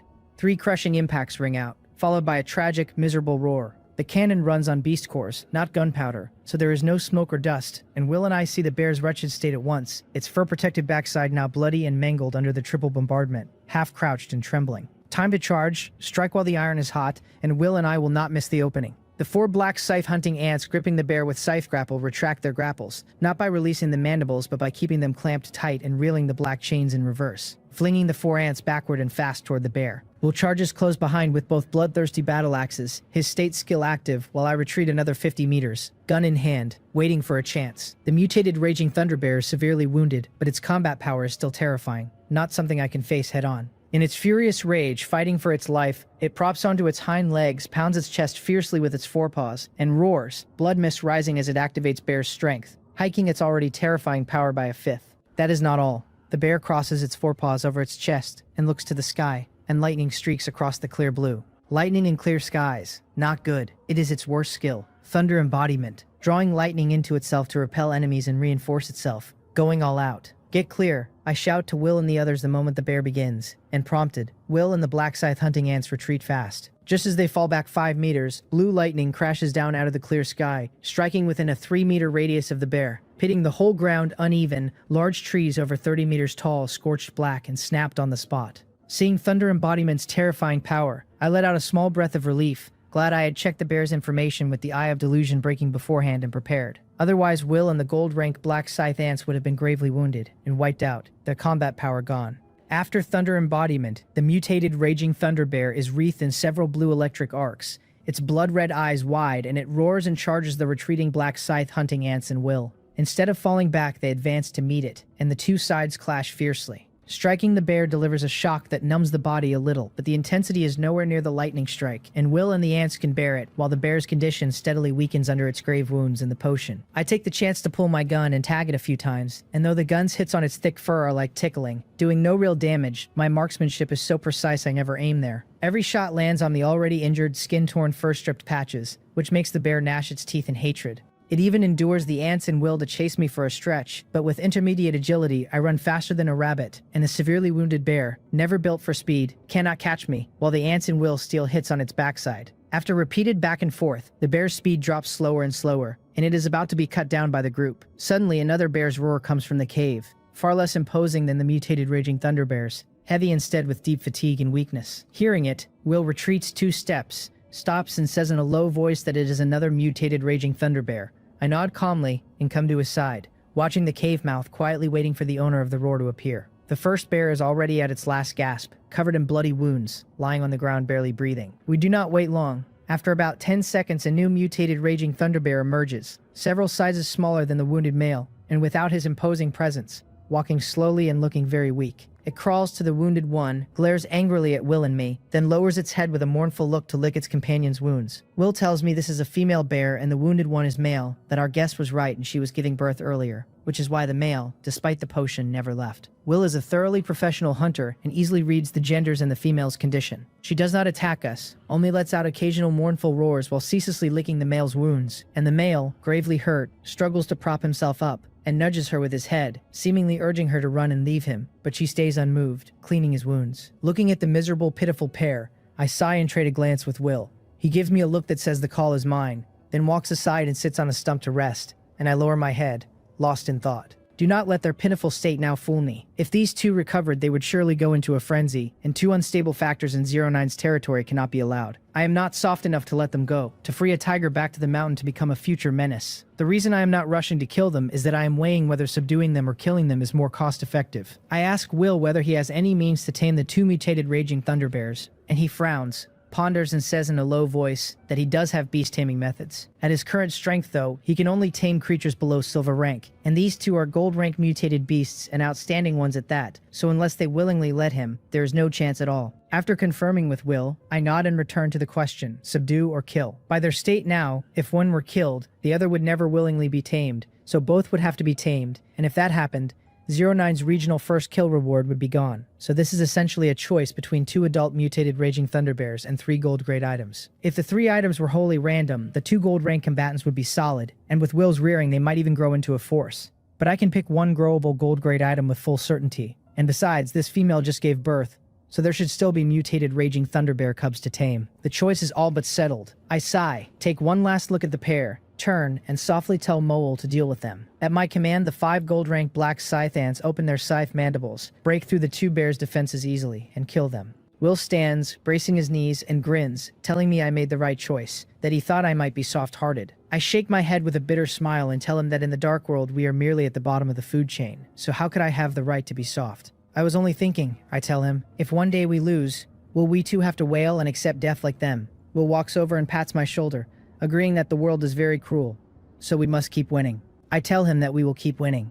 Killing the mutated raging thunder bear took a great many preparations and a great deal of delay. Afterward, I contact 09 and ask whether the first kill mission completed, and at her affirmative reply, I finally breathe out. I have the black scythe hunting ants carry off the 2 bears' corpses first, then Will and I enter the cave together with 2 gold-rank black scythe ants leading the way, me following with a kerosene lamp. The cave is small, only 5 meters deep, reeking of blood mixed with feces and urine, and in the faint yellow light, dense piles of beast bones and fur cover the floor. Covering our noses, we pass the clutter to the deepest part and find a square nest built of a dozen beast furs, holding 3 white bears the size of adult medium dogs. The newly born mutated raging thunder bear cubs, sound asleep, wholly unaware both parents are dead. Will hurries to inspect them, face bright with joy, and reports 2 females and 1 male that they can breed. I nod, still covering my nose, and tell him he is the professional, that the 3 are entrusted to him. My skills are all ant specialized, and I have no interest in raising mutated raging thunderbears. And unlike ants, these mammals are a nuisance to feed and clean, and I do not want to be a milk dad, so the trouble is his. Will does not mind it at all, nodding and quickly agreeing, telling me then he will not stand on ceremony. We leave the cave with the 3 cubs, and adhering to my principle of wasting nothing, I have the black scythe hunting ants pack up and carry away the useful odds and ends inside. Then the 2 of us, laden with bags of spoils, walk toward 09's shelter, and I say let us see what useful item 09's 100 treasures pouch can yield, while Will, busy teasing the 3 cubs in his arms, does not hear a word. I shake my head with a smile, not expecting a rough man like Will to have such a tender side. In 5 minutes, we are back at 09's shelter, and pushing open the door, we find her absorbed in a miniature machine tool, turning parts. I ask where the 100 treasures pouch is, telling her that since I am here, she should just use it directly, and she raises her head slightly, points to the workbench, then lowers it and returns to her parts with full concentration. Following her gesture, I find the pouch tossed carelessly on a bench and cannot help shaking my head, since this is a pouch that opens 3 gold rank items, and to toss it aside like that is a bit too casual. Will tells me 09 gets like this when she is busy, and that I should just open it myself, that since I can see through item information, no one is better suited. I agree without declining, and I pick up the pouch and step outside with Will. Golden light flares in my right eye, activating the Eye of Delusion breaking in advance, and I open the pouch. 100 golden orbs shoot into the air, each holding a gold rank item, and having done this several times, I am fluent now, aiming straight for the purplish gold orb and seizing it, then sweeping the rest without pause. After a quick selection, watching the orbs accelerate, I move with 4 seconds left and grab 2 more. I tell him it is done, and Will, seeing how smooth I am, cannot help being slightly stunned and asks whether it was really that fast. I tell him with a small smile that it is right, that I am a professional, and I take out the 3 orbs at once. Opening them all together, the 3 items information appears before us. The first is a siderite ore mother, gold rank, a sustainable renewable resource that, placed in the ground, generates a small siderite mine producing 10 units of siderite per day. When I read its name, I was not entirely sure it was a renewable resource, so there was an element of gambling, but I gambled right. Will nods, noting that the siderite ore mother seems to be a mineral-type renewable resource, and that he has never heard of siderite on Blue Star, so it must have incredible properties, perfect for 09 to craft mechanical constructs.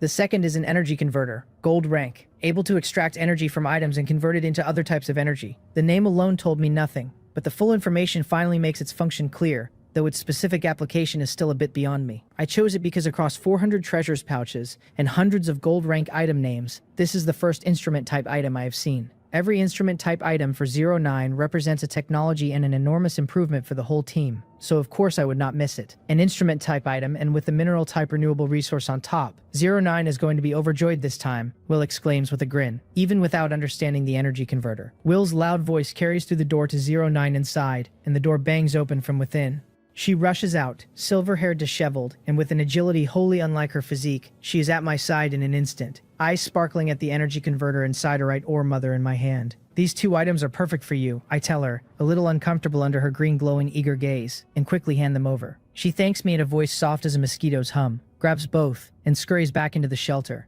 Watching her swift figure, Will and I exchange a look and shrug, then turn to the last item, the main event, a growth-type item. It is a dragon bone bow, gold rank, bindable, a bow made from the sinews and bones of some dragon creature, possessing overbearing power. Drawing it condenses attributeless dragon chi arrows, and when an attack hits it inflicts a suppression effect tied to the target's potential and level. Used by anyone but its owner, it demands 10 times the strength, and it can be upgraded by killing dragon creatures and absorbing their materials. A bow-type weapon, and with such powerful effects, automatically generating arrows and producing suppression besides. No matter the work, dragons sit at the top of the food chain, and anything tied to them, item or creature, is never weak, so this dragonbone bow is certainly a formidable thing. Reading its effects, I raise an eyebrow, a joyful look on my face. A long-range weapon, perfect for someone like me who is a sneaky sort. No, perfect for my way of planning before acting and winning the battle from 1,000 miles off. But unlike an energy gun, which only needs aiming, firing, and accuracy practice, a bow demands far more in the draw, the strength and the difficulty of use, all of it harder than firearms. Even though I mastered the gun so fast, truly learning a bow will not be the work of a single night. Will tells me he saw how accurately I used the gun in the last battle,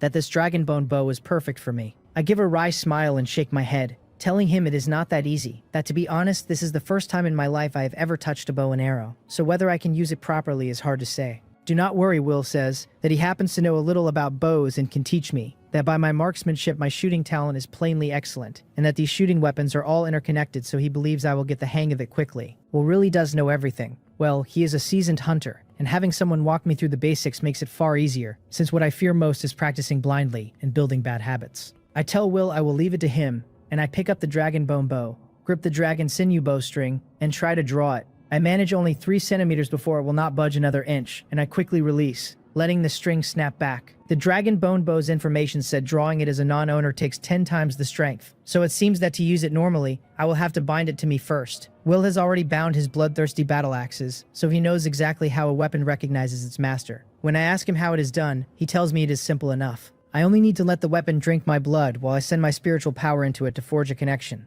It does sound easy, a kind of blood recognition, so I follow his instructions and set the dragon bone bow upright in front of me. Holding it with my left hand, I stretch my right hand out to the side. A black scythe-hunting ant steps over and pinches my finger gently with its sharp mandibles until the blood beads up. I frown a little, smear the blood across the dragon bone bow, and watch it drink the red and fast, the stain vanishing into the bone. Seizing the moment, I push my spiritual power into the bow and feel it pulled and swallowed out of thin air. And just like that, a connection settles between me and the weapon. Will tells me it has recognized me as its master. Every other skill I ever learned put me through the ringer, and I half expected the same here. Finding the binding this painless leaves me grinning as I turn the dragonbone bow over in my hands. It feels like a part of my own body now. It's state plain to me, and when I draw the string it strains my arms but bends into a clean crescent. As the string pulls back, a translucent gaseous arrow gathers on it, and when I cannot draw another inch I let my fingers go. The string snaps forward, the pale arrow tears off and punches through 2 or 3 large trees in a blink before it is gone. I lower the bow, rub my aching arm, and stare at the holes drilled clean through the trunks ahead, hardly believing it. Judging by sheer penetration and firing speed, this dragonbone bow far outclasses the triple-barreled energy cannon 09 modified. That cannon needs charging and burns silver-rank beast cores, while the dragon chi arrow costs nothing but my own effort. The catch is that wielding the bow with any real fluency will take far more strength than I have. I sigh and tell myself the fixed ability slot of the Heart of the Lord may have to be saved for an intermediate strength boost. Will stands nearby and says with open envy that my dragonbone bow, just by its power, beats his bloodthirsty battle axes. I rub my sore arm with a wry smile and ask him what good all that power is when I can barely loose an arrow. Will laughs that my stance is wrong. He has me set my feet a shoulder's width apart, plant myself firm and stand tall like a pine, lean the front foot forward, and lift the back heel a finger's height off the ground. I hold myself like a man about to charge, so my body stays stable and the force flows clean. Under his guidance I pick up 2 movements fast, and the difference is immediate. The draw far easier. I tell him with real pleasure that what he taught me is simple and efficient. He tells me to drill those 2 movements until they are instinct, ingrained, and only after that will he teach me more. I know better than to bite off more than I can chew, so I do not pester him for additional tricks. I tell Will the gold rank mutated beasts are all dealt with, and I am heading back to my shelter to prepare for the upgrade. He is taken aback, saying the resources to reach a level 4 shelter are no small thing. I explain that I have ants felling trees for me, and that I sold a batch of quick hemostatic bandages, so I have nearly gathered enough, and then I offer to lend him some ants to cut wood too. His eyes light up. Strong as he is, felling every large tree in his whole territory is no easy task, and my ants would free him for other matters like raising those 3 little ones with care. He glances down at the 3 mutated raging thunderbear cubs riding in a beast hide pouch under one arm and thanks me warmly. I tell him it is nothing, only that he should cultivate more mutated raging thunderbears and save the first one for me as a mount, and he laughs and swears the very first will be mine. I leave 30 silver level black scythe hunting ants with Will, say my goodbyes, and step out of 09's territory with the rest of the swarm. A white teleportation array opens in a clearing, and in a flash of light hundreds of black scythe hunting ants appear out of nothing. I look at the familiar ground around me, pull a deep breath of cold air, and let a small smile cross my face, glad to be home at last. Going and coming, I killed 3 gold rank mutated beasts and 2 hours of daylight slipped away, but the harvest was rich, and I cleared the territorial crises for both Will and 09 along the way. I look at the dragonbone bow in my hand, all of 1.5 meters, of it, and hand it off to a black scythe hunting ant with a touch of helplessness, since the beast hide waist pouch is still too small to swallow the thing. Whether I sling it myself or have an ant haul it, neither is convenient, so I make a note to hunt down storage equipment with more room. Shaking my head, I pull the manual from my pouch and open the upgrade page. The workbench is already at level 3, but the farmland and the animal pen are still untouched. Lifting both from level 1 to level 3 will cost 5,000 units of wood and 700 units of stone all told, which is robbery, and the sight of those numbers makes my heart twist. I worked day and night, crafting tools until my mind was wrung dry, just to scrape this much together. The upgrade is not paying in plain resources, but in my blood and sweat. Still, I take a deep breath and choose to upgrade the animal pen and farmland anyway. The prompts roll past, asking whether I will spend 500 units of wood here, 2,000 there, 2,000 wood and 500 stone on the level 2 animal pen, and I answer yes to every one. The farmland and animal pens swell rapidly while the wood and stone I had stacked like a wall nearby melt away, more than half gone in moments. Only a few layers left. It is exactly like scooping up a fortune and spending it like dirt, and I shake my head and smile, reminding myself I am no miser, that the whole point of earning resources this hard is precisely to spend them. All 3 facilities now sit at level 3, and the shelter upgrade itself wants 2,000 units of wood, 2,000 units of stone, and 1 gold rank beast core. Rather than tally it myself, I ask Moel to count what remains. I stand by the dwindling pile and wait, and in half a minute, Moel reports that 2,185 units of wood and 2,019 units of stone are left. Just right? Moel's report catches me off guard. When I consigned the quick hemostatic bandages, I deliberately steered each sail toward wood or stone, taking a fair amount of both, but I never ran the precise math. I had braced for a shortfall on one side, ready to make up whatever fell short. To land it almost exactly even is a good omen, and it spares me another trip to exchange resources, which saves real effort. I let out a light breath, smile at the manual, and choose to upgrade the level 3 shelter to level 4. The prompt asks whether I will spend 2,000 units of wood, 2,000 units of stone, and 1 gold rank beast core, so I draw out the mutated lion's gold rank core I prepared long ago, and confirm. In an instant, the wood and stone on the ground vanish, the earth goes bare, and the beast core melts from my palm into nothing. My shelter swallows itself in thick black mist, and from inside come endless crackling sounds, as though an invisible renovation crew is hammering away. After all the grinding labor it took just to gather enough, I have no appetite for anything else, so I stand still and wait. 10 minutes on, the black mist begins to thin and the noise quiets, and the manual tells me the shelter has reached level 4. When the mist clears fully, a brand new shelter stands before me, still chiefly a wooden structure with a ring of stone foundation running smooth and even along the base. Its footprint has reached a full 150 square meters, nearly double the level 3 shelter, and it now has 2 floors, finally graduating from a little wooden house into a small wooden building. I am pouring my effort into the underground shelter these days, but living below ground and living above it are still very different experiences, so an extra living space up top is welcome. With the level 4 upgrade this hard won, I cannot help wondering what its special features are, and what a level 5 shelter will demand. I drop my eyes to the upgrade page again. The manual lists the level 4 shelter as a wooden 2-story building, and the upgrade condition for the next tier reads simply, Area Core Control, which leaves me staring. I had braced for grotesque resource demands, or harsh conditions like raising facilities to some threshold, or surrendering a handful of high-grade beast cores. Instead, the requirement is a single plain line, and that line stumps me. Clear conditions, however brutal, at least give me a direction to push toward, while this vague phrase leaves me nowhere to even begin. I frown and turn it over in my mind. The area I understand well enough since one area holds 10,000 people, the lines drawn by the total count of blue star humans who crossed into the dark world. All 8 billion of us transmigrated, which means there are over 800,000 areas in all. The core is harder, but a core is only ever the single most important and critical part, and for an area there can be only one. So gaining area core control means controlling the whole area, becoming its lord. The realization snaps me out of my musing, and a chill of understanding runs through me. The world announcements chain missions were always ranked by area, and I had suspected before that the Dark World meant to crown one champion within each area, a single survivor raised above the rest. Connecting that suspicion to this upgrade condition all but confirms it. A level 4 shelter is the entry ticket to compete for Lord of the Area. My brows knit and an urgency rises in me. Only one person per area can claim the area core, and that leaves thousands of others to face either death or vassalage. Over 800,000 areas crown over 800,000 area lords, and then the sifting goes on, the cruel selection narrowing again and again,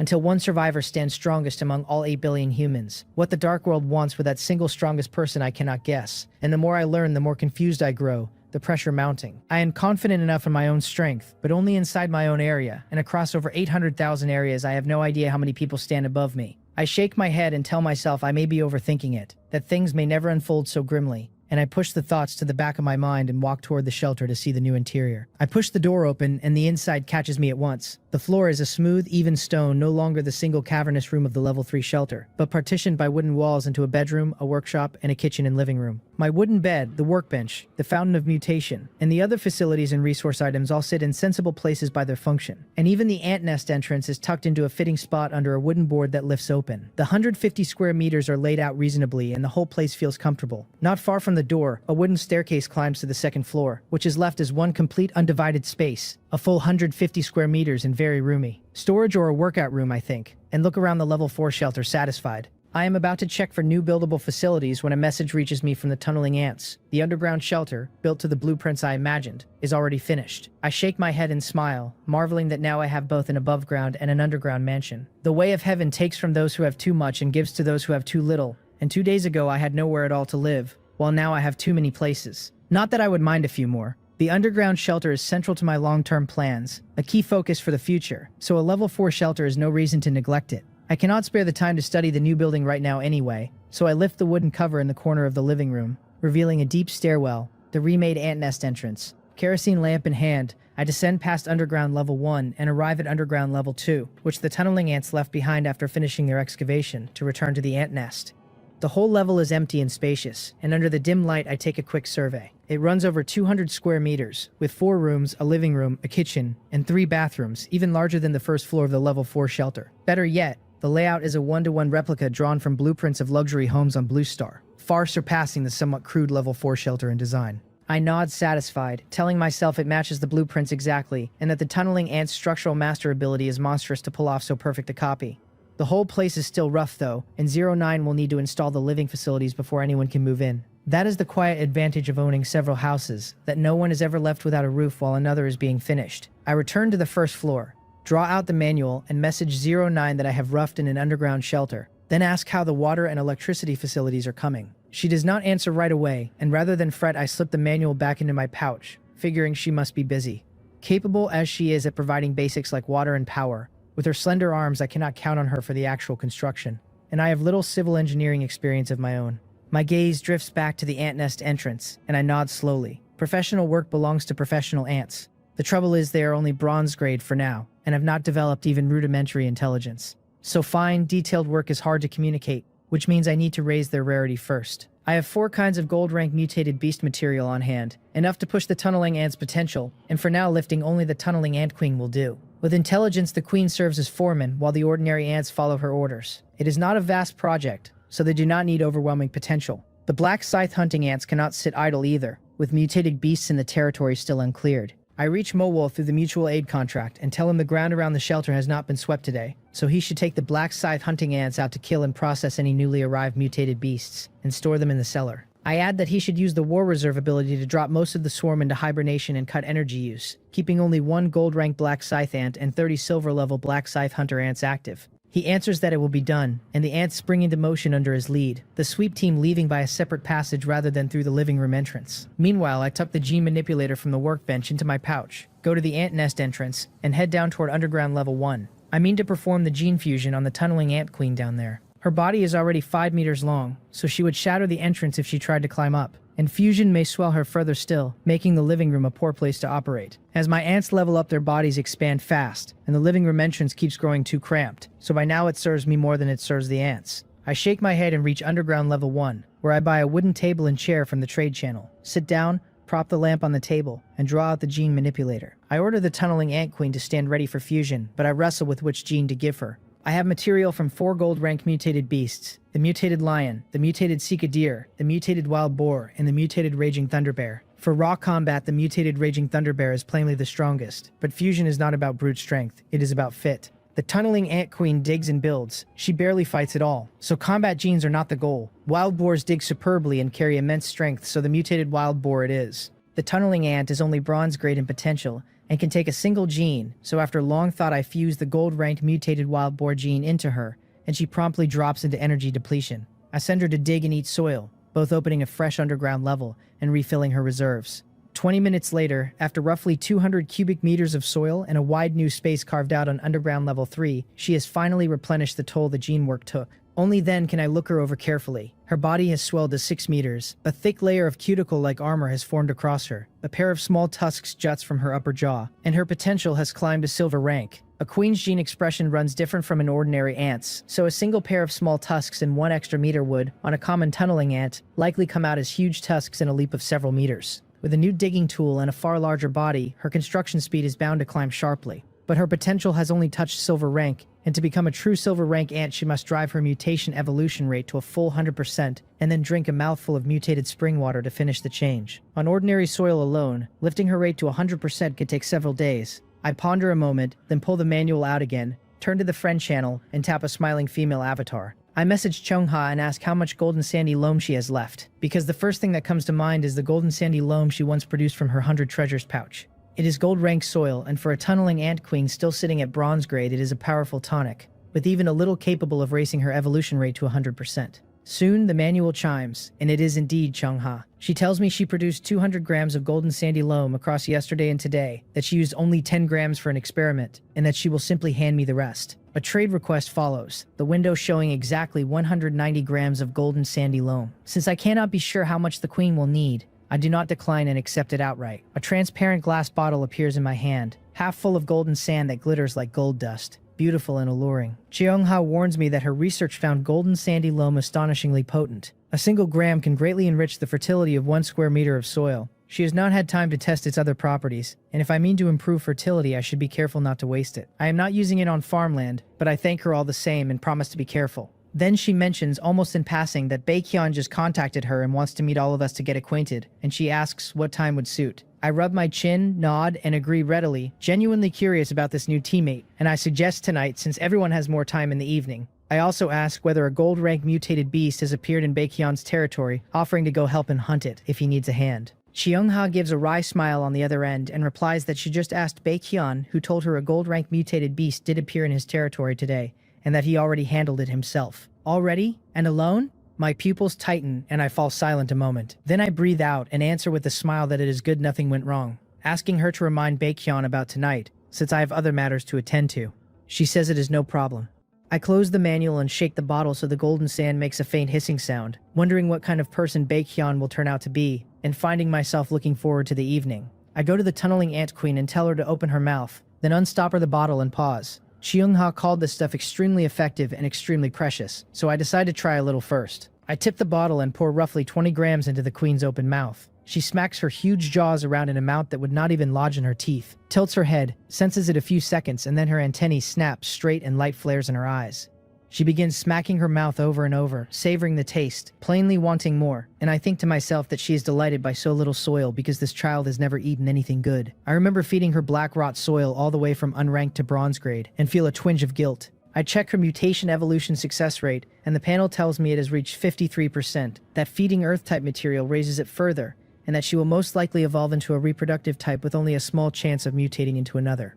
How much? I am stunned. Before the golden sandy loam, her rate sat at only 13%, and 20 grams just rocketed it up by 40. That works out to 2% per gram, so from 0 to 100 would need only 50 grams. And the effect is absurd. No wonder the information said Earth affinity creatures using it grow faster and with long use gain growth potential. The stuff is concentrated essence, a tiny amount sending the queen's rate skyward, far more efficient than black rot soil. Black rot soil is plentiful but weak, forcing the tunneling ants to eat, digest, and eat again in an endless, inefficient cycle. My face lights up and I cannot help exclaiming that it is a good thing I did not dump the whole bottle into her at once. Waste would have been the minor problem, and bursting the tunneling ant queen outright would have been the catastrophe. Feeling the loam's power, I tilt the bottle with care, controlling the flow, and pour in just enough to bring her rate to a full 100%. Then I draw out a small bottle of mutated spring water prepared earlier, unstopper it, and feed it to her, and the mutation begins. I send her down to the underground level 3 space, where she digs and eats soil to repair her body's deficit. A low buzzing of excavation rising from below for about 20 minutes before it slowly stops.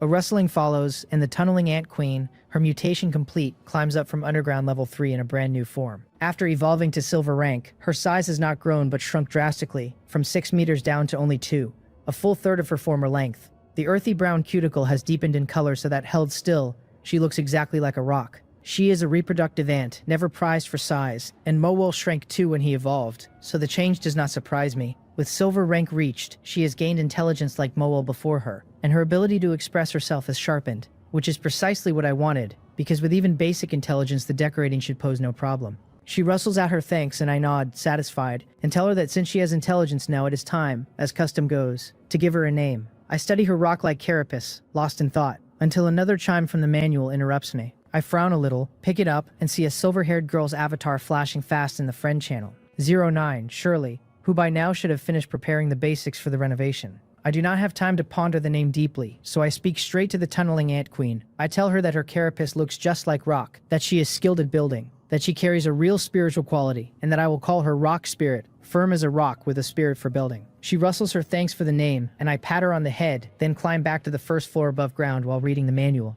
09 reports that she has prepared all the water and electricity facilities I need. For power, she adopted a solar mode, but since the Dark World's daylight runs so short, she also built a Beast Core-driven power system as backup. She adds that, working from the small water purifier I once gave her, she modified a water purification device, and that from its principles she went on to develop an air purification and circulation system. She says she has the detailed installation blueprints ready and can guide me on site if I cannot manage the install. I am both surprised and delighted, half in disbelief that she spun an air purification system out of a little water purifier, because she has truly mastered the technology, and giving her that device was clearly the right call. I reply with more confidence than I have any right to, telling her to just send them over, that as a university graduate I can handle simple blueprints, and when she asks if I am sure, I assure her I was always near the top of my class. She says nothing more and simply initiates a trade, sending several sets of facilities along with the blueprints. Looking at the bucket-shaped long and spherical devices and the pipes of varying thickness that have appeared out of nowhere in my room, I am already a little lost,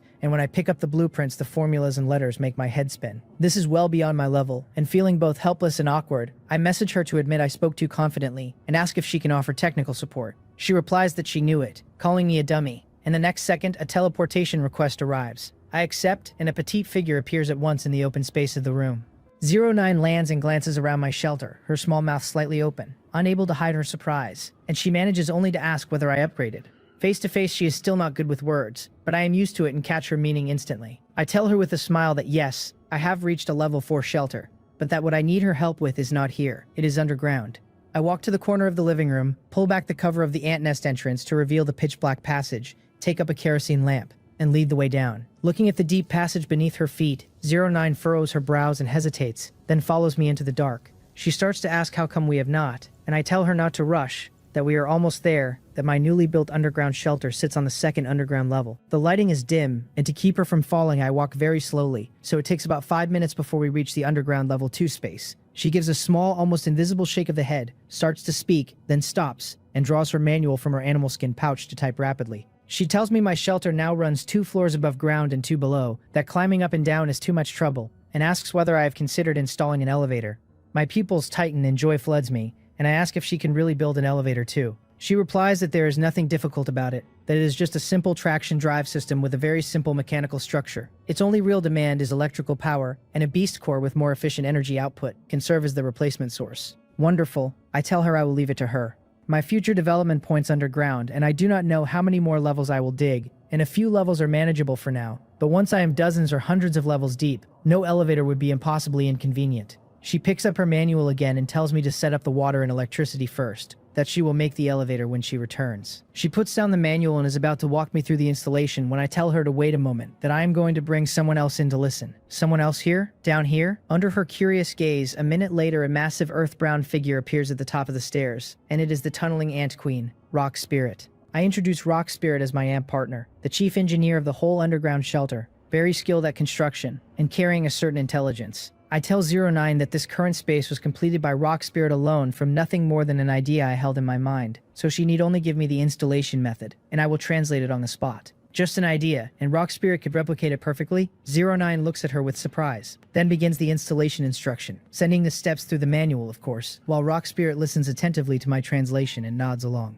20 minutes later, 09 has finished explaining every facility, and Rock Spirit tells me through our link that she has understood it all, and that I should leave the rest to her. I pass the good news on, thanking 09 for the explanation.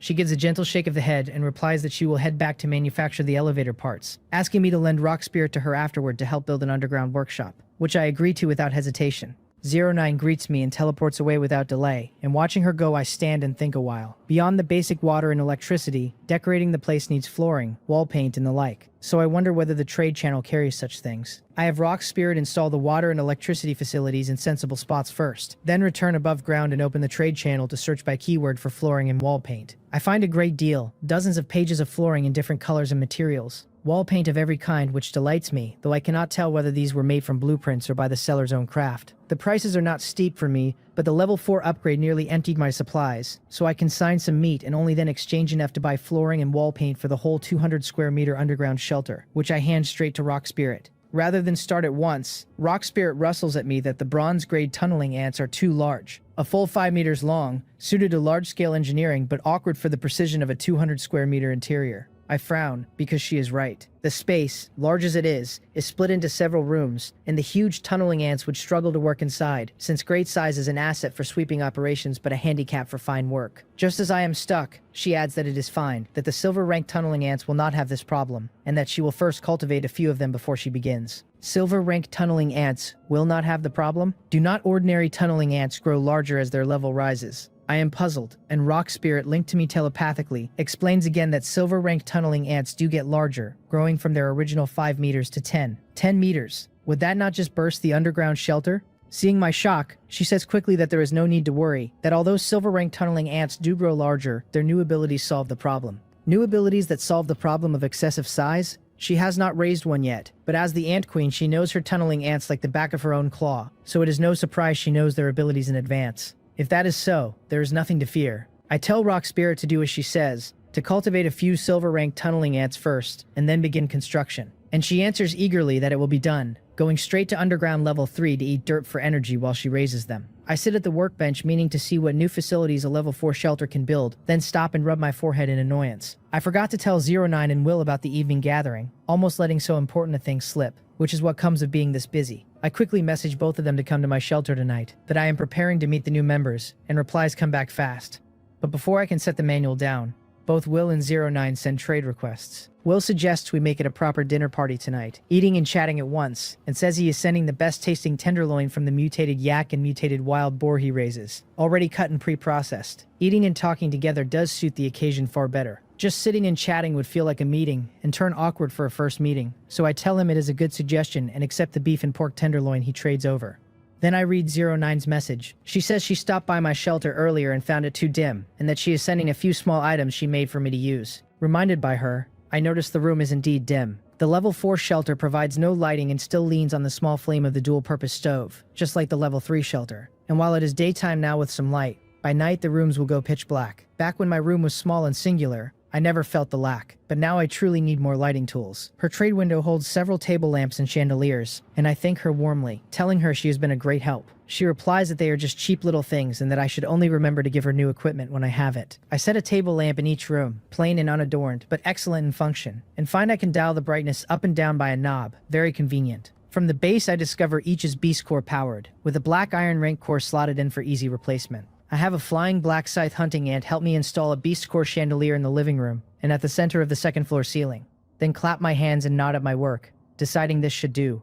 Now for dinner. Hot pot or barbecue? Hot pot it is, since barbecue smoke is a problem indoors, and I tell myself I will hold off until I can ask 09 for a range hood. The meat is covered, Will having sent 2 large boxes of pork and beef tenderloin, 200 pounds in all, far more than even a table of big eaters could finish. And for vegetables and seasonings I can simply ask Chungha. I message her that tonight is the team's first full-strength gathering, that Will and I have decided on a dinner party to celebrate, that Will has provided the meat, and I ask whether she has vegetables, fruit, or seasonings, since we are planning hot pot. On the other end, Shongha, busy and a little dizzy from exhaustion, lights up the instant she reads it. Energy restored. She replies that she has mutated spinach, potatoes, and baby cabbage, and that for seasoning she has the raw materials for sesame oil, chili oil, garlic, sesame paste, everything, and that she will prepare it all right away. I can feel her eagerness through the reply alone. Good heavens, so many vegetables is one thing, but such a complete seasoning range marks Cheonga as a thoroughly well-prepared foodie.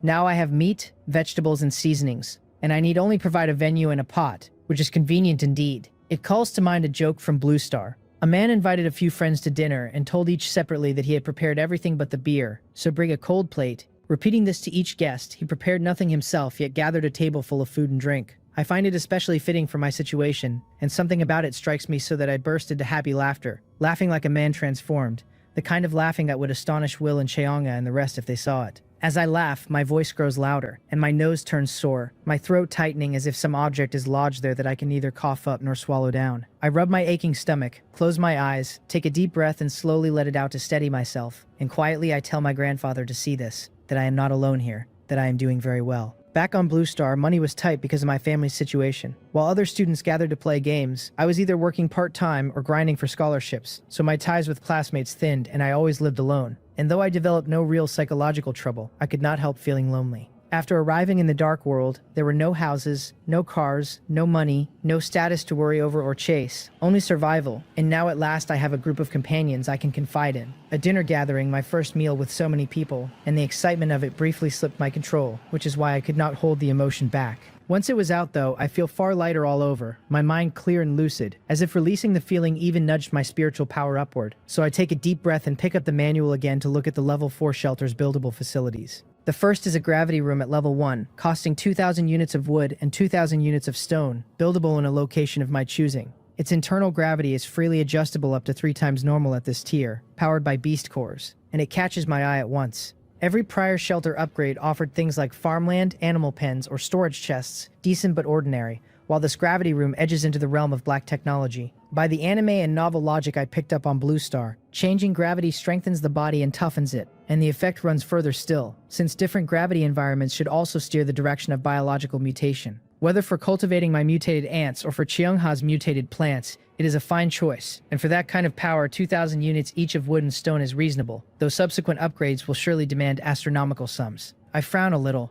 falling into thought, and decide I lack the resources now and have no urgent need, so I am in no hurry to build it. If later upgrades prove monstrously expensive, I wonder whether several of us might pool resources to raise one gravity room together. The idea holds, because a level 5 shelter only demands area core control, with no requirement for the gravity room's level, so I would not be locking myself into a path. No one person would use the gravity room many hours a day, so with reliable teammates like Will and Shungha, we could combine resources to lift a high-level room. That is one more advantage of teaming up, and I resolve to raise it with everyone at the dinner tonight. I look at the manual again and find a simulation room at level 1, same cost, buildable anywhere. That takes biological information as input to run mental simulation battles. With the vast store of Blue Star knowledge in my head, I grasp its function at once, something like virtual combat, a way to sharpen personal combat experience, without facing life or death danger. Unlike the gravity room, the simulation room grants no tangible physical quality, but combat experience is crucial, deciding how much of one's strength can actually be brought to bear.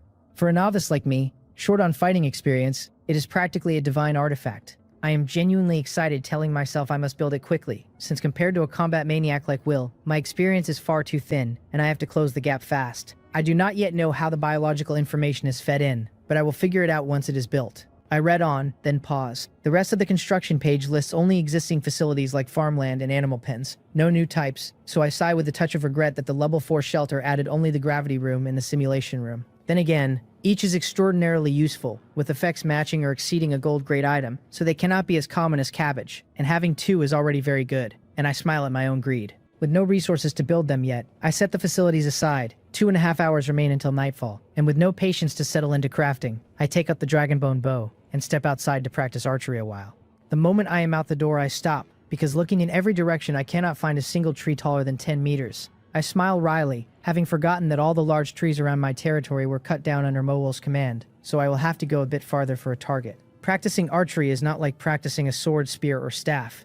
It needs a reference point, so I sling the dragonbone bow over my back and walk toward the southeast, where a small mining area makes a perfect range, since arrows shattering ore will also ease the later extraction, killing 2 birds with 1 stone. An hour later, my arms are so tired I can barely lift them, and not only my arms. Following Will's force generation method, each arrow drew on my back, waist, thighs, and calves all at once. Every one of them now sore and swollen, as though 7 or 8 people had surrounded and beaten me. But I know breakthroughs only begin after the limit is reached, that more sweat in peacetime means less blood in war, so I endure the ache and keep at it hard. 10 minutes on, Rock Spirit messages me through the mutual aid contract that the underground shelter has been remodeled. The news first stuns me, then delights me, and already near my limit I make one last effort to keep my posture from collapsing, drawing and loosing one more arrow with my trembling right hand.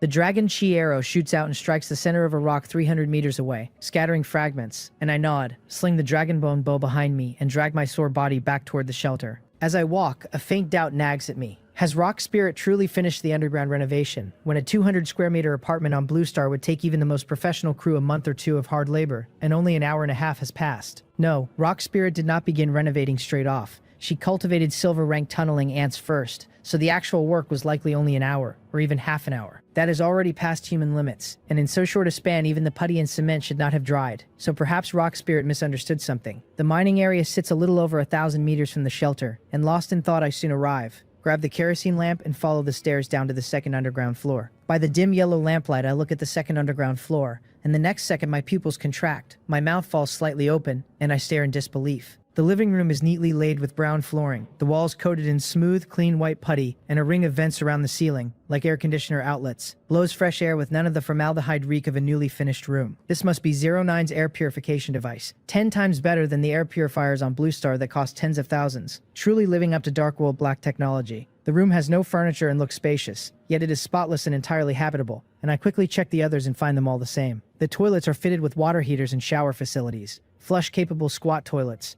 paved in cement and tile. A surge of excitement runs through me, because heaven only knows how I managed to relieve myself all these days, which I will not spell out. I am no delicate person, hardworking and resilient and adaptable, but I am no masochist either, with no taste for needless hardship when comfort is on offer. I try the squat toilet, press the flush, and listening to the rush of water I am very satisfied, even a little moved, suddenly feeling I am back in a civilized world. I praise Rock Spirit, telling her she did well, that the renovation came out far better than I imagined, that with a little furniture it will be fully ready to move into. Then I ask, curious, how she did it, because fast I can accept, but this seems to defy physics. She wiggles her antennae eagerly and explains that the tunneling ant race can secrete a biological coagulant that speeds the bonding and drying of materials, so a single applied layer can be used directly within minutes. That convenient? The tunneling ant race is practically born for construction, and this coagulant ability did not even show among their visible abilities, yet its effect is incredibly powerful. What was the new silver-ranked tunneling ant ability Rock Spirit mentioned? The one that lets them change freely. I look at the tunneling ant standing behind her and see it is only 1 meter long, a full 5 times smaller than a bronze-grade tunneling ant's 5 meters. No wonder it moves nimbly through a 200 square meter room. I check its new ability. The information reads as a body shrink that lets it freely scale its size, shrinking to a minimum of 10 times smaller, the multiple growing with level. Shrinking to 10 times smaller so a 6-meter silver-ranked tunneling ant can drop to 60 centimeters, a length that handles nearly every working condition save the narrowest pipes. Since the ability scales with level, even a gold-ranked tunneling ant grown still larger need not worry about it falling short. I nod, satisfied, praise Rock Spirit again, and tell her that since I happen to have golden sandy loam, I will reward her with 20 grams. I draw out the glass bottle and carefully pour Rock Spirit 20 grams of golden sandy loam. Her eyes sparkle as she takes it with great care and tucks it into the crack of her chest carapace, looking as if she found a treasure, and she thanks me and swears she will work even harder, that she will build me more and better buildings. I tell her to keep it up and pat her head, smiling. The second underground floor still lacks furniture, with not even a place to sit, so I climb back to the first ground floor and ponder a while over the manual. Pots, bowls, and utensils can be bought from the trading post. Lighting I can simply borrow from 09, and as for furniture like beds, cabinets, chairs, and sofas,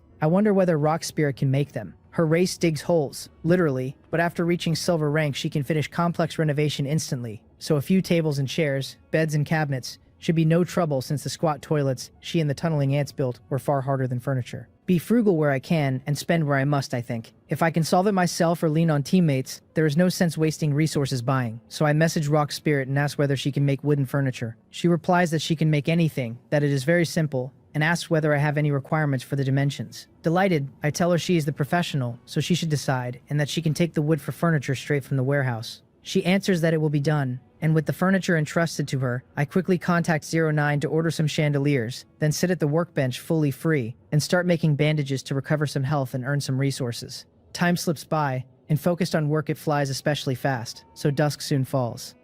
At the very first second of the black and white transition, the manual rings, interrupting me. I rub my sore arms, set down the bandage I just finished, pick it up, and find it is Chungha, asking when we are having hot pot now that it is dark. So punctual, I think, half helpless, wondering whether Cheongha has been staring at the manual watching the clock. I message her that I still need to sort the vegetables in advance, and ask whether she has prepared the seasonings. She replies that she prepared them long ago and sends a trade request. Once I accept, several wooden basins of different vegetables appear on the empty ground before me. Baby cabbage and spinach I recognize, and some oddly shaped multicolored leafy greens I do not. All of it is fresh and dewy, cut to size, water droplets still on the leaves, washed and ready. There are several glass bottles too, sesame paste, sesame oil, chili oil, an extremely rich variety, and I barely have to lift a finger since everything is ready to eat the moment I pick it up. Cheongha is very reliable. Washing and processing so many vegetables myself would have eaten 10 or 20 minutes, and with all of it prepared I need only set up the pot. So I tell her I will get ready briefly and to call Baekhyun over in 10 minutes,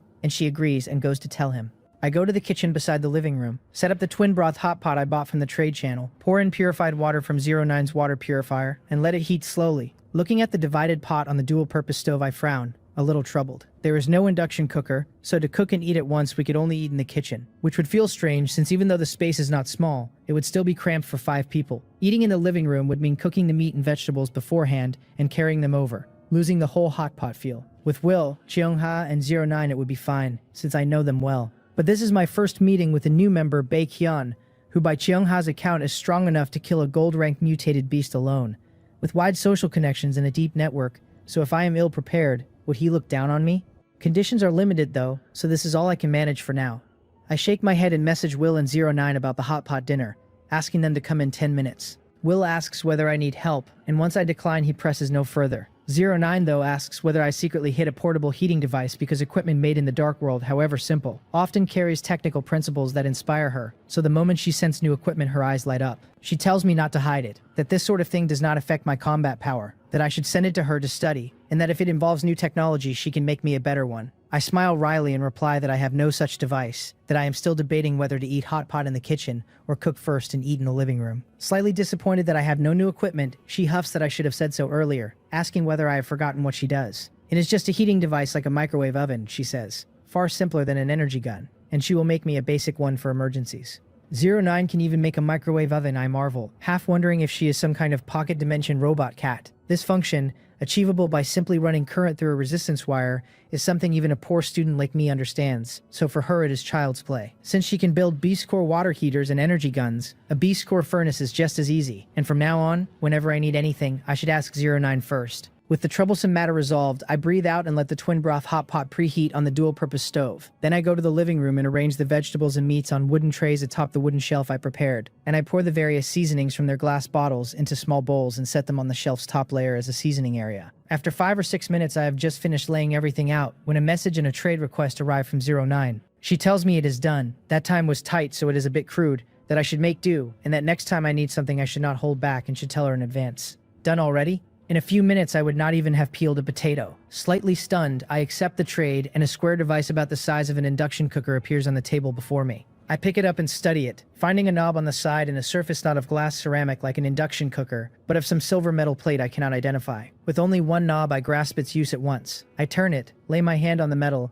and feel warmth immediately, and after 10 seconds my hand starts to burn and I pull it back fast. That effective. I am surprised and delighted by the heating efficiency because I turned the knob only a third of the way, and I cannot imagine the heat at maximum, so now hot pot will be far more convenient. I quickly carry the twin broth hot pot from the kitchen to the living room, and by now the time is nearly up. Soon 5 teleportation requests arrive in a row, and I accept each one fast. Instantly, 4 white 6-pointed star teleportation arrays bloom on the empty living room floor, and the next second 4 figures appear almost at once. One of them rushes straight to the twin broth hot pot on the table and takes a deep, appreciative breath. And unsurprisingly, it is Changha. The next second, another figure steps forward. Fixing my gaze, I see a handsome young man in an exquisite white suit, gleaming white leather shoes, and gold-rimmed glasses, dressed formally and meticulously groomed. The very picture of a business elite. On Blue Star, he would read at first glance as the young heir of a prominent family or a financial elite. His attire feels a touch out of place in the dark world, but to keep so pristine an image here is itself a mark of strength, so he must be Bae Kyun.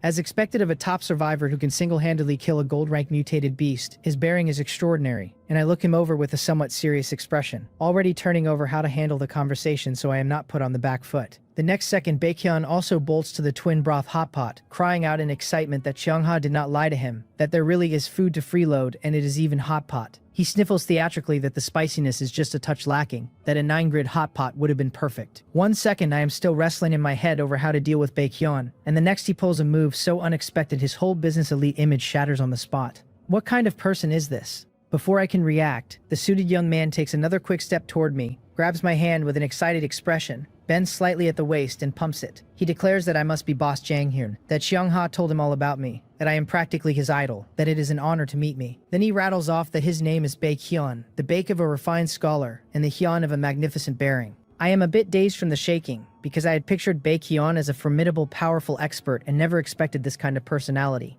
My mouth twitches and I reply stiffly that the honor is mine, that I apologize for the poor reception, and that he should take a seat first and we can chat while we eat. He laughs and says that in that case he will not stand on ceremony, and I tell him to just call me Jang Hyun, that I am not worthy of being called boss. He answers with no problem, Brother Hyun. Is this kid a bit too familiar? I feel a slight headache but cannot bring myself to correct him anymore, deciding brother Hyun beats boss. After chatting with me, Baekhyun strides over to Will and 09 to keep exercising his social skills. He declares that if he is not mistaken, Will must be Boss Will, that he will not be formal, that just like brother Haeon, he will call him brother Will. He very familiarly squeezes Will's arm, flashes 8 neat white teeth and a thumbs up, and exclaims that Will's arm is thicker than his own thigh and super awesome. Will raises an eyebrow, takes a small step back and manages a stiff greeting. After getting acquainted with Will, Baekhyun turns to 09, his eyes lighting up. He asks whether she is Master 09, the mechanical genius girl, whether she is interested in collaborating with him on something big, and proposes they set a small goal first and earn 100 million. As he speaks, he rubs his hands eagerly and walks toward her, but his personality is the natural bane of the socially anxious 09, who does not want to say a single word to him. She flinches and darts behind Will, vanishing from his sight, while Will quickly spreads his arms to shield her, eyeing Baekhyun warily, which leaves Baekhyun's hands frozen in midair as he stands there awkwardly. Chungha appears just then and breaks the awkwardness. She steps to his side and apologizes to Will that she should have warned him beforehand and startled him, explaining that Baekhyun's personality is a bit erratic but that he means no harm. Then she grabs Baekhyun's ear and hauls him toward the dining seats. As he yelps and begs her to give him some face on his first meeting, she demands to know whether he remembers it as his first meeting. She asks what she told him before he came, and whether she did not tell him to rein it in, and he whines that he was just too excited. Will and I trade a glance and walk toward the table. After all the commotion, everyone finally settles in, with me at the head, 09 on my left, Cheonga on my right, and Will and Baekhyun beside 09 and Cheonga respectively. After Baekhyun's antics, the group has loosened up, the initial stiffness gone. I speak first with a smile, thanking everyone for coming. I tell them this is the first time our team has gathered all its members, that in the dark world the primary goal is survival and that living better and longer is the very purpose of forming this team. I will spare them any further pleasantries, I say, and only hope we can work together to live well in this messed up world. With that, I raise my wooden cup of red heartfruit juice and clink it with everyone, and the group clinks cups and drinks. I tell them to eat freely, that we are all on the same team and there is no need to be shy, and Seong-ha says she has been waiting for me to say that hearing we were having hot pot tonight she has not eaten all day. Seong-ha stands on no ceremony, mixing an oil dip, then taking a plate of beef and a plate of baby cabbage from the wooden rack and pouring them into the spicy red oil broth. I prepare a sesame paste dip and also fix an oil dip and a sesame paste dip each for Will and 09, who have never had hot pot before. I tell them to just eat as much as they like, that the meats and vegetables together weigh some 30 to 50 pounds and there is plenty to go around. Seong-ha vows she will eat until she cannot stand and has to be carried back, while Baekhyun declares that he has been starving and will not be polite either. None of them have eaten, and faced with the fragrant hot pot they cannot resist, and dig in with their heads down, Will and 09, the two foreigners new to hot pot, going from initial confusion to shock and satisfaction, and eating without pause. Everyone eats heads down for 10 minutes before finally slowing. Baekhyun lifts his cup, takes a gulp of red heartfruit juice, and sighs in satisfaction. He tells me he is not exaggerating, that he has eaten all sorts of delicacies on Blue Star, but that this hot pot is the best meal he has ever had. And Seong-ha seconds it through a mouthful of beef. The two are not exaggerating. Neither of them cooks well, and after arriving in the dark world a hot meal has been rare, so they have long craved one. The mutated wild boar and mutated yak meat alike are wildly delicious, surpassing the finest Blue Stars in taste and nutrition. Hot pot, beyond its seasonings, is all about the ingredients, which is why the two praise it so highly. I tell them that if it is delicious they should eat more, that dangerous as the dark world is, it is also full of infinite possibilities, and that as long as we live long enough, we will surely taste even better ingredients in the future. There is no denying a dinner table brings people closer, and with Baekhyun's natural ease, it is not long before the group feels like old friends, the awkwardness wholly gone, even 09 relaxed. I cannot help quietly marveling that no wonder Baekhyun's network runs so wide, since his knack for forging deep connections is truly impressive. Seeing that everyone has eaten nearly their fill, Seong-ha speaks up again. She says she will reintroduce everyone, that Baekhyun is her distant cousin, that they grew up playing together, and that she personally guarantees he is a very good person, and Baekhyun chimes in that Cheong-ha is his big sister, and that he follows her lead. So they are relatives, and looking at the comical Baekhyun, the group finally understands why he is so close to Cheong-ha, but something nags vaguely at me. If Baekhyun and Cheong-ha are this close, why did she not pull him into the team the moment it formed? Instead she waited until the very end, asking whether I had any suitable candidates, and only after I confirmed I did not, did she reluctantly bring him in. Was there some hidden reason behind it? I frown slightly, ponder a moment, and decide to be frank. Taking a deep breath, I look at Cheong-ha and tell her seriously that I have a question. Cheong-ha catches the seriousness in my face and asks, a little puzzled, what it is. I tell her I remember the very first time we met, that she gave me an item, an ant nest primordial nucleus, and that she told me she had exchanged it from Baekhyun.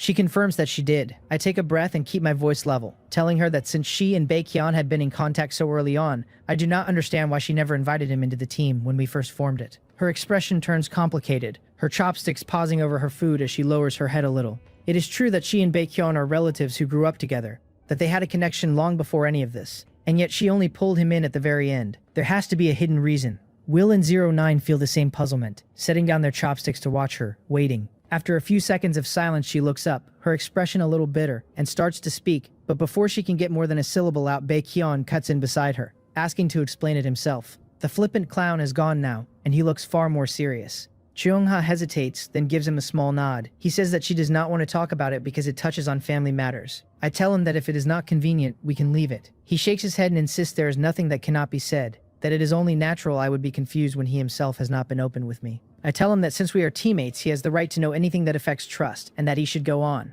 He sets his hand on his chin, coughs twice, and asks what I make of his and Cheongha's backgrounds. I think a moment and tell him both clearly come from something extraordinary, that the first impression either gives is wealth and influence, an old and powerful family. He tips his head back, smooths his hair, and preens that his handsome aura must be like a firefly in the dark, too dazzling to hide. Cheongha raps him on the head and tells him to cut the nonsense and keep talking, and he yelps, begs her not to hit him, and promises he will get on with it. The mood lightens after his antics. He says it is actually a very ordinary story, that he and Cheongha both come from great families, both high-ranking heirs of the next generation, except neither has any appetite for the head of family seat. She likes to tinker with flowers, plants, and good food, and he likes to do a little business and make friends. He spreads his hands a touch helpless, and admits that their other blood relatives refuse to believe them, that the family thinks they are hiding their real abilities and keeps targeting them, which drove both of them to distraction. He tells me that Cheongha is gentle on the outside and iron on the inside, that she would never swallow that kind of treatment, so she ran away from home.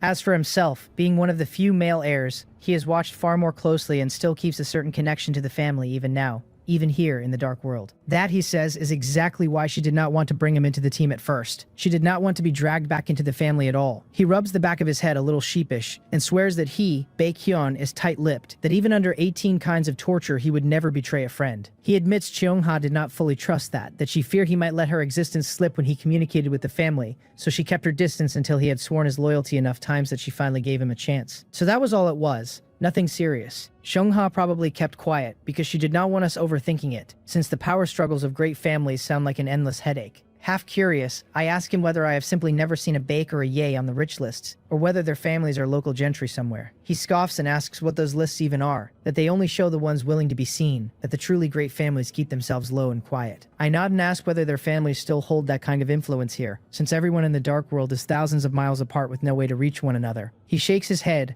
a little rueful, and tells me it is not that simple, that the power and the constraints of a clan are not so easily cut. Blood is a shackle, he says, but it is also a bond. The dark world has loosened the grip of clans, sure, but then he asks me to consider something. Will we really stay scattered across the world forever? Or will there come a day when the surviving survivors are drawn back together? That makes me frown and sink into thought. I have chewed on this before.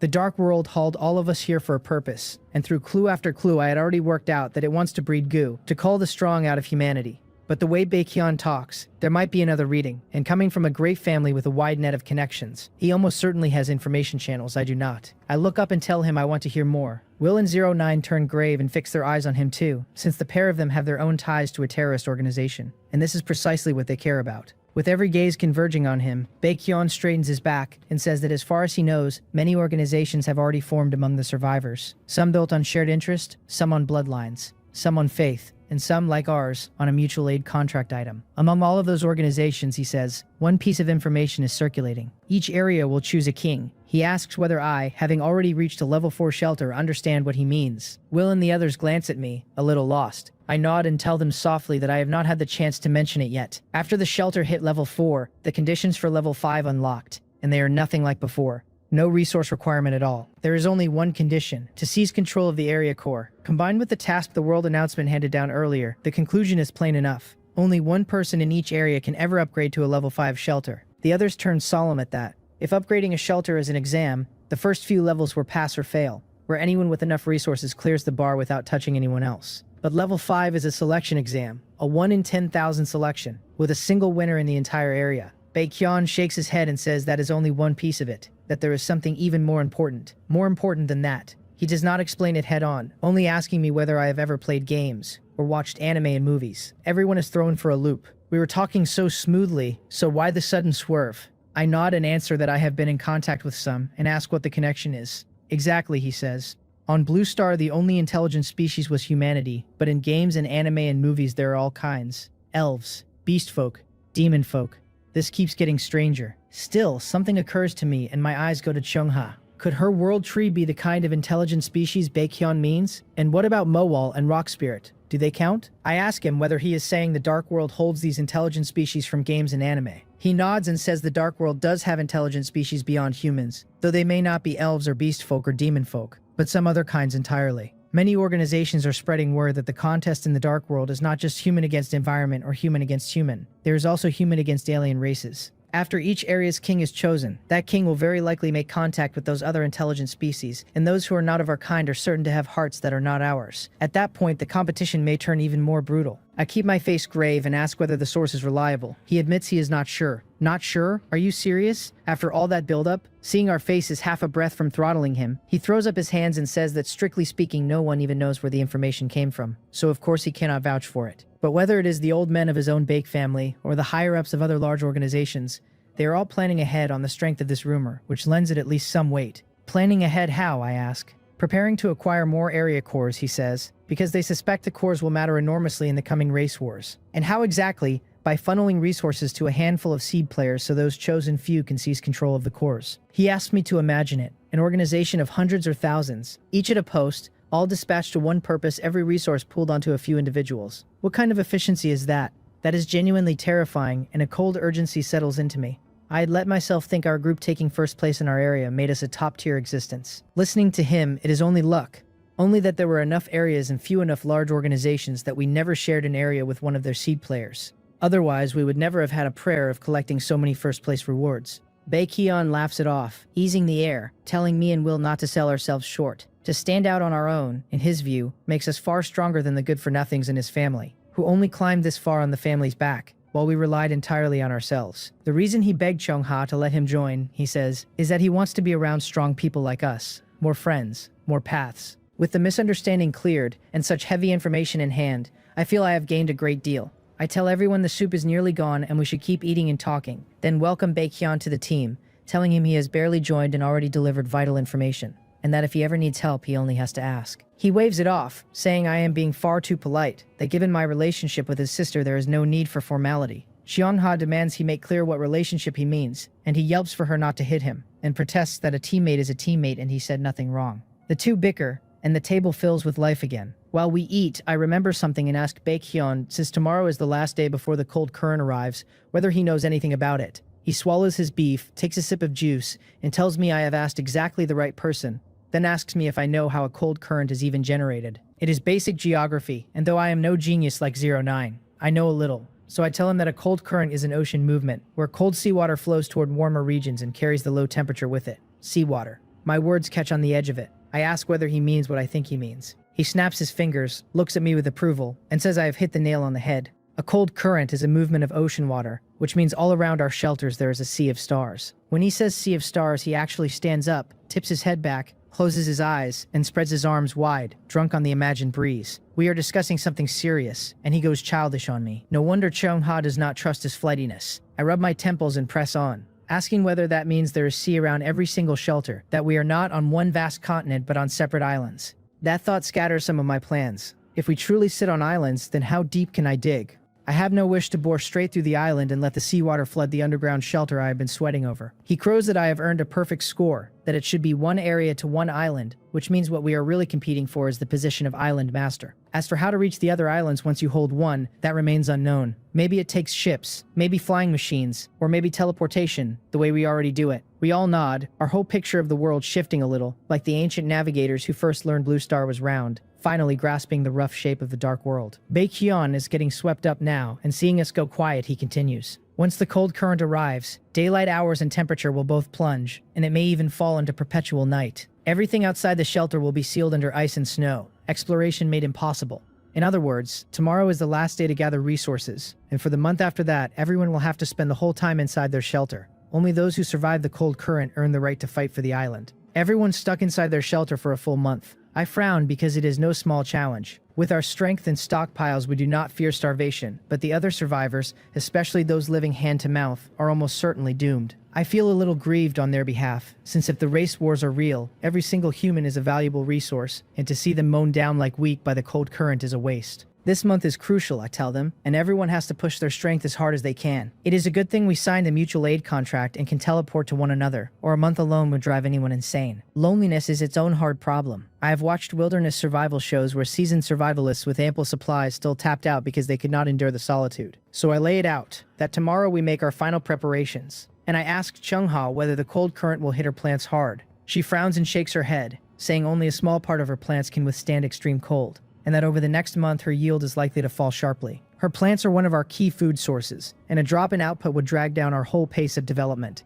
I stroke my chin and ask, quietly, whether she has any plants suited to dark environments, and whether if I dig her an underground farm she can guarantee the yield. An underground farm. Her pupils widen, then her eyes light up, and she says happily that plants from the dark world adapt beautifully to darkness, that many of the ones she has cultivated have already mutated towards shade-loving traits. With an underground farm, she says, the cold current would barely touch them.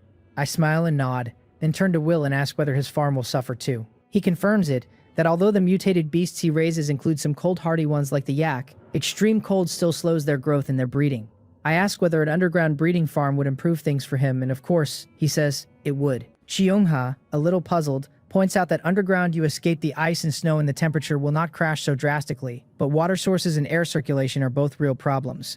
And, she adds, whether it is an underground farm or an underground ranch, both need a great deal of space, so she asks whether my ants can really dig out an area that large in the single day we have left. Tomorrow. She has never seen my underground shelter, and the tunneling ants only just evolved to silver rank, so she has no measure of their efficiency yet. Her doubt is fair. I nod and smile and tell her that, since I have raised it, none of those problems exist, that we have just about finished eating, and that I happen to have finished building an underground shelter of my own, so we might as well go take a look. An underground shelter, in only 2 days. Her eyes go wide, surprised I have built it already, and that fast. Baekhyun was already muddled when I mentioned digging farms and ranches for Cheongha and Will, and hearing that I have finished a whole underground shelter leaves him thoroughly bewildered. Everyone else is still grinding to upgrade their above-ground shelters.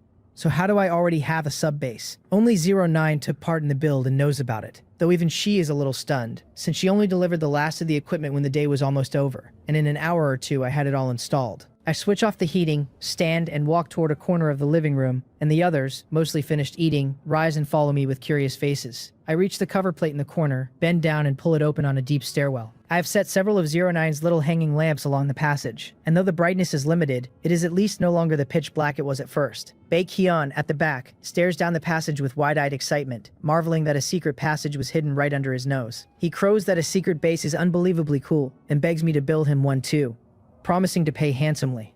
Of course I tell him, no problem, but my schedule is packed lately, so I will get to his once my current work is done. I am practically turning into an engineering firm, taking on contract jobs. I shake my head and lead the way down. With the hanging lamps, we do not have to worry about a misstep, so we move quickly. Soon we reach the first underground level, and Baekhyun exclaims again, floored by the sheer scale of the space in front of him. I press on without stopping, taking everyone down to the second underground level, and when they see its interior and its layout, laid out like a modern home, even Chungha and Will cannot stay calm. For a moment they look dazed, as if they have been dropped back onto Blue Star. Her mouth falls slightly open, her eyes full of disbelief. She asks whether she has returned to Blue Star, and how I did this. She had known I was building an underground shelter, but in her mind it should have been much like the first underground level, the crude ant nest space, never imagining it would be this refined, several times finer than the level 4 shelter above ground. She says she does not feel the slightest stuffiness down here, and asks whether I got hold of some device to circulate the air. I smile, shake my head, and tell her this is all 09's work. I ask whether she remembers our first gathering at my shelter, when I gave 09 a small water purifier device I had picked up in the dark world. She nods gently, still remembering how 09 hugged that little purifier and refused to let go, like a child who had found a favorite toy. I explain that 09 studied the thing's purification principle, and drawing on technologies she already knew, remade it into a device that both purifies the air and drives circulation. 09 is actually that formidable. Cheongha is a bit shocked to hear it. She had long known 09's mechanical work was excellent, but never having seen it up close. Only now does she fully recognize her strength. I keep talking as I show them around. These water treatment systems, I explain, draw from an underground source the ants surveyed, and after 09's purifier treats it, the water reaches drinkable quality, while the water heater runs mainly on beast cores, so even on overcast days it delivers hot water on demand. Listening and looking at facilities both familiar and strange to their eyes, Baekhyun loses his composure completely. He calls himself a young master of a prominent family, yet here he is still living like a caveman while I already reside in a modern mansion. He pounces on me, grabs my pant leg, and wails like a ghost that I absolutely have to save him and get him a set too. My leg is stuck, so I sigh and tell him to let go. And I will build him one, but he has to wait in line. He begs me to at least get him a flush toilet first, swearing he never wants to relieve himself outside again because it is far too cold. Chung-ha spits and cracks him on the head, snapping that there is a young lady present and asking whether he wants to die, and only then does he let go so I can pull free. I catch my breath and reassure him that the information he shared is extremely useful, a real contribution, and that a toilet takes no time, so I will just build his first. He gapes and asks whether it can really be done that soon, and I explain that since his toilet is not built outside the shelter, working on it at night is fine. When he starts to gush again, I tell him that if he wants my help, he needs to back off and stop getting so worked up, and he chirps that he will. After a fair bit of effort, I get him to stop lunging at me, then turn to the others and offer that if they supply the materials, I can build for them too. Cheongha says that would be wonderful, but that the underground farmland comes first, and that a little more waiting on housing will not hurt after so many days. Will agrees there is no rush, that we should pour our effort into the underground farm to lock down meat production, and 09 murmurs that an underground workshop is enough for her, nothing too big. They are all practical and understand the priorities, so I nod. Good, then it is settled, and we will not waste the night either. Tonight we set up the frameworks, and during the day they can move their mutated beasts and plants in from outside. Cheongha and Will trade a glance, their minds full of questions about what to do with all the excavated soil, but they know I do not make empty promises, so they hold their questions and simply nod. I add one more thing, that after upgrading to a level 4 shelter, 2 new facilities unlocked, and I send everyone the details on the gravity room and the simulation room. Baekhyun, being well informed, already knows, but Will and the others study the manual with curiosity, and once they see the details, shock crosses their faces. Will, with his deep combat background, immediately grasps the fighting applications and exclaims in admiration that these 2 facilities are worth no less than 2 gold-grade items, if not more. He declares that with these 2 facilities he is confident he can raise his combat power by 10% within a week. Unlike a combat novice like me with a vast runway of untapped growth, a 10% gain for Will is an enormous leap. 09's eyes light up as she stares at the facility details, clearly turning something over. Cheongha thinks of a use of her own, murmuring that the gravity room, with its different gravity conditions, should let plants mutate new traits. Baekhyun, already familiar with both facilities, does not bother with the manual and instead says, thoughtfully, that the top existences in some organizations have also reached level 4 and appear to be pooling resources onto a few people to push these facilities to higher levels. He warns that both facilities' effects climb dramatically with each level, and that while building them is easy enough, the resources to upgrade them are staggering, hard for one person to gather.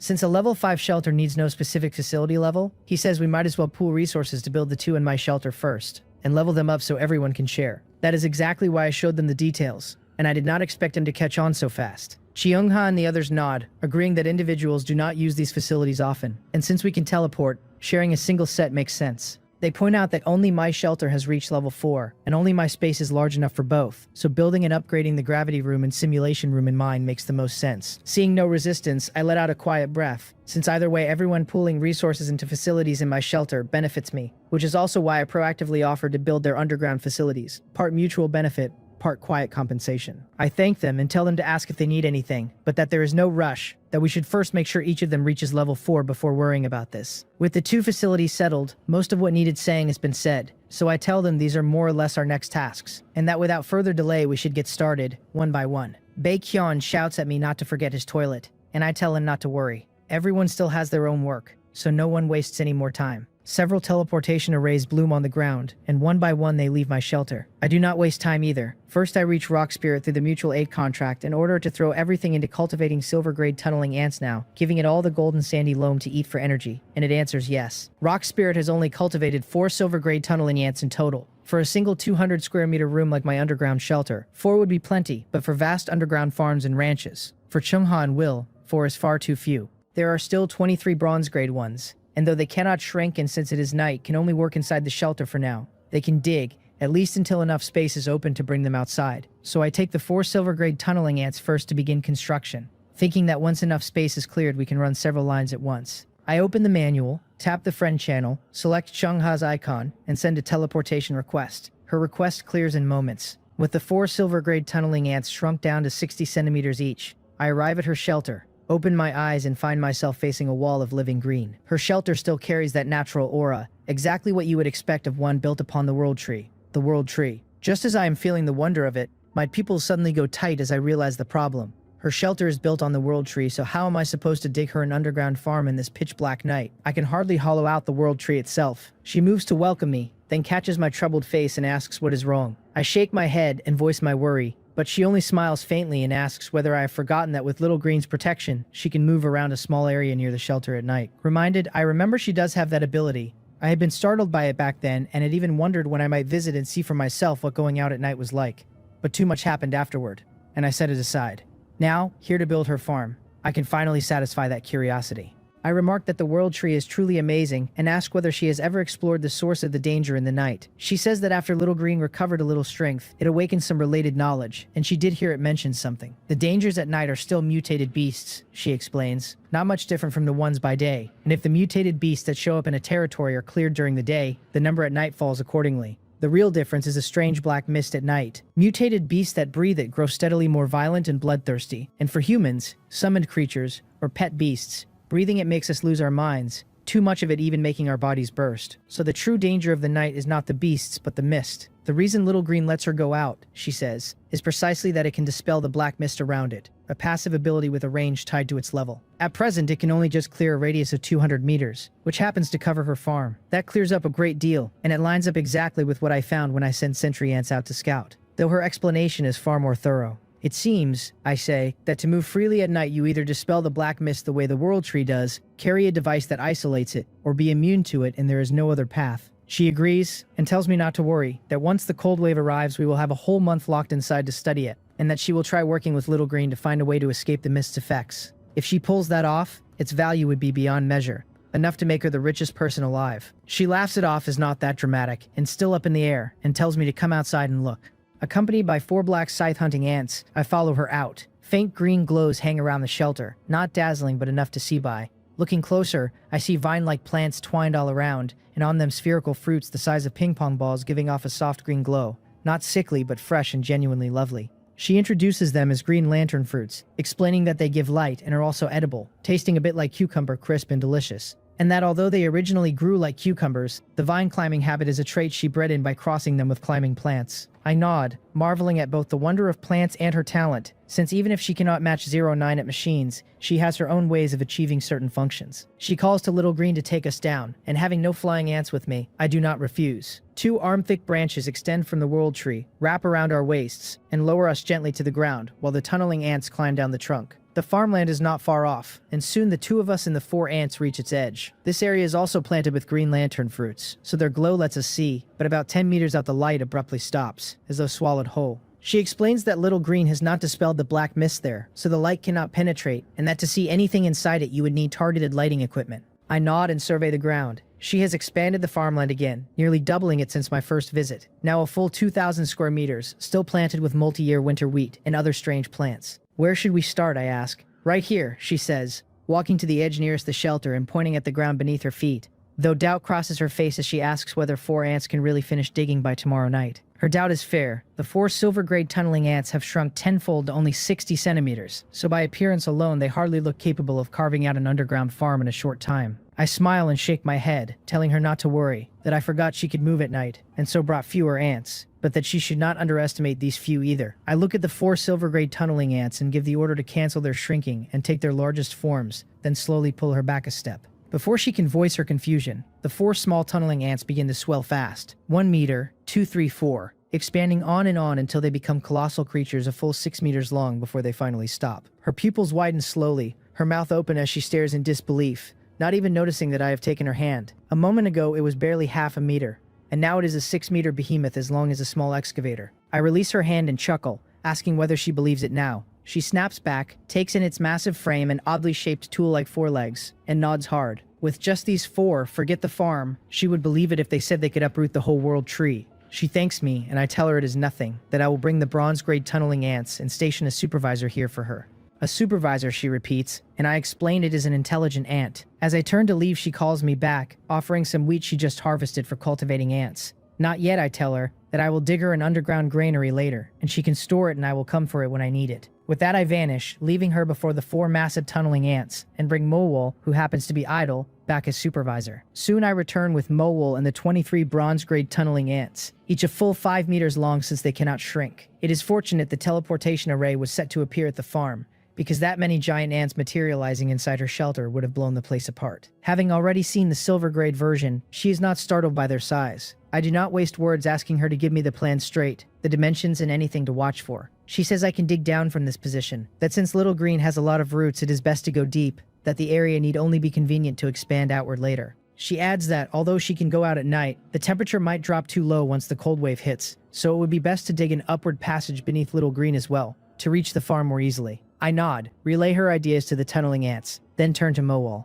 I tell her I have already transmitted the layout, that the tunneling ants have the ability of a structural master and can replicate buildings perfectly, so she hardly needs to direct them and only has to watch for special circumstances. Mowol answers that she will pay close attention. I crouch to stroke her small head, then stand and tell Chiyoung how the arrangements are made, that with Mowol watching she only has to wait, and can stay and watch if she likes. I am taking the silver-rank tunneling ants to help Will dig, since he cannot work outdoors and his space is too small for anything but the silver-rank ones. She is a little curious whether a few ants can truly replicate the farm she envisioned without my command, but trusts me enough not to press, nodding with a smile that she will watch here a while. I return to my own shelter with the 4 shrunken tunneling ants, then send Will a teleportation request. Will accepts almost instantly, and in a flash of white light, I appear inside his shelter with the 4 silver-ranked tunneling ants. His shelter is almost unchanged from my last visit, still a level 3 shelter. The walls still covered in animal hides, though the hides are far better quality now. All silver rank. They also give off a very strange, unpleasant smell that makes me wrinkle my nose. Foul as they are, hides of that quality are valuable, and I cannot figure out why he hangs them on the wall instead of selling them to upgrade his shelter. Noticing my look, he rubs the back of his head and asks whether I am puzzled why he hangs so many untreated, smelly hides on the wall.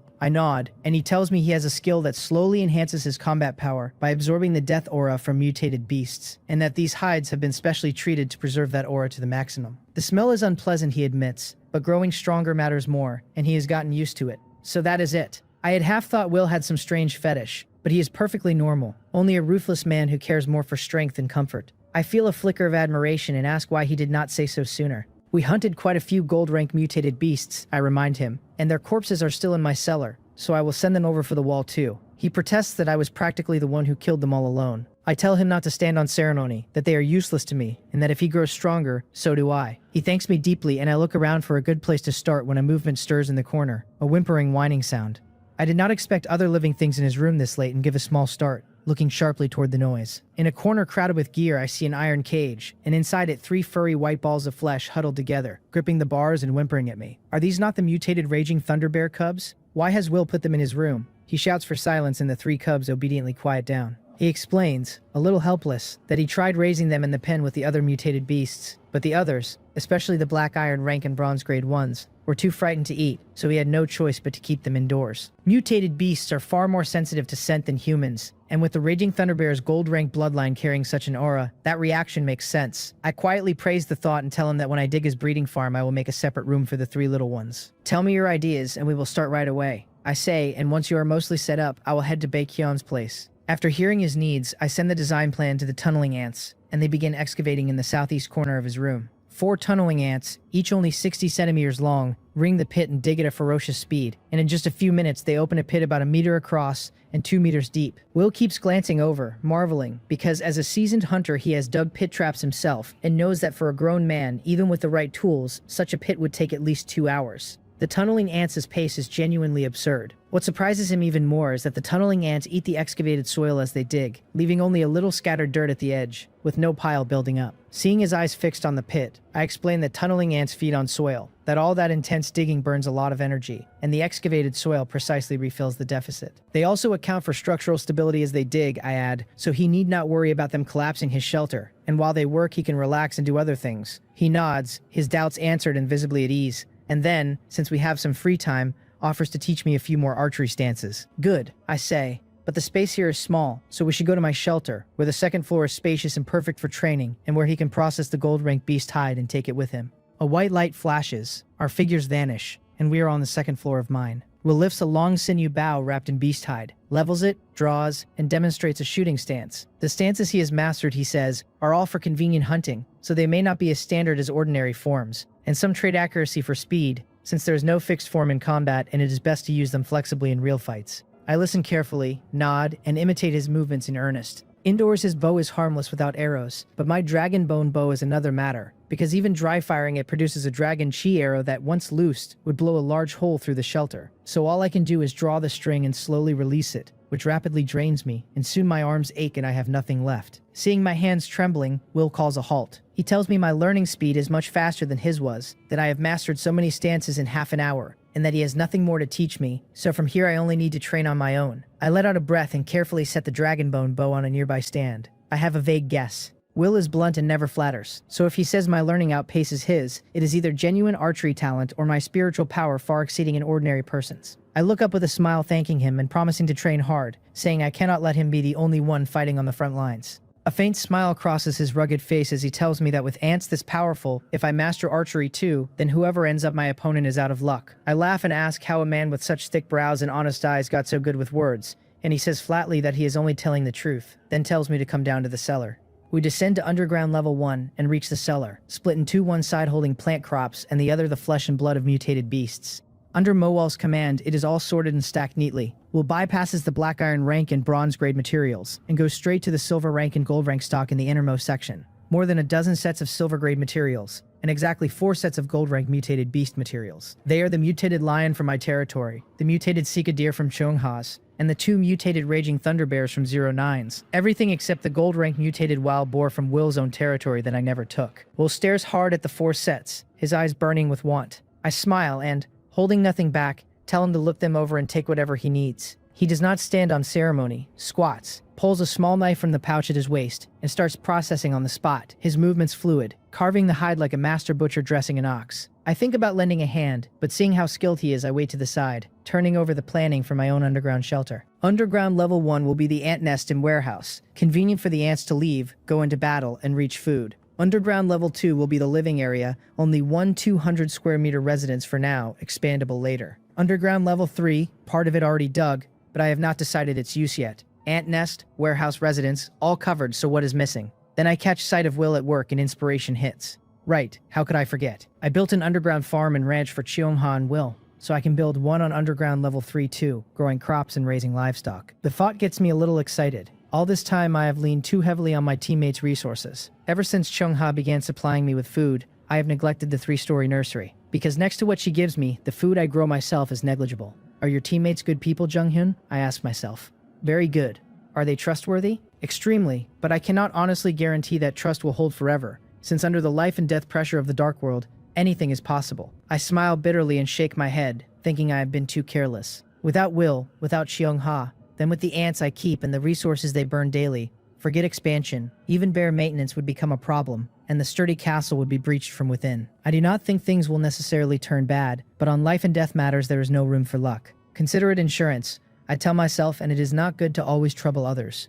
A person needs the ability to stand on his own. Just as I make up my mind, Will finishes, claps his hands and stands, telling me he is done. His voice startles me. I look over and see 4 animal hides on the ground, the hides of the 4 gold rank mutated beasts, plus a few small packets of beast meat and blood, only a tiny portion against those enormous bodies. Is that all? I ask, telling him he put in so much effort killing them and should take more. He shakes his head, tucks the materials into his pouch, and says this is enough, that my ants burn a lot of energy every day, and I should keep the rest for emergencies.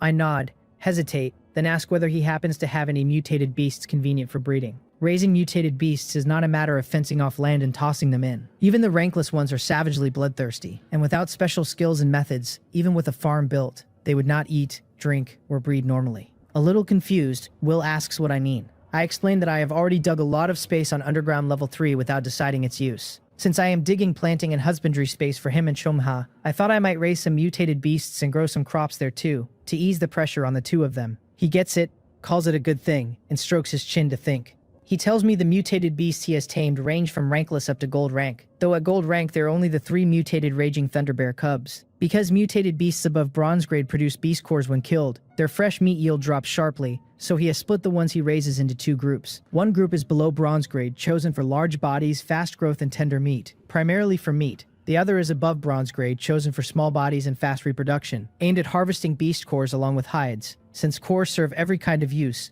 and will surely be hard currency in the Dark World's future. I nod along, thinking that a professional large-scale breeder does think clearly. He recommends that early on I raise a few specific kinds: rankless mutated wild chicken, black iron rank mutated snow pigs, black iron rank mutated yaks, and bronze grade mutated saber-tooth rabbits. I grasp the logic and confirm it back, that the wild chickens, snow pigs, and yaks are for meat, and the saber-toothed rabbits for beast cores. That is right, he says, that the meat of those three is delicious and suits human tastes, good for eating or selling, while the saber-toothed rabbits breed very fast, perfect for bronze-grade beast cores. He adds that he did not recommend anything above silver rank, not because he is holding back, but because those cannot be permanently tamed yet, since he has to release blood chi to suppress them once a day. Once he masters permanent taming, he says, he will bring me a few more. I press further, saying I am satisfied but have another idea, and ask whether any meat-producing mutated beast grows meat even faster than those three. If I insist, he says, there is a black iron rank mutated beast called the mutated turkey, whose meat grows more than twice as fast as an ordinary mutated wild chicken. Its fibers are coarse and its meat very tough, though hard to chew even cooked tender,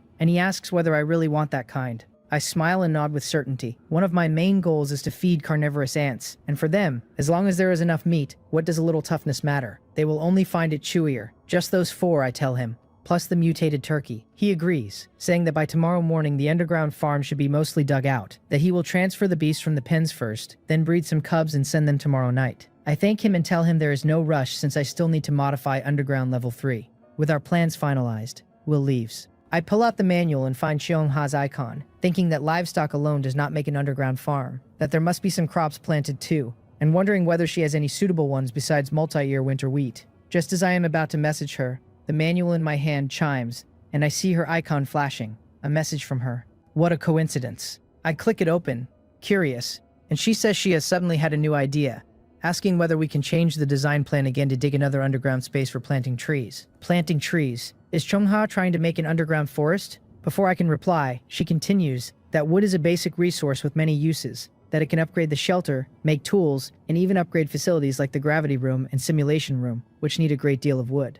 After the cold wave arrives, she says it will not be convenient to cut trees, the territory's resources are limited, and wood output across the whole dark world will fall drastically, so even holding other precious resources it will become very hard to trade for enough. To avoid being controlled by others, she argues it is best we plant our own and become self-sufficient. I nod, agreeing the demand for wood is enormous and growing our own is a fine method. Your idea is good, I reply, but if the trees grow too slowly we may as well trade for a large amount before the cold wave hits. My concern is reasonable, since a tree normally takes at least 10 years to mature, and in the dark world we cannot wait a year or even half a year. But she tells me not to worry, that she has had this idea a long time and already developed a fast-growing variety, test planted in her territory, that with suitable soil and her wood element ability a tree can grow to harvestable wood in just 1 week. 1 week for a tree is genuinely fast. As expected, Cheongha is reliable, always carrying a solution when she raises a problem. I reply that it is great, that a forest farm will not interfere with the current build, that once the farmland is dug we can open a deeper space to the side for it. She says she will leave it to me, and with her doubts settled she is about to go when I call her back, telling her I have a favor to ask. What? She says. I want to plant some things in my own underground space too, I tell her, and ask whether there are any suitable varieties for me to grow. She gives a knowing little smile, thinks a moment, then replies that many special crops need her abilities to survive and thrive, but that if I want plants I can easily grow on my own. She recommends a few. One is the multi-year winter wheat she gave me, which through her continued crossbreeding now yields 10% more and grows significantly faster. Another is the plant I gave her, the red heart fruit, which through her cultivation is no longer tree-borne but an herbaceous crop like a tomato, with far greater yield and speed and no great difficulty to grow, needing only enough nutrition and water. The last is an herbaceous plant called rejuvenation grass. Rejuvenation grass. I am a little lost, hearing of it for the first time. She explains that it is not for people but for mutated beasts and summoned creatures, that it can quickly heal their injuries, and that since my main combat power is ants, the very simple rejuvenation grass is perfect for me. So that is it, and feeding it to ants to heal them fast suits me well. Her 3 recommendations cover food, stamina recovery, and pet recovery, already very complete.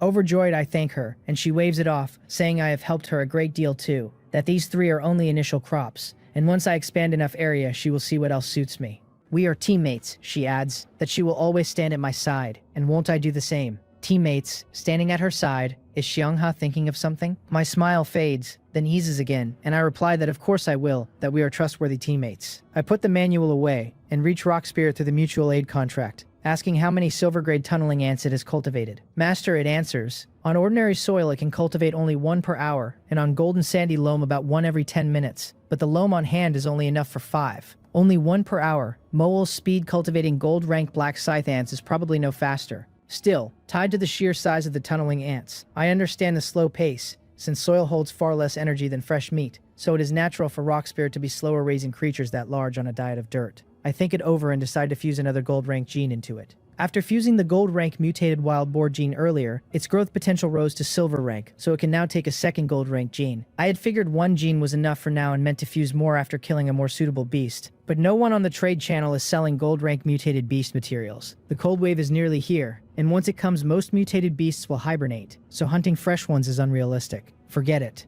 Earlier use, earlier enjoyment. I will not wait. My existing gold rank genes are the mutated Sika deer, the mutated lion, and the mutated raging thunder bear, and the wood attribute mutated Sika deer gene should be more compatible with the earth attribute tunneling ants. Without hesitation, I take out the equipment and, well practiced, complete the extraction, fusion, and adaptation. Then a brand new rock spirit stands before me. After fusing the gene, it shows no real change in size, only a pair of emerald green antlers on its head that look rather cute. I cannot work out what they do. Gene fusion generally boosts some passive attribute, size, strength, or a sturdier carapace, and since I can only observe rather than inspect the effect, I ask Rock Spirit outright. It tilts its head, senses a moment, then waves its tentacles and answers that it has figured it out, that the antlers raise wood affinity and strengthen wood element resistance. Tunneling ants with these antlers, it explains, can better understand the traits of plants and tend their growth, and the antlers also broaden the diet, so they can now eat not only soil but wood. I ask, half uncertain, whether it means it can be not only a construction engineer, but moonlight as a gardener. Yes, Master, it says. Tunneling ants fused with the mutated Sika deer gene can fully care for plants. So that is it.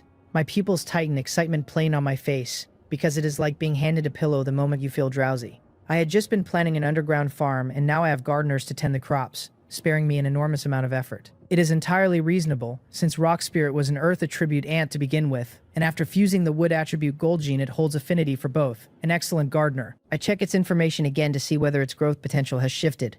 Growth potential, silver rank, at 91%, and I read that fusing genes with potential higher than silver rank, using items that raise ant growth potential, or placing ants long-term in suitable environments can all increase it. Its current potential is only silver rank, meaning it can fuse at most 2 genes, so it can no longer raise its potential through fusion. Moal fused 2 gold rank genes back then, and hers immediately reached gold rank, but Rock Spirit's starting potential was far below hers, so it is normal it did not reach that level. Still, it has eaten a lot of golden sandy loam, so its potential should be slowly climbing, only a little short of gold rank, so more loam later should solve it. I stop dwelling on it, stroke Rock Spirit's smooth emerald antlers, and order it to use all the remaining golden sandy loam and focus on cultivating a few silver-grade tunneling ants. Yes, Master, it says, and carefully draws the preserved golden sandy loam from a crack in its carapace, holds it in its front legs, and starts eating it in small excited bites. I shake my head with a smile, leave it to cultivate ants in the ant nest, and return to the second floor to practice my archery. I used to read about all sorts of outrageous archery skills in novels, I muse, 9-star consecutive shots, curved arrows, scatter shots, and I wonder whether I will ever get the chance to reproduce them.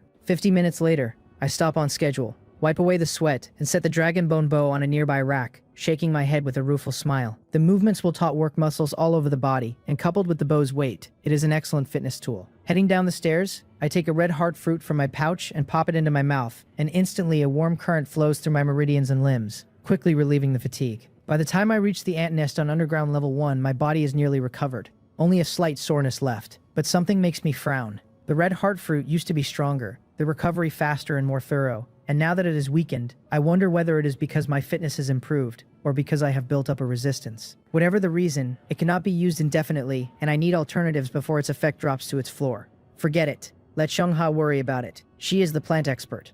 I send her the situation, then send Rock Spirit instructions, asking whether it has finished cultivating 5 silver-grade tunneling ants. Yes, Master, it answers that it used up all the loam I bestowed and cultivated 5 silver-grade tunneling ants in 50 minutes. Good, I say. Have them come to me and keep cultivating, but since there is no golden sandy loam for now, it will have to make do with ordinary soil on underground level 3. It is all right, Master, it replies. It does not know why, but it thinks ordinary soil tastes very good too.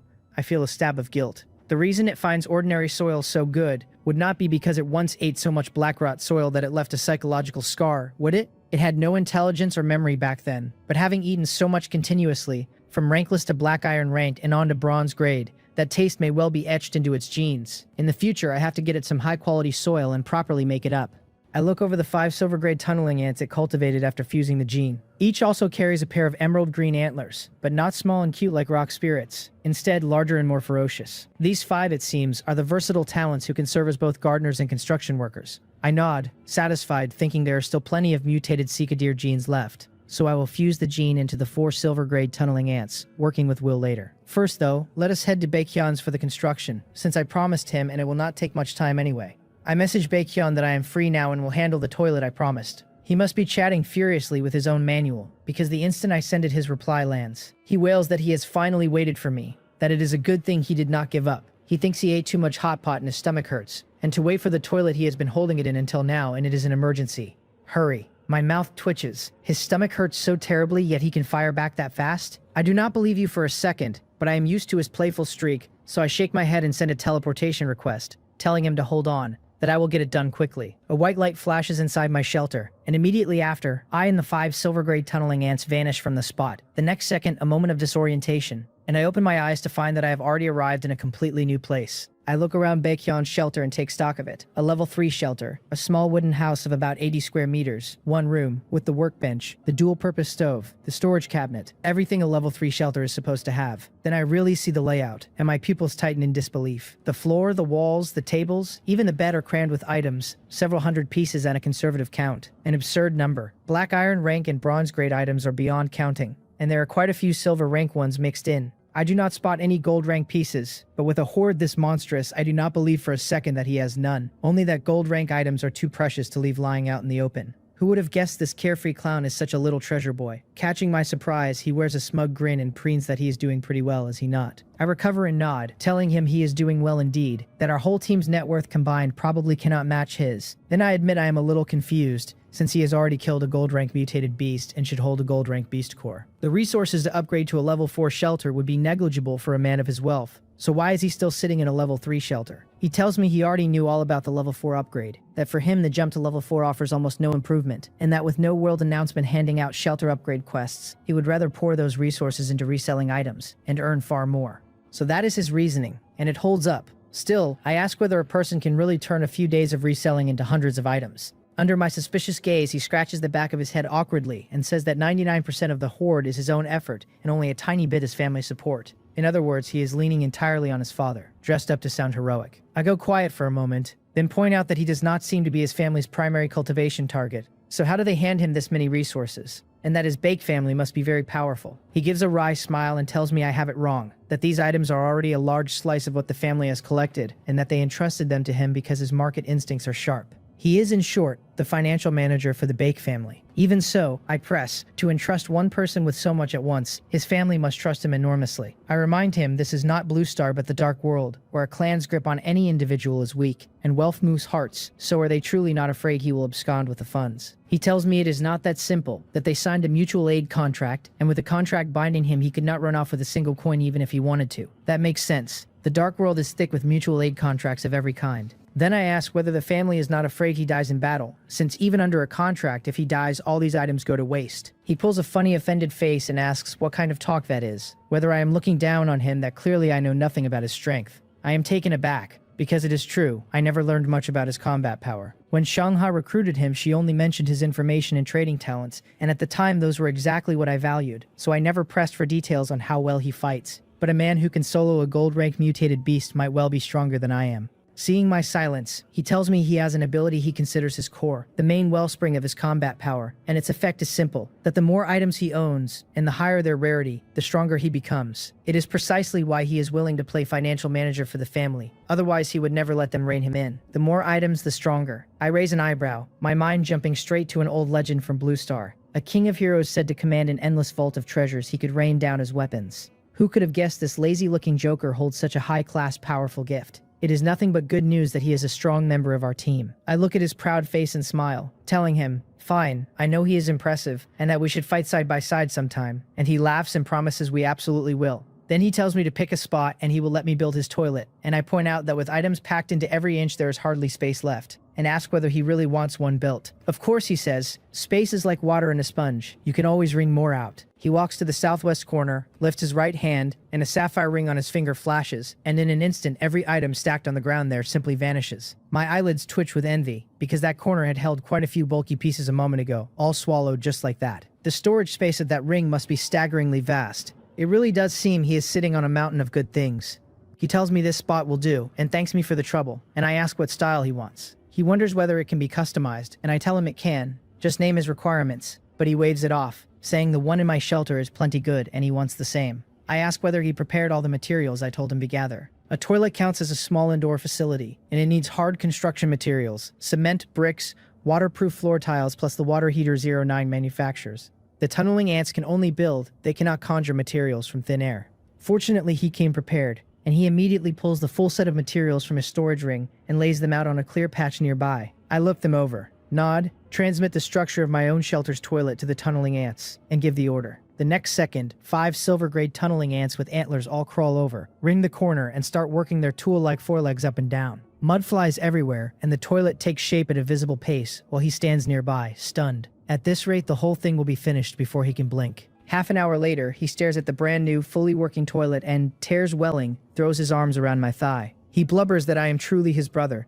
that I have solved a problem tormenting him for days, that he never has to freeze again and can even take a hot shower. Is it really that dramatic? It is only a toilet. I twitch my lips speechless and wrench my leg free, telling him it is a small favor and that if he ever has another project, he should just come to me. Then he suddenly clutches his stomach, squeezes his legs together, doubles over, his whole face contorting. He gasps that looking at this toilet has him a little too excited, that his stomach is stirring, that time is short so he will not see me off. And here is a small gift he prepared. Before he can even finish, he shoves something into my hand and bolts into the newly built toilet, slamming the door behind him. That urgent, from inside come noises that make my expression collapse. This kid making such a racket in front of company. Before the smell can spread, I hold my breath, gather the 5 silver-grade tunneling ants, and teleport straight home. Back at the shelter, I let out a long breath and my lungs feel much clearer. Then I notice the thing still in my hand, and looking down I remember it is the gift he pressed on me. Building his toilet was already a settled arrangement, and I never meant to take payment. I only meant to refuse. But he dove into that toilet before I could get a word out, so I ended up carrying his gift home in my rush. Well,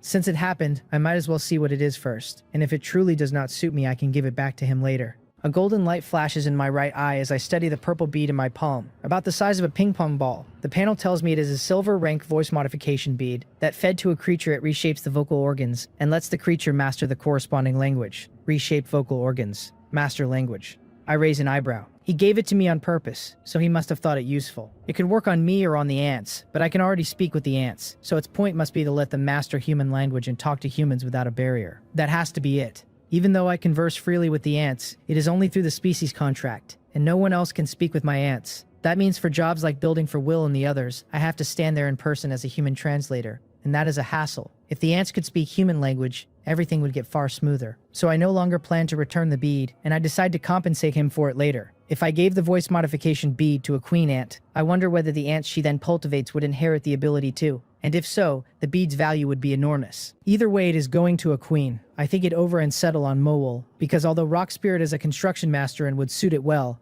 it is more cost-effective to hand a combat leader like Mowol the gift, since in the Dark World everything still bows to combat power. Mowol is off leading construction in Shungha's territory right now, so I am in no rush and simply set the bead aside. I send the 5 silver-grade tunneling ants down to underground level 3 to start digging the underground farm, and I head to the 2nd floor to practice archery. As I draw the dragon bone bow, I turn tomorrow over in my head. It is the last day before the cold snap. My shelter just hit level 4, so the territory should have swollen wide with fresh resources, and the whole army must go out to harvest everything worth taking. The gravity room and simulation room have to be built too, because through the month-long cold snap, those 2 training facilities will see heavy use. The upgrade materials are already settled as a crowd-funded effort, which still works out in my favor, but I cannot shamelessly beg for the initial construction resources, so those 2 facilities must be up by tomorrow. Only, where do I put them?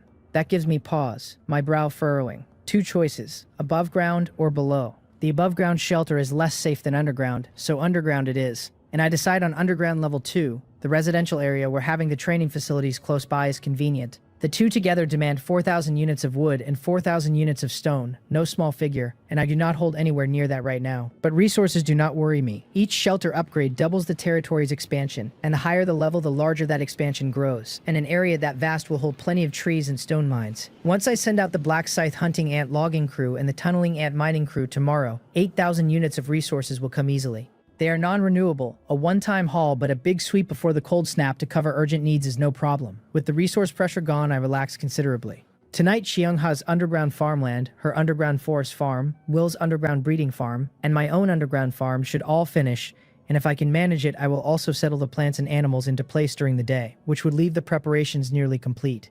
Still, one doubt lingers. Right now, the survivors across the whole dark world are sharply split, the strong staying strong while the weak cannot even scrape together enough to eat. Will the cold snap really run a full month and bury all those weaklings? Or will something else shift, since there has been no world announcement for such a long time? I cannot puzzle it out, so I shake my head, stop chasing it, and sink back into training, and when I have practiced enough I eat a red heart fruit, lie down in my warm bed, and drift into sleep. I do not know how long I have slept when my eyes snap open. I check the time, and thanks to my precise internal clock, the timing is spot on. Less than 5 minutes left until the night ends. I rub my eyes and get up fast, sending messages to Chungha and Will asking after the progress of their underground spaces. Neither slept in, and both reply one after another. Will tells me his underground farm is already built, more than 10 times the size of his old animal pen, with several independent breeding rooms dug besides. He says my ants are simply too strong, that he had thought they might carve out 2 or 3 times the pen's area in one night, then watch them fill enough space and instantly balloon into 6-meter behemoths that raise their efficiency more than tenfold. I can feel his excitement even through the manual, which is fair. The underground farm matters enormously to him, and it overshot his expectations several times over. I tell him the current area should hold him for a while, and to find me again when he needs to expand, and he thanks me warmly. After that, I recall the 4 silver-grade tunneling ants from Will's side, and turn to Chungha's message. She reports that her underground farmland is 5 times the size of her surface farmland, far past her expectations, and that the underground forest farm is also up and can plant at least 3,000 trees. Plenty for now, since any more and she could not tend them. She had a full 23 bronze-grade tunneling ants working outdoors, at least twice the efficiency of the 4 silver-grade ones on Will's side. The only reason her cultivated area came out smaller than his is that a pen only needs to be hollowed out to size, while farmland and forest require tilling the soil to make planting possible, which slows the work considerably. Even so, she is thoroughly satisfied. I greet her, then recall every ant I dispatched and send all the tunneling ants down to underground level 3 to dig my own underground farm, keeping only Moal at my side. I take out the purple bead and hand it to Moal, telling her to eat it. She does not hesitate at all, rises onto her hind legs, takes the ping-pong-sized bead in her 2 front legs, and swallows it whole. Soon it hits her. She clamps her front legs hard over her head, letting out pain sounds, twisting and rolling wildly across the ground, and the whole ordeal drags on for 2 full minutes while I watch, anxious. Then she slowly goes still. I had already worked out from the usage method that this voice modification bead reshapes human vocal organs, and seeing her return to normal, I ask her tentatively to try saying something. A very tender voice comes from her mouth, halting and choked, calling me master, her newly reshaped vocal organs not yet broken in. I am overjoyed because what she just spoke was human language, and I tell her well done and contentedly stroke her smooth little head. Just then a voice I have not heard in ages rings out. The world announcement declares that a cold wave is approaching, that temperatures will plunge, that daylight hours will shrink rapidly, and that in 7 days the eternal night will begin. It adds a friendly reminder, urging everyone to strive to survive until 7 days from now, when there will be a glimmer of hope. The voice comes and goes fast. My brows knit and I check the manual's clock, which shows only 4 hours and 58 minutes of daylight remaining. Barely 5 hours of daylight left. The announcement carried a lot of freight. The eternal night Baekhyun mentioned does exist and now has a firm date, 7 days out. Only the friendly reminder puzzles me, because a message like that should be aimed at the weak survivors on death's edge. And yet, without daylight, would they not die faster? So why speak of hope arriving once the eternal night begins? My manual keeps chiming, and I see the world channel has already dissolved into chaos. A churn of complaint that the announcement issued no tasks and pleas from people begging to band together for warmth or to join an organization, and I do not linger on it. I switch to the Friends channel, where Chungha and a few others have written asking my read on the announcement. I answer each of them, telling them to hold to the original plan, and leave the information side to Baekhyun, since with all his sources, if even he has nothing solid, there is no use in the rest of us guessing blindly. I have to hurry. I take a deep breath and look at Moal beside me, ordering her to call out all the sentry ants and black scythe hunting ants. The sentry ants are to survey the territory's changes and check for mutated beasts, the black scythe hunting ants to fell trees and gather wood. Her speech is steadying by the sentence, and she assents and marshals the ants out in a wave. I do not idle either. I walk toward underground level 3 to check the underground farm, since the 5 silver-grade tunneling ants have been digging all night, and it should be nearly done. As I go down the steps, I pick up my manual and message 09, asking how the elevator she mentioned is coming. She does not answer at once, probably busy. I only get her reply as I near the bottom, where she tells me she has finished every mechanical part of the elevator, and only the car itself remains, and that she will message me the moment it is done. That fast, I am delighted, because with an elevator I no longer have to climb up and down, and travel becomes far easier. She adds that she used a segmented structure, that the traction chains between each floor stay separate to allow future additions. When I ask what separate means, she explains that if I install a 3-story elevator now and later dig another floor or several, I only need to add more traction chains to extend it downward. No need to reinstall the whole thing. So that is it. I understand it once and it saves both time and materials. A permanent solution. I thank her and she tells me not to bother, only to make time tonight to dig out the underground laboratory for her, which I agree to. I put the manual away, already down on underground level 3, but there are no lights installed here and the space is too dim to make out the project's progress. I frown and figure I will fetch a desk lamp from underground level 2 as a stopgap. Just then Mowal messages me that there is a situation, that at the edge of the territory the sentry ants have discovered a shelter. A shelter. I stare thinking I misheard and ask her again what she just said she found. She tells me a shelter, that to be precise it is a level 1 shelter. I confirm it with her once more before I finally believe I am not hallucinating. The cold current only just arrived. I have not even digested that news, and already another twist lands. My brow furrows and every scrap of interest in the underground farm evaporates as I hurry back up the stairs, because finding a shelter inside my own territory carries an enormous weight of implication. Back when this was a level 3 shelter, I combed the whole territory and never saw any shelter, and a shelter cannot fall out of the sky, so it must have surfaced only after the level 4 upgrade widened the territory, meaning it was always there. Luckily it is only level 1, so there should be little danger. I tell Mowal to send a flashing black scythe hunting ant to pick me up. Although the flashing black scythe hunting ant is only a silver rank creature, its performance is superb. More to the point, its body differs from a regular black scythe hunting ant, with a groove down its back that makes for a far more comfortable ride. So even holding a gold rank black scythe ant, I still prefer this one. I reach the first floor, and the instant I step out the main door, a black shadow comes racing across the distance and halts before me in the blink of an eye, exactly the flashing black scythe hunting ant. I pat the frolicking creature and climb on, telling it to take me to where the shelter was found.